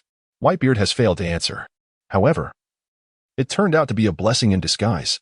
For the consequence of his incorrect answer was the punishment for Whitebeard, the absolution of all ailments. As the sound of the prompt resounded in the live broadcast, Whitebeard instantly felt a remarkable lightness in his body. The vitality that once relied on intravenous infusions began to rejuvenate steadily. At this moment, Whitebeard was consumed by a singular sensation. his second golden age, was on the verge of arrival. Chapter 59. Who could possibly refrain from exclaiming, "What a chaotic realm!" Upon hearing the punishment imposed on Whitebeard during the live stream, the entire ocean was left astounded. They had contemplated that the consequence for Whitebeard's misstep might involve the confiscation of weapons or the deprivation of abilities. However, it was utterly unexpected that it entailed the deprivation of all suffering. Can this truly be regarded as punishment? It is quite evident that this is, in fact, a benefit. Although for the multitude upon the sea, the true condition of Whitebeard has remained an enigma. Yet, having reached the twilight of his years, the once mighty Whitebeard, despite retaining formidable strength, is undoubtedly not what he once was in his youth. In his prime, he roamed the seas, his name resounding throughout the expanse of the ocean. However, the current Whitebeard leads a life of seclusion, seldom stirring up trouble. In moments of ennui, he gathers his sons around him, and it has been previously revealed that he requires constant infusions.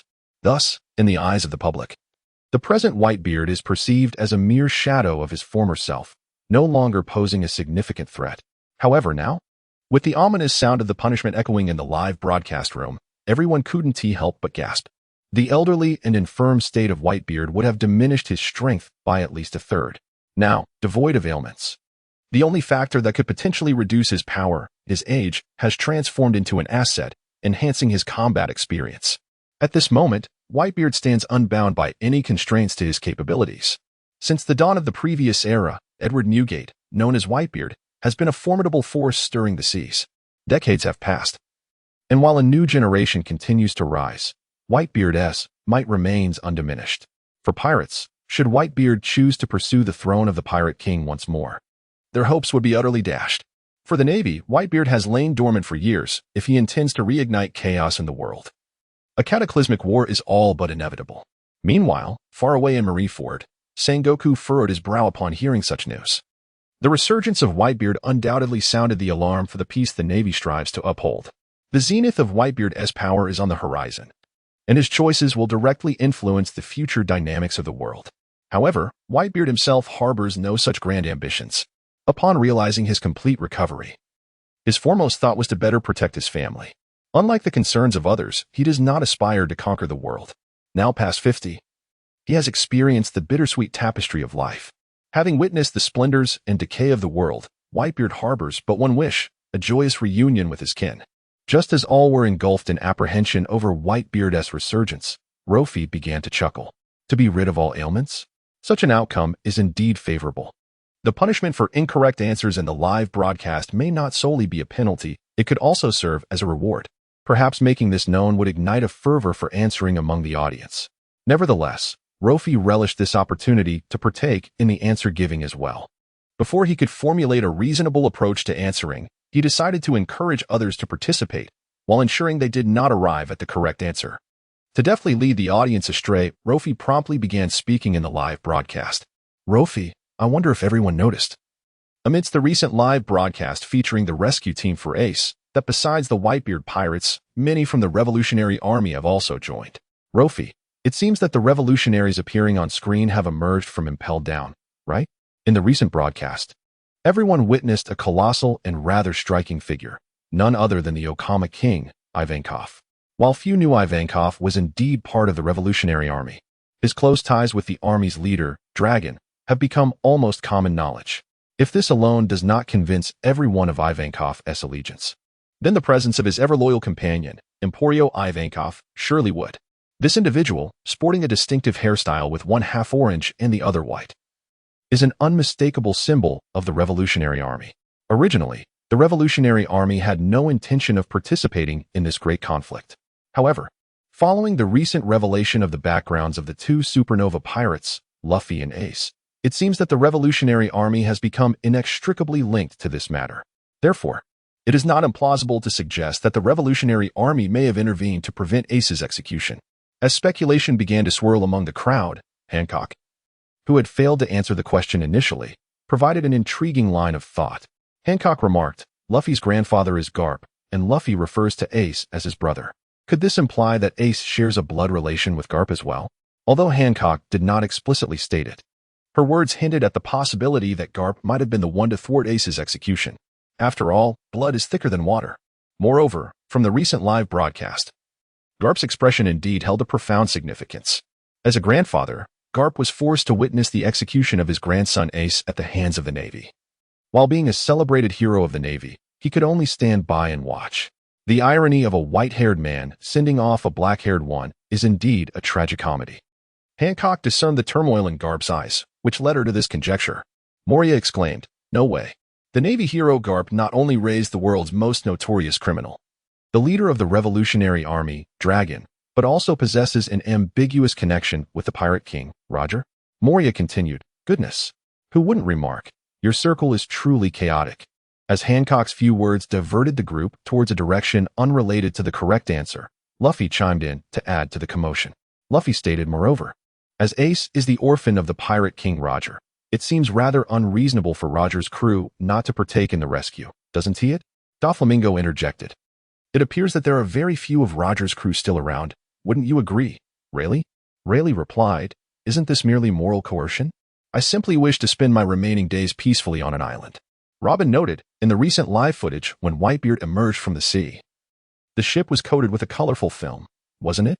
It seems that there are very few craftsmen in the world capable of such coating technology. Rayleigh responded, "You might as well just mention my name directly." Shanks added, "If that is the case, it would seem unreasonable for me, as an intern crew member, not to take action, ha ha ha. If Ace were indeed captured, I would certainly intervene, not out of personal sentiment, but solely for the sake of world peace. Right? Buggy?" Buggy retorted, "Don't shout my name. My time as an intern on Roger's ship was merely a trivial episode in my illustrious life." Despite Buggy's bombastic words, he was, in truth, more cowardly than anyone else. So what if Ace is Roger's son? When Roger was alive, I was just a mere crew member and never basked in any glory. Now, 20 years have passed, and with Roger long gone, how could I possibly be expected to look after his son? It is simply out of the question. In Chapter 60, Garp remained silent, and Sengoku's words were treated as inconsequential by the live stream audience. Observing Shanks and the others' comments, they began to grasp the situation. Rayleigh, once Roger's right-hand man, now seeks to live out his days in obscurity and is unlikely to partake in the rescue of Ace. However, considering the fact that Whitebeard's Moby Dick leapt from the depths of the sea to Marineford, even if Rayleigh is reluctant to actively engage in this tumult, he would still be willing to contribute to Ace's rescue in some capacity. As for Shanks, he possesses a sense of greater purpose. His motivation for rescuing Ace is straightforward, to avert a direct confrontation between the Navy and Whitebeard, thereby preventing a catastrophic global conflict. Thus, from this perspective, it is certain that Shanks would be among those who endeavor to halt the impending war.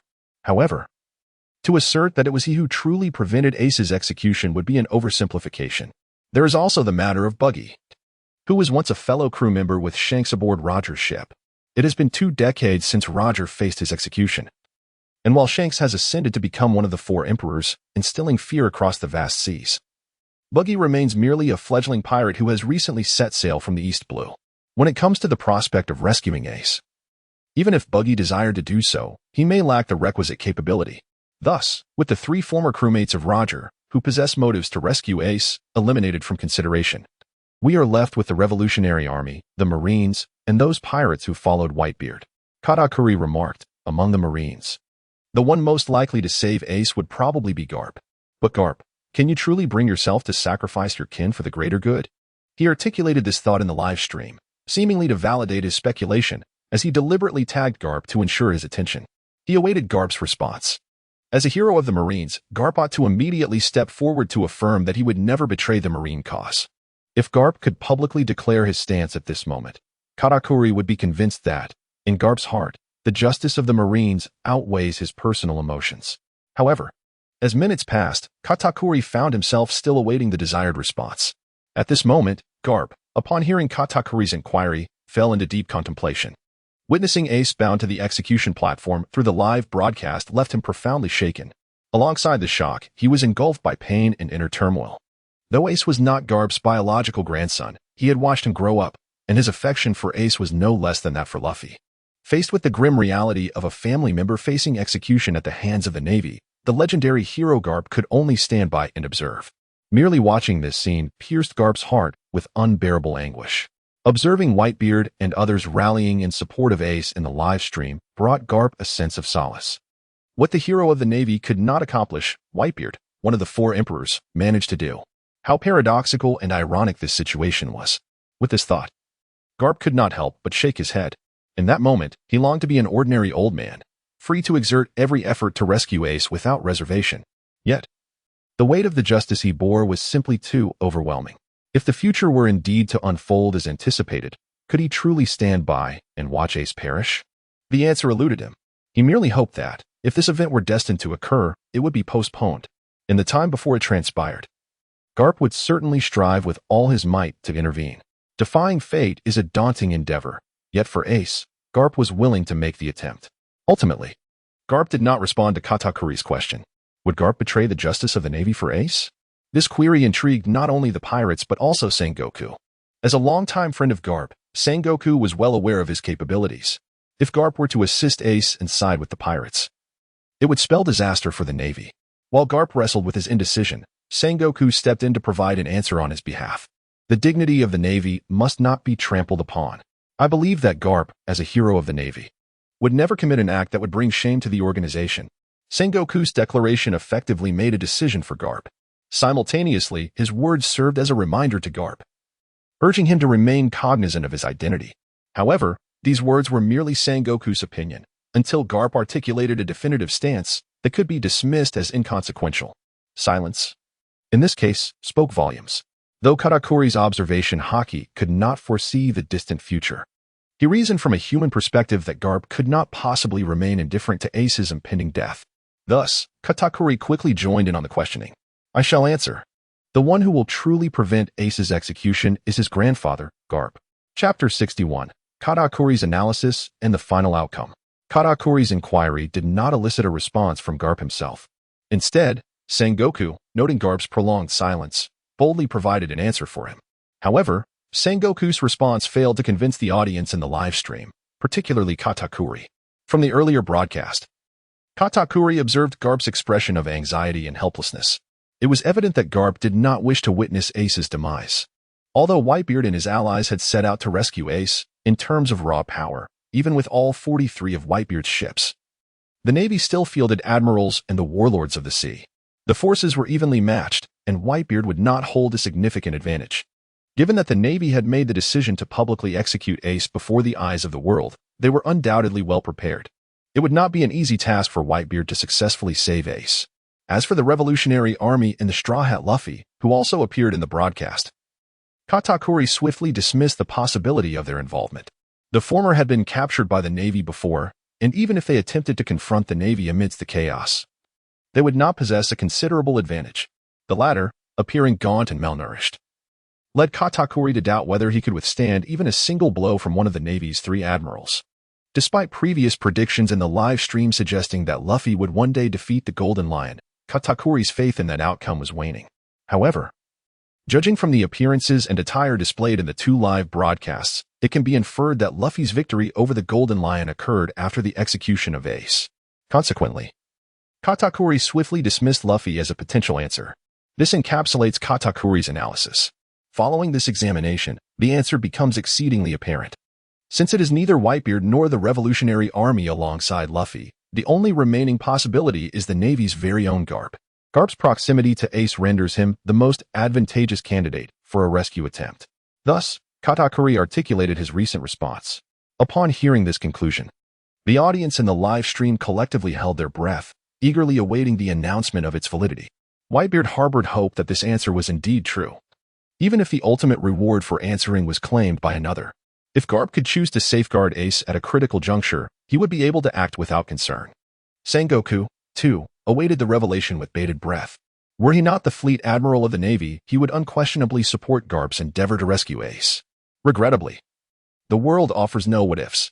His identity and position have irrevocably dictated that his choices must align with the Navy. He yearns for Katakuri's response to be erroneous. Wishing that Garp remains the hero and paragon of the Navy, Garp himself contemplates the choices he would make should such a situation arise. As the final answer looms, tension grips the hearts of many. However, only Luffy remains unfazed, harboring a secret delight, for he knows that Katakuri's answer is indeed incorrect. Consequently, he shall once again reap the rewards of a group member's misstep. Katakuri's most fearsome trait is his formidable observation haki. which has evolved to foresee brief glimpses of the future. Presently, he possesses superior martial prowess, unrivaled conqueror's haki, and the most profound and potent powers of the dark fruit. In addition, he wields an array of weapons and treasures. Should he also acquire Katakuri's formidable observation haki, with time, as he integrates all these abilities, he is destined to become a formidable force across the seas. At that juncture, commanding the entirety of land, sea, and air would pose no challenge. Chapter 62, The Ultimate Observation Haki Fusion. Luffy optimistically muses. Soon, the live stream responds to Katakuri's answer. As Luffy anticipated, it is indeed incorrect. Ding. A group member responds. Garp prevented Ace's execution, and the answer is wrong. Penalty for the incorrect answer, the forfeiture of Katakuri's observation haki. The questioning continues. Upon hearing this announcement, the live stream audience experiences a mix of joy and sorrow. Naturally, those on Cake Island are disheartened. Katakuri's status within the Charlotte family parallels that of the three great admirals in the Navy. On Cake Island, three exceptionally powerful high-ranking officers reign: Biscuit Minister Charlotte Cracker, Juice Minister Charlotte Smoothie, and Katakuri himself. Among these three, Katakuri has long held the title of the foremost 3 stars. It is evident that a significant portion of Katakuri's fearsome abilities is attributable to his observation haki. His power to glimpse the imminent future enables him to discern the weaknesses of any adversary he confronts, rendering him a paragon of perfection in the eyes of many, seemingly devoid of flaws. However, the live stream announced that Katakuri's observation haki has been permanently stripped away. After several rounds of questioning, no one could contest the outcome of the live stream. Following its abrupt emergence yesterday, many ministers from the surrounding towns of Cake Island hurriedly convened overnight to discuss forthcoming strategies. The Sweet 3 generals, along with all of Big Mom's children, have now gathered at the Cake Island castle. The news of Katakuri's loss of observation haki has thrown everyone into disarray. Among all the siblings, Katakuri has always been regarded as a beacon of faith and leadership. In the face of a mother like Big Mom, who could erupt at any moment due to her insatiable appetite, Katakuri has served as a competent patriarch. His formidable and unpredictable strength has been their greatest safeguard. With the disappearance of Katakuri's observation haki, his power is undoubtedly diminished. Thus, even if they remain silent, a sense of disbelief lingers in their hearts. Meanwhile, seated in her elevated position, Big Mom quickly turned her gaze toward Katakuri upon noticing the weighty expressions on the faces of those around her. Observing Katakuri's calm demeanor, she remarked, "A penalty for an incorrect answer? Does that mean there is no longer any observation haki? What a pity, Katakuri, your significance has diminished." As she spoke, her eyes glinted with a hint of danger. The other ministers in the hall felt a sudden tension rise within them at the sight of Big Mom's demeanor. She places immense value on the contributions of those around her. Anyone deemed useless risks being discarded by Big Mom. Naturally, being discarded is the more favorable outcome. The true fear lies in Big Mom's potential rage, which could lead to the draining of one's lifespan or, in her displeasure, banishment to the hellish jungles. Much like the fate of Kakao's father, Uno. Hence, upon hearing Big Mom's words about Katakuri's diminished role, a wave of concern swept over everyone, including Katakuri, whose spine tingled with unease at the implications of her statement. Stripped of his observation haki, he could not fathom Big Mom's thoughts. This remark transformed the atmosphere within the Cake Island Palace into one of palpable tension. Fortunately, at that moment, Big Mom's 35th daughter, Rayleigh, approached with a grand cake in hand. "Mom, look, this cake was made after consulting with Master Longbread. I assure you, it tastes far better than the offerings sent by the nations. Would you like to try it?" Rayleigh said, her large eyes sparkling with cuteness. Upon seeing the dessert, the dangerous glimmer in Big Mom's eyes quickly faded. "Ah, a sweet treat? Of course, I must have a taste. However, should it not be as delectable as you claim, you know the consequences." Big Mom cheerfully scooped a spoonful of cake and brought it to her lips. As Big Mom savored the cake with a look of satisfaction, a collective sigh of relief washed over the onlookers. They were all grateful that Rayleigh had brought the dessert, temporarily alleviating the looming crisis. However, only Katakuri is aware that if his strength diminishes significantly, such a crisis will inevitably recur. As the foremost among the sweet commanders of whole Cake Island, Katakuri's decline in power will naturally affect the entire island's strength. Consequently, as unease began to permeate whole Cake Island, those who harbored covetous intentions towards it across the seas began to stir restlessly. Undoubtedly, the individual most delighted by Katakuri's loss of observation haki is Luffy. Whatever Katakuri has lost, Luffy stands to gain. This signifies that he has successfully mastered observation haki. However, it is possible that Luffy, lacking formal training in this ability and having just merged with Katakuri's observation haki, cannot wield it as powerfully as Katakuri does. Fortunately, Luffy remains unperturbed by this. His mindset is commendable. After all, these abilities are a gift, and whatever power he can manifest from them is a boon. Skills are never burdensome, and although Luffy may not be adept at these techniques now, he recognizes that this may not be the case in the future. Moreover, after assimilating such a plethora of powers, Luffy's physical condition has become extraordinary. What takes an ordinary person a year to fully master, Luffy can achieve in a day. At this rate, within a month, Luffy will have completely integrated these abilities. By then, he will no longer require the protection of any faction. To accelerate his growth, Luffy plans to proactively head to the training grounds for practice. However, just as he is about to step out, a fragment of memory suddenly flashes in his mind.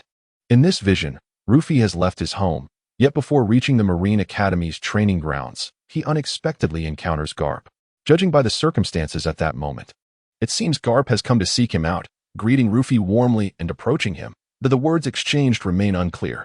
As Luffy strains to hear what Garp has said, his consciousness abruptly detaches and he finds himself back in reality. The scene, both strange and familiar, suggests that this occurrence cannot have transpired in the past, but rather, it may very well occur in the near future. After a brief moment of bewilderment, Luffy suddenly comprehends. Could it be that what he just witnessed was a fleeting glimpse of the future?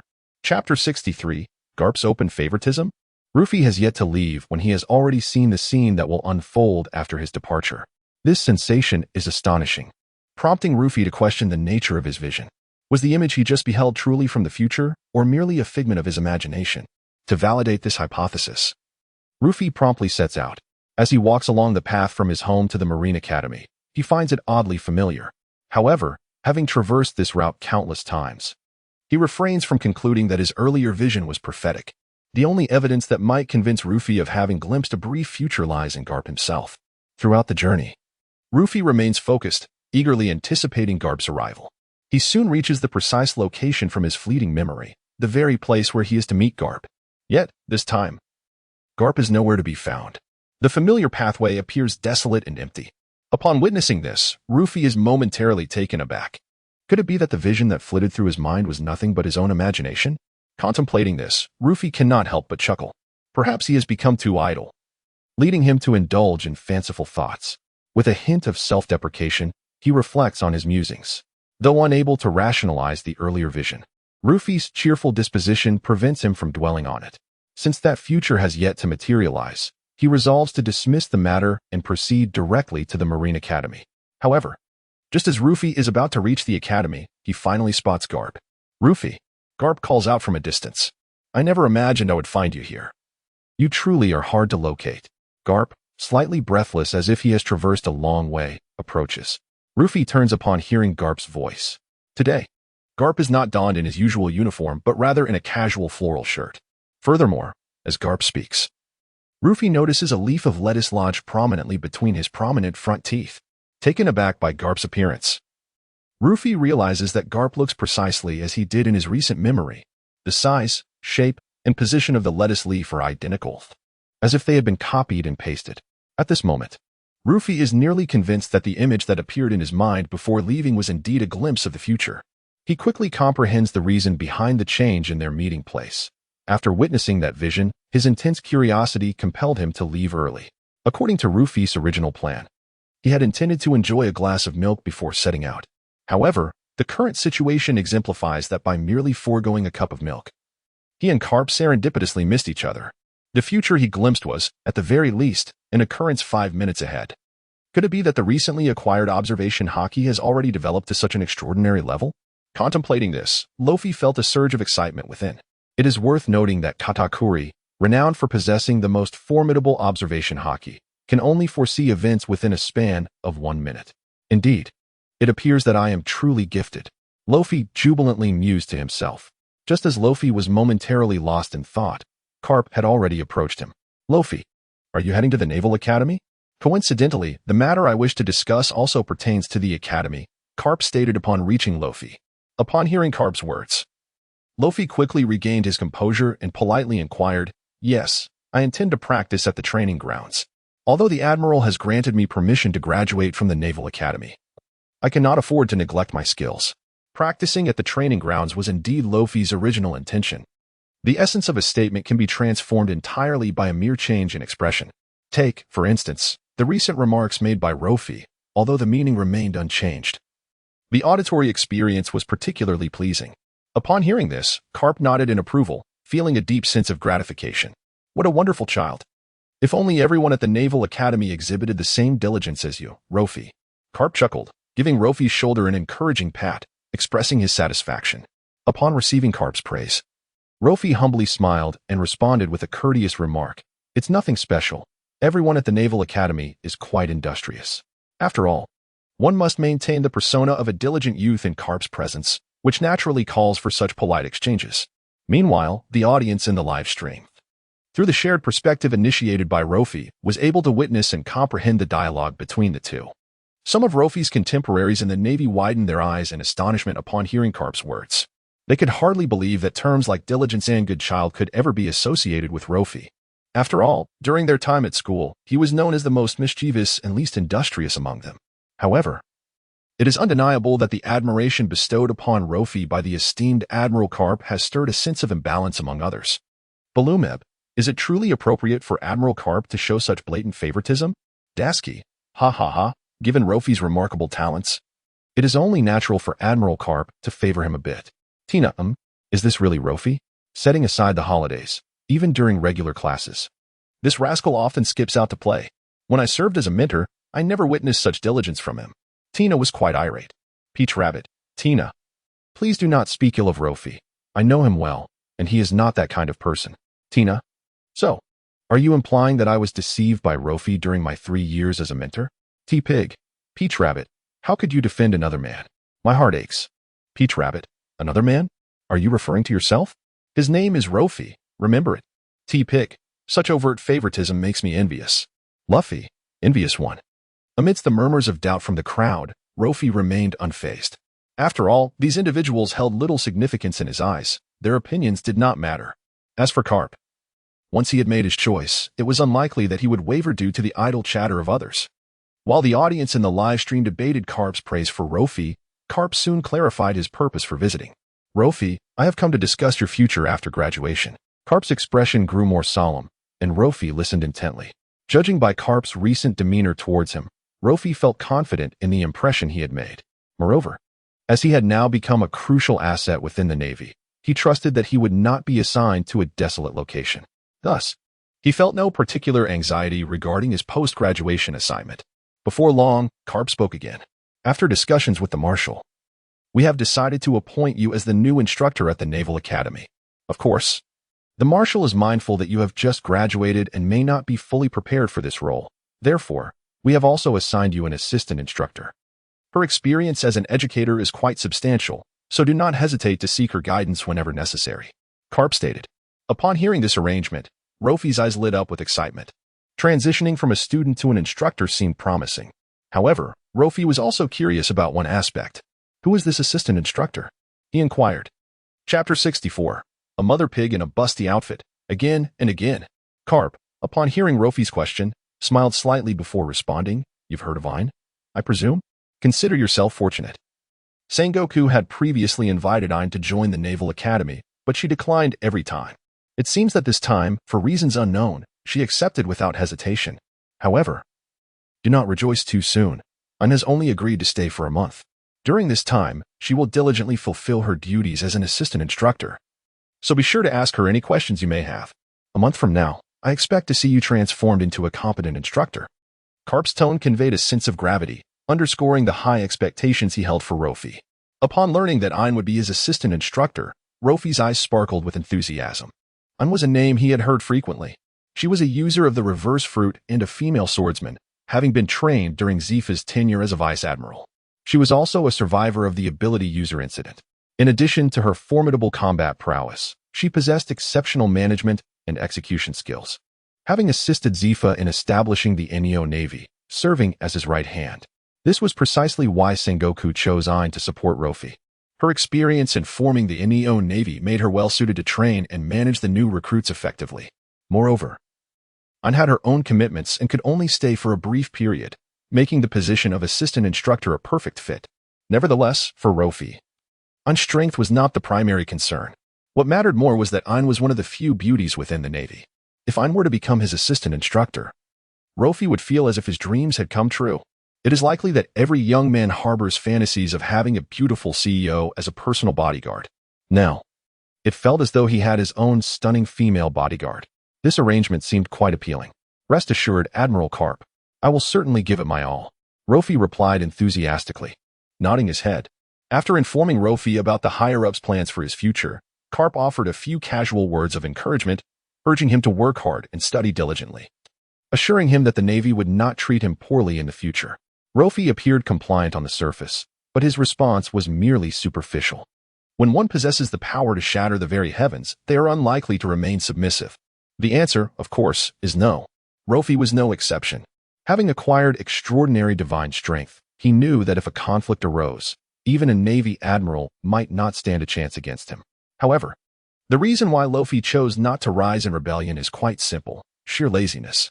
Rather than instigating a conflict and striving to become a leader of lofty ambitions like the Revolutionary Army's dragon, Luffy would prefer to be a carefree slacker, content with merely coasting through life. In this regard, Luffy shares a striking resemblance with Admiral Kizaru. Yet, unlike Kizaru, who, despite his high rank, must still obey others, Luffy is confident that, given time, he will attain power surpassing that of Kizaru and all others in this world. Once the opportune moment arises, Luffy intends to showcase his strength to the entire world, ushering it into a new epoch under his influence. As for those self-proclaimed deities, the celestial dragons, they ought to have been eradicated long ago. At this moment, even though Luffy appears foolishly cheerful on the surface, his heart is brimming with grand aspirations. On Garp's end, after informing Luffy of his upcoming duties, he handed him the appointment letter personally pinned by Fleet Admiral Sengoku, instructing him to commence his duties forthwith. Due to Tina's abrupt departure, the Naval Academy was momentarily without a suitable successor to her position, and since Luffy had studied under Tina for 3 years, he was deemed the most familiar with her teaching methods. Thus, Garp and Sengoku decided to forego the usual pre-employment training and allow Luffy to take up the role immediately. Although this expedited transition felt somewhat rushed, Luffy did not oppose it. After bidding farewell to Garp, he proceeded directly to the Naval Academy. This time, as Luffy walked through the halls of the Naval Academy, his steps were noticeably more assured and confident.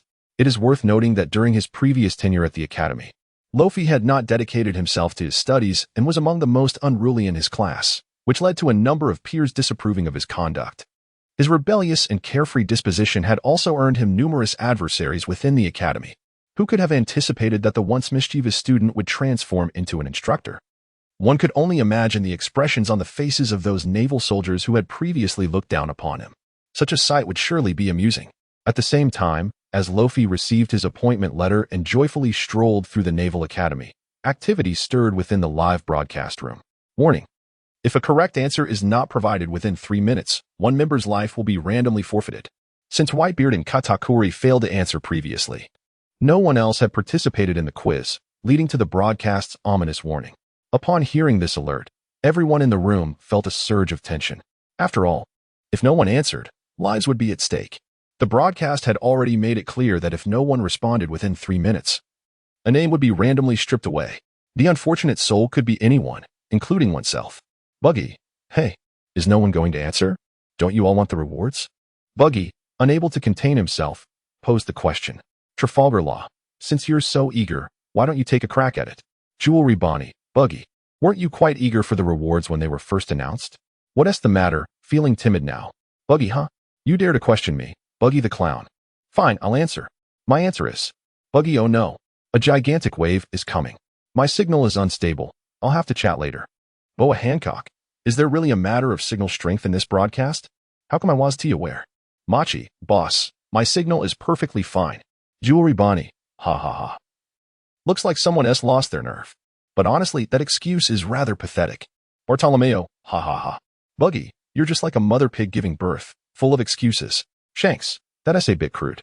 Shanks, but, ha ha, it is indeed the case. It is often said that official critiques can be the most devastating. Now, faced with retorts from his loyal subordinates, Buggy found himself utterly speechless. However, there was no recourse. Baki found himself utterly at a loss regarding the answers, unwilling to gamble with his future and prospects. In the face of the crowd's skepticism, Baki resolutely opted for silence. As a result of Baki's interference, half of the remaining 3 minutes for answering had elapsed. With just a minute and a half left, the atmosphere grew tense once more. Choosing to answer would entail the risk of incurring personal losses from incorrect responses. However, if one refrains from answering the questions, it is possible that the dire consequences may fall upon oneself. In such a critical situation, there will undoubtedly be valiant souls stepping forth to respond, Nami remarked. Since Whitebeard is not the one who ultimately prevents Ace's execution, and the sea cannot be the Navy, then it must be this individual. Chapter 65, Great Escape from Impel Down. The comedic genius Buggy? When Nami spoke, she appeared confident and assured, just when everyone believed Nami had deduced the correct answer. Her subsequent words left them all astonished. Nami declared, the only ones who can truly halt Ace's execution are those dressed in prison garb. Her statement plunged the entire live stream into a brief silence. It seemed she was about to answer, yet in truth, she was merely urging others to respond. By analyzing the situation and narrowing down the possibilities, she aimed to provoke others into answering. As long as someone responded, regardless of whether the answer was right or wrong, the punishment mechanism of the live stream would not be triggered, thus alleviating the imminent peril to her own life. Truly, Nami's cunning strategy was remarkable, as Roby quietly noted. He had long understood Nami's cautious and frugal nature, yet was surprised by her cleverness in a critical moment. Nevertheless, Roby could comprehend that as a frail woman, if she did not exhibit a bit more wit, how could she have survived under Arlong's rule for so many years? Contemplating this, Roby suddenly conceived a bold idea. With Nami possessing both cunning intellect and profound wisdom, as well as being the brains aboard the future Pirate King's ship, why not draw her to his side and have her serve him? Sengoku had successfully held the position of Fleet Admiral for many years, thanks in part to the support of figures like Admiral Tsuru and Garp. When Blackbeard betrayed Whitebeard, his first action was not to seize more wealth and power, but to seek out comrades worldwide. The previous Pirate King, Roger, reached the Grand Line's pivotal points due to the protection of numerous capable companions. Thus, it is evident that behind every illustrious figure lies a cadre of silent supporters. Now that Roby harbored ambitions to challenge higher echelons, it was only fitting to surround himself with such talents. Besides her sharp intellect, Nami was also an exceptional navigator. Having her genuinely assist him would indeed be a splendid choice.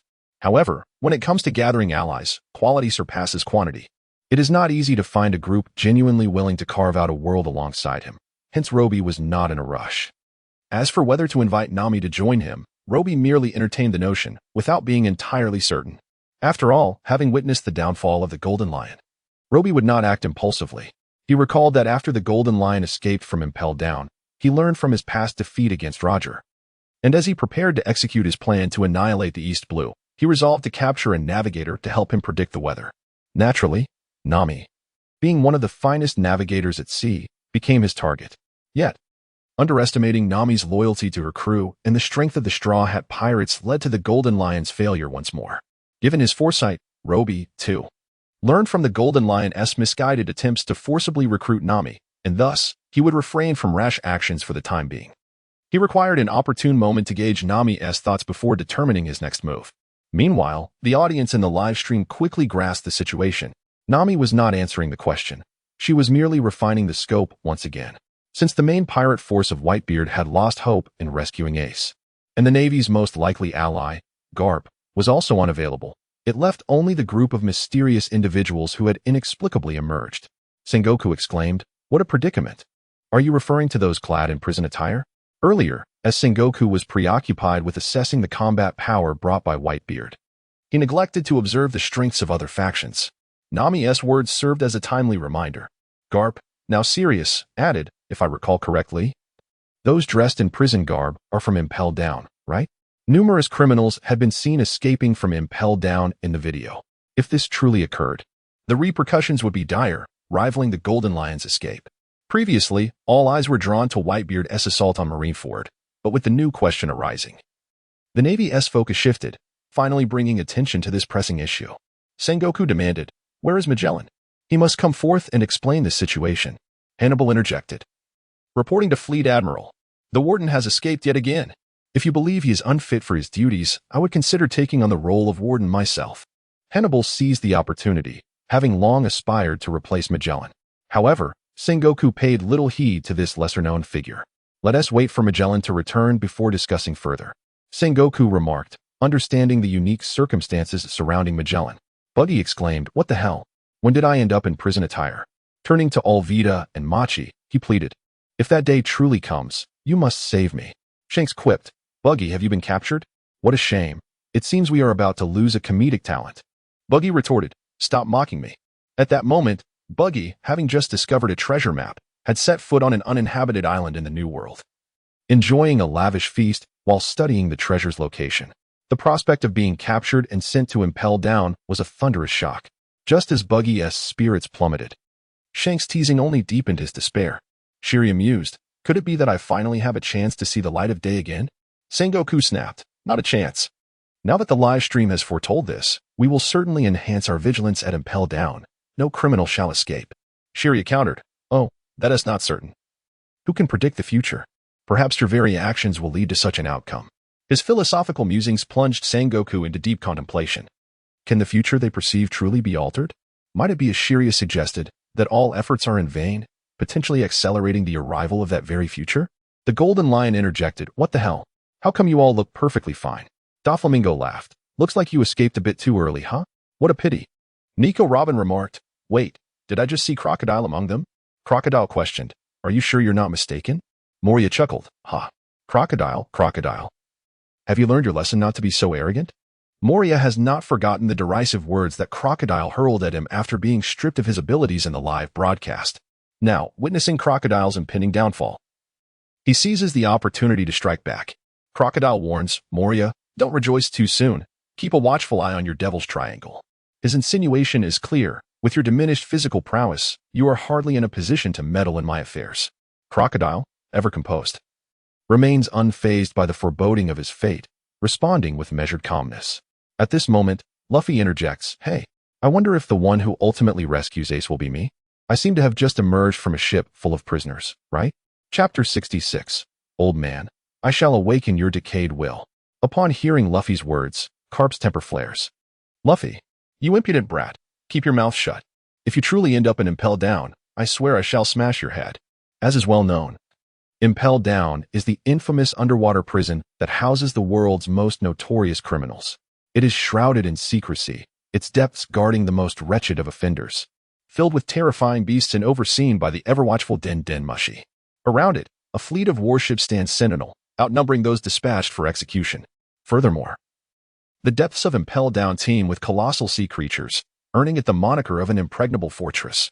This deep-sea prison is directly governed by the world government, alongside the Marine headquarters and Judicial Island, forming a triad of power to which even Garp is powerless to contend. Should Luffy be captured, his prospects for escape would be dire. However, Luffy appears blissfully unaware of the gravity of his situation. Responding promptly to Garp's admonition, he cheerfully asserts, "Did you not see that I managed to escape in the end? Don't worry. Such is Luffy's nature. No matter the challenge, he remains eternally optimistic and perpetually spirited." Garp retorts, "No, you cannot go to prison. Remember this well. Enough of this. Where are you now? I shall awaken your rotting will." Were it not for the constraints imposed by the virtual screen of the broadcast, Garp would undoubtedly deliver a loving punch to Luffy. In Garp's heart, Luffy is his beloved grandson, and he yearns for him to return to the path of adventure beneath his protective wing. Though Luffy has become a wanted pirate, he has yet to accumulate any egregious offenses. As long as Luffy is willing to reconsider, Garp, as a grandfather, possesses the means to navigate the complexities of the Marine headquarters to secure Luffy's safety. However, if Luffy were indeed captured and taken to Impel Down, it would inevitably mean he had committed acts that severely jeopardized the interests of the world government. At that moment, even Garp would find it impossible to assist Luffy in any meaningful way. Yet, Garp's heartfelt intentions were unspoken. He could only convey his inner tenderness through the force of his iron fist. Luffy, with his unblemished character, would remain oblivious unless Garp explicitly articulated his thoughts. Luffy exclaimed, "No way. I don't care. I must go. I will rescue Ace." His resolute response echoed his determination. Since childhood, he had been left in the care of the mountain bandit Dayton, and Ace and Sabo had become his closest companions. With Sabo's fate uncertain, Luffy could not bear to watch his only brother Ace meet a similar grim fate. Thus, he had resolved that regardless of the cost, he would save Ace. Seeing Luffy's unwavering resolve, Garp was suddenly overwhelmed by a sense of helplessness. Just as with Dragon before him, Luffy had also chosen a path entirely divergent from his own. No one could deter them from their predetermined decisions. While Garp was lost in his thoughts, Sengoku approached his side.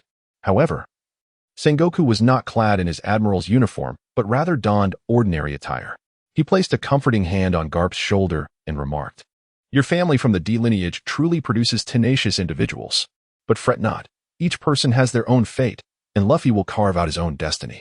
Sengoku spoke as an old friend, rather than as the admiral he once was. Garp, taken aback, countered, "Shouldn't you be the one least wishing for Luffy to become a pirate?" As an admiral, Sengoku's allegiance lay with the Navy, which dictated that all his actions prioritized naval interests. Garp was astonished that Sengoku would express such sentiments.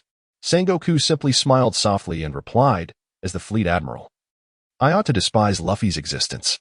Yet, when I remove my naval uniform and become an ordinary person, I find myself rather hopeful for this kid. If Luffy truly becomes someone akin to Roger, I will undoubtedly respect his choices." After this exchange, a profound silence enveloped them. Soon, Garp found solace in the understanding that everyone possesses their own destiny. This era has afforded each individual ample opportunity to make their entrance. If this is Luffy's choice, Garp sincerely hoped it would be the right one. Simultaneously, amidst the dialogue between Garp and Luffy in the live broadcast, Ace, the subject of their discussions, felt an inexplicable sadness within. While Luffy failed to perceive Garp's earnest intentions, Ace was acutely aware of them. Luffy's grandfather was a staunch naval officer, and the Navy, in every circumstance, eternally symbolized justice. Yet, despite this, Luffy has always harbored the dream of becoming the Pirate King. His father is the Pirate King, and when Roger was executed, he should not have been there as well. However, this very individual, who seemingly had no place in this world, now finds himself entangled in danger that affects so many others. Every person possesses their own purpose and aspirations. Yet, he remains oblivious to his own significance and is unaware of his goals. The emergence of Whitebeard undoubtedly illuminates the path of his existence. However, this beam of light is insufficient to illuminate the entirety of his existence, especially now that Ace has come to realize that in the near future, he shall face execution at the hands of the entire world. His heart is overwhelmed with an inescapable sense of doubt and solitude. Fate resembles a roller coaster, at times rendering one incapable of discerning whether all that one possesses is a gift or a punishment. Such is the case with his very existence. Ace, Luffy, there is no need to jeopardize yourself for my sake. If this is my destiny, then I shall accept it. In that moment, Ace resembled a wounded beast, concealing his injury even as it bled, tending to it in solitude. Yet, before Luffy could respond, Whitebeard interjected. "Whitebeard, Ace, I will not permit you to resign yourself to fate. Given that the live stream has presented us with a hint, it signifies our opportunity to alter this outcome. Whitebeard, Luffy, my dear Straw Hat Boy, rest assured that as long as I, Whitebeard, draw breath, I shall never allow anyone to harm my family." These words from Whitebeard were a profound source of encouragement for Ace. "Ace, father," Ace exclaimed, his voice filled with emotion. This was meant to be a poignant moment of deep affection. Alas, Shanks's interjection swiftly extinguished the sentiment. "Shanks, I didn't mean to disrupt the atmosphere. I merely wanted to remind everyone that time is running out for the questions. We have only 30 seconds left." As the time to answer drew to a close, Luffy noticed that no one else in the live stream was inclined to participate, and thus he set aside all other considerations to declare his answer. Luffy, after all, Luffy is the one who can defeat the Golden Lion. Perhaps he truly is the one capable of rescuing Ace in the future. Luffy, moreover, among those who escaped from Impel Down, Luffy likely harbors the deepest feelings for Ace. Luffy, if it cannot be Whitebeard and it certainly cannot be the Navy, then I shall boldly conjecture that it must be Luffy. Luffy, I wish to submit my answer. Chapter 67, The Bamboo Dragonfly in Hand. Luffy under scrutiny. As Luffy successfully submitted his answer, the tension in the air escalated once more. For time was on the verge of expiring. Should Luffy's answer prove correct, the questioning would naturally conclude, which would undoubtedly be the most favorable outcome. However, if Luo Fei provides an incorrect answer, the outcome would be indistinguishable from that of not answering at all. Since the question has been posed, it is imperative that a correct answer emerges. The rules of the quiz were previously announced in the live broadcast. One stipulating that group members must respond correctly within a designated time frame. Failure to do so would result in the random forfeiture of a member's life. Initially, there was little hope surrounding this question. Nearly 2 hours had elapsed, and no one had been able to articulate the correct answer. Now, only a few seconds remained. And skepticism regarding Luo Fei's ability to respond correctly was pervasive. Setting aside the pressing time constraint, which made calm reflection exceedingly difficult, the answer Luo Fei provided was hard to accept. The answer he offered was Luffy. However, the majority of individuals currently in the live broadcast room are entirely unaware of who Luffy is. In fact, in the minds of most, Luffy's strength undoubtedly pales in comparison to that of Ace. If such a formidable figure as Ace could be captured by the Navy, what significant achievements could an inconsequential character like Luffy possibly attain? However, despite the lingering doubts, everyone is fervently hoping that Luo Fei's answer is indeed correct. Even though the coveted reward, the bamboo dragonfly, has been claimed by Luo Fei, the instinct to seek benefit and avoid harm is intrinsic to human nature, particularly in the face of life and death situations. Amidst the collective anticipation, the live stream finally revealed the final answer. Congratulations to Luo Fei. Correct answer. He has secured the bamboo dragonfly. With the system's announcement echoing, a wave of relief washed over all. The correct answer had emerged. And the alarms in the live stream were finally silenced. No one would lose their life due to this quiz.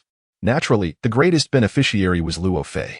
The joy of others stemmed merely from the preservation of their lives, while Luo Fei's delight was rooted in receiving a reward, the bamboo dragonfly from the blue chubby character. With this bamboo dragonfly, combined with the invisibility ability he had acquired from Abu, would not Luo Fei traverse both sky and earth with unparalleled ease? As Luo Fei reveled in his reward, the Straw Hat Pirates aboard the Sunny were engulfed in frustration over the incident, particularly Nami. Upon discovering that the correct answer was, in fact, Luffy, her eyes nearly popped out in astonishment. She had witnessed the earlier chaotic live stream featuring the 3 admirals, the 4 emperors, and the 7 warlords. Such formidable figures engaged in a monumental melee seemed far beyond their influence. Nami exclaimed, "It was Luffy. How unfortunate. Such a splendid opportunity to answer was squandered." Usopp chimed in, Wasn't it you who helped narrow down the options?" Nami retorted, "Enough. I'm so heartbroken." Chopper lamented, "What a cool bamboo dragonfly. And now it's gone." Luffy reassured them, "It's all right. As long as we know Ace can be rescued, that's what matters. There will be more opportunities for rewards next time." Noticing Nami, Usopp, and Chopper's despondency, Luffy quickly intervened to uplift their spirits. He embodies the essence of moving forward with unwavering hope for the future, refusing to dwell in the past. Nonetheless, due to this incident, Luffy's reputation began to resonate throughout the vast sea.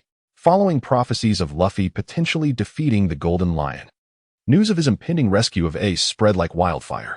It was evident to all that Luffy was an emerging force to be reckoned with.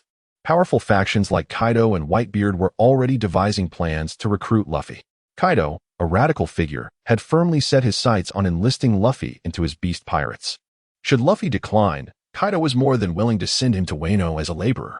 Meanwhile, the Golden Lion was taking precautions against any potential threats posed by Luffy and swiftly revised his plans.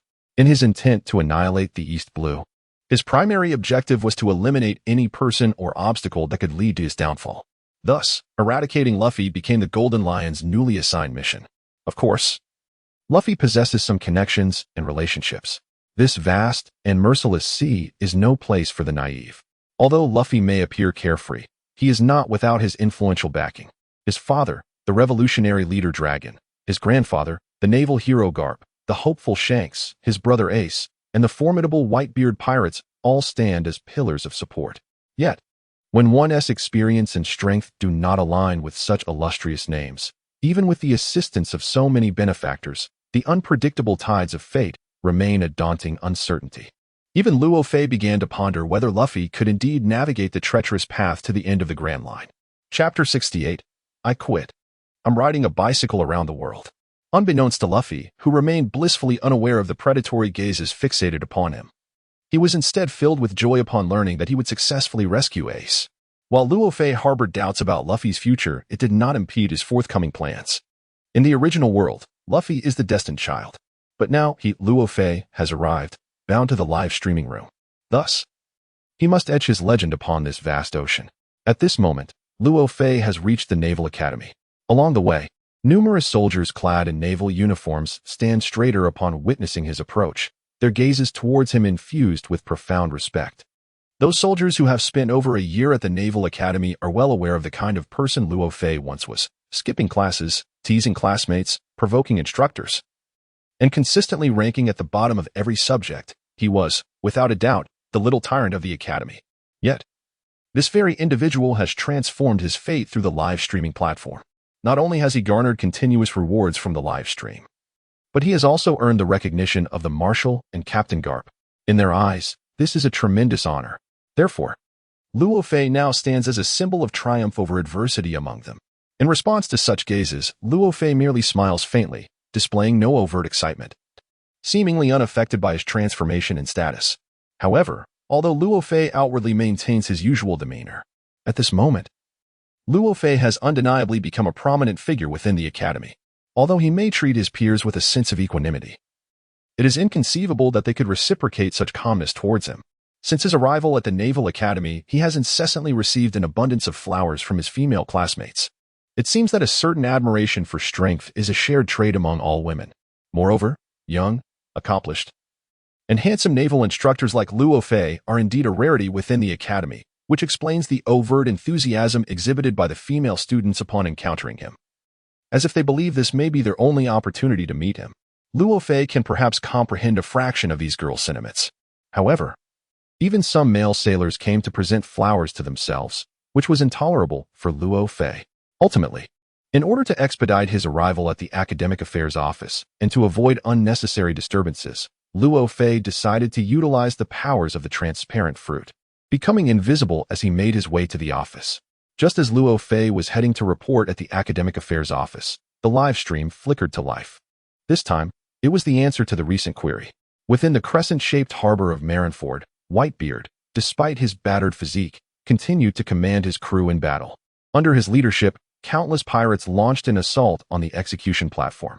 If even one could successfully reach the platform, Ace's chances of salvation would increase. In response to the fierce onslaught of the pirates, the Navy had devised countermeasures, specifically the trap barrier they had set up in advance. This barrier, deeply embedded in the ocean, could be swiftly activated by pressing a specific mechanism, rising from the depths to completely ensnare Whitebeard and his allies within the Crescent Harbor. However, due to the ice age unleashed by Akiji, the encircling wall has now succumbed to frost and cannot be activated smoothly. Had the encircling wall been able to function seamlessly at this moment, the odds of victory in the naval confrontation against Whitebeard would have significantly increased. After all, when Whitebeard and his comrades are entirely encircled, they would find themselves in a completely passive predicament. However, such a splendid opportunity was utterly obliterated by Akiji's move. The Ice Age. The Navy officers responsible for initiating the encirclement wall were left stamping their feet in frustration, yet found themselves powerless. Of course, those who were stamping their feet in exasperation were not solely the Navy officers in charge of the encirclement wall. There was another individual, currently observing all of this unfold in a live broadcast, Akainu. He had nearly comprehended the Navy's strategy. However, when he witnessed the encircling wall failing to function due to the Ice Age unleashed by Akiji, his eyes nearly bulged with frustration. Akainu exclaimed, "Akiji, what is the matter with you? How could you falter at such a crucial moment? This splendid opportunity has been squandered because of you. Can you not take this seriously?" Akainu spoke with a tone of exasperation, understanding deeply that the Navy's battle against Whitebeard carried significant implications, and he would not tolerate any lapses. Akiji, upon hearing this, felt equally indignant, for his intentions had also been for the Navy's benefit. I faltered. If it weren't for my Ice Age, how could we have immobilized Whitebeard's ship on the ice? Do you think you could have done better? Akiji retorted defiantly. However, Akainu is not one to be trifled with. When he witnessed Akiji openly opposing him, he spoke again. Akainu, indeed, your Ice Age is quite useful. Were it not for your transformation of seawater into ice, those pirates would likely still be aboard their ships. Akainu's words were laced with sarcasm. Akiji was deeply incensed by Akainu's remark. After laboring tirelessly, to be accused of failing was truly infuriating. Fine, I quit. I shall embark on a journey around the world on my bicycle, Akiji declared. Observing Akiji's retreat, Akainu felt a sense of satisfaction. He had never lost a verbal spar. Yet, with two of the three admirals embroiled in conflict, the third admiral seemed compelled to interject. Just as Akiji and Akainu continued their mutual disdain, Kizaru leisurely spoke up. Kizaru, it seems we cannot do without Akiji. Were it not for him freezing the ocean, I dare say Whitebeard would have already arrived at the execution platform. At that moment, Kizaru assumed the role of a mediator. Chapter 69. The Grand Social Death Scene of Don Quixote da Flamingo. Akainu and Akiji have consistently been among the favored candidates for the position of Fleet Admiral, leading to occasional clashes between them. However, in the past, these contradictions were not as apparent. They could at most be regarded as mere obstructions imposed unilaterally by Akainu. However, now, as Akainu has become so arrogant that he can casually obliterate Akiji's merits, Akiji suddenly realizes that he can no longer remain passive. If he continues to remain silent in the face of Akainu's provocative words, will he not eventually find himself under the oppressive weight of Akainu's dominance? The thought of such a person becoming the fleet admiral is simply unimaginable to Akiji. What kind of dismal future could the navy led by Akainu entail? Contemplating these matters, Akiji's heart grows increasingly restless. He understands that if he remains voiceless at this juncture, it will be exceedingly difficult for him to command respect within the navy. Yet, just as the typically taciturn Akiji prepares to retaliate, he suddenly discovers that when it comes to eloquence, he is no match for Akainu. It is hardly surprising. One is a languid admiral who has long been adrift, while the other is a frequently present figure at the Navy's command center. In this clash, how could Akiji possibly gain the upper hand? Akainu's aggressive demeanor incites Akiji's indignation. The internal strife between two of the three admirals is an exceedingly precarious situation for the Navy, while it may be secondary to become the target of pirates' mockery. Should this lead to a loss of credibility for the Navy and an unstable morale, it would indeed be a grave matter. Fortunately, Kizaru, sensing the dire implications, swiftly assumes the role of mediator, alleviating the tension between the two formidable admirals. However, Kizaru's intentions extend beyond merely preserving the dignity of the admirals. He seeks to demonstrate his own capabilities to Sengoku. While mediating, Kizaru muses to himself, "See, I am indeed efficient and humble in my endeavors. In such circumstances, if I do not receive a raise, it would be quite unjust." As Sengoku observes Kizaru's earnest efforts to mediate, he quickly grasps the underlying motivations. Undeniably, Kizaru's efficiency is commendable. After his intervention, he effectively provides a way out for Akiji and Akainu, who, seeing the situation improve, refrain from escalating the conflict. To encourage Kizaru's diplomatic efforts, Sengoku personally communicates via Den Mushi, praising his performance and assuring him that this month's bonus is undoubtedly his. In this world, few incentives can motivate Kizaru to work, and salary is one of the simplest and most effective. Meanwhile, Sengoku, witnessing the discord among the three admirals due to the live broadcast, begins to feel a sense of unease.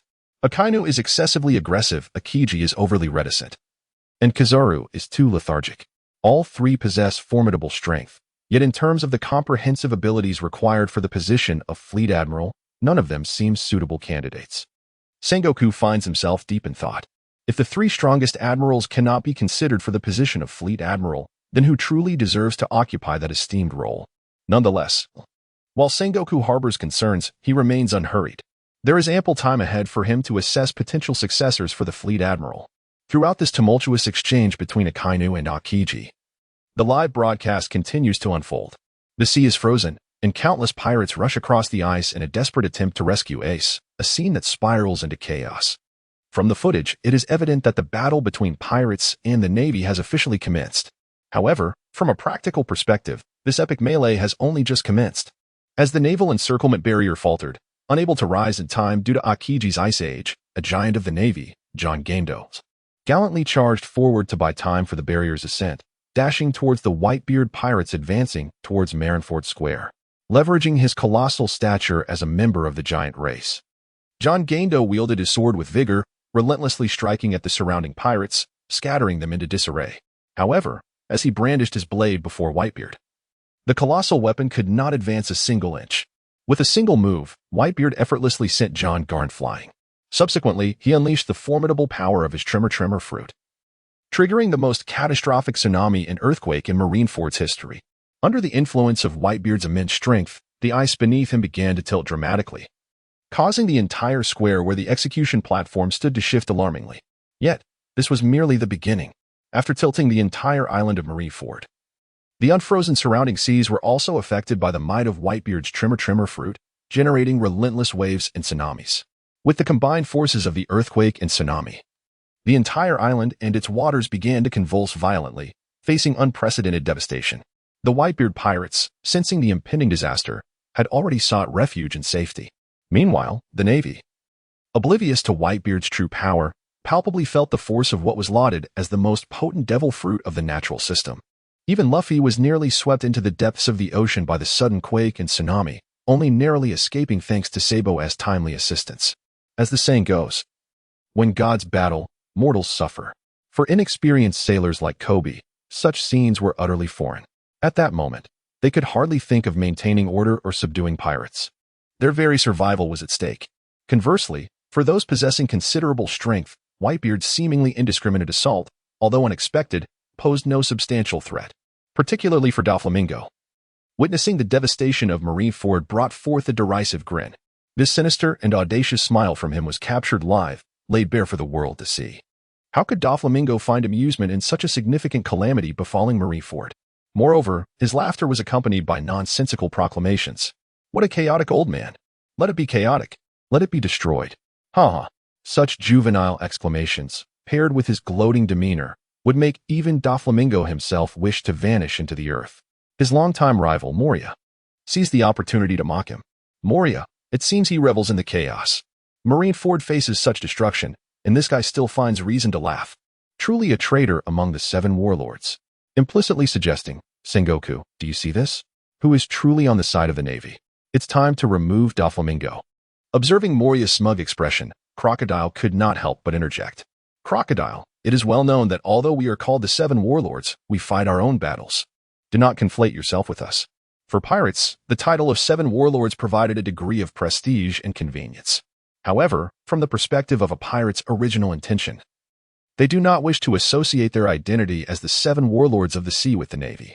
This is precisely why Crocodile could not help but interject when he heard Moria's condescending remarks. In Chapter 70, The Legend of the Country of Oz, Fighting Until the Last Moment, Doflamingo felt an acute embarrassment as he witnessed his own comments being broadcasted live. His discomfort did not stem from the content of his words, but rather from the realization that they were exposed to the entire world through the live stream. Despite Doflamingo's inner strength, he found himself somewhat unraveling at that moment. However, Moria's words ignited a flicker of his fighting spirit, particularly as he specifically mentioned Sengoku, whose intent was undoubtedly provocative. Doflamingo is not one to be trifled with. He certainly grasped Moria's implication, although he held the title of a warlord. His allegiance has never been to the Navy.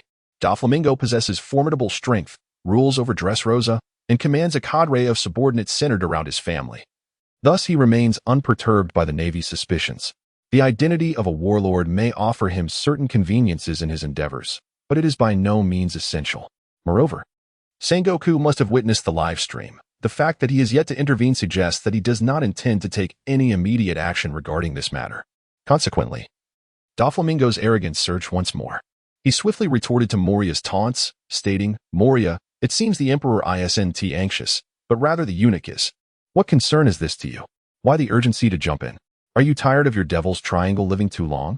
Doflamingo, the master of verbal prowess, excels in the art of debate, with only Akainu potentially ranking above him.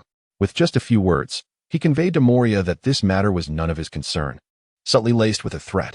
Since Moria's strength has waned, he ought to safeguard his own territory in the Devil's Triangle and refrain from stirring up trouble, lest he inadvertently downfall himself. This was the message Doflamingo intended for Moria to grasp. Sengoku, unable to tolerate Doflamingo's blatant suppression of Moria, feared the delicate balance among the 7 warlords would be disrupted and sought to intervene to regain control of the situation. However, as a marshal, certain matters of checks and balances were not suitable for him to address publicly, so he entrusted the task to Tsuru. Tsuru stated, "Moria, Doflamingo, Crocodile, I hope you remember that the power of the 7 warlords is granted by the government. I urge you not to engage in actions that would disappoint the government." This succinct admonition served as a reminder to the 7 warlords that their privileges were bestowed by the government. If the government could bestow such power, it could equally retract it. Thus, on significant issues of principle, it was hoped they would make judicious decisions. After Tsuru's pronouncement, Moria and Crocodile fell silent. not out of fear of the Navy, but rather due to a desire to avoid attracting unwanted attention. Doflamingo merely remarked with nonchalance that the old lady was quite verbose, bringing the discussion to a close. Matters of this nature, once brought to the forefront for all to witness, need only be touched upon. There is no necessity to debate to a conclusion. The turmoil instigated by Doflamingo had finally reached its conclusion, and the gazes of the crowd swiftly shifted back to the live broadcast. In the broadcast, the battle of the century raged on. After John Garnder was sent flying by Whitebeard, he refused to concede. Observing the tilting of Marineford, Garnder charged once more at the old man. Utilizing Garnder's towering giant form, Whitebeard struck him again, sending him hurtling in the direction of the central execution platform. Should he successfully strike the platform, the difficulty of rescuing Ace would significantly diminish. However, Whitebeard's powerful blow did not topple the execution platform as anticipated. Amidst the swirling dust and debris, the three admirals of the Navy acted swiftly to counter Whitebeard's attack. Once the dust settled, it became apparent that Kizaru, Akainu, and Aokiji were simultaneously raising their hands to avert the impending crisis. Though their gestures appeared somewhat comical, they proved effective. With the immediate threat temporarily averted, the three admirals began to chatter idly. Aokiji turned his head first, reproaching, "It's all due to the failure to activate the encirclement barrier in a timely manner." The encirclement barrier was the responsibility of Akainu, and Aokiji's words were essentially holding him accountable. Akainu, feeling unjustly criticized, retorted, "I sent it because of your ice barrier." Observing the mutual blame between the two, Kizaru interjected, "Why not just melt it, Sakazuki?" Undeniably, Kizaru's sharp retort left Akainu momentarily embarrassed. Nevertheless, due to the urgency of the situation, Akainu chose to disregard Kizaru and Aokiji, refocusing his attention on the Whitebeard pirates before him. At that moment, as the Whitebeard pirates were left bewildered by the Navy's thwarting of Whitebeard's recent assault, Captain Jozu swiftly emerged. Under Jozu's leadership, the pirates rallied their spirits and charged once more at the execution platform before the Navy could reform their lines. Faced with the renewed onslaught of the furious Whitebeard pirates, Kizaru exclaimed in terror, and the Navy commenced a fierce barrage of cannon fire. Sengoku made the decision to halt all machinery in the town, allocating all energy to support the rise of the encirclement barrier. Seizing the opportunity presented by the Navy's defensive lapse, Luffy extended his arm, preparing to sprint directly towards the execution platform. Just at that critical juncture, the encirclement barrier finally ascended. Luffy's outstretched arm was promptly rebuffed. The pirates attempted to breach the defensive wall, but their efforts were in vain. This ironclad barrier formed a circular shape, quickly encircling the Whitebeard pirates, leaving them trapped with no avenue for retreat. The Navy believed that with the barrier raised, the pirates would be unable to escape, marking the commencement of their hunting hour. However, they have overlooked one crucial fact: the existence of the demon Oz. Young Oz is a descendant of the demon kingdom Oz, a lineage originating from the ancient giant race, renowned as the berserkers of the demons. In his lifetime, he took pleasure in bringing defeated island nations back to his territory, establishing a realm of villains and leaving behind a legacy of astonishing tales of usurpation that shocked the world. However, no matter how formidable a creature may be, it inevitably possesses vulnerabilities. Even the terrifyingly powerful Oz ultimately succumbed to the frigid cold of the Ice Nation, meeting his demise in the icy grasp of death. Young Oz, as a descendant of Oz, naturally inherited his ancestors' might.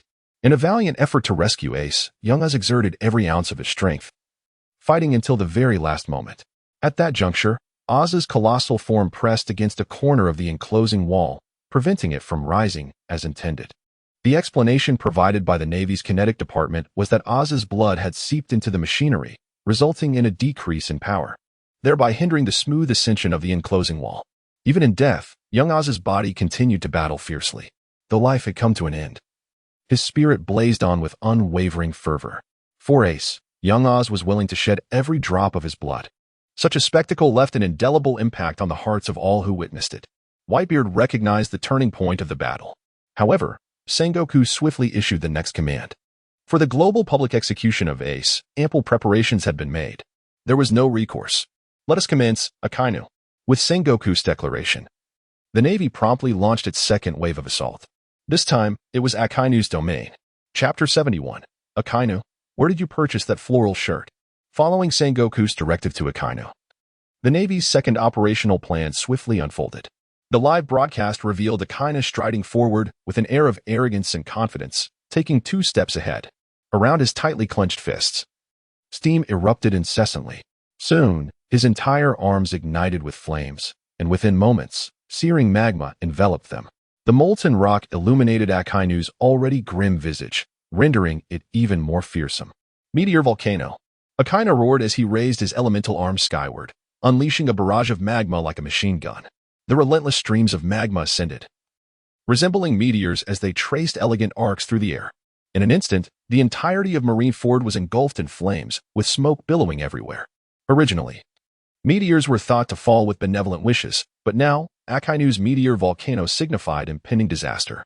Both admirals, Akiji and Kizaru, could not conceal their astonishment at the magnitude of Akainu's unleashed meteor volcano. Such an assault threatened to obliterate Marineford, even if the Navy emerged victorious. The subsequent reconstruction would undoubtedly demand considerable effort. Akainu's recklessness was truly remarkable. However, such a large-scale, high-damage attack would not have been initiated by Akainu alone without Sengoku's indication. Thus, they were not overly surprised by this outcome. Their orders were to protect Marineford, ensuring the Navy could carry out Ace's execution smoothly.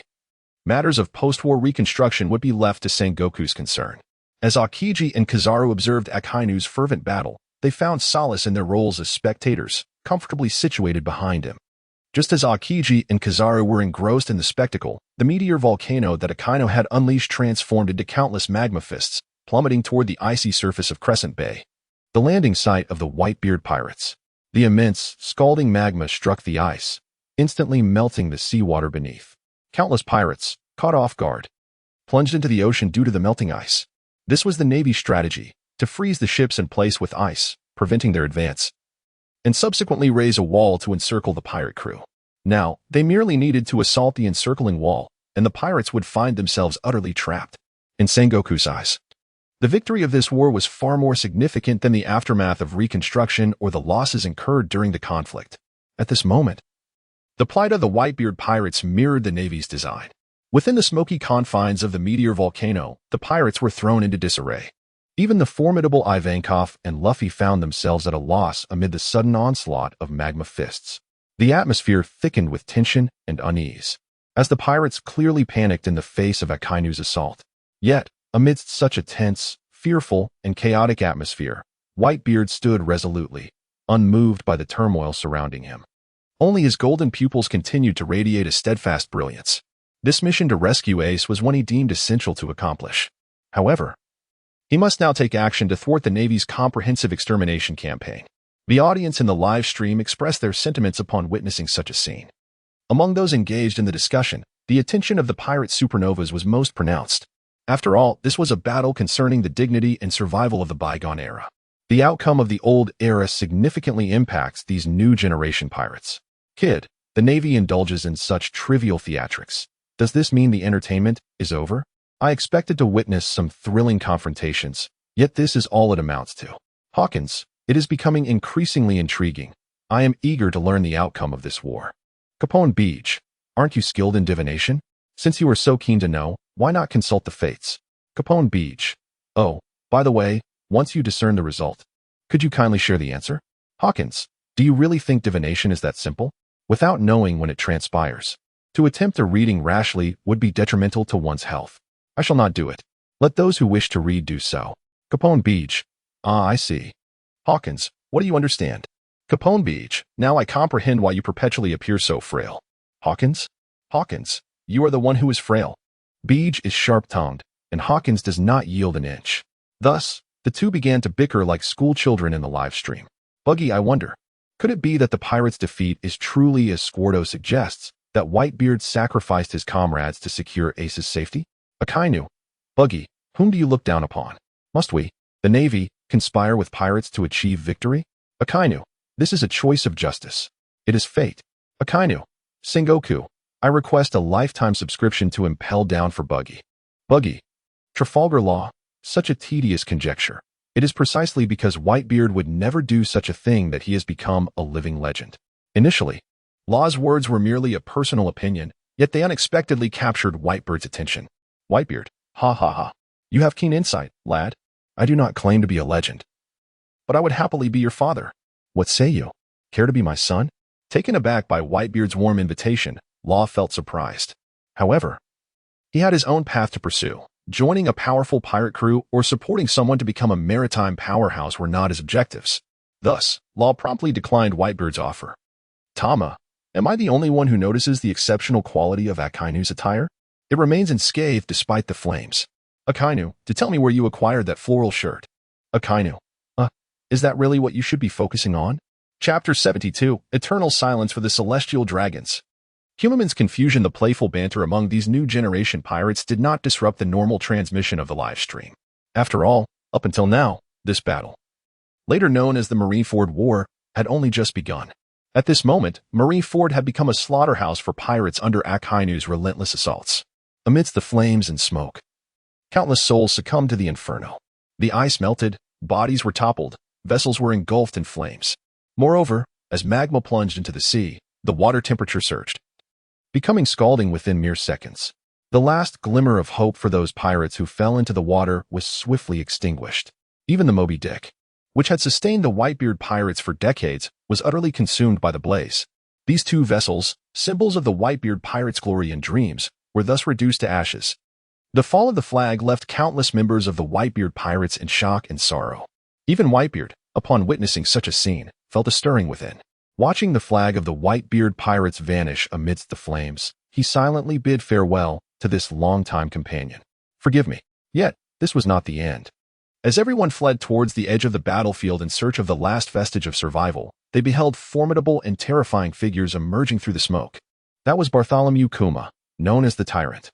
In the minds of all, as one of the 7 warlords of the sea, the Tyrant Kuma should be an independent entity. However, at this moment, they were confronted with a line of Tyrant Bartholomew Kuma. One warlord of the sea was already a formidable challenge. But now they faced such a multitude.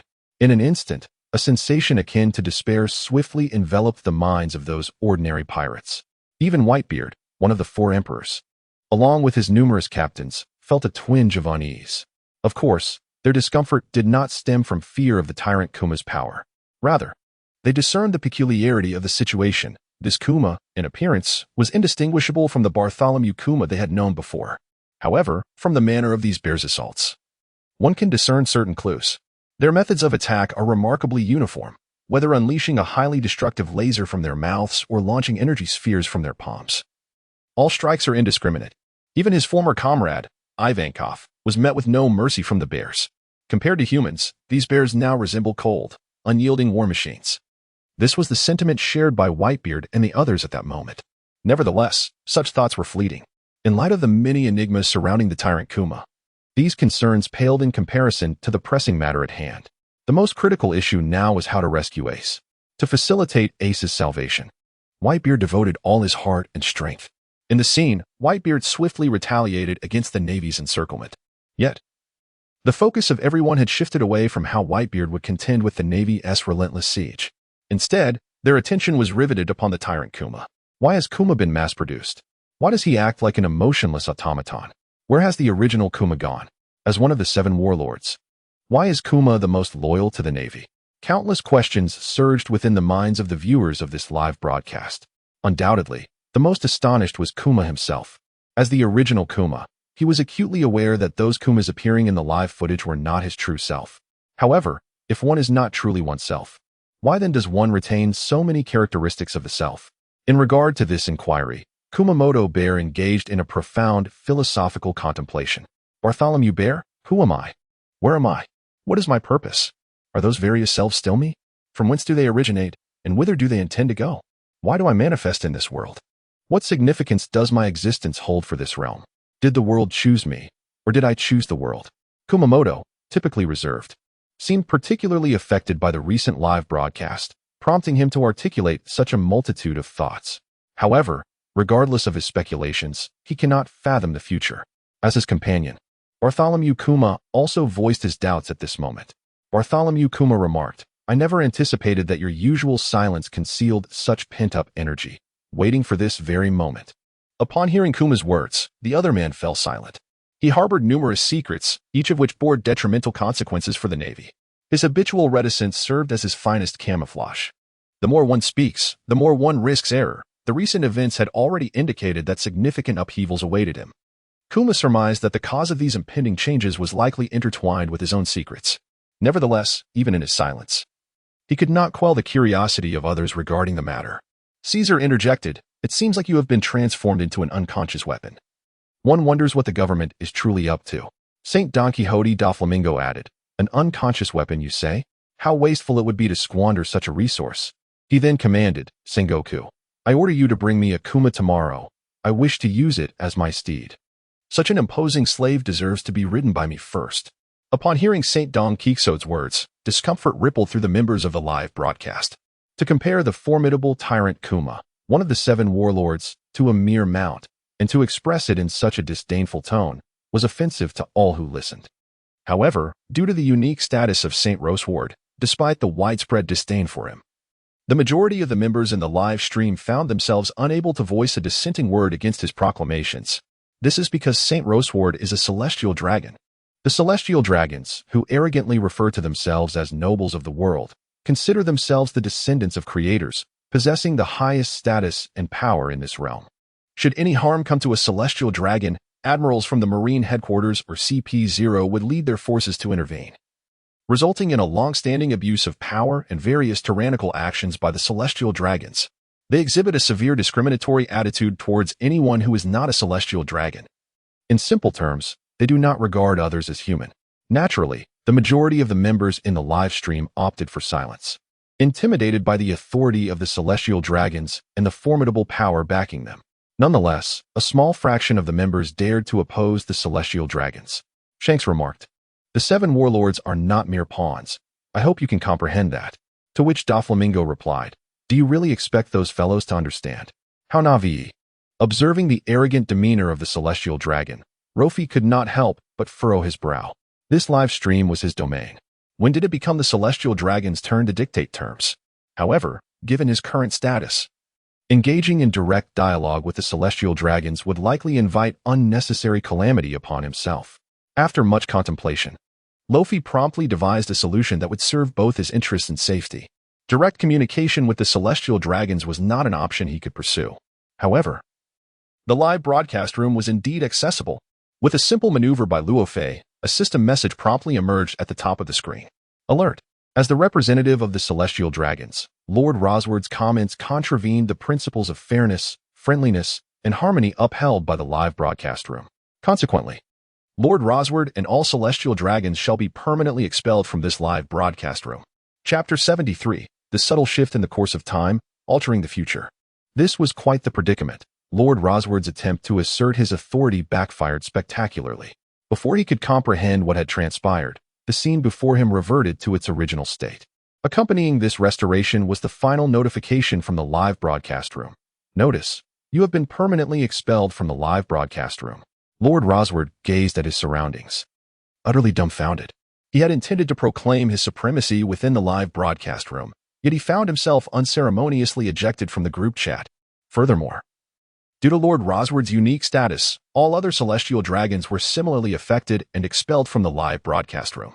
This was undoubtedly a significant blow to the already monotonous lives of the celestial dragons, whose existence had been rendered rather mundane.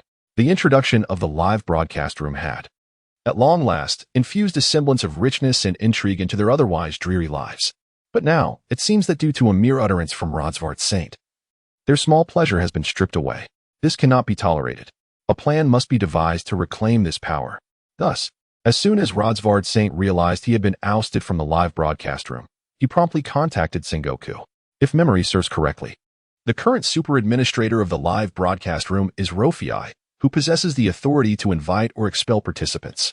Luo Fei is merely an ordinary naval officer at present, while Sengoku, as the fleet admiral, undoubtedly holds the requisite authority to call upon Luo Fei. However, even though Rosward Saint had already been attended to, the only person capable of pulling himself back into the live broadcast was Luo Fei, yet he still overestimated his own standing.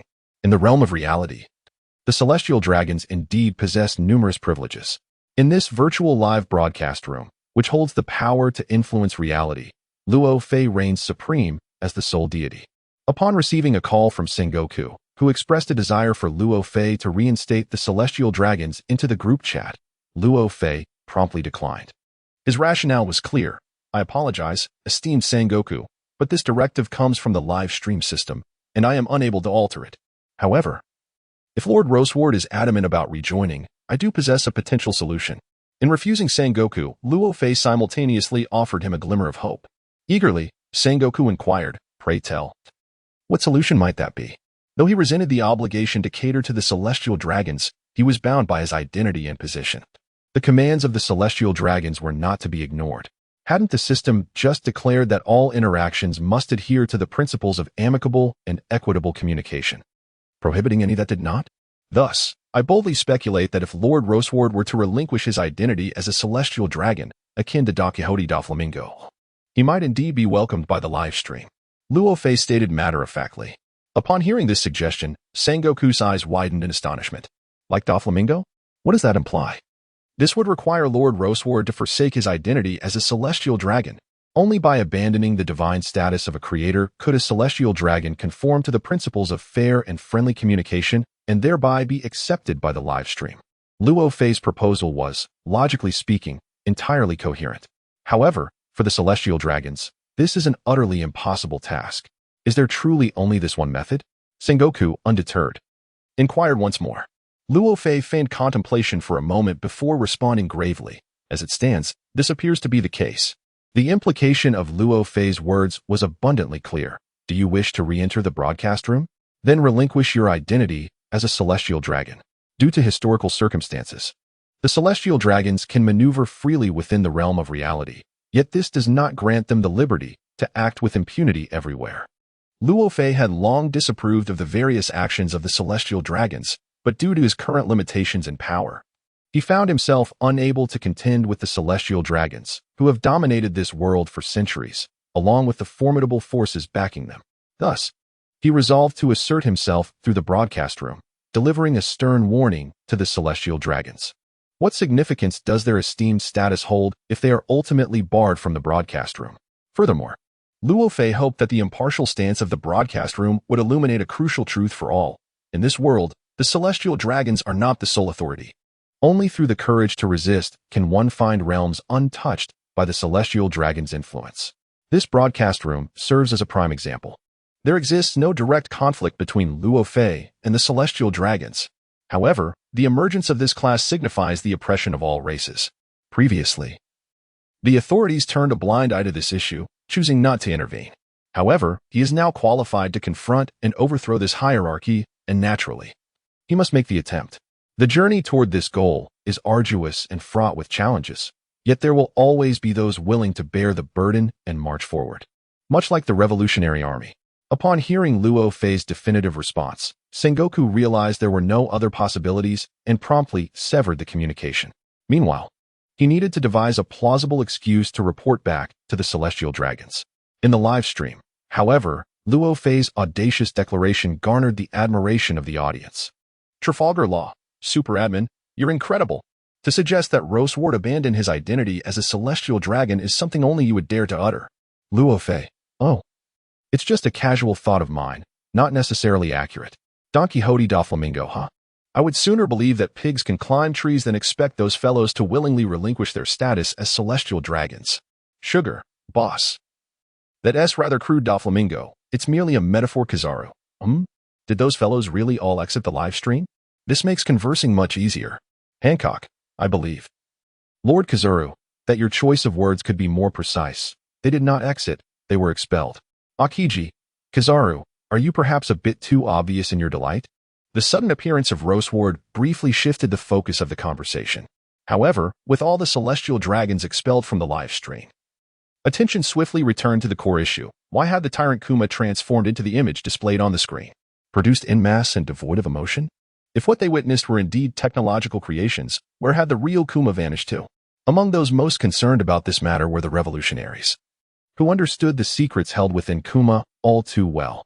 Thus, they possessed ample reason to suspect that Kuma's impending transformation was intrinsically linked to the exposure of this secret. Once such conjectures arose, they were compelled to take action. Their apprehension for their comrades' safety outweighed their concern for any secrets. Consequently, a select team, including Sabo, was dispatched from the Isle of White Earth to Marineford. The foresight of the future instilled in them a desire for it to unfold favorably. Hence, the alteration of the future became inevitable. The trajectory of time subtly shifted, and the wheels of history began to turn rapidly. Yet, can one truly alter the future through their own presumption? Chapter 74. Are you actors holding fort at Marineford? In addition to the Revolutionary Army's precautions regarding Bartholomew Kuma's future plight, the Navy also began to harbor suspicions about Kuma's identity. After managing to placate the celestial dragons via the transponder snail, Sengoku promptly summoned Tsuru and Garp. These two were Garp's most trusted allies within the Navy, and Sengoku preferred to consult them whenever significant matters arose. In truth, based on the Navy's historical operational results, Sengoku had long suspected the presence of spies within their ranks. They could be revolutionaries, pirates, or other factions infiltrating the Navy for their own agendas. However, given the current situation and the evidence at hand, they could not ascertain the spy's allegiance or identity, only forming a broad conjecture. However, now, through the revelations of the live broadcast, the warring states have discerned the suspicious nature of this matter. From the recent outcomes, it appears that the transformation of Kuma into a human weapon, along with the mass production of these entities, is primarily orchestrated by Vegapunk. Those mass-produced Kumas bear an almost identical appearance to the original and have inherited some of his abilities. If Vegapunk intends to pursue this research, it is imperative to obtain the consent of the original Kuma. Logically, it is reasonable to assume that no one would wish to be endlessly replicated, particularly not a Shichibukai. After all, the fundamental relationship between the Shichibukai and the world government is essentially that of pirates to the Navy. For certain mutual interests, the Shichibukai are willing to execute directives issued by the world government.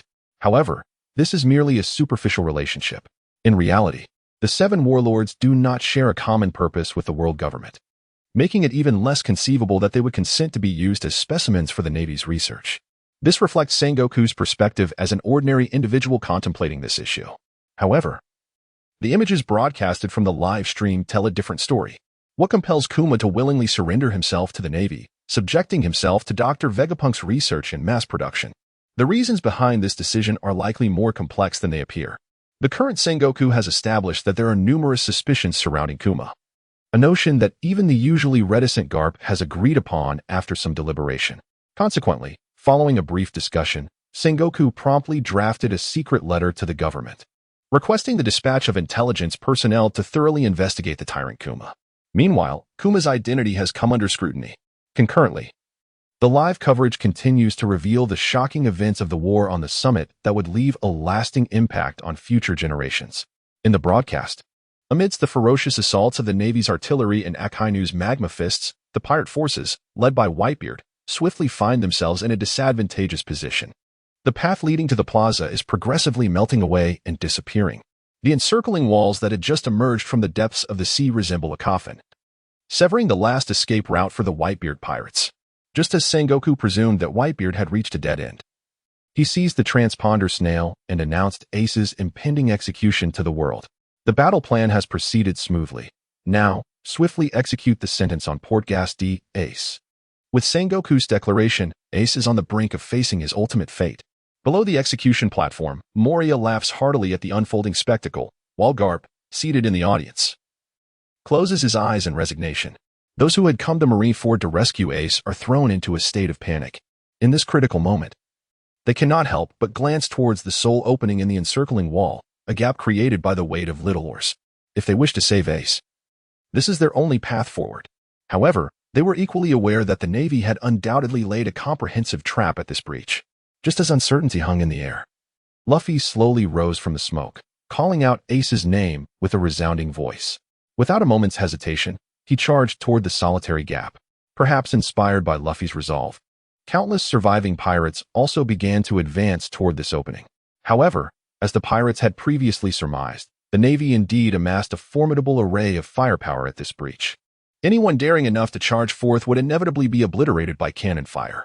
Witnessing the demise of so many comrades who perished in their attempt to rescue him ignited Ace's fighting spirit anew, yet alas, the sea stone handcuffs binding him rendered him utterly immobile. As companions fell one after another, even Luffy tragically plunged into the sea, though Sanji managed to rescue him. In this moment of despair, when all seemed lost, the seemingly deceased Little Oars rose once more, his heavy steps echoing with determination. Despite his grievous injuries, he remained resolute in his purpose, to save Ace. Oars' resurgence instantly lifted the spirits of Whitebeard's crew.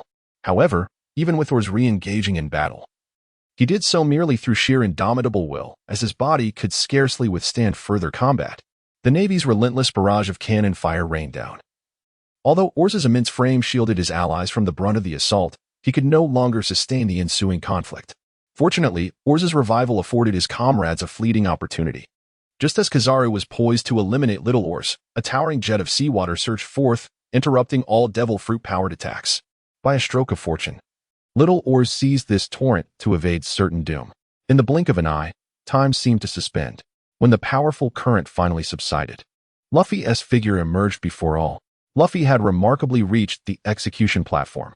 The astonishment on every face was palpable, particularly on Sanji's, whose expression radiated relief. It is safe to say that Luffy's successful arrival at the platform was greatly aided by Sanji's maneuver.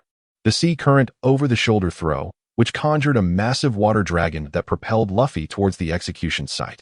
Not every devil fruit wielder possesses the audacity to conceal themselves within a torrent of water.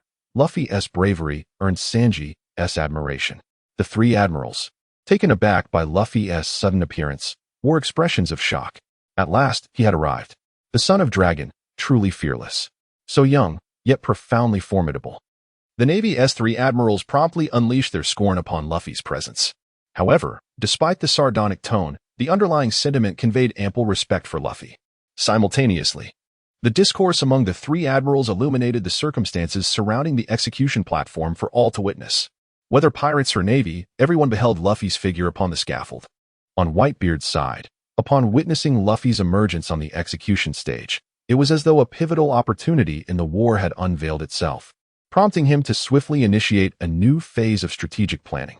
However, the Navy clearly has yet to comprehend the consequences of Luffy's sudden appearance. The three admirals, Akainu, Akiji, and Kizaru continue to engage in verbal assaults against Luffy.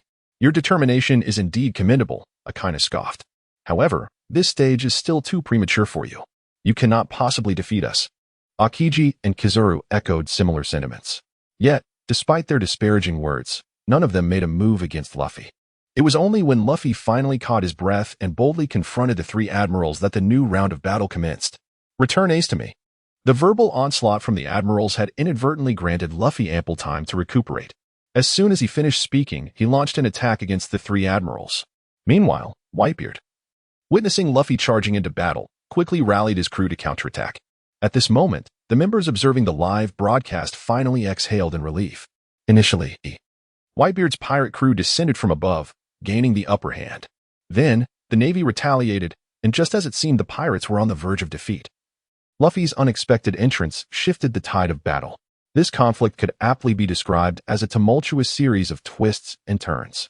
Everyone present felt a deep resonance with the unfolding events, particularly Sengoku. Upon seeing the three admirals relentlessly berate Luffy, Sengoku sensed impending disaster. Akainu, Akiji, Kizaru, are you merely here to play the role of actors at Marineford? Wouldn't it be more effective to simply send him back into the water? Sengoku directly questioned. Chapter 75. The war at the summit takes unexpected turns. Let the bullets fly. However, one cannot fault Sengoku for harboring such doubts. After all, the live broadcast had already hinted that Luffy would ultimately be the one to rescue Ace. Judging by the recent footage, although Luffy had charged to the base of the execution platform, he appeared to be in an exceedingly weakened state. Devil fruit users cannot touch seawater. Yet Luffy had managed to emerge from the currents. By sheer coincidence, he found himself directly before the three admirals. If they had chosen to act decisively at that moment, it would have been a mere slap to subdue him. Yet, Akainu, Akiji, and Kizaru chose to engage in a verbal spar instead? Not to mention, given Luffy's current drenched condition, he hardly seemed worthy of their derision. The situation was not conducive to idle chatter, and yet they continued to converse for an extended period. Luffy's extraordinary physical resilience allowed him the necessary time to regain his strength during their exchange.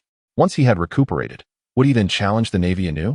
Sengoku struggled to fathom why the three admirals had chosen this moment to converse with Luffy. Sengoku, Akainu, Akiji, Kizaru, return and write me an account. Sengoku was furious, his anger clouding his judgment to the point of forgetting that the events unfolding in the broadcast were set in the future. Upon hearing Sengoku's reprimand, Kizaru felt a surge of defiance and was the first to speak up. Commander-in-Chief, one cannot frame it that way. From the footage, it was clearly Akainu who initiated the conversation. Since he spoke first, isn't it only natural for me to chime in? Kizaru deftly shifted the blame onto Akainu. Upon hearing this, Akainu's eyes widened in disbelief. He had anticipated Kizaru would confront Sengoku, yet the tables turned, placing him in the line of fire. While Kizaru's words were irksome, they were undeniably truthful. The Navy's 2 instances of mockery towards Luffy had indeed been instigated by him. Faced with irrefutable facts, Akainu began to defend himself based on the timeline. Commander-in-Chief, I believe this punishment is inappropriate, considering this incident occurs in the future. Do you truly find it fair to penalize us in the present? Though Akainu stood as an outsider in this scenario, he struggled to comprehend his actions within the footage. Yet he could understand Sengoku's ire. However, writing a self-criticism is utterly unacceptable. Regarding this matter of self-criticism, Sengoku and Akainu began to bicker in the group. After successfully shifting the blame onto Akainu, Kizaru cheerfully settled back to enjoy the spectacle. In contrast, Akiji maintained a much calmer demeanor. Admiral, please do not rush. Luffy has only just arrived at the square, and there remains a considerable distance to the execution platform. Let the bullets fly for a while longer. Akiji could discern that. In the live broadcast from Marineford, the war to seize Ace had only just commenced, although both sides had already engaged in 2 large-scale confrontations. Neither had suffered any substantial losses among their main forces. To assert one's invulnerability against Akainu and Kizaru at this juncture would indeed be premature. Let the bullets fly for a while longer. Upon hearing Akiji's words, the crowd once again calmed down, refocusing their attention on the live stream. At this moment, Luffy had regained much of his strength. He chose not to respond to the earlier taunts of the 3 admirals and directly launched an assault against them. Luffy's solitary confrontation with the 3 admirals quickly stirred a commotion within the Navy. Nevertheless, Luffy was acutely aware of the disparity in strength between himself and the 3 admirals, as well as the ticking clock. While battling them, he devised a clever ruse. Originally, Luffy intended to activate Gear Second, generating a significant amount of steam to obscure everyone's vision, allowing him to stealthily reach the execution platform while they were distracted. However, just as Luffy raced towards the execution platform, Kizaru utilized the power of the Pika Pika no Mi to instantaneously appear before him, delivering a swift light kick that sent Luffy flying. Kizaru's kick was no trivial matter, leaving Luffy momentarily incapacitated. Seizing the opportunity, Sengoku immediately commanded the executioner to commence the execution. On the execution platform, Ace seemed resigned as he closed his eyes. Below, countless individuals felt their hearts tugged by the event. Whitebeard, Jinbe, Marco, Jozu, Nami, Mihawk, Luffy. At this moment, everyone felt a tightening in their hearts. Yet due to the distance, none could approach the execution platform even a fraction. As the executioner's blade descended, the hearts of the onlookers hung in suspense. However, what transpired next astonished everyone present, including Sengoku. Under the gaze of all, 2 streaks of blood erupted from the execution platform, and Ace opened his eyes in disbelief. Ace had been saved. The blood flowed from the bodies of the 2 executioners beside him. Sengoku glared fiercely at the area beneath the execution platform and demanded loudly, "Who is it?" As Sengoku's gaze descended, all the Marines aimed their guns at that very spot below. Soon, everyone's attention shifted in accordance with the Marines' actions. Sengoku quickly recognized the figure. "You bastard. I thought you would assist us, given your grudge with Whitebeard." Crocodile. Indeed. The one who had rescued Ace at the critical moment was none other than the Sand Crocodile, Crocodile. The appearance of the Sand Crocodile not only surprised Sengoku, but also caught Marco's attention as he perched on a wall, his immortal wings of blue flame fluttering in astonishment at the sudden arrival of the man. Jinbe, too, found it hard to believe as he gazed at Crocodile's unexpected presence in the square. Jinbe was aware of the animosity between Crocodile and Whitebeard. He never anticipated that the man who sought Whitebeard's life would come to Ace's rescue. Chapter 76, Desert Journey, the runaway princess of Alabasta in the live broadcast. Everyone was utterly stunned by Crocodile's sudden appearance. Anyone familiar with Crocodile understood his long-standing feud with Whitebeard. Whitebeard's arrival at Marineford was to thwart the Navy's execution of Ace. Therefore, whether Marines or pirates, no one had expected Crocodile to intervene at such a critical juncture. In response, Crocodile provided his own explanation, that dying old man. "I will deal with him myself later. But before that, I do not wish to see your delighted faces." Such was Crocodile's attitude. The "you" he referred to naturally indicated the Marines. He intended to resolve his grudge with Whitebeard at an opportune moment. However, at present, he and Whitebeard share a common aspiration: to thwart the Navy's plans. Outside the live broadcast room, everyone, upon hearing Crocodile's explanation, could not help but feel a sense of astonishment. It is worth noting that Crocodile currently holds the esteemed position of a warlord of the sea. In a certain sense, the stance of the warlords aligns with that of the Navy. During this crucial occasion, and in the midst of war, the Navy deliberately invited the warlords to take command, hoping they could serve as a formidable force in the Navy's operational strategies. While enjoying the privileges bestowed by the Navy, the warlords are also expected to fulfill such obligations. However, it was evident that Crocodile had not acted accordingly. Could it be that Crocodile has betrayed the Navy? Once such a thought emerged, it became inescapable, particularly for Sengoku. As he began to harbor doubts about Crocodile, his inner peace was irrevocably disturbed. It felt akin to discovering a worm in one's meal, leaving an unsettling sensation in his heart. Consequently, Sengoku swiftly utilized the platform of the live broadcast to voice his suspicions regarding Crocodile. Sengoku, Crocodile, what do you mean by not wanting to see the delighted faces of our Navy? I believe you owe me a reasonable explanation. As Sengoku uttered these words, a flicker of anger surged within him. The very notion of the Navy recruiting pirates was already a source of ridicule for the world. To lend legitimacy to such actions, the government had deliberately established the identity of the 7 warlords of the sea. However, Crocodile's recent actions could only lead Sengoku to contemplate 4 words: ungrateful and foolish. While indulging in the privileges bestowed by the Navy, he simultaneously engages in acts that undermine its interests, which Sengoku cannot tolerate. Should Crocodile fail to provide a reasonable explanation regarding this matter, Sengoku would find it necessary to petition the world government for the revocation of Crocodile's title as a warlord of the sea. Nonetheless, in response to Sengoku's vehement inquiries, Crocodile maintained an air of nonchalance. After all, this incident occurred in the future, and he was adeptly concealing his true intentions. The entire nation of Alabasta remained firmly under his control. Crocodile, you question me? How can I possibly know what has transpired? I have been tirelessly governing Alabasta, only to be met with such an outcome. Crocodile, it appears the Navy does not regard us warlords as allies. Naturally, Crocodile could never pledge allegiance to the Navy. Yet for the sake of locating the ancient weapon Pluton, he could not afford to expose himself too early. Thus, in this instance, he opted to feign ignorance. Of course, with Crocodile's cunning, even feigning ignorance was executed with a certain finesse. For instance, his recent remarks not only conveyed a sense of innocence to Sengoku but also posed a counter-question.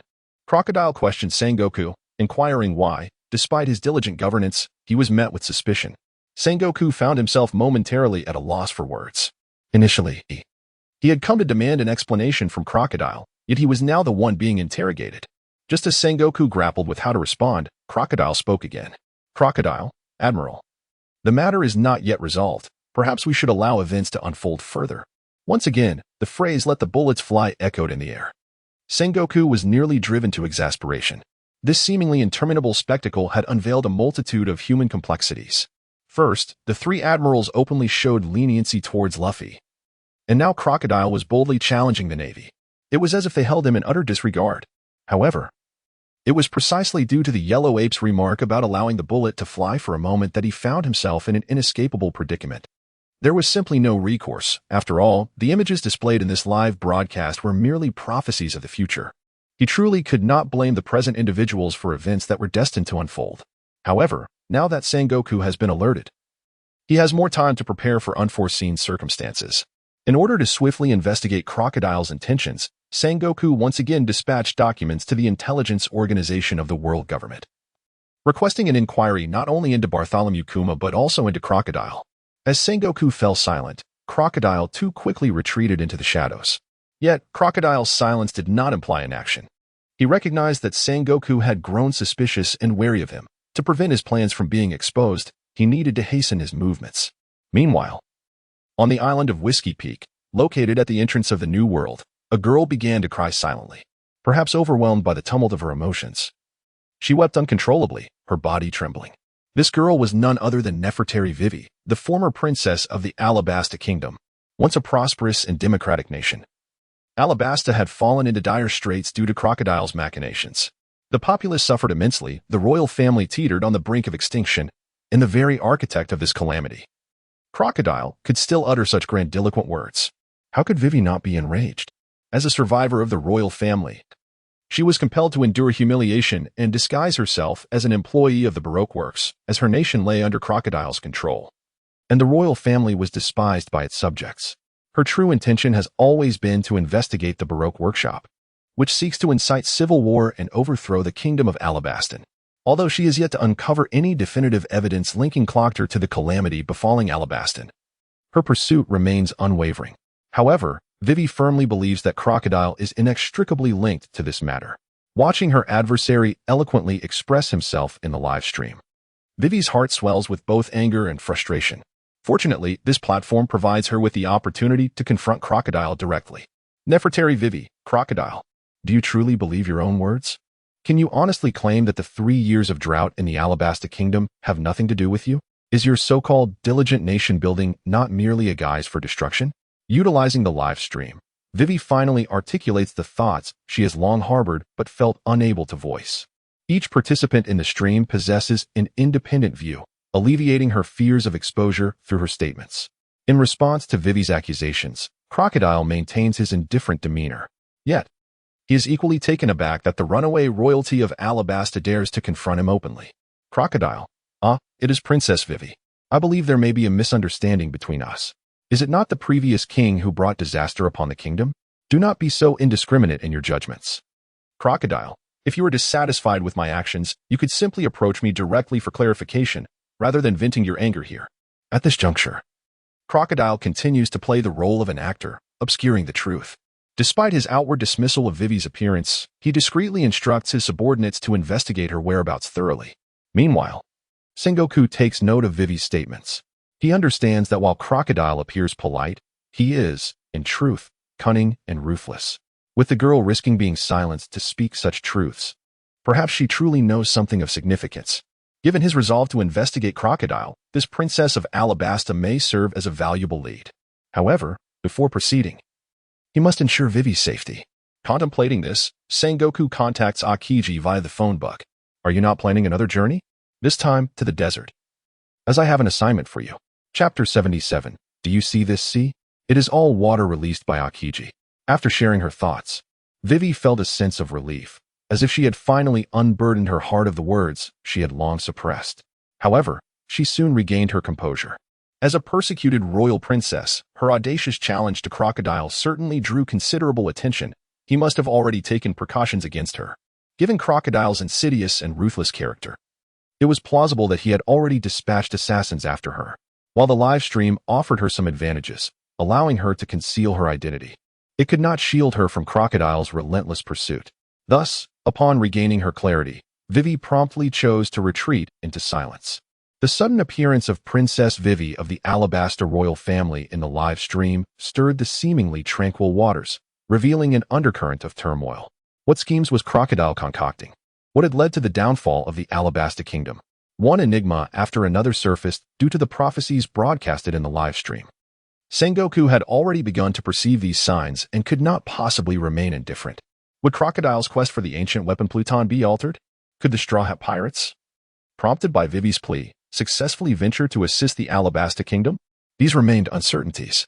In the live stream, nearly all who roamed the seas with abandon recognized the extraordinary nature of this incident. However, due to the multitude of implications, they refrained from addressing it openly, choosing instead to silently note the occurrence and conduct their clandestine investigations. On another front, the unresolved Marineford War continued to unfold in the live stream. Following Crocodile's brazen execution of 2 Navy executioners, all eyes were fixed upon him. In response to Sengoku's inquiries, Crocodile articulated his disdain, claiming he could not bear to witness the Navy's jubilant expressions. To the pirates, Crocodile's declaration resonated with undeniable bravado. However, from the perspective of the Navy, Crocodile's actions were deemed a serious provocation. Consequently, in response to Crocodile's brazen behavior, swift measures were taken to restrain him. In an instant, as Crocodile finished speaking, his head was severed with a swift motion, landing with a thud on the ground.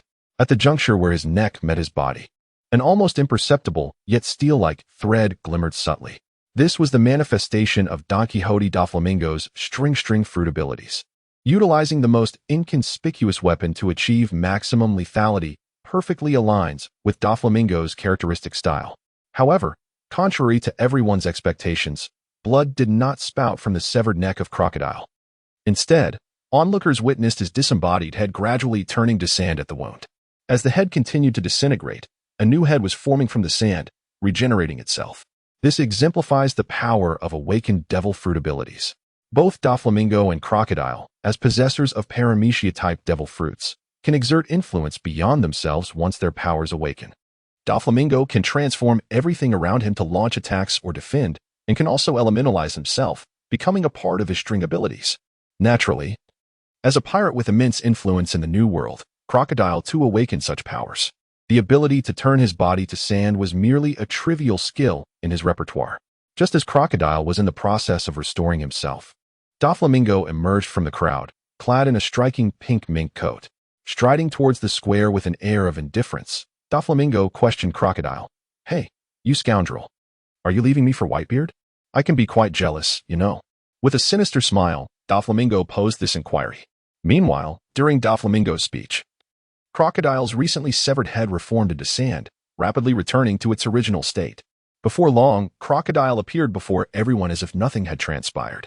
Of course, Doflamingo did not expect his maneuver to inflict any significant damage on Crocodile. In skirmishes that do not involve fundamental interests, it is customary to strike lightly without expending full effort. The surrounding Navy personnel and other pirates remained oblivious to the intricate entanglements and animosities between the two. However, the current circumstances do not permit them to clarify the matter at hand. Presently, their sole concern revolves around whether Ming-Gu and Crocodile are indeed allies. From Ming-Ji's recent inquiry, it is rather apparent to everyone that there exists some form of transaction between him and Crocodile.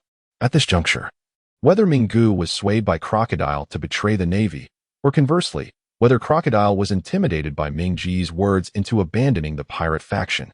Either scenario could profoundly influence the current battlefield dynamics. Amidst the collective anticipation, Crocodile promptly responded, "I shall not ally with anyone." Upon hearing this, Ming-Gu reiterated his question, "Are you still planning to discard me?" This time, Crocodile answered without a hint of hesitation, "Consider it so." Crocodile's response unequivocally articulated his stance. Sensing that further verbal sparring with Doflamingo would be futile, he abandoned the rhetoric, and in the fleeting moment their gazes locked, they engaged in a fierce brawl. Simultaneously, turmoil erupted elsewhere on the battlefield.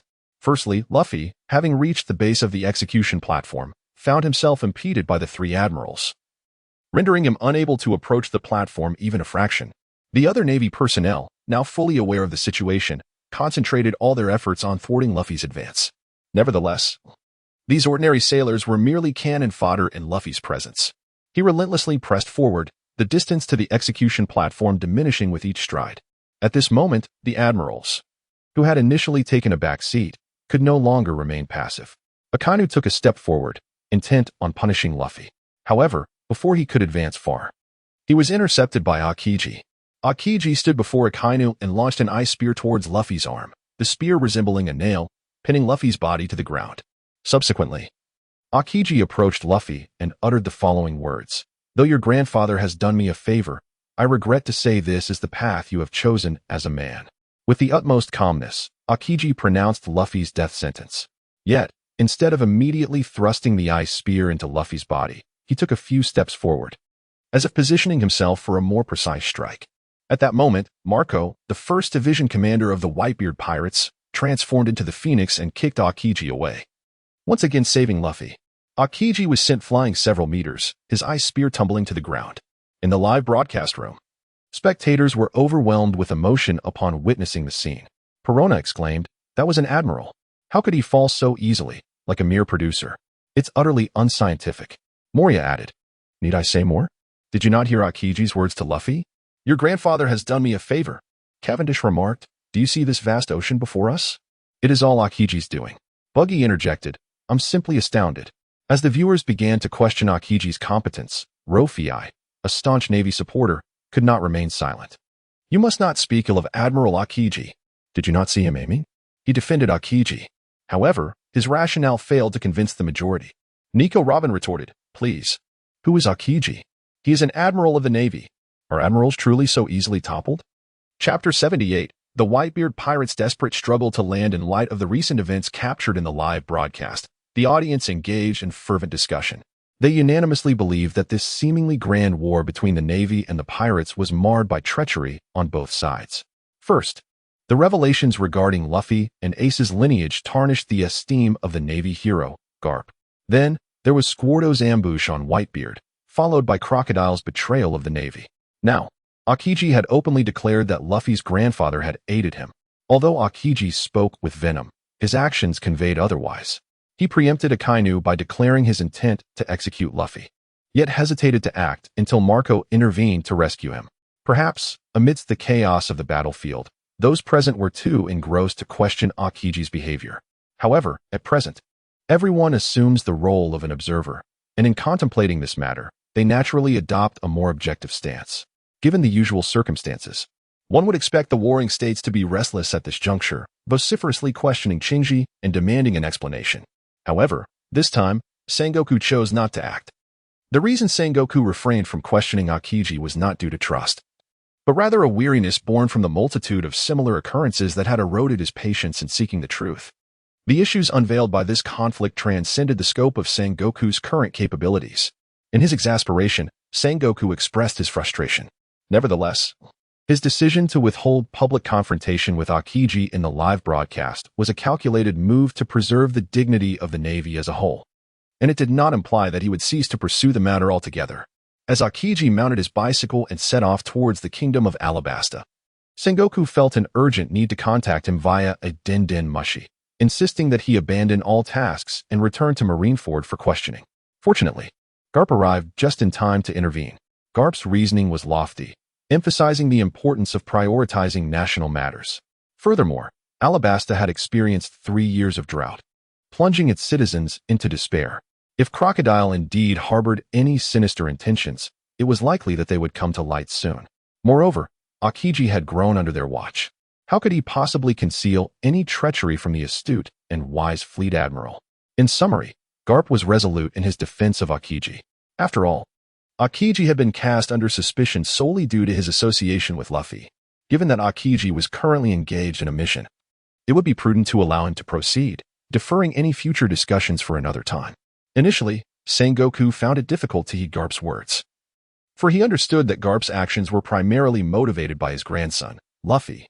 However, due to Garp's incessant prattling in Sengoku's ear, Sengoku could no longer restrain himself and ultimately acquiesced to allowing Aokiji to first address matters concerning the Alabasta Kingdom. Regarding the investigation into Aokiji within the Navy, this chapter seems to reach a conclusion. Nevertheless, should the Navy harbor suspicions about Aokiji, how would he react upon discovering this? It is likely that anyone would feel a sense of discomfort knowing that the very organization they devoted themselves to, out of loyalty and service, has begun to doubt them due to prophecies in a live stream. In the live stream, following the near demise of Ace, the sense of crisis among the pirates attempting a rescue surged dramatically. Within the bay of Marineford, the ice melted and the ships ignited, leaving the pirates with no solid ground beneath them, destined to sink into the depths of the sea in the not-so-distant future, with no option for retreat. All resolved to make a final stand. The battle strategy had reached a critical juncture. Retreat was no longer feasible, and they could only fight to the death in hopes of seizing victory. Accordingly, countless pirates plunged into the sea, swimming towards the sole opening created by Little Oz. No matter the cost, they were determined to reach the square. Upon witnessing the pirates recklessly charging toward the square, the Navy was momentarily thrown into disarray. Concentrating their firepower to defend the port, under the relentless barrage from the Navy, the pirates found it exceedingly difficult to land, leading to a stalemate in the situation.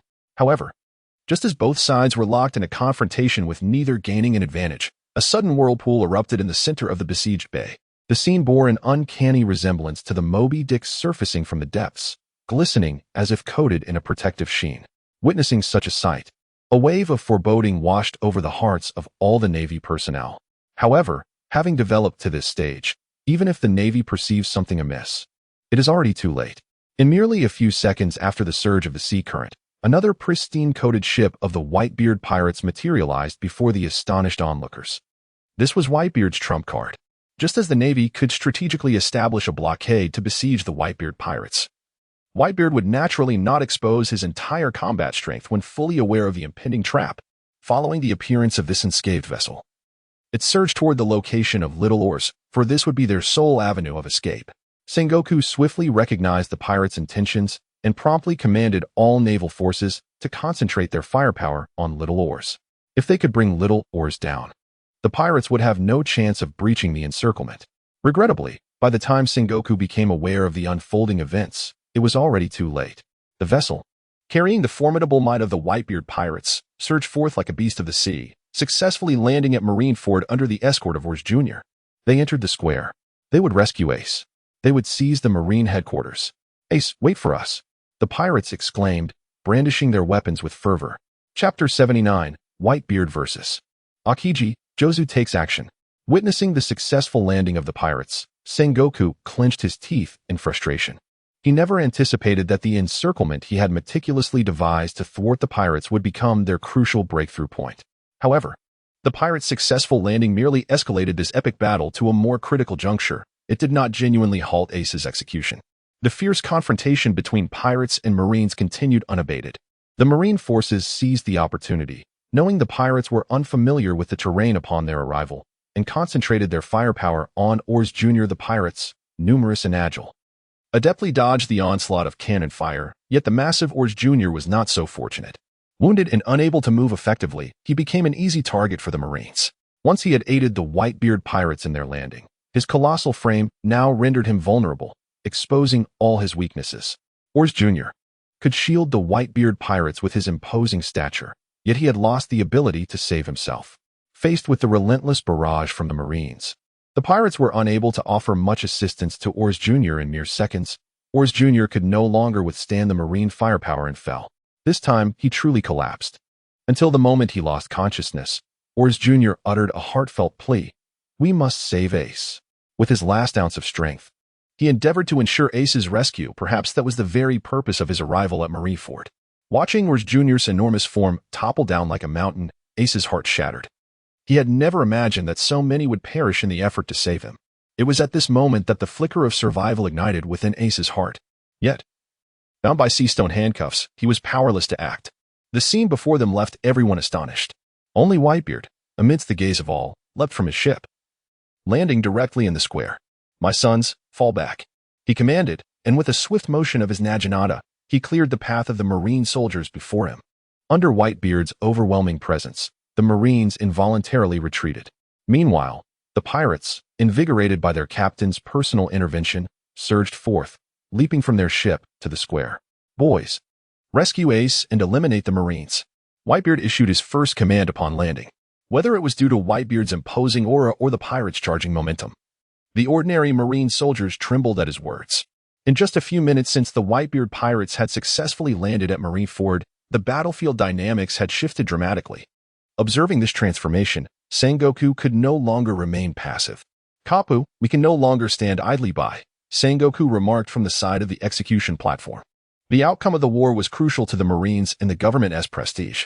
As one of the strongest forces, both Garp and Sengoku could not afford to remain in the rear any longer. With the front line severely undermanned, Sengoku was compelled to devise a new battle plan. The Marines' focus shifted from Luffy to Whitebeard, as Luffy was merely an inexperienced pirate compared to the formidable threat posed by Whitebeard. The first to strike against Whitebeard was Akiji, one of the three admirals. Upon witnessing Whitebeard's arrival in the square, Akiji leaped forward, accompanied by an icy surge. "Ice ball," Akiji called out, unleashing a powerful torrent of cold that enveloped Whitebeard in a frozen embrace. The surrounding Marines watched in astonishment, quickly erupting into cheers. Had it been an ordinary person, they would likely have perished from the frost by now. However, this time, the one ensnared by the ice was no ordinary individual. It was none other than Whitebeard, a figure capable of shaping an entire era. Even trapped within the icy confines, Whitebeard maintained his piercing gaze, reminiscent of a hawk.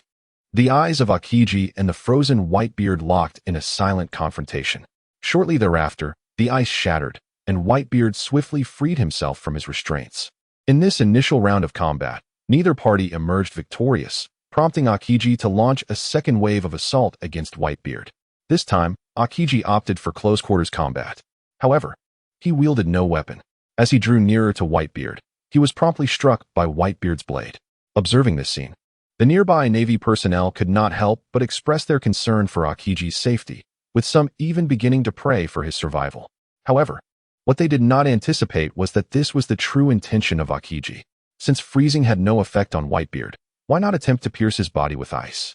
While external attacks might be resisted, internal injuries are far more difficult to heal. Ice spears, Akiji once again shouted, and then directly grasped the long blade that Whitebeard had thrust into his own body, allowing the frost to swiftly envelop the entire weapon. Moreover, the air around Akiji rapidly elementalized, and within moments, for sharp ice spears aimed directly at Whitebeard. At such a close range, with such formidable ice projectiles, should Whitebeard be struck, his vitality would undoubtedly suffer greatly. Yet, at this critical juncture, Diamond Jozu, one of Whitebeard's subordinates, suddenly charged in, transforming half of his body into the hardest diamond to shield Whitebeard from the impending attack. Akiji's assault was thwarted once again. The body that had been pierced by Whitebeard's blade instantly turned to ice, crashing to the ground. It wasn't until those ice fragments rapidly reformed into Akiji's likeness that the ordinary Marines finally comprehended that conventional physical attacks were ineffective against him, as he could effortlessly elementalize his body.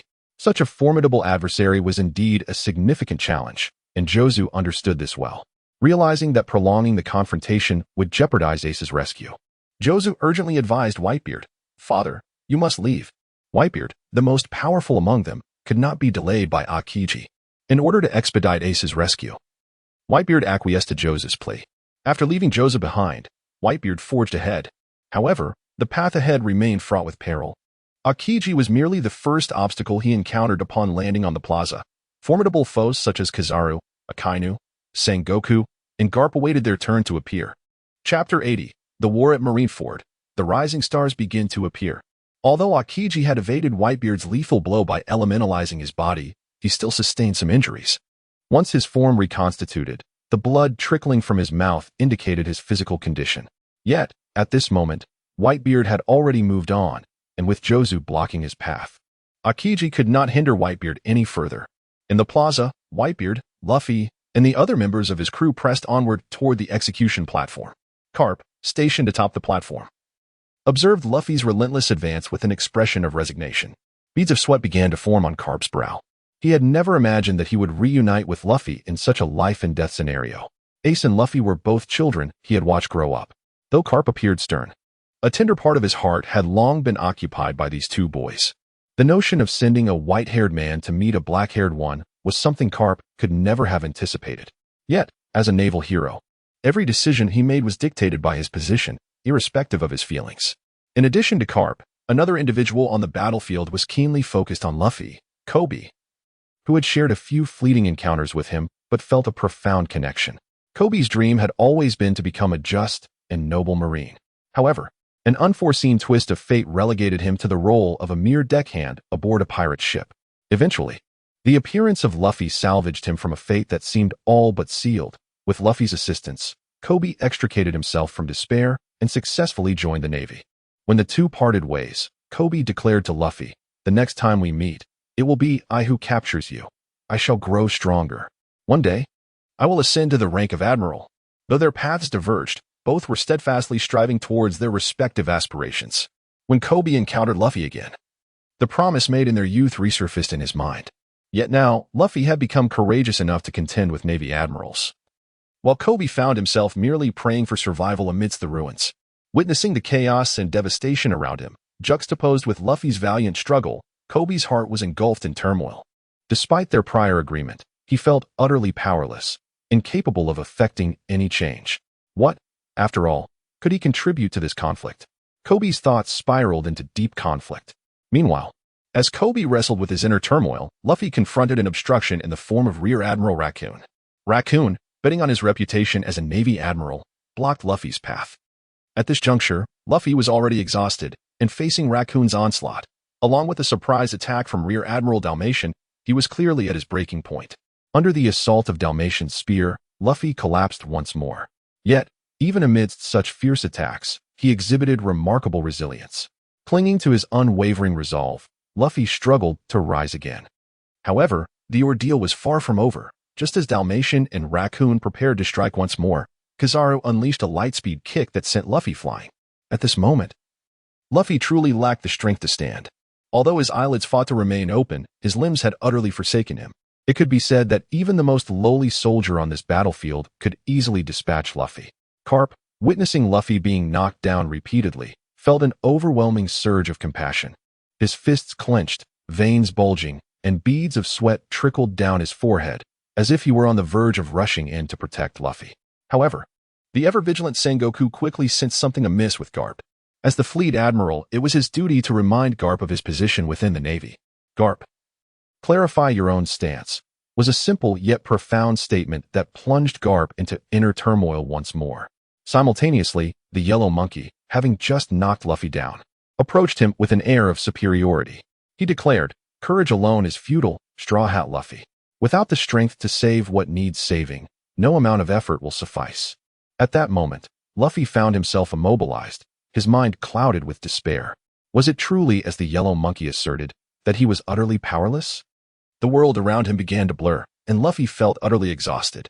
Just as he was on the verge of closing his eyes, the Yellow Monkey executed a lightning-fast kick, sending Luffy flying. Just when everyone believed Luffy was doomed, an unexpected scene unfolded.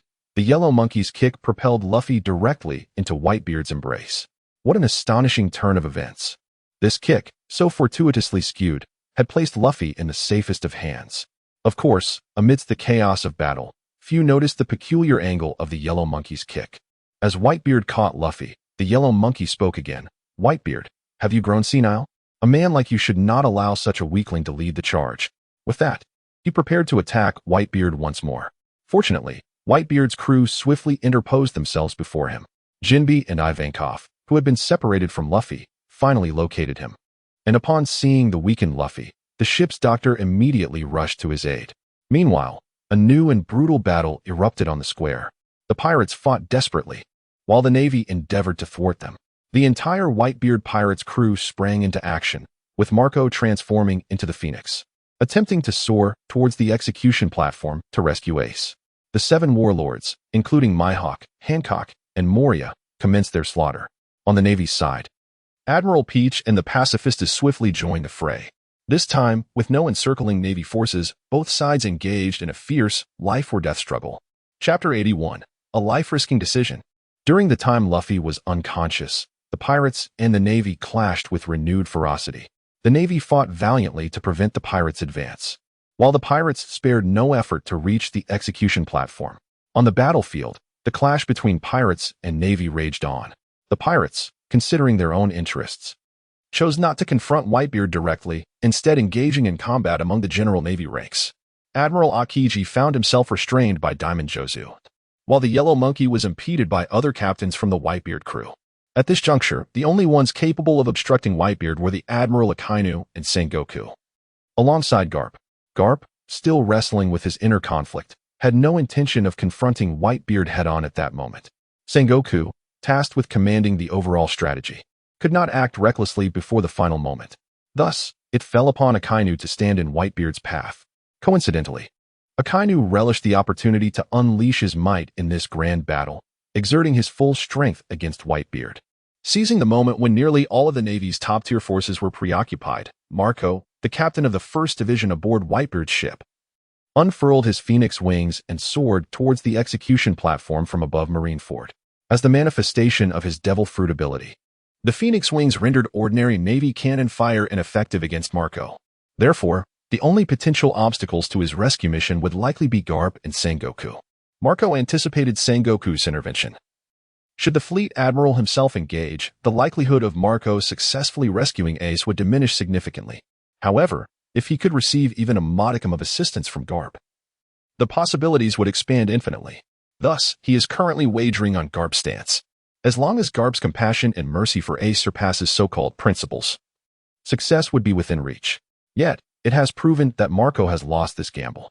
As Marco draws ever closer to the execution platform, even Sengoku can no longer restrain himself from intervening. However, just as Sengoku is about to act, Garp suddenly rises, delivering a single punch that sends Marco crashing to the ground. The hope of successfully rescuing Ace was thus shattered by Garp's blow. A mere physical attack would typically fail to inflict any significant harm on Marco's phoenix wings, But Garp is an exception. Known as the hero of the Navy and Iron Fist, Garp's single strike successfully incapacitated Marco. When Garp finally made his move, astonishment filled the eyes of all present, their actions pausing for several moments. The legendary Marine, Monkey D. Garp, had finally taken action. The hero of the Navy had joined the fray. Vice Admiral Garp had struck. The strongest defender. Undoubtedly, Garp's intervention served as a powerful morale booster for the Marines, igniting within them renewed hope for victory in the battle.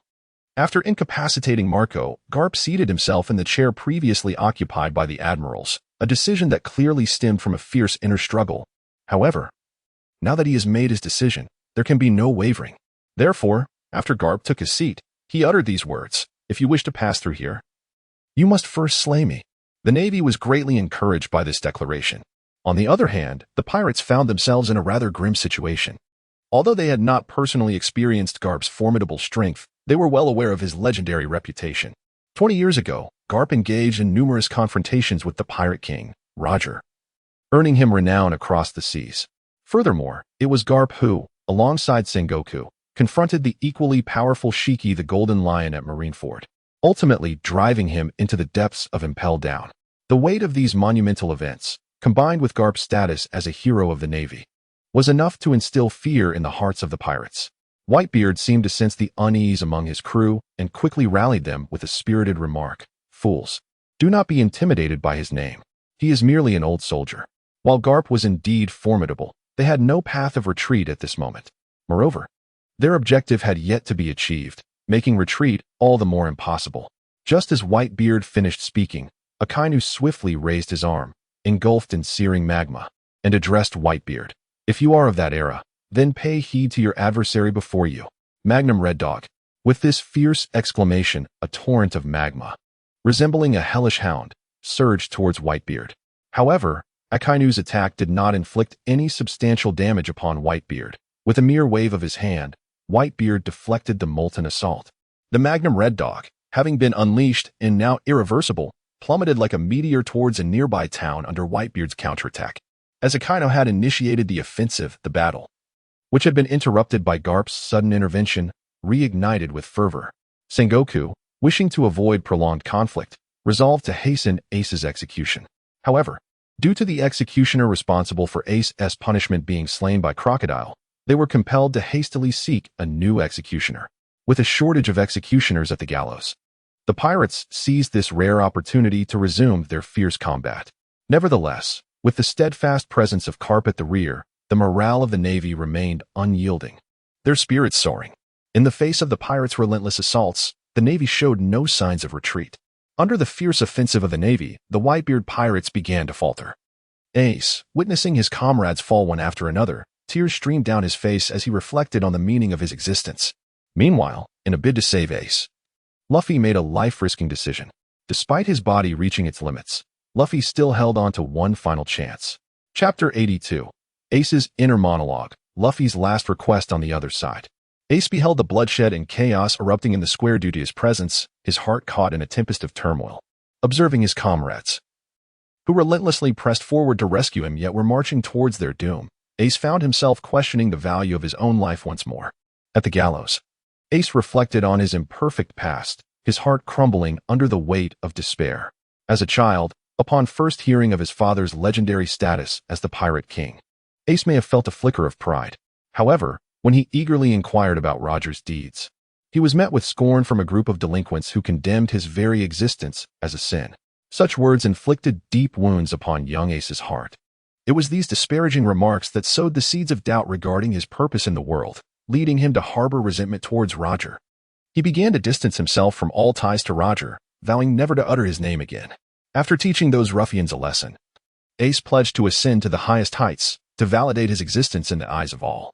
Thus, he embarked on the path previously tread by Roger, setting sail as a pirate to traverse the boundless seas. With his indomitable spirit and exceptional abilities, Ace quickly became a dazzling figure across the vast ocean. To further prove his prowess, he resolved to challenge one of the four emperors, Whitebeard. However, the vast disparity in strength rendered him incapable of even scratching Whitebeard.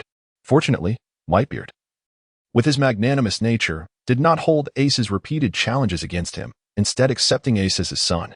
Upon joining Whitebeard's crew, Ace initially sought every means to assassinate him, but was met with failure at every turn. His change of heart occurred after a conversation with Marco. Ace asked Marco why they referred to Whitebeard as Papa. Marco replied that it was because he called them his sons. They were individuals shunned by the world. And even if it were merely words, it brought them joy. Upon hearing Marco's words, Ace was overwhelmed with tears. They shared similar experiences, both being outcasts in this vast world, where this place became their sole refuge. Here, he realized he could survive alongside these comrades. With this understanding, Ace finally embraced Whitebeard in his heart. From that moment on, Ace's aspirations subtly shifted, once fighting solely for himself.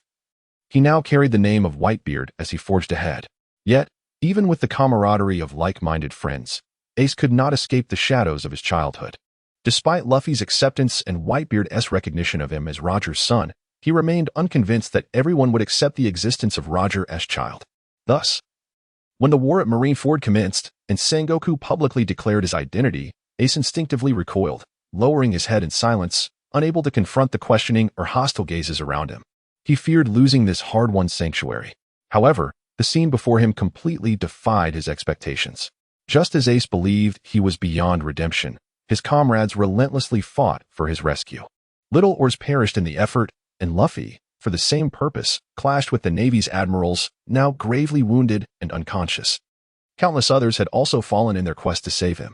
Yet, despite this, they remained undeterred, resolutely forging ahead on their path to rescue one another.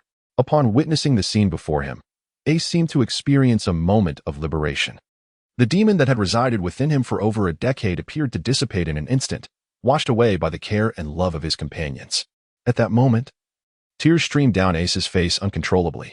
How despicable! I am so twisted.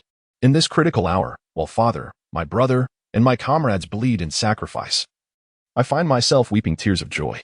Only now do I truly comprehend the preciousness of life. Ace finally grasped the essence of existence in the value of his own being. Below the execution platform, Garp also heard Ace's heartfelt monologue. A bittersweet expression crossed his weathered face. He had made his choice as a naval hero. Regarding Ace, he felt an undeniable sense of guilt as a grandfather. Yet he found himself powerless to change the course of events. The tumult within Ace's heart was but a fleeting moment, yet on the battlefield, an instant can lead to an array of transformations. In the square, Whitebeard continued to fight valiantly, facing off against the formidable Akainu. Given Whitebeard's strength, subduing Akainu should have posed no challenge. However, at that moment, his body had already succumbed to a treacherous strike from Squatto. And coupled with the sudden resurgence of his pre-existing ailments, Whitebeard found himself in a state of decline. Though he once possessed the might to hold back foes single-handedly, he now grappled helplessly against the ravages of illness. Just after exchanging blows with Akainu, a sharp pain surged through his heart, causing him to falter and partially collapse to the ground, blood erupting uncontrollably from his mouth. Time is merciless, and Akainu seized this opportunity to launch a fatal assault on Whitebeard. Marco, who had just been knocked down by Garp, rushed towards his father in a state of acute concern upon witnessing his condition. Yet, this very worry proved to be his undoing. It allowed Kazara to exploit the moment, landing a strike on Marco's body, which was perpetually on the verge of elemental transformation. The situation for Diamond Jaws was similarly dire.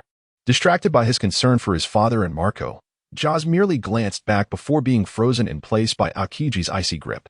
With several commanders preoccupied by the admirals, the remaining ordinary crew members were rendered powerless to assist. At this juncture, Whitebeard stood truly isolated and defenseless. In that critical instant, Akainu's molten hand descended forcefully upon Whitebeard's chest. Luffy lay grievously injured, and Whitebeard was overwhelmed. The current circumstances were exceedingly adverse for the pirates, with the specter of total annihilation looming ominously, just as the forces attempting to rescue Ace appeared on the brink of collapse. The severely wounded Luffy mustered his remaining strength to make a final plea to Ivankov. He requested another injection of the exhilarating hormone, akin to the escape from Impel Down. During that harrowing ordeal, Luffy had been afflicted by the lethal poison of Warden Magellan, teetering on the precipice of death. However, driven by his unwavering conviction to rescue Ace, he allowed Ivankov to inject him with a stimulant hormone, granting him the extraordinary strength to transcend his physical limits and temporarily restore his body to a combat-ready state. At that moment, Ivankov, in an effort to ensure Luffy's survival, indeed took such measures. However, The power that transcends the limits of the human body inevitably comes at a cost. Luffy has already experienced this life-draining method once. The potential consequences of employing it again are beyond Ivankov's imagination. Chapter 83. Whitebeard's resolve. At this moment, Luffy lay weak and exhausted upon the ground. Yet he summoned every ounce of strength within him to grasp Ivankov's ankle. However, upon hearing Luffy's final plea, Ivankov's eyes widened in astonishment. "What are you saying? Another injection of the stimulant hormone? This is utter madness. You have fought from impelled down to this point.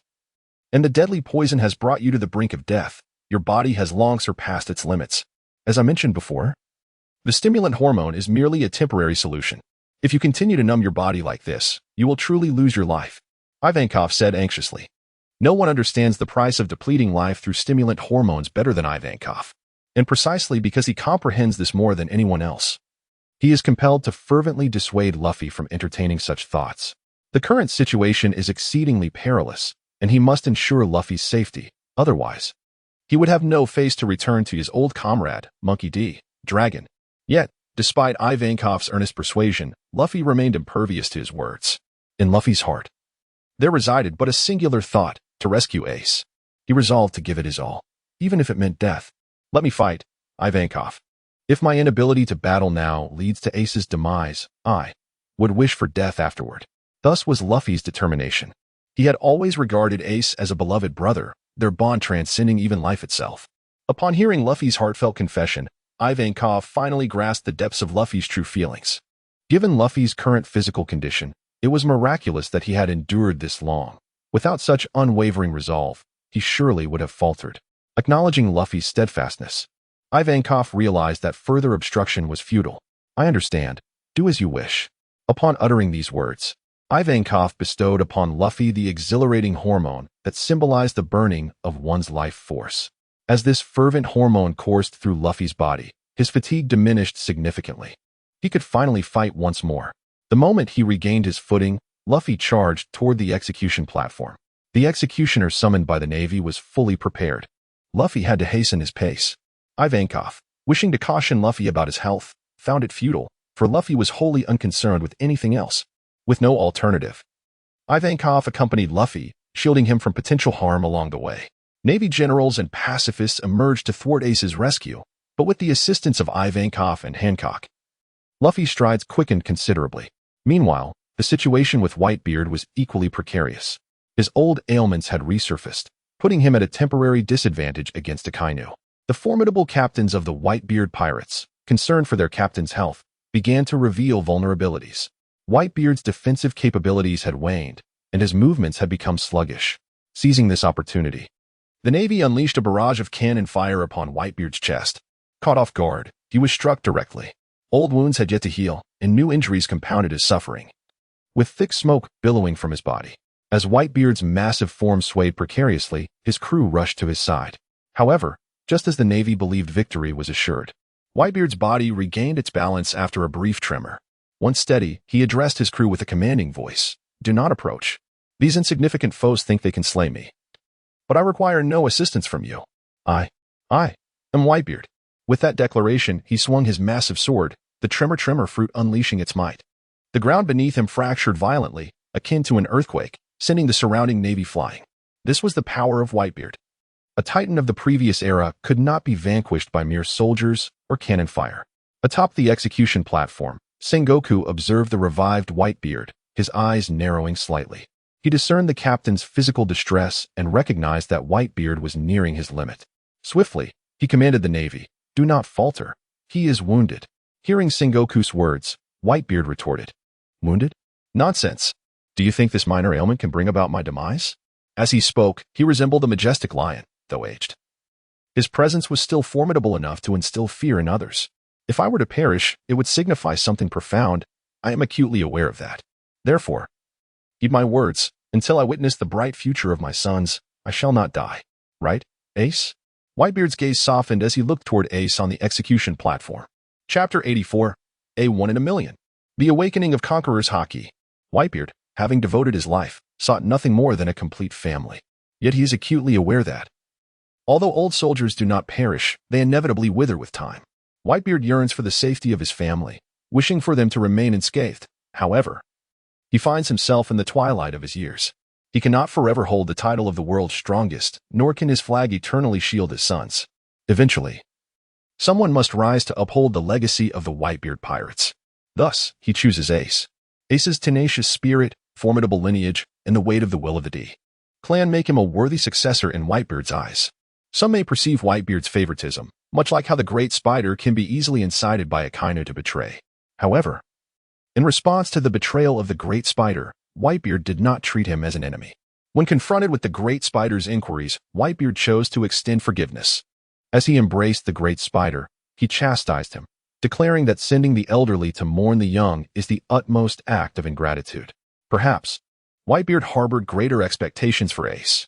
However, if today the one facing execution were any member aboard the Moby Dick, Whitebeard would undoubtedly step forward. I cannot perish before witnessing the bright future of my sons. This declaration from Whitebeard is not born of a mere desire to cling to life. Rather, it is uttered for the sake of the long-term future of the Whitebeard pirates. By naming Ace as his successor, if all proceeds smoothly, with a seamless transition of generations and the evolution of eras, then his pirate crew shall remain a formidable force among the four emperors of the sea. However, the outbreak of the war above has introduced a new variable into the equation. Should Ace be lost, the entire Whitebeard pirates would inevitably face an unforeseen demise.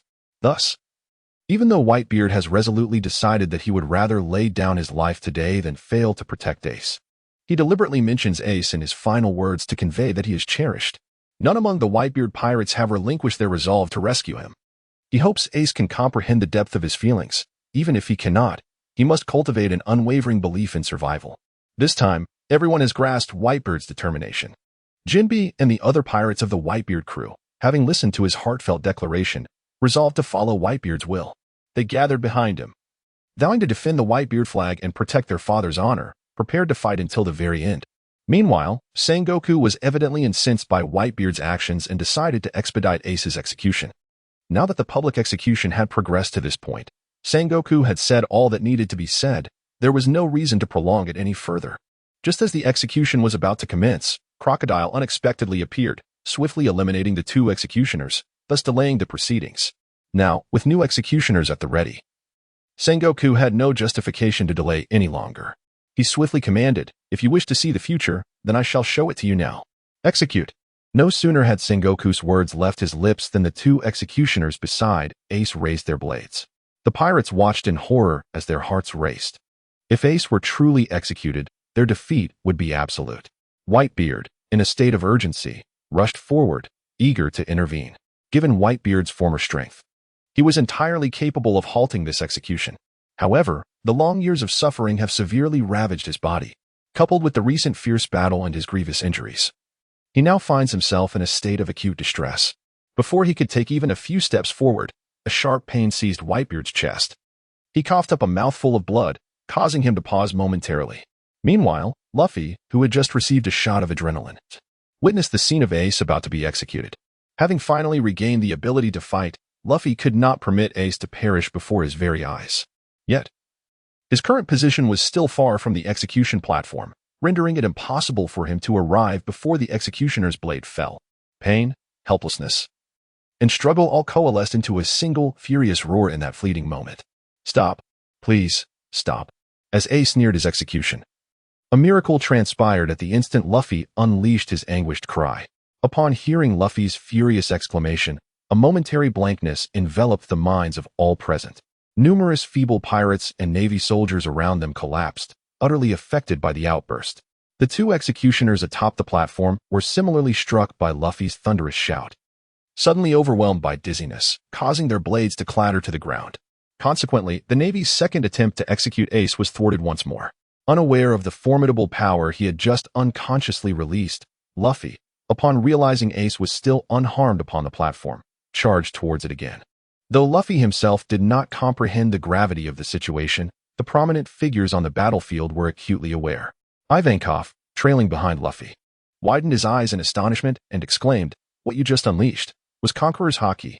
Amidst the shock of Ivankov and the other pirates, the Navy also sensed a looming crisis. Is this for real? Truly astonishing. It resembles the Conqueror's Haki of Old Man and red-haired Shanks. It seems that this lad has inadvertently tapped into an immensely terrifying power.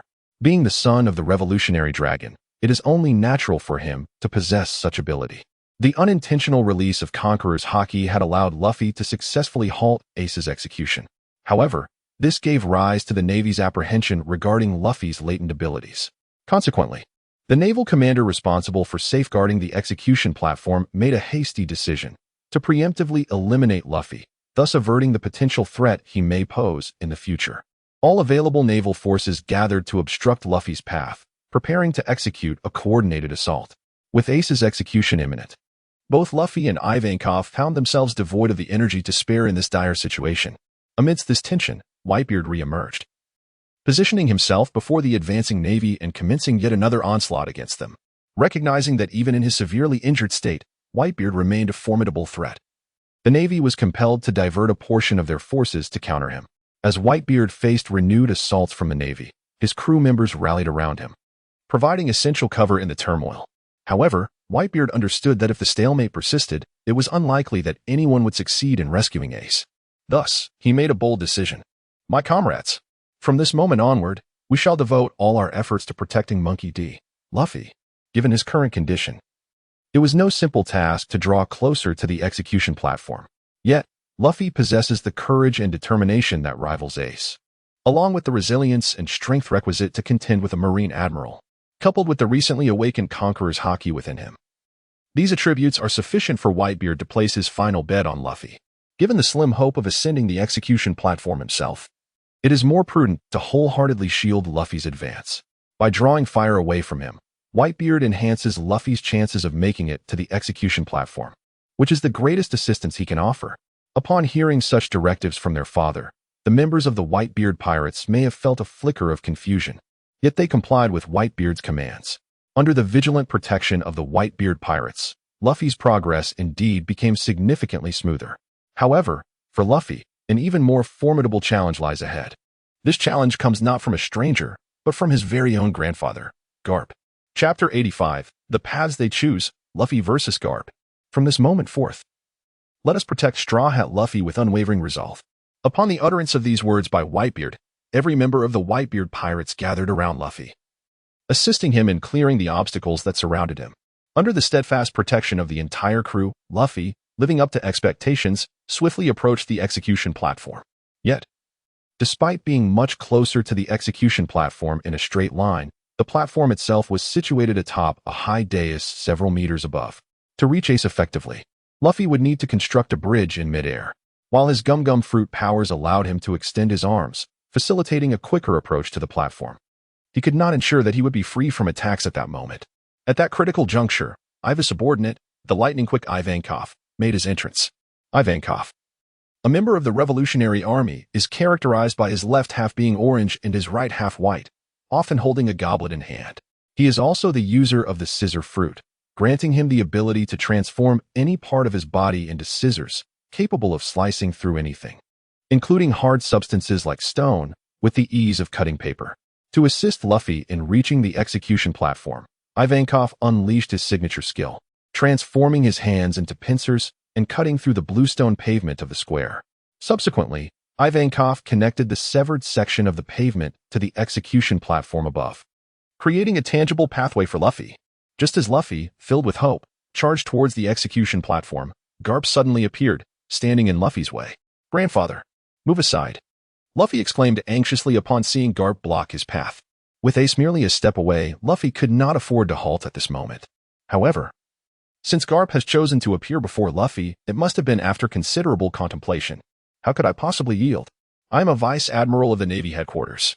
For a long time, even before your birth, I have been battling against pirates. If you wish to pass through here, you shall tread upon my corpse, Straw Hat Luffy. This is the path you have chosen for yourselves. In response to the charging Luffy, Garp uttered these words. The stance of the Navy compelled him to intervene. Although he was reluctant to oppose his own grandson, he also wished to prevent Ace from meeting a tragic fate. Yet, this is the conviction and endeavor he has upheld throughout his entire life. When personal emotions clash with national sentiments, it is likely that no one can make a sound and rational judgment. Garp is no exception.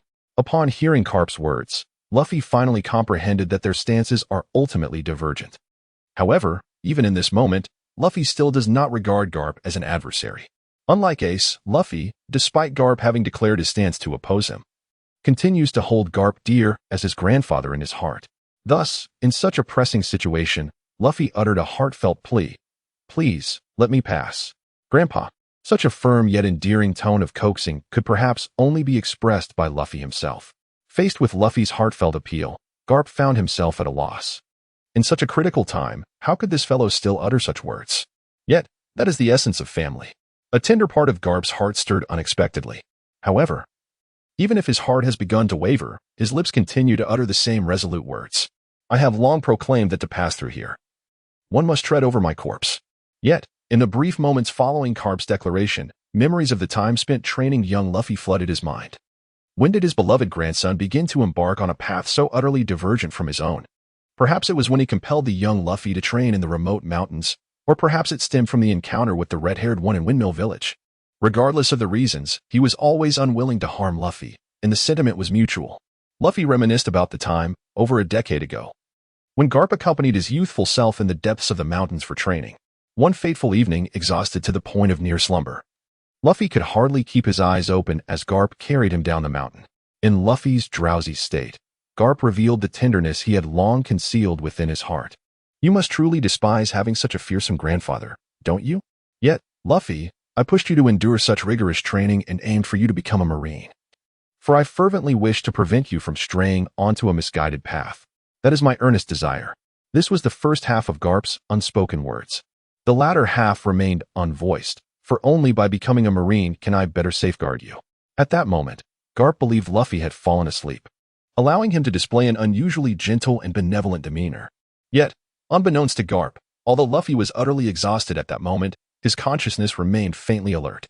He heard Garp's tender words resonating within, understanding the depth of Garp's struggles and intentions. While Luffy appeared outwardly carefree and indifferent, he possessed a profound awareness that surpassed that of anyone else.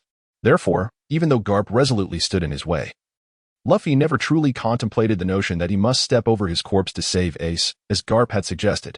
On the battlefield, as the distance between Luffy and Garp diminished, their minds swiftly detached from reminiscences.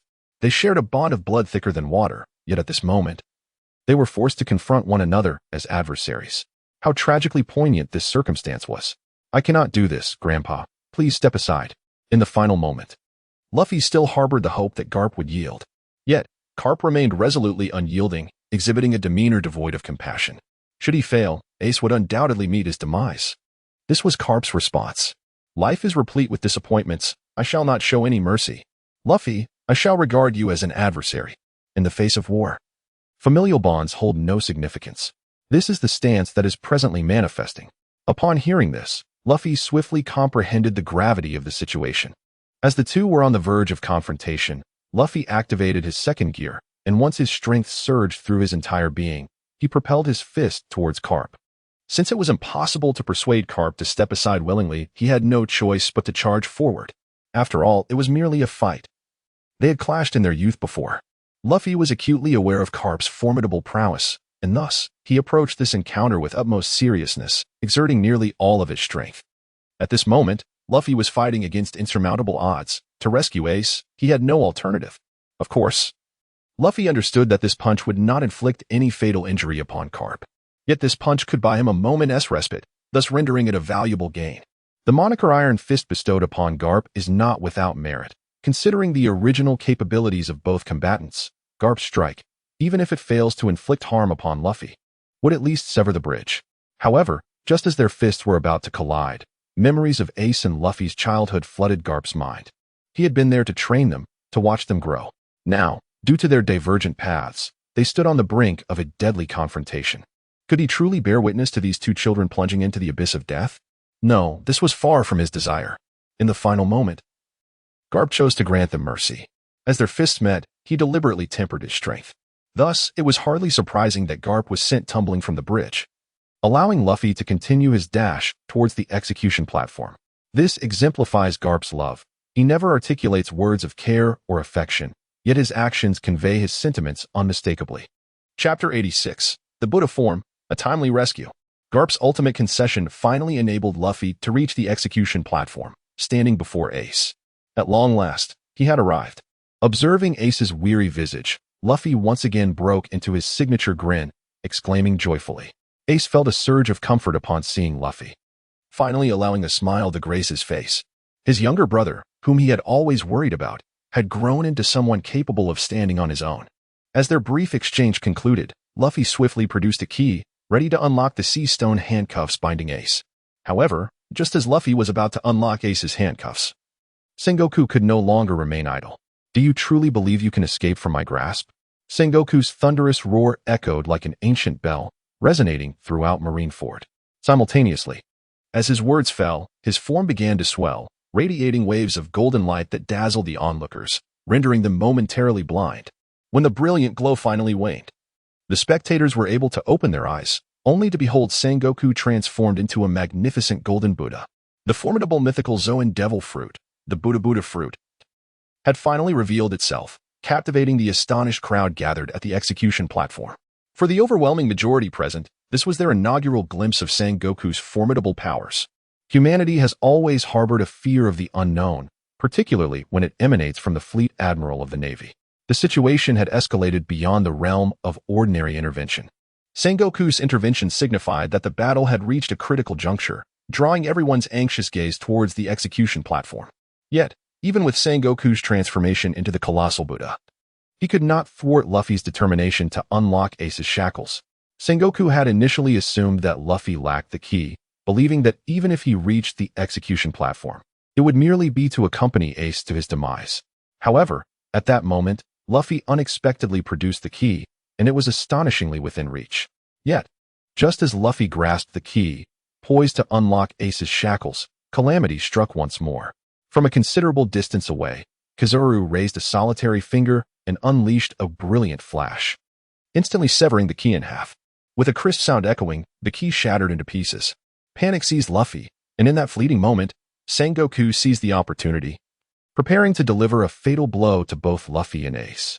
Luffy's audacious arrival at the execution platform had already gravely challenged the Navy's authority. Despite being the grandson of Garp, Sengoku could no longer permit such insolence to continue. Straw Hat Luffy, you are a villain deserving of death. I shall execute both of you brothers, Sengoku proclaimed fiercely, and without hesitation, he unleashed the Buddha palm, targeting both Luffy and Ace. At that moment, Sengoku's hand had transformed into a size akin to a small mountain, and with Ace shackled to the execution platform by sea prism stone cuffs, if Luffy attempted to flee, Ace would undoubtedly perish. Luffy's sole purpose for this perilous venture was Ace's rescue, making escape now an impossibility. To withstand Sengoku's imminent assault, Luffy promptly bit his finger, activating Gear 3rd. Just as this critical juncture unfolded, another twist emerged. The newly assigned executioner, previously incapacitated by Luffy's unintentional haki release, had regained consciousness, perhaps influenced by the sound of the key's fall, or perhaps from his own innate strength. The lean executioner locked eyes with Luffy, and recognition dawned upon him. It was none other than Galdino, the user of the candle fruit. Galdino, a member of the Baroque Works, bore the codename Mr. 3, identifiable by the small braid on his head fashioned into the shape of the number 3. Following the downfall of Baroque Works, Mr. 3 was imprisoned and impelled down. Later, Luffy, in his quest to rescue Ace, stormed Impelled Down and orchestrated a prison break, during which Mr. 3 was among the inmates who escaped. Originally, he had an opportunity to flee. However, after experiencing a battle alongside Luffy and Impelled Down, Mr. 3's perception of him began to shift. This time, he deliberately disguised himself as an executioner, hoping to assist Luffy. When Luffy noticed Mr. 3 awakening, he instinctively expressed his desire for Mr. 3 to lend a hand.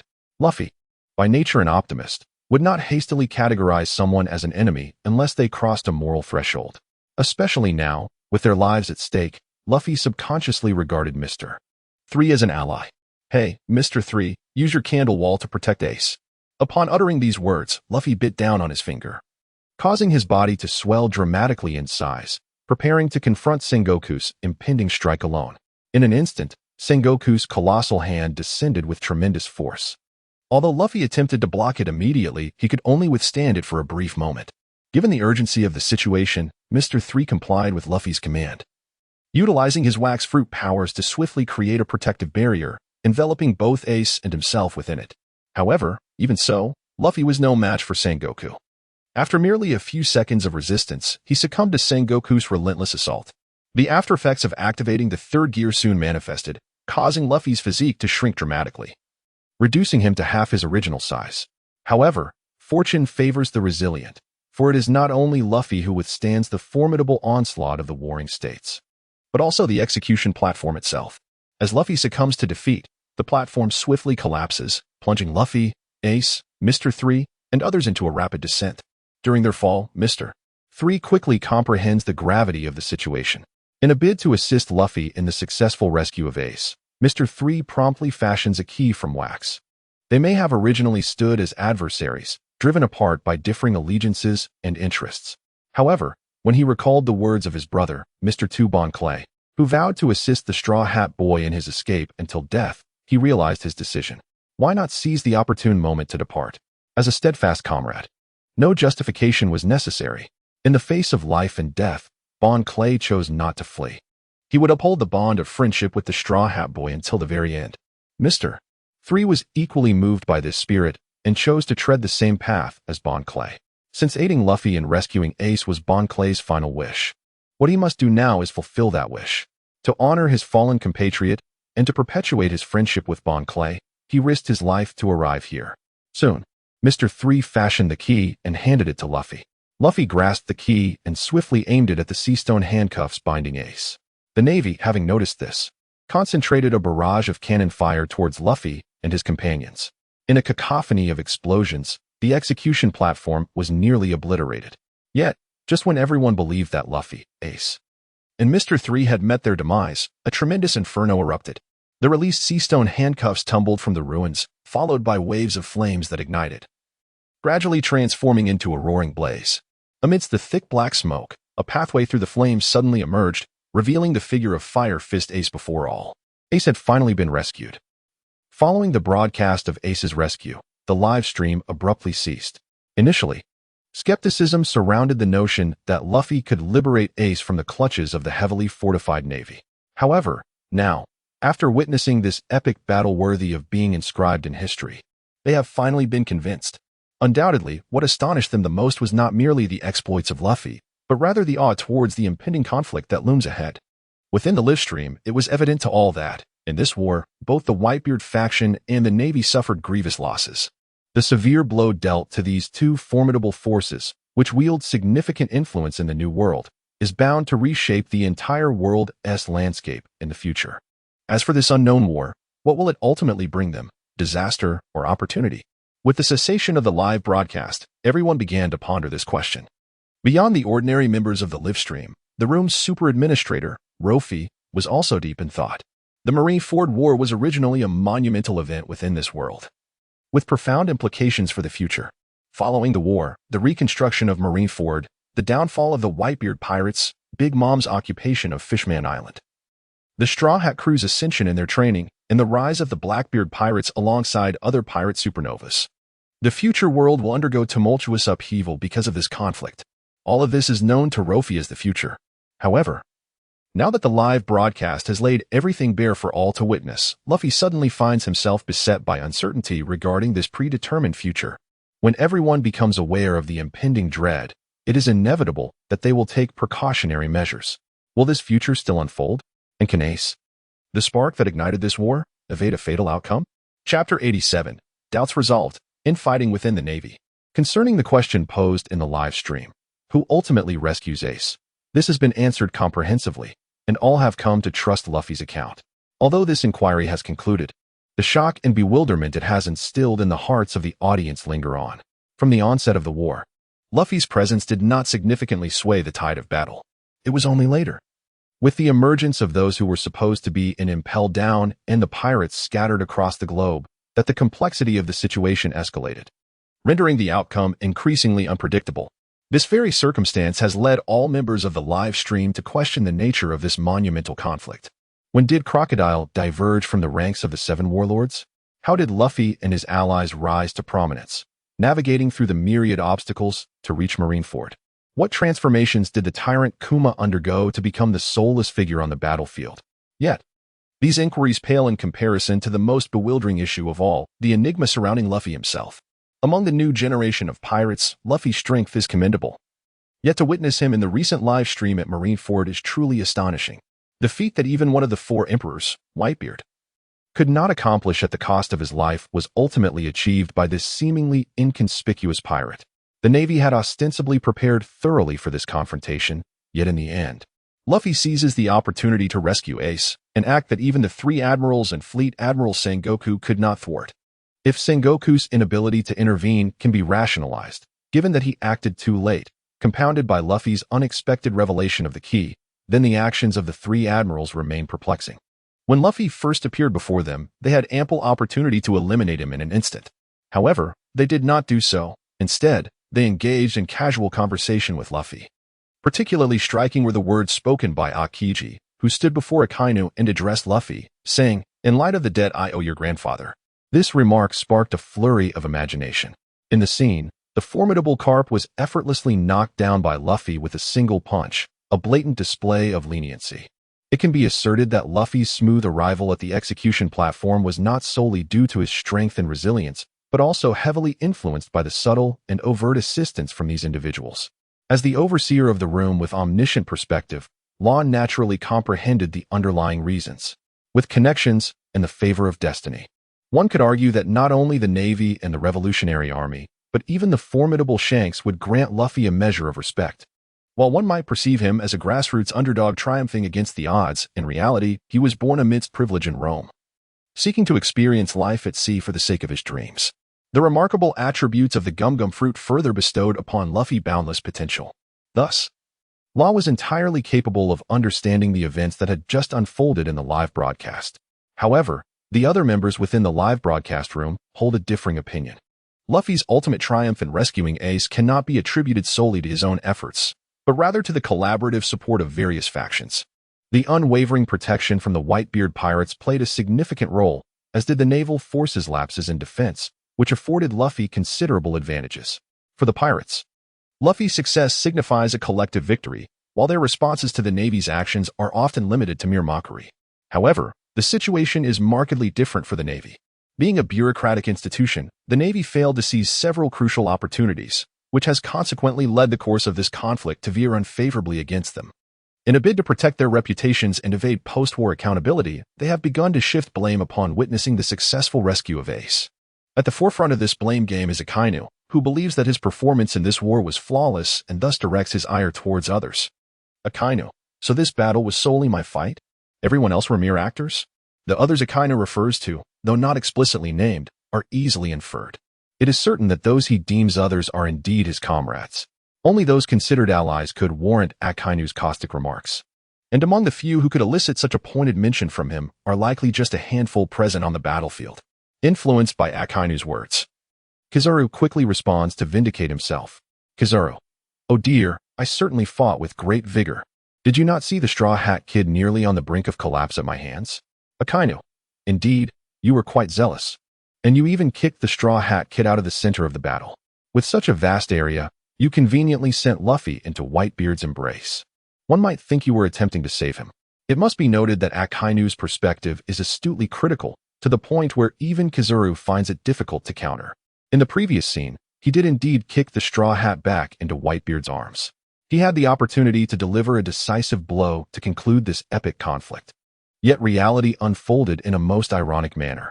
At the time of the war, no one could have anticipated that Luffy would succeed in rescuing Ace. "Kizaru, your words are quite amusing. I barely know who the Straw Hat Kid is. To suggest that I intended to save him is utterly absurd, lacking a better rationale." Kizaru opts for a strategy of denial. Regardless of any past grievances between him and Luffy, as long as he does not confess, no one can condemn him based solely on speculation.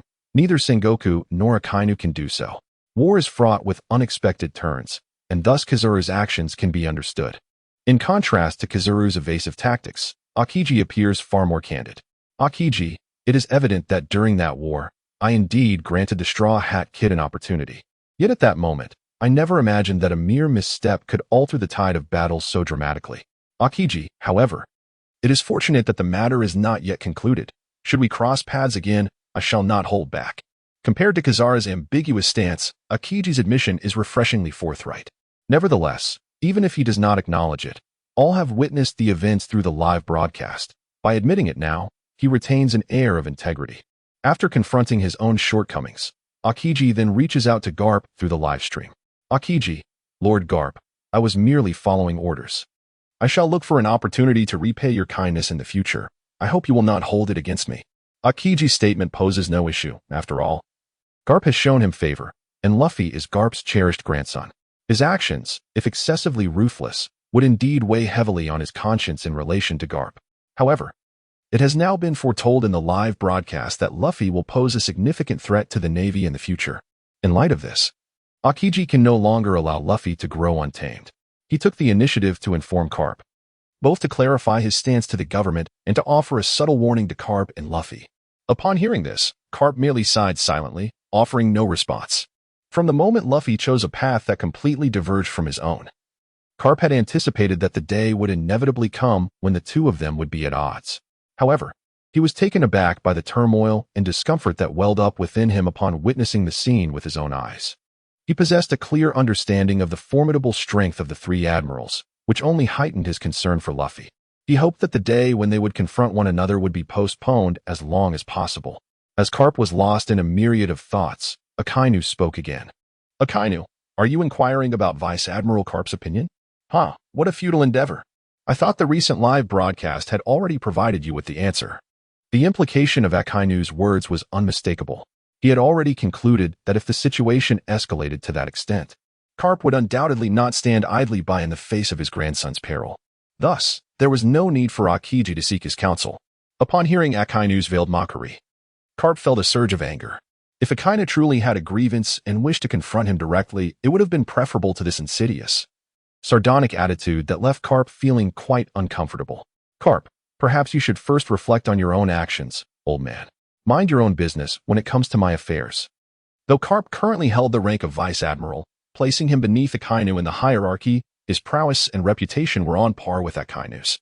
Therefore, when he engaged in dialogue with Akainu, he felt a renewed sense of confidence. Akainu, unwilling to back down, quickly retorted. Akainu, I act with integrity and honor. It is you, Vice Admiral Garp, who ought to regulate your conduct if you wish to avoid others maligning you. Garp, known for his fiery temper, was not one to take Akainu's blatant show of dominance lightly, and soon they were embroiled in a heated exchange within the live broadcast. Sengoku, having already been overwhelmed by the influx of information from the earlier broadcast, found himself further exasperated by the open conflict between Garp and Akainu.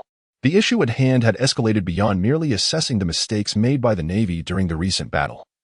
It had transformed into a concern for preserving the Navy's image in the eyes of the public. Whether motivated by loyalty to the Navy or personal sentiments, Sengoku felt compelled to side with Garp. Sengoku, Garp is a hero of the Navy. I trust in his character and believe he will make the most righteous choice in the face of justice. Sengoku did not wish to delve into the significance of the title hero of the Navy, for he knew all too well that in the hearts of the majority of sailors, Garp represented their unwavering faith. As long as the banner of the Navy hero remained steadfast, their loyalty would remain unshaken. Thus, safeguarding Garp's reputation was tantamount to preserving the dignity of the entire Navy. Simultaneously, after proclaiming his unconditional faith in Garp, Sengoku issued a declaration to the world regarding Luffy. Sengoku, given that the live broadcast has foretold that the Straw Hat Boy will evolve into a figure of worldwide astonishment, I hereby announce, Luffy, if you persist in your piratical endeavors without a path to redemption, you shall become the foremost enemy of the Navy. No matter where you may flee, we shall pursue you to the ends of the earth. Sengoku recalled that during the previous live QA, it had been prophesied that Luffy would be the one to shatter the Golden Lion's head. If such a person could be allied with the Navy, it would be nothing short of a fortuitous circumstance. However, if Luffy insists on becoming an adversary to the government, he may find himself compelled to act preemptively, taking matters into his own hands. Originally, Sengoku hoped that his words would serve as a warning to the pirates of the New World. Yet, unexpectedly, his statement not only failed to instill any fear but also brought considerable trouble upon himself. Shanks, Marshal, please temper your anger. Luffy has just set sail and has committed no heinous acts. Declaring him the #1 enemy of the government seems rather excessive, does it not? Or are you truly fearful of Luffy? Shanks, how about this? Grant me this favor, and let this matter pass without further incident. Hawkeye, red-haired, Is this the person you are willing to stake your very arm for? If so, I am quite eager to witness it. Hancock, from what I have gathered. The Straw Hat Boy appears to hold significant importance to me. Thus, before that dreadful future materializes, I am willing to protect him at all costs. Dragon, do you intend to take action against Luffy? Have you sought my consent? Whitebeard, Straw Hat Luffy, it seems your journey ahead will be fraught with challenges. Why not join my crew and become my son? Chapter 89. Sengoku's response, Luffy's decision initially, when Garp witnessed Sengoku issue a challenge to his own grandson. He felt a twinge of concern. Although Luffy has embarked on the path of piracy, Garp, as a grandfather, yearns for his grandson's safety. Sengoku's recent declaration in the live broadcast that if Luffy remains obstinate, he will undoubtedly become the government's foremost enemy, was all too clear to Garp. If Sengoku is truly resolute in his intent to pursue Luffy, the road ahead for Luffy will be fraught with peril. At that juncture, merely surviving would prove to be a formidable challenge, let alone achieving fame on the high seas. Even as Sengoku uttered those ominous words, Garp contemplated what assistance he might offer to Luffy. However, the subsequent direction of public opinion in the live broadcast room completely exceeded his expectations. The four emperors, the 7 warlords of the sea, and the Revolutionary Army, the leaders of these formidable factions, who occupy half of the New World, surprisingly aligned themselves with Luffy? With such influential figures standing in front of him, it is likely that even the Navy would find it exceedingly difficult to impose sanctions on Luffy. After all, the upheaval caused by these powers would pose a greater threat to the foundation of the world government than the potential danger presented by Luffy.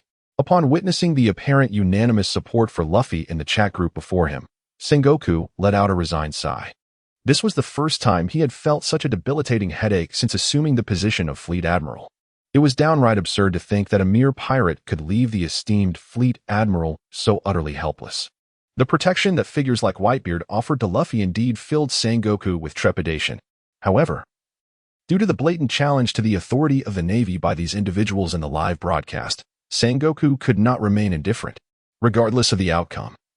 The Navy's dignity must not be compromised. Even after witnessing so many factions rally in support of Luffy, Sengoku resolutely responded. Sengoku declared, "Pirates and rebels, are you threatening me? How presumptuous. It is high time for Impel Down to undergo expansion." He instructed Magellan, prepare for the expansion of Impel Down. I expect the scale of the deep-sea prison to at least double within 3 months. Sengoku continued, for soon, a vast number of rebels will be entering. His stance was unequivocal. Those who oppose the government shall spend their remaining days in the deep-sea prison. He could not allow the Navy's reputation to be trampled upon without taking action. Certainly, Sengoku had confidence in subduing those who disregarded the Navy. While figures like Whitebeard, Shanks, and Dragon himself may possess formidable strength, rendering the Navy unable to act against them, their subordinates often lacked similar prowess. The Navy's strategy would be to seize opportunities when their members were isolated, delivering a decisive blow from seemingly inconspicuous individuals or events. Moreover, predictions within the live broadcast indicated that Ace would fall into the Navy's hands. Should this occur, even without executing Ace, the Navy could negotiate a highly advantageous deal with the Whitebeard pirates. However, that was a matter for the future. What Sengoku needed to focus on now was, as he had instructed Magellan, to expand their forces and prepare for battle. Given the live broadcast prophecy that the Straw Hat Boy would significantly impact the future world order, and with Marineford nearly in ruins after the impending war, he must seize the opportunity to prepare adequately before the storm arrives. Kazan had been dispatched to Alabasta to investigate the secret behind the kingdom's 3-year drought, while also bearing the mission to rescue Princess Vivi. Akainu, due to a previous incident related to a textbook offense, had been temporarily relieved of duty. Among the 3 admirals, only Kazuru remained unassigned, so Sengoku naturally entrusted this task to him. However, given the earlier broadcast footage, Sengoku could not place his complete trust in Kazuru. Therefore, alongside assigning the task to Kazuru, he also commanded Vice Admiral Tsuru to assist him in completing it. While ostensibly a collaborative effort, it served as a covert surveillance. Of course, Kazara was not entirely oblivious to Sengoku's decision. Yet, he bore no resentment towards Sengoku's directive. On the contrary, upon learning that Sengoku had sent someone to assist him, he welcomed the idea, hoping for even more personnel to share the burden. After finalizing these arrangements, Sengoku finally felt at ease, allowing himself a moment to breathe deeply. However, despite this, a flicker of apprehension lingered within him. The emergence of the live broadcast unveiled numerous unforeseen crises. Once everyone became aware of the impending future, it was only natural that they would not remain passive. At that moment, should new challenges arise, what course of action would he take? Did he possess the capability to lead the Navy through the tumultuous tides of this era? Meanwhile, at the Naval Academy, while all the sailors were gripped by fear and anxiety over the prophecies presented in the live broadcast, Luffy remained remarkably at ease, even humming a cheerful tune. Bamboo Copter. Oh, Bamboo Copter, at last, it is within my grasp. At this juncture, Luffy had arrived at the Academic Affairs Office of the Naval Academy, initially intending to report for duty and facilitate a smooth transition of responsibilities. However, with no one available at the Academic Affairs Office, Luo Fei decided to sit and wait. During this period of anticipation, he could not help but take out the bamboo dragonfly he had just acquired. Perhaps every child harbors a shared dream. The dream of possessing a versatile companion akin to Doraemon, and Luo Fei was no exception. Although he did not possess Doraemon, he found joy in this bamboo dragonfly. From both a strategic perspective and an emotional standpoint, it fulfilled a fragment of his dream. While waiting, Luo Fei began to ponder a question. How could he maximize the potential of this modest bamboo dragonfly? Utilizing it solely for his own amusement seemed an extravagant underutilization. After all, Luo Fei had garnered the favor of Garp. As long as he chose to act mischievously, no one in the Navy would dare to speak against him. Thus, for him, the bamboo dragonfly was merely a common toy. For now, Luo Fei still found it somewhat novel and would occasionally take it out to play with. Yet, what happens once the novelty fades? It will merely gather dust in the system's inventory. In order to maximize the potential of this bamboo dragonfly, Luffy swiftly made a bold decision. Since his bamboo dragonfly was merely an ordinary flying artifact, it would be wiser to entrust it to the brilliant scientist Dr. Vegapunk of the Navy for further research. Dr. Vegapunk, a scientist at the Navy headquarters of the world government, possesses technological prowess that surpasses contemporary advancements by 5 centuries, earning him the title of a scientist whose intellect transcends humanity by 500 years. Given that Vegapunk was able to transform a formidable figure like Tyrant Bear into a powerful weapon and a paragon of execution, he undoubtedly possesses the capability to metamorphose the bamboo dragonfly into a novel weapon. Chapter 90. Caesar in the Crosshairs. Although Luffy had conceived the idea of having Vegapunk assist in modifying the bamboo dragonfly, there remained an important consideration.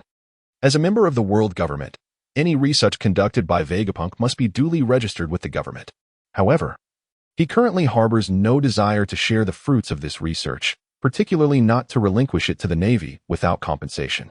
Previously, he willingly offered the treasures surrendered by the pirates to Sengoku in order to gain his trust. After all, at that time, he was a fledgling in the field, brimming with ambition and possessing an abundance of wealth, which could potentially incite Sengoku's suspicion. To alleviate such doubts, Luffy felt compelled to undertake an action that would assure Sengoku of his reliability. The treasures he provided were sufficient to dispel any misgivings Sengoku may have harbored. Now, having garnered ample recognition from the higher echelons of the Navy, Luffy naturally finds no justification to present the bamboo dragonfly as a gift. Moreover, should the enhancement of the bamboo dragonfly solely serve to bolster the Navy's overall might, it would not contribute to his personal power expansion. Although Luffy has yet to establish his own faction, he understands the principle of preparing provisions before mobilizing troops. While gathering allies is indeed essential, the urgency of such a task does not seem pressing in the current context. Thus, it would be more prudent to seize the opportunities at hand to engage in endeavors that may yield future benefits. Despite being merely 17 years of age, Luffy's mindset is shaped by the vicissitudes of 2 lifetimes, rendering his perspective considerably more composed. However, upon contemplating this, he realizes there remains a crucial matter to address: how to meet Vegapunk and secure his discreet assistance for this research endeavor. Every experiment conducted by Vegapunk has the potential to astound the world. For instance, he unveiled the conditions for the transmission of devil fruit abilities, enabling objects to possess such powers. He devised methods utilizing sea stone to allow Navy vessels to traverse windless zones, granting them the freedom to navigate across the seas. He manufactured what are known as pacifistas, human weapons for the Navy, and he even bred artificial creatures, including a dragon, at Punk Hazard, leaving behind experiments on human gigantification and discovering lineage factors to create the first artificial devil fruit. Vegapunk's existence has afforded the Navy unparalleled strategic advantages, and his influence permeates every facet of the organization. Although Caesar Clown constantly seeks to rival him, Luffy recognizes that Caesar's capabilities fall woefully short of Vegapunk's stature. Consequently, Vegapunk's safety has become the Navy's paramount secret. Nevertheless, as far as Luffy is aware, Vegapunk's allegiance does not entirely align with the Navy's interests. In his youth, Vegapunk was deemed a perilous figure by the world government for his discovery of the blueprint of life, leading to his arrest and the dissolution of his original research team. However, in the world, Vegapunk's research team was forcibly disbanded by the government, and he himself was subsequently controlled by the world government, thereby beginning his work for them. Had Vegapunk's resolve been as steadfast as that of the warlords, perhaps Luffy would not have set his sights upon him.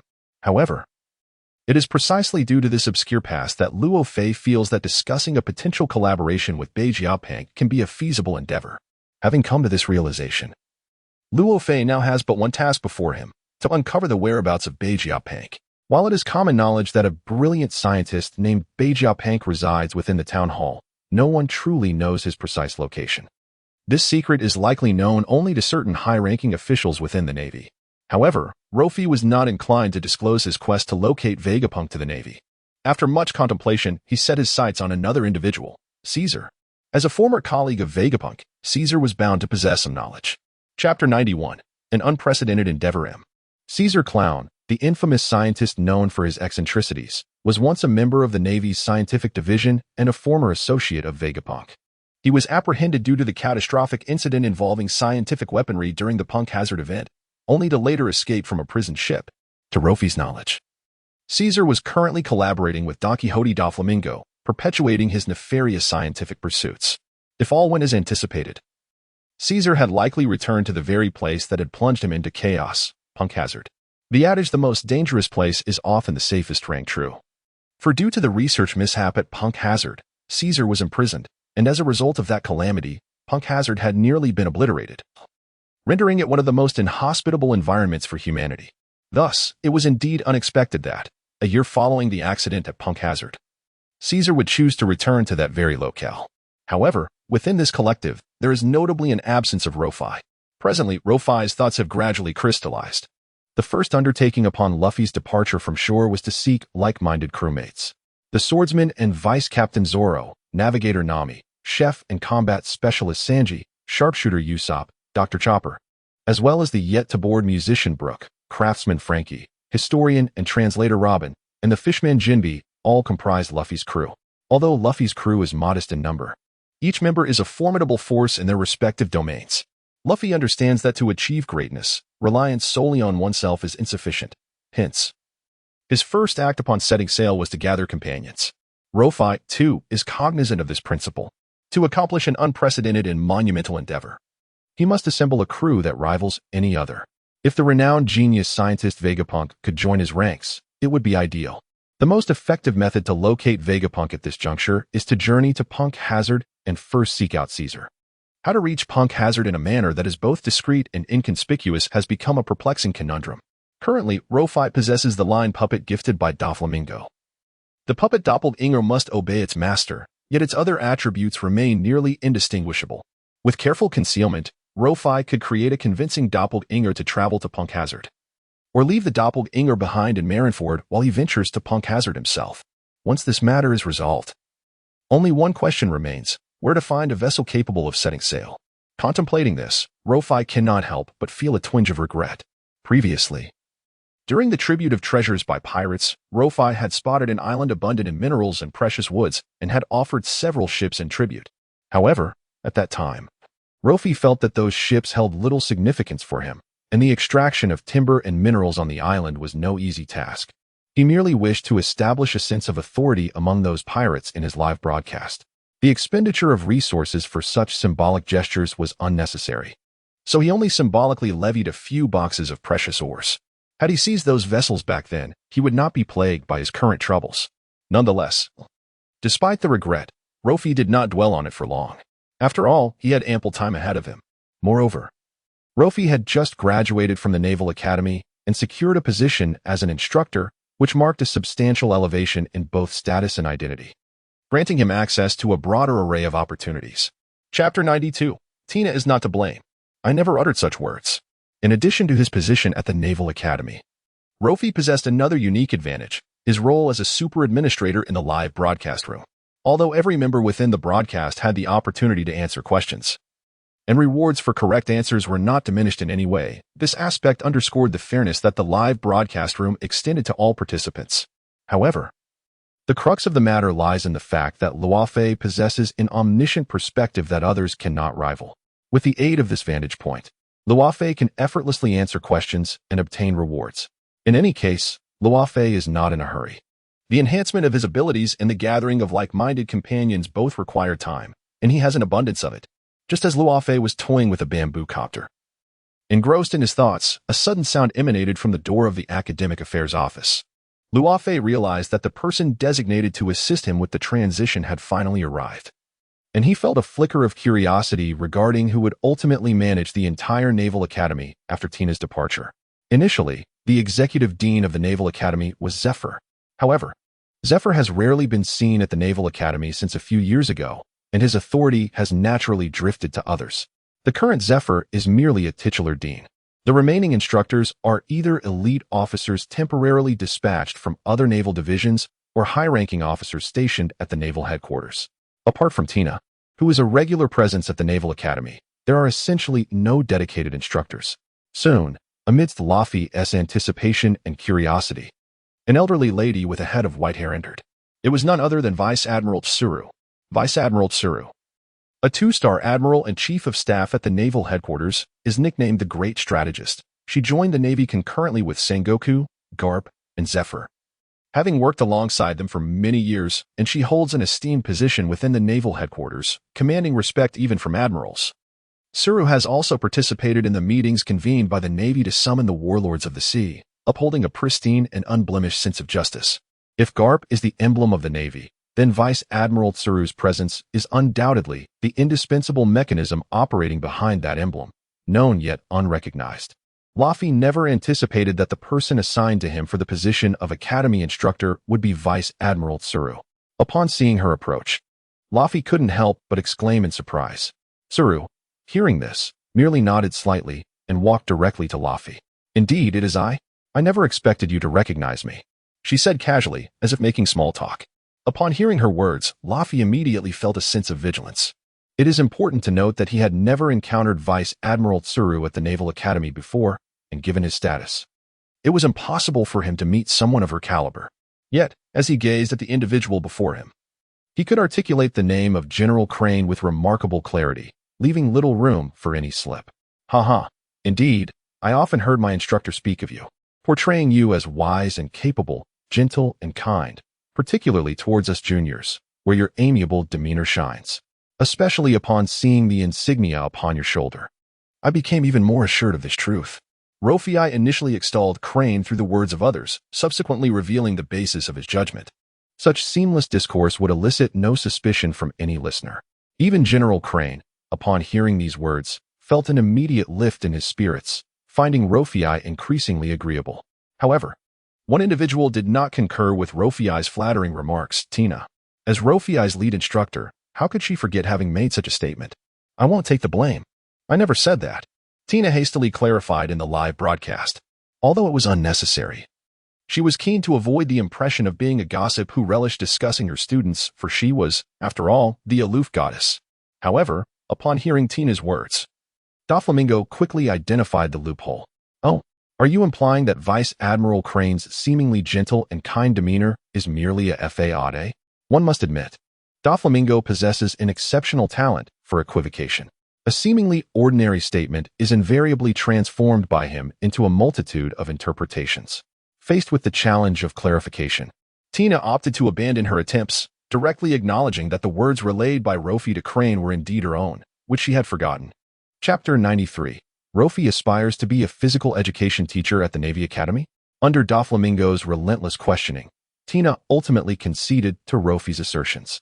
Upon observing the dialogue in the live broadcast, Crane felt a surge of joy, reflecting on her esteemed position in the eyes of these younger generations.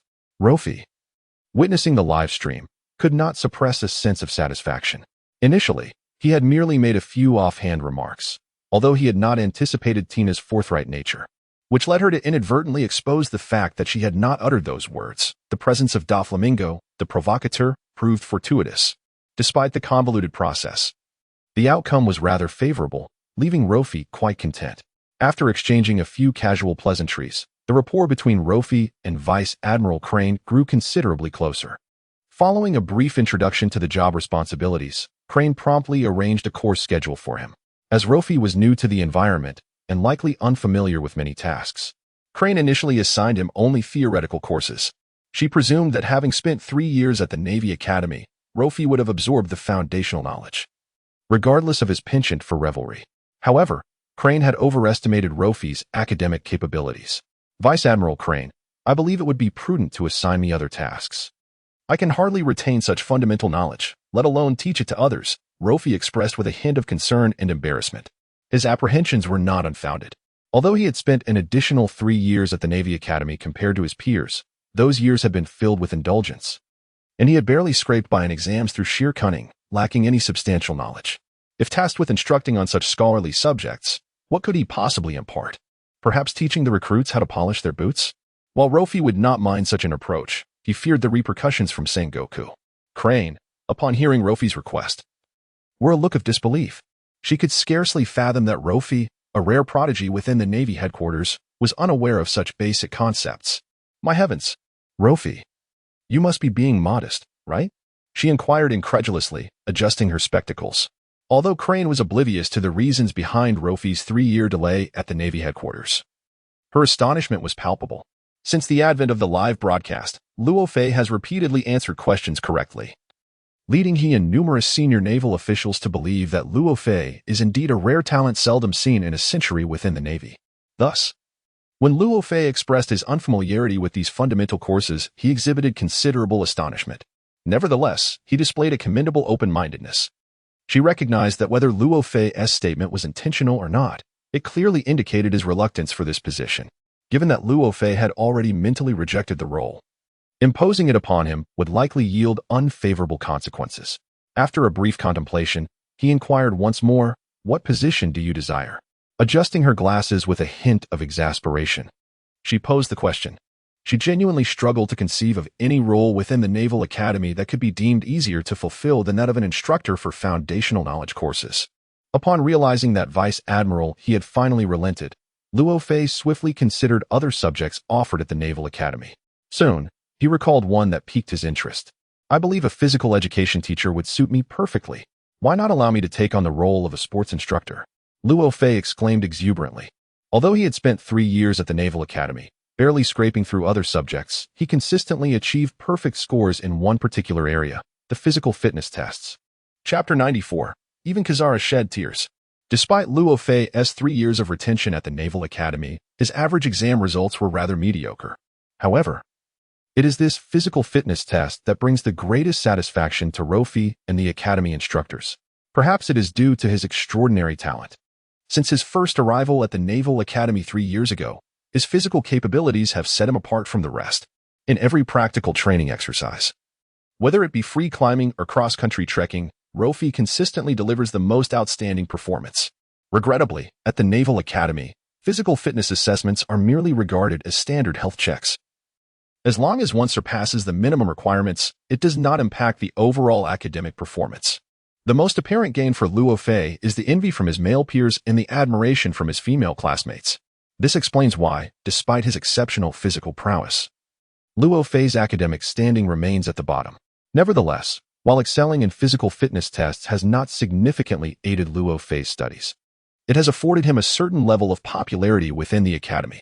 At the tender age of 15 or 16, nearly all cadets are engulfed in a phase of heightened hormones, fostering an immense admiration for robust physiques and athletic forms. Consequently, Luo Fei enjoys considerable fame at the Naval Academy. Although 3 years of repeating his studies have not yielded any improvements in Luo Fei's academic results, the adoring gazes of his classmates provide him with a profound sense of comfort. When he heard of Luo Fei's desire to assume the role of physical fitness instructor, he averted his gaze, feeling somewhat troubled. His dilemma stemmed from the fact that a candidate for this position had already been selected. Given the scarcity of instructors within the Naval Academy, securing a placement for just one instructor is already a considerable challenge. Yet, here we are, with the Academy's least significant position suddenly becoming highly coveted. However, he genuinely appreciates Luo Fei, and, Despite the difficulty posed by his request, he strives to consider Luo Fei's perspective and fulfill his wish. As for the position of physical fitness instructor, I can arrange it for you, but it may not be solely yours, he remarked. Upon hearing this, Luo Fei quickly became intrigued. 2 instructors for the same course? This is unprecedented at the Naval Academy. Who is the other instructor? He inquired. In Luo Fei's recollection, due to the Academy's lack of emphasis on the physical fitness curriculum, no dedicated instructor had been appointed to oversee it. Thus, his astonishment upon hearing he mentioned that a candidate had been chosen was entirely justified. It is Ein, he replied. As soon as he uttered this name, an image of a girl with sky-blue hair surfaced in Luo Fei's mind. He was taken aback to realize that the individual competing with him for the position of physical fitness instructor was Ein. Luo Fei's knowledge of Ein was limited. He only knew she was a student of Zephyr and a user of the reversal fruit, as well as a sword master. Given her expertise in swordsmanship, her proficiency in physical techniques was undoubtedly commendable, making her selection as an instructor entirely reasonable. Moreover, Ein had experience assisting Zephyr in establishing the Neo Navy, which would certainly provide her with considerably more experience in training new recruits than he possessed. Luo Fei swiftly accepted this situation. As he pondered Ein's character and appearance, he spoke again. Since you wish to be a physical fitness instructor, focus on your duties. I will negotiate with Ein. After saying this, he handed Luo Fei a piece of paper and reminded him, this is your schedule. Make sure to remember your class timings and do not be late. You are already familiar with the Naval Academy, so I won't take you on a tour. Soon, Rear Admiral Weasel will finish his class, and you can inquire about any teaching-related questions with him. After imparting this advice, he intended to say more but was interrupted by a phone call from Sengoku, prompting him to leave. Once he departed, Luo Fei found himself alone in the academic office. With some free time, he turned his attention to his schedule. The Naval Academy at Marineford implements an elite educational system, resulting in a relatively small number of preparatory seamen.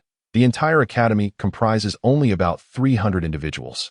With 6 classes totaling 300 students, each class has 2 physical fitness sessions per week, which indicates that Luo Fei's schedule remains quite ample. With only 2 classes to attend each day, he can indulge in the academy's provisions and leisurely enjoy his time, an idyllic existence reminiscent of the dreams of Kizaru. The schedule was straightforward, and Luo Fei memorized it after a single glance. He noted that he had 1 class scheduled for this afternoon. As it was already past noon and he had yet to eat, he decided to head to the faculty dining hall to see if any meals remained, followed by a brief rest. After all, the role of a physical fitness instructor imposes strict physical demands, and he needed to replenish his energy in case he was required to demonstrate physically taxing movements during class. Furthermore, compared to the ordinary seaman's mess, the decor of the instructor's dining hall was considerably more lavish. When Luo Fei was an ordinary cadet, he had longed to witness the decor and cuisine of the instructor's dining hall. And now that he had the opportunity, he was eager to explore. Just as Luo Fei set off for the instructor's dining hall, the live broadcast resumed. Chapter 95, Whitebeard. I am a remnant of the old era. The renewed footage displayed the war-torn Marineford, where smoke lingered and blood flowed freely, an alarming sight for all viewers. Upon witnessing this scene, Fleet Admiral Sengoku narrowed his eyes, revealing a hint of danger. It seemed that this conflict had not concluded with Ace's rescue. As Sengoku uttered these words, his expression was notably complex. Although this war was set in the future, Sengoku's keen instincts as Fleet Admiral allowed him to discern the essence of the conflict. On the surface, it appeared to be a direct confrontation between the Whitebeard pirates and the Navy. In truth, the outcome of this war transcends mere naval prestige. Its ramifications on the future trajectory of global dynamics are immeasurable. The complete mobilization of the Navy's core combat strength failed to prevent the rescue of Ace, thus signifying a provisional victory for the pirates. Initially, when Sengoku witnessed Ace's successful extraction, he had already formed a definitive perception regarding the war's outcome, that the pirates had secured victory at a minuscule cost. Consequently, the Navy's reputation before the world as populace would be irreparably tarnished, leading to a loss of authority. The repercussions of such an outcome imply that the Navy would require an extensive period to reclaim what was lost in an instant. During this prolonged interval, it is highly likely that pirate factions would continue to proliferate unchecked. Sengoku had braced himself for the worst, which is why he was so eager to redeploy naval forces immediately following the conclusion of the previous broadcast. However, what was once deemed a dire situation by Sengoku has begun to take a turn for the better. Each broadcast from the live stream is imbued with significance. never trivial or irrelevant. Now, the live stream has once again focused its lens on this ongoing war, indicating that there remains a glimmer of hope. Ace's rescue does not signify the conclusion of this conflict. Upon realizing this, Sengoku's previously taut demeanor relaxed considerably, allowing him to concentrate more intently on the images being broadcasted once more. In the live footage, Luffy, in a moment of dire urgency, utilized the candle key crafted by Mr. 3 to free Ace from the sea stone handcuffs. Once liberated, Ace's strength surged back in an instant. Harnessing the abundant power within him, Ace transformed the surrounding elements, propelling both Luffy and Mr. 3 through the inferno. After a brief reunion, Ace and Luffy joined forces to confront the encroaching navy. Despite their infrequent encounters, their synergy was flawless, swiftly overwhelming the surrounding naval forces and revitalizing the morale of their pirate comrades. However, just as the duo believed they had escaped the navy's encirclement, Admiral Akiji made a sudden appearance. This time, Ace urged Luffy to step behind him. Luffy had already sacrificed so much, and now it was Ace's turn to protect his younger brother. The battle between ice and fire was on the brink of eruption.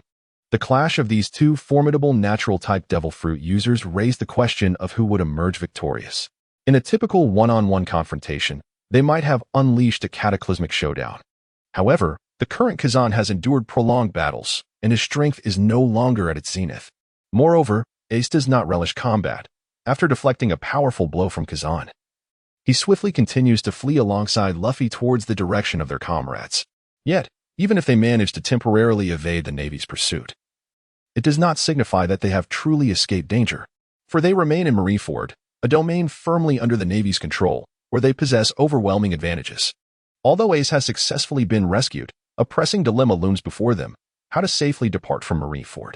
This conundrum has already crossed the mind of Thatch, who previously dealt a blow to Whitebeard. Now, he feels a profound shame for his earlier betrayal and has resolved to once again uphold the honor of the Whitebeard pirates, expending his utmost strength, even at the cost of his life, to secure a future for the crew.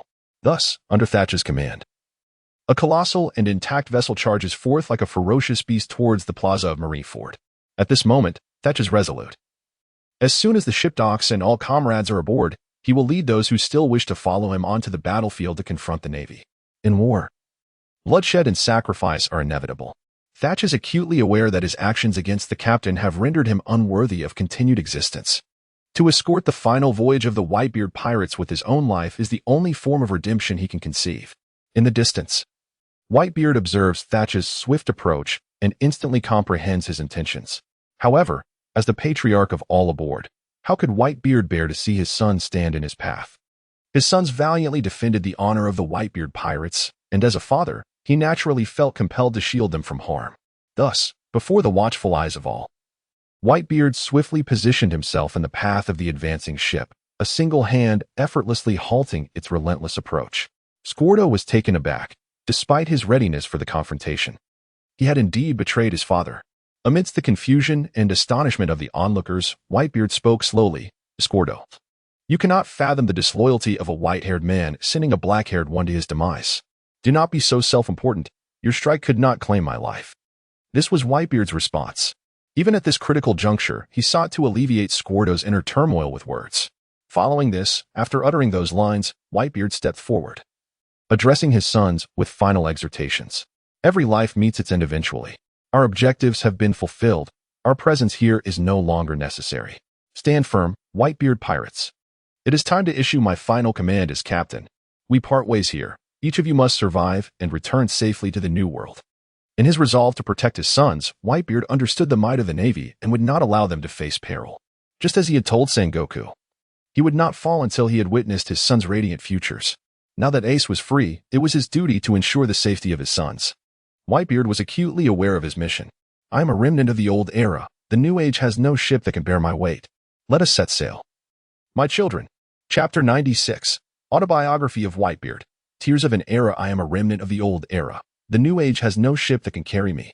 When Whitebeard uttered these words, the figure of Roger seemed to materialize before him, evoking memories of the glorious age of rivalry among heroes.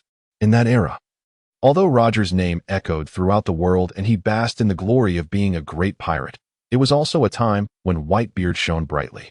The wheel of fate, once set in motion, does not cease. Perhaps Whitebeard's destiny was sealed from the very beginning. Whitebeard was an orphan, hailing from a destitute homeland, which compelled him to venture out to sea at a young age. Unlike those who embarked on their journeys with grand aspirations, Whitebeard's initial dream was remarkably simple. He merely wished to live a decent life as a pirate. He first joined the formidable Rocks pirates, known as the Sea Rulers, where he spent his youth and adolescence. Gold inevitably shines. During his time with the Rocks pirates, Whitebeard gradually revealed his talents, earning a measure of renown within the Grand Line.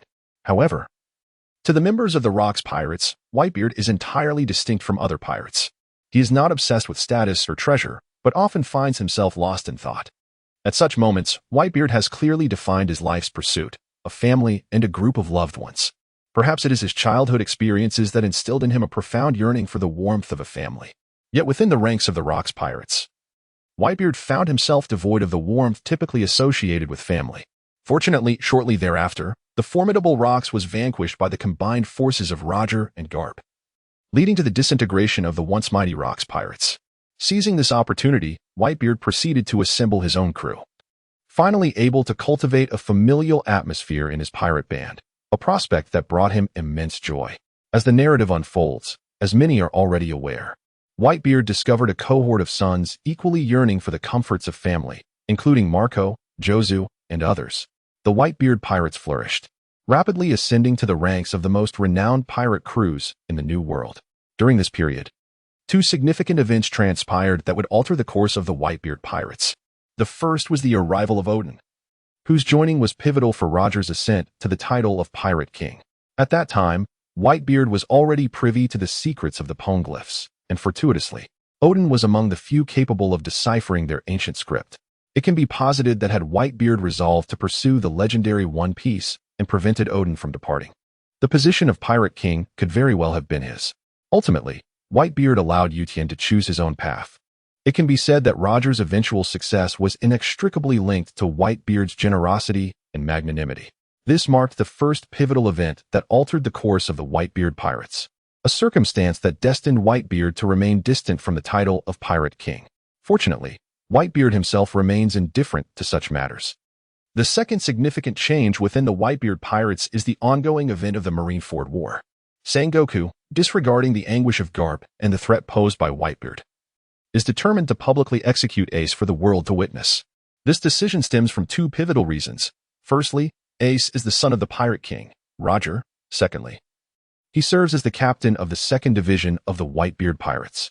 Regardless of the title under which Ace is executed, it will serve as a formidable deterrent to pirates and may even herald the end of the Great Pirate Era. Should such an outcome transpire, the Navy could readily collaborate with Smoker to extensively publicize this incident. After all, if even Roger's son could not locate the legendary treasure and ultimately fell at the hands of the Navy, others would have little incentive to risk their lives for an elusive bounty.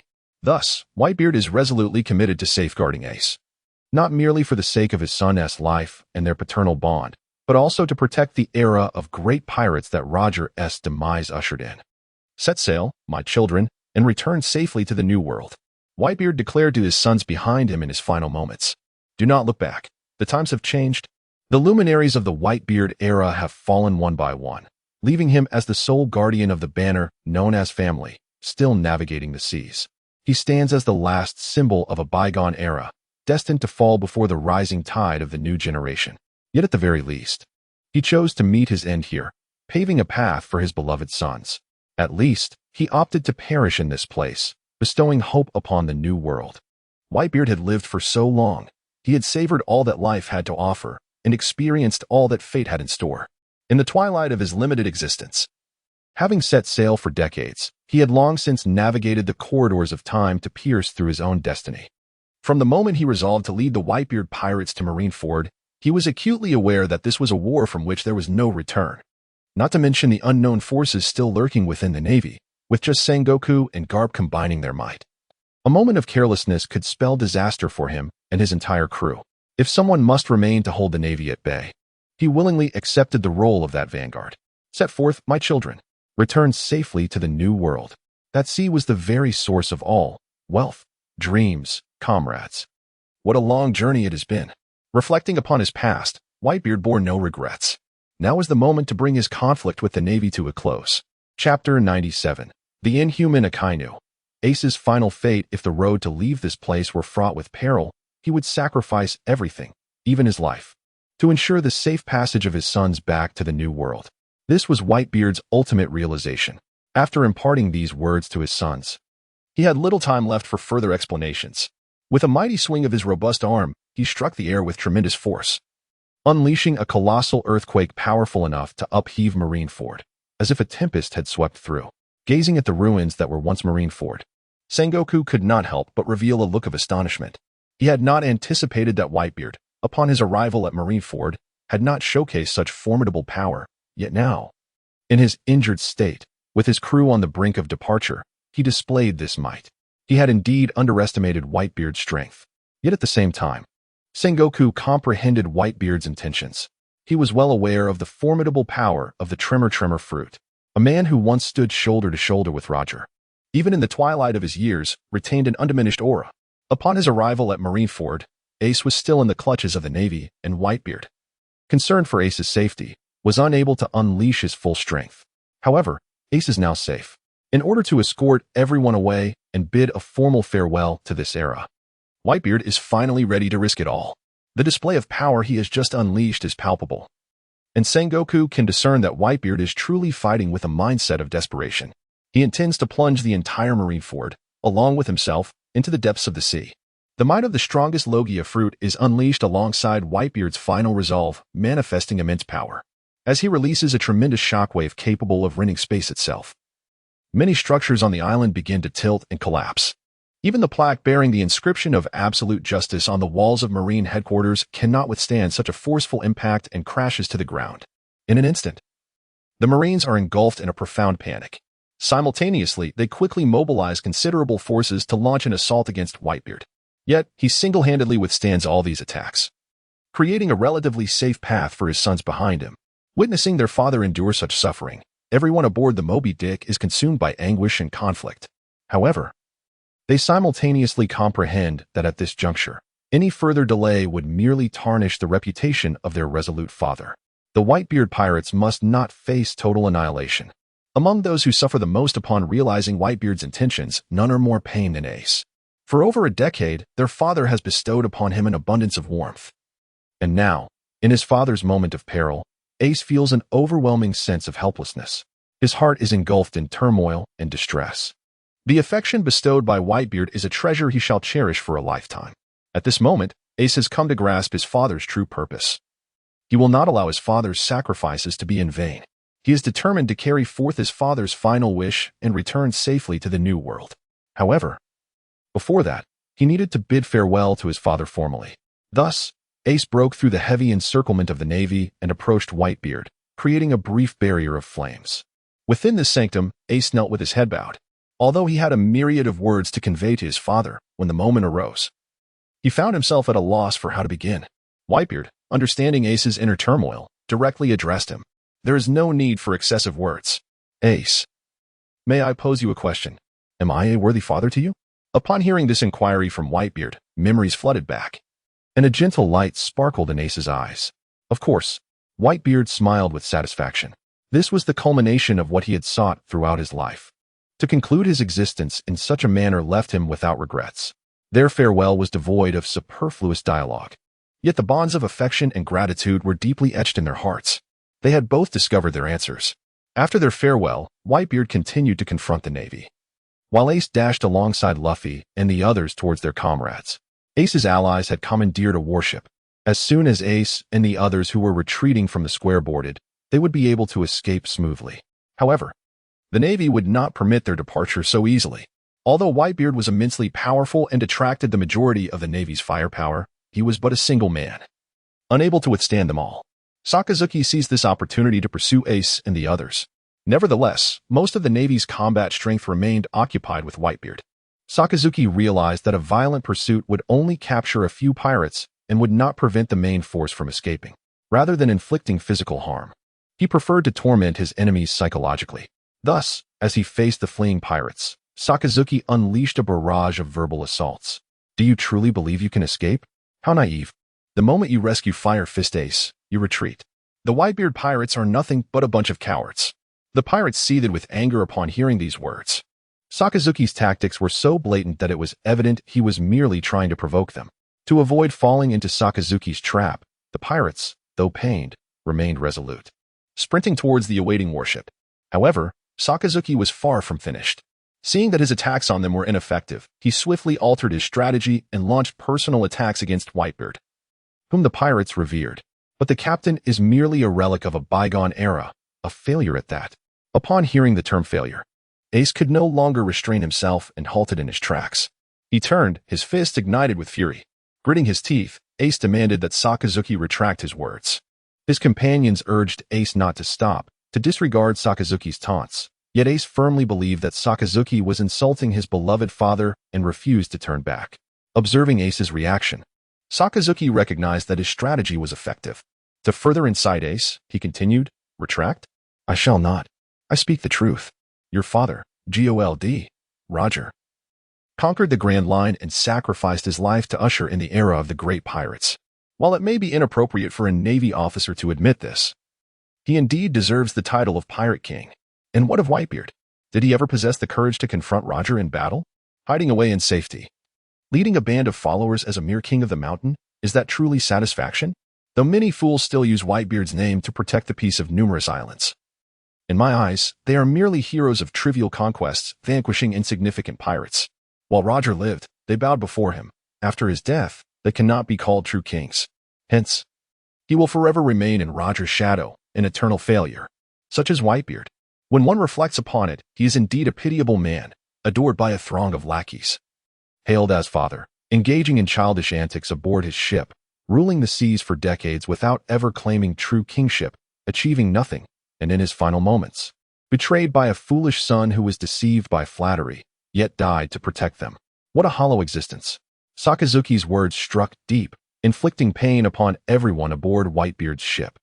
Tears streamed down Squadro's face, and Ace's heart began to bleed. He could not bear to see his most cherished father subjected to such indignity, and thus, he raised his furious fist, marching step by step towards Sakazuki.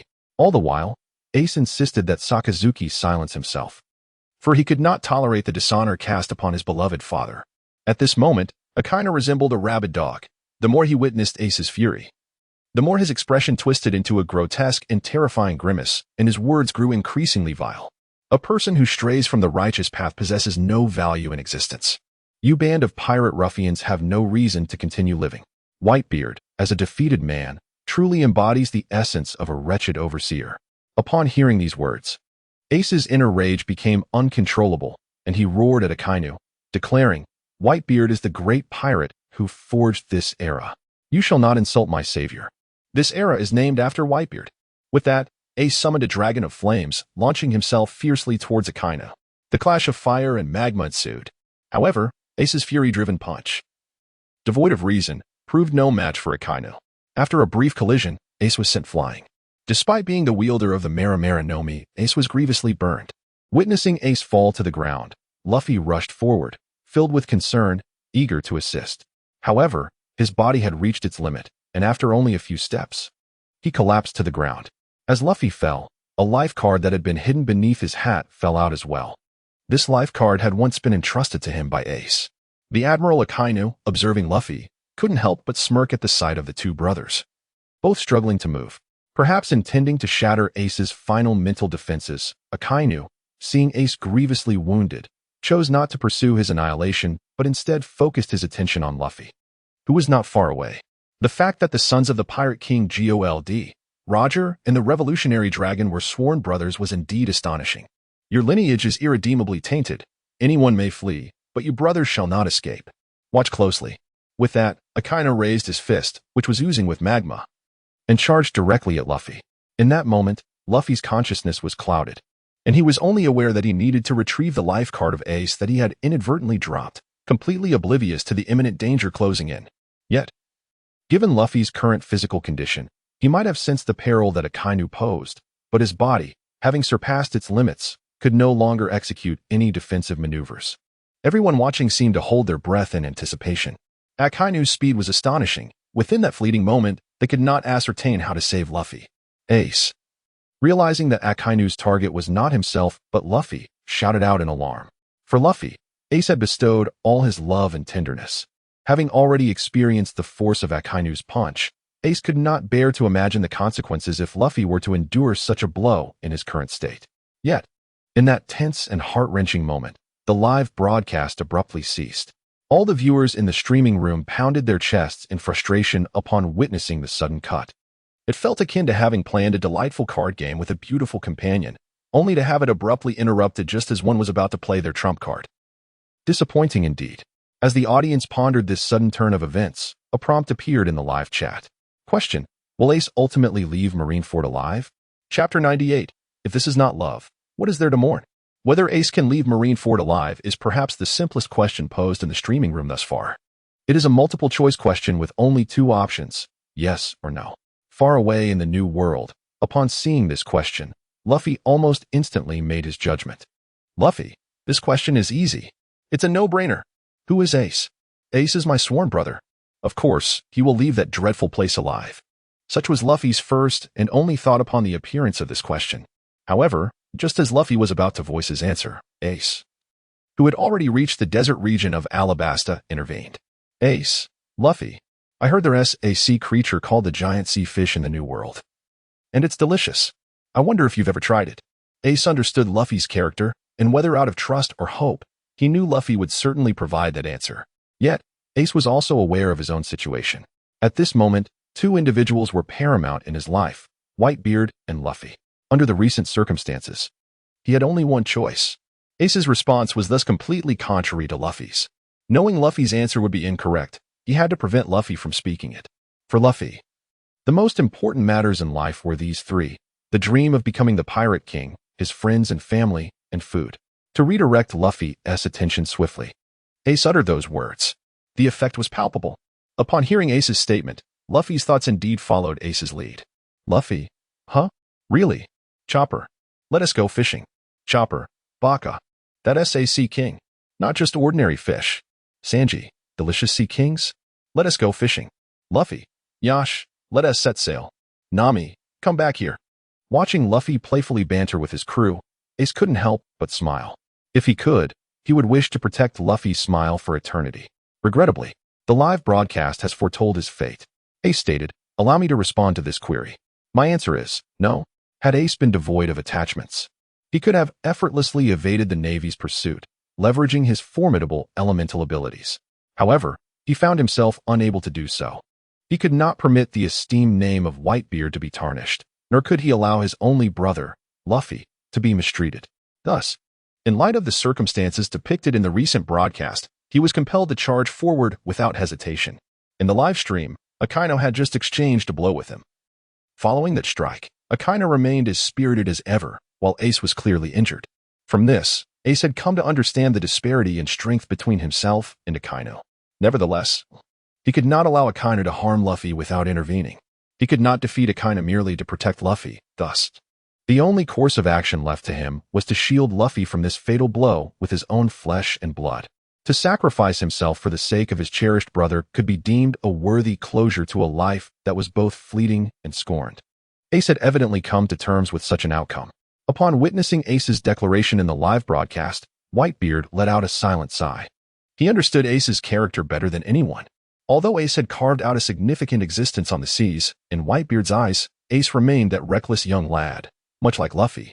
It was precisely this aspect of Ace that filled Whitebeard with such concern. However, this matter, which both Ace and Whitebeard could comprehend, was utterly beyond Luffy's understanding. When Luffy perceived that Ace had resigned himself to the belief that he could not escape Marineford alive, he became frantic. Luffy exclaimed, Ace, do not speak recklessly. With the formidable assistance of Uncle Whitebeard, Grandpa, and myself, you will undoubtedly be able to leave Marineford alive. Luffy continued, can the message be retracted? Your assertion is certainly erroneous. What shall we do if your abilities are stripped away? Luffy added, Ace, you are being too headstrong. Having hastily articulated his concerns, Luffy did not allow Ace a moment to respond before Garp interjected, visibly agitated. Garp admonished, mind your words, you rascal. What assistance have I ever provided you? Doflamingo remarked, is it not evident?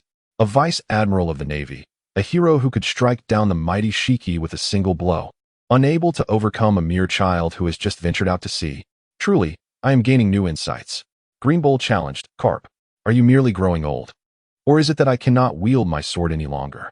If you are truly so weak now, wait. I shall hasten to Marineford with my blade drawn. Hancock lamented.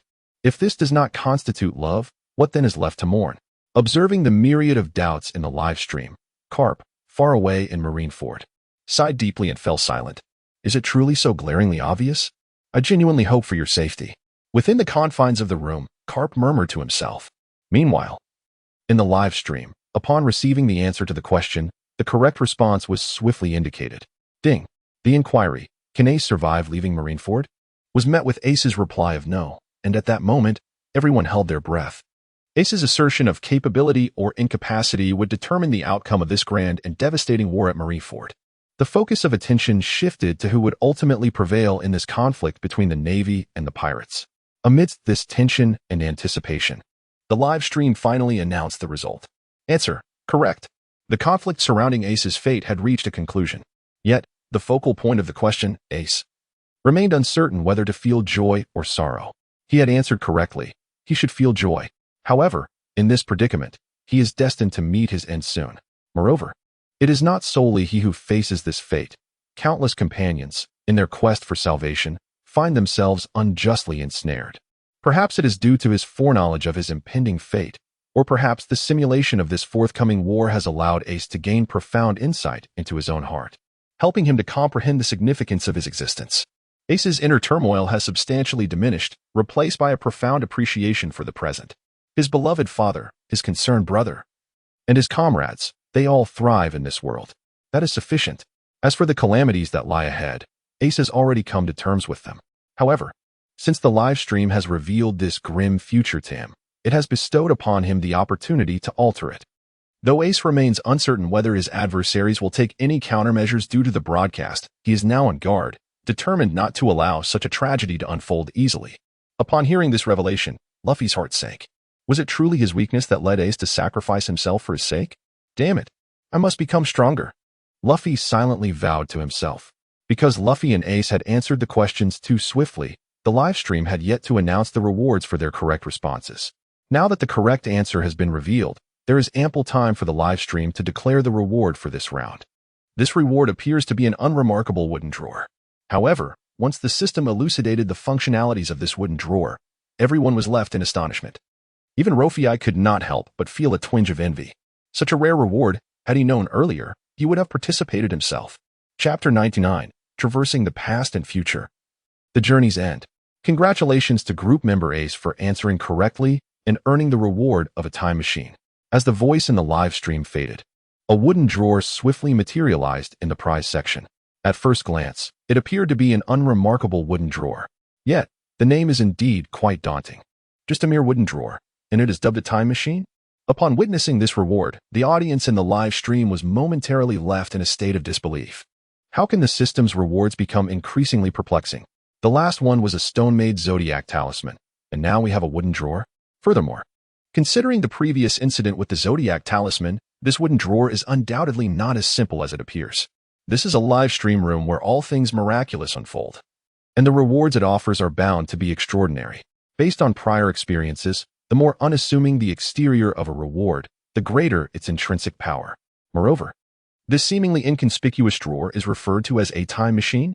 While everyone else is filled with curiosity about this reward, Luo Fei feels a pang of regret. He is, after all, the only person in this world aware of the drawer's true functionality. Despite its ordinary appearance, this drawer possesses the ability to traverse both the past and the future.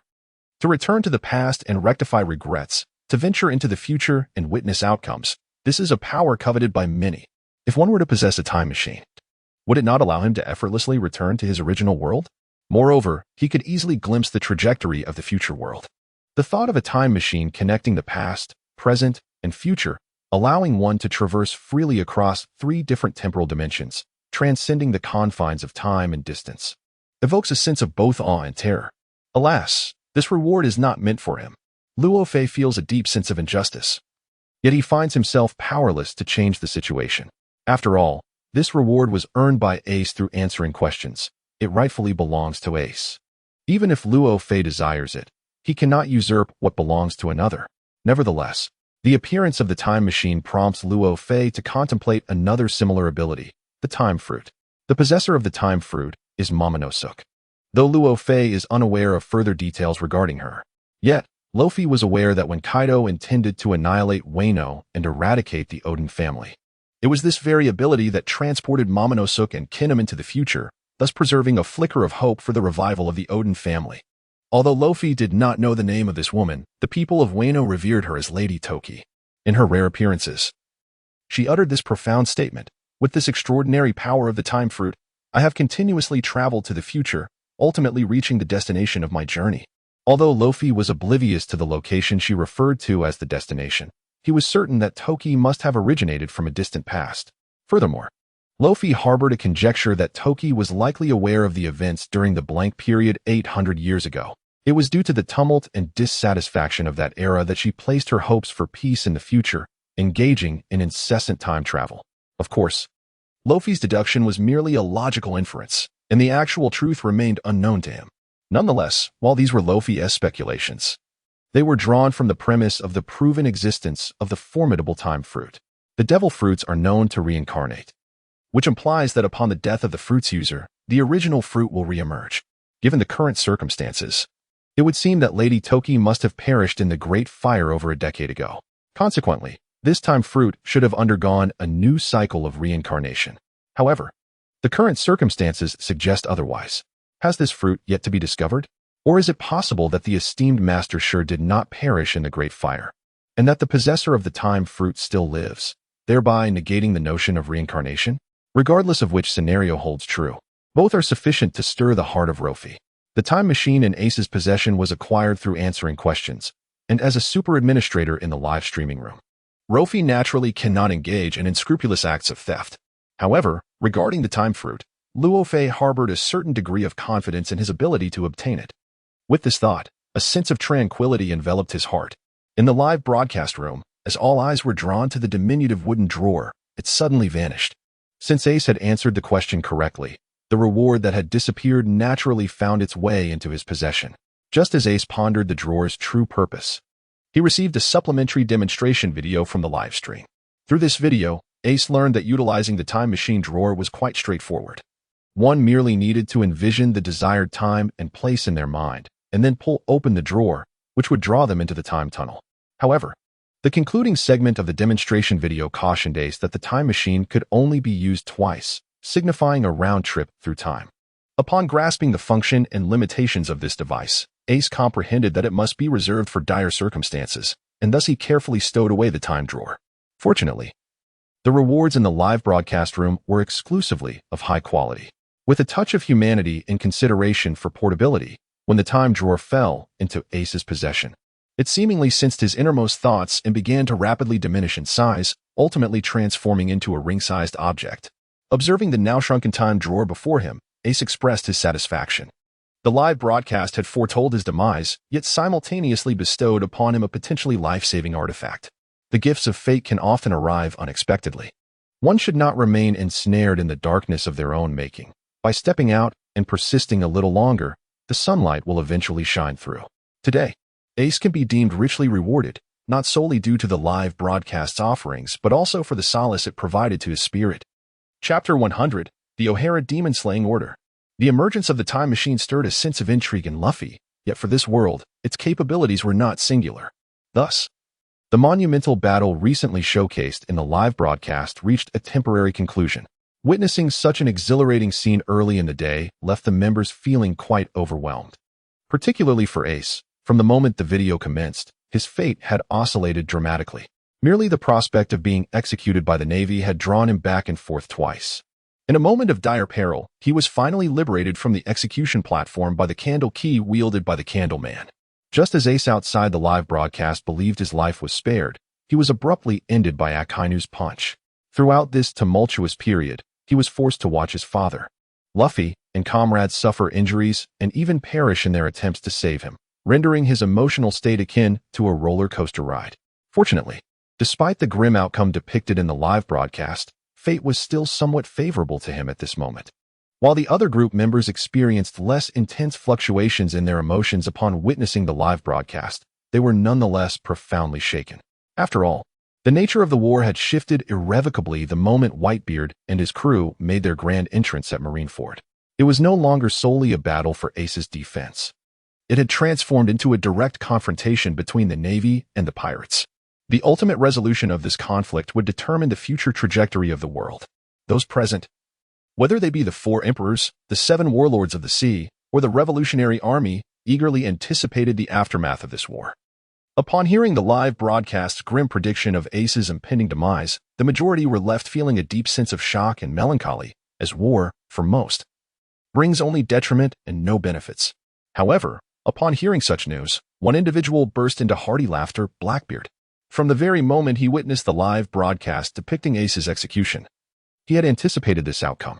This event was entirely within his design.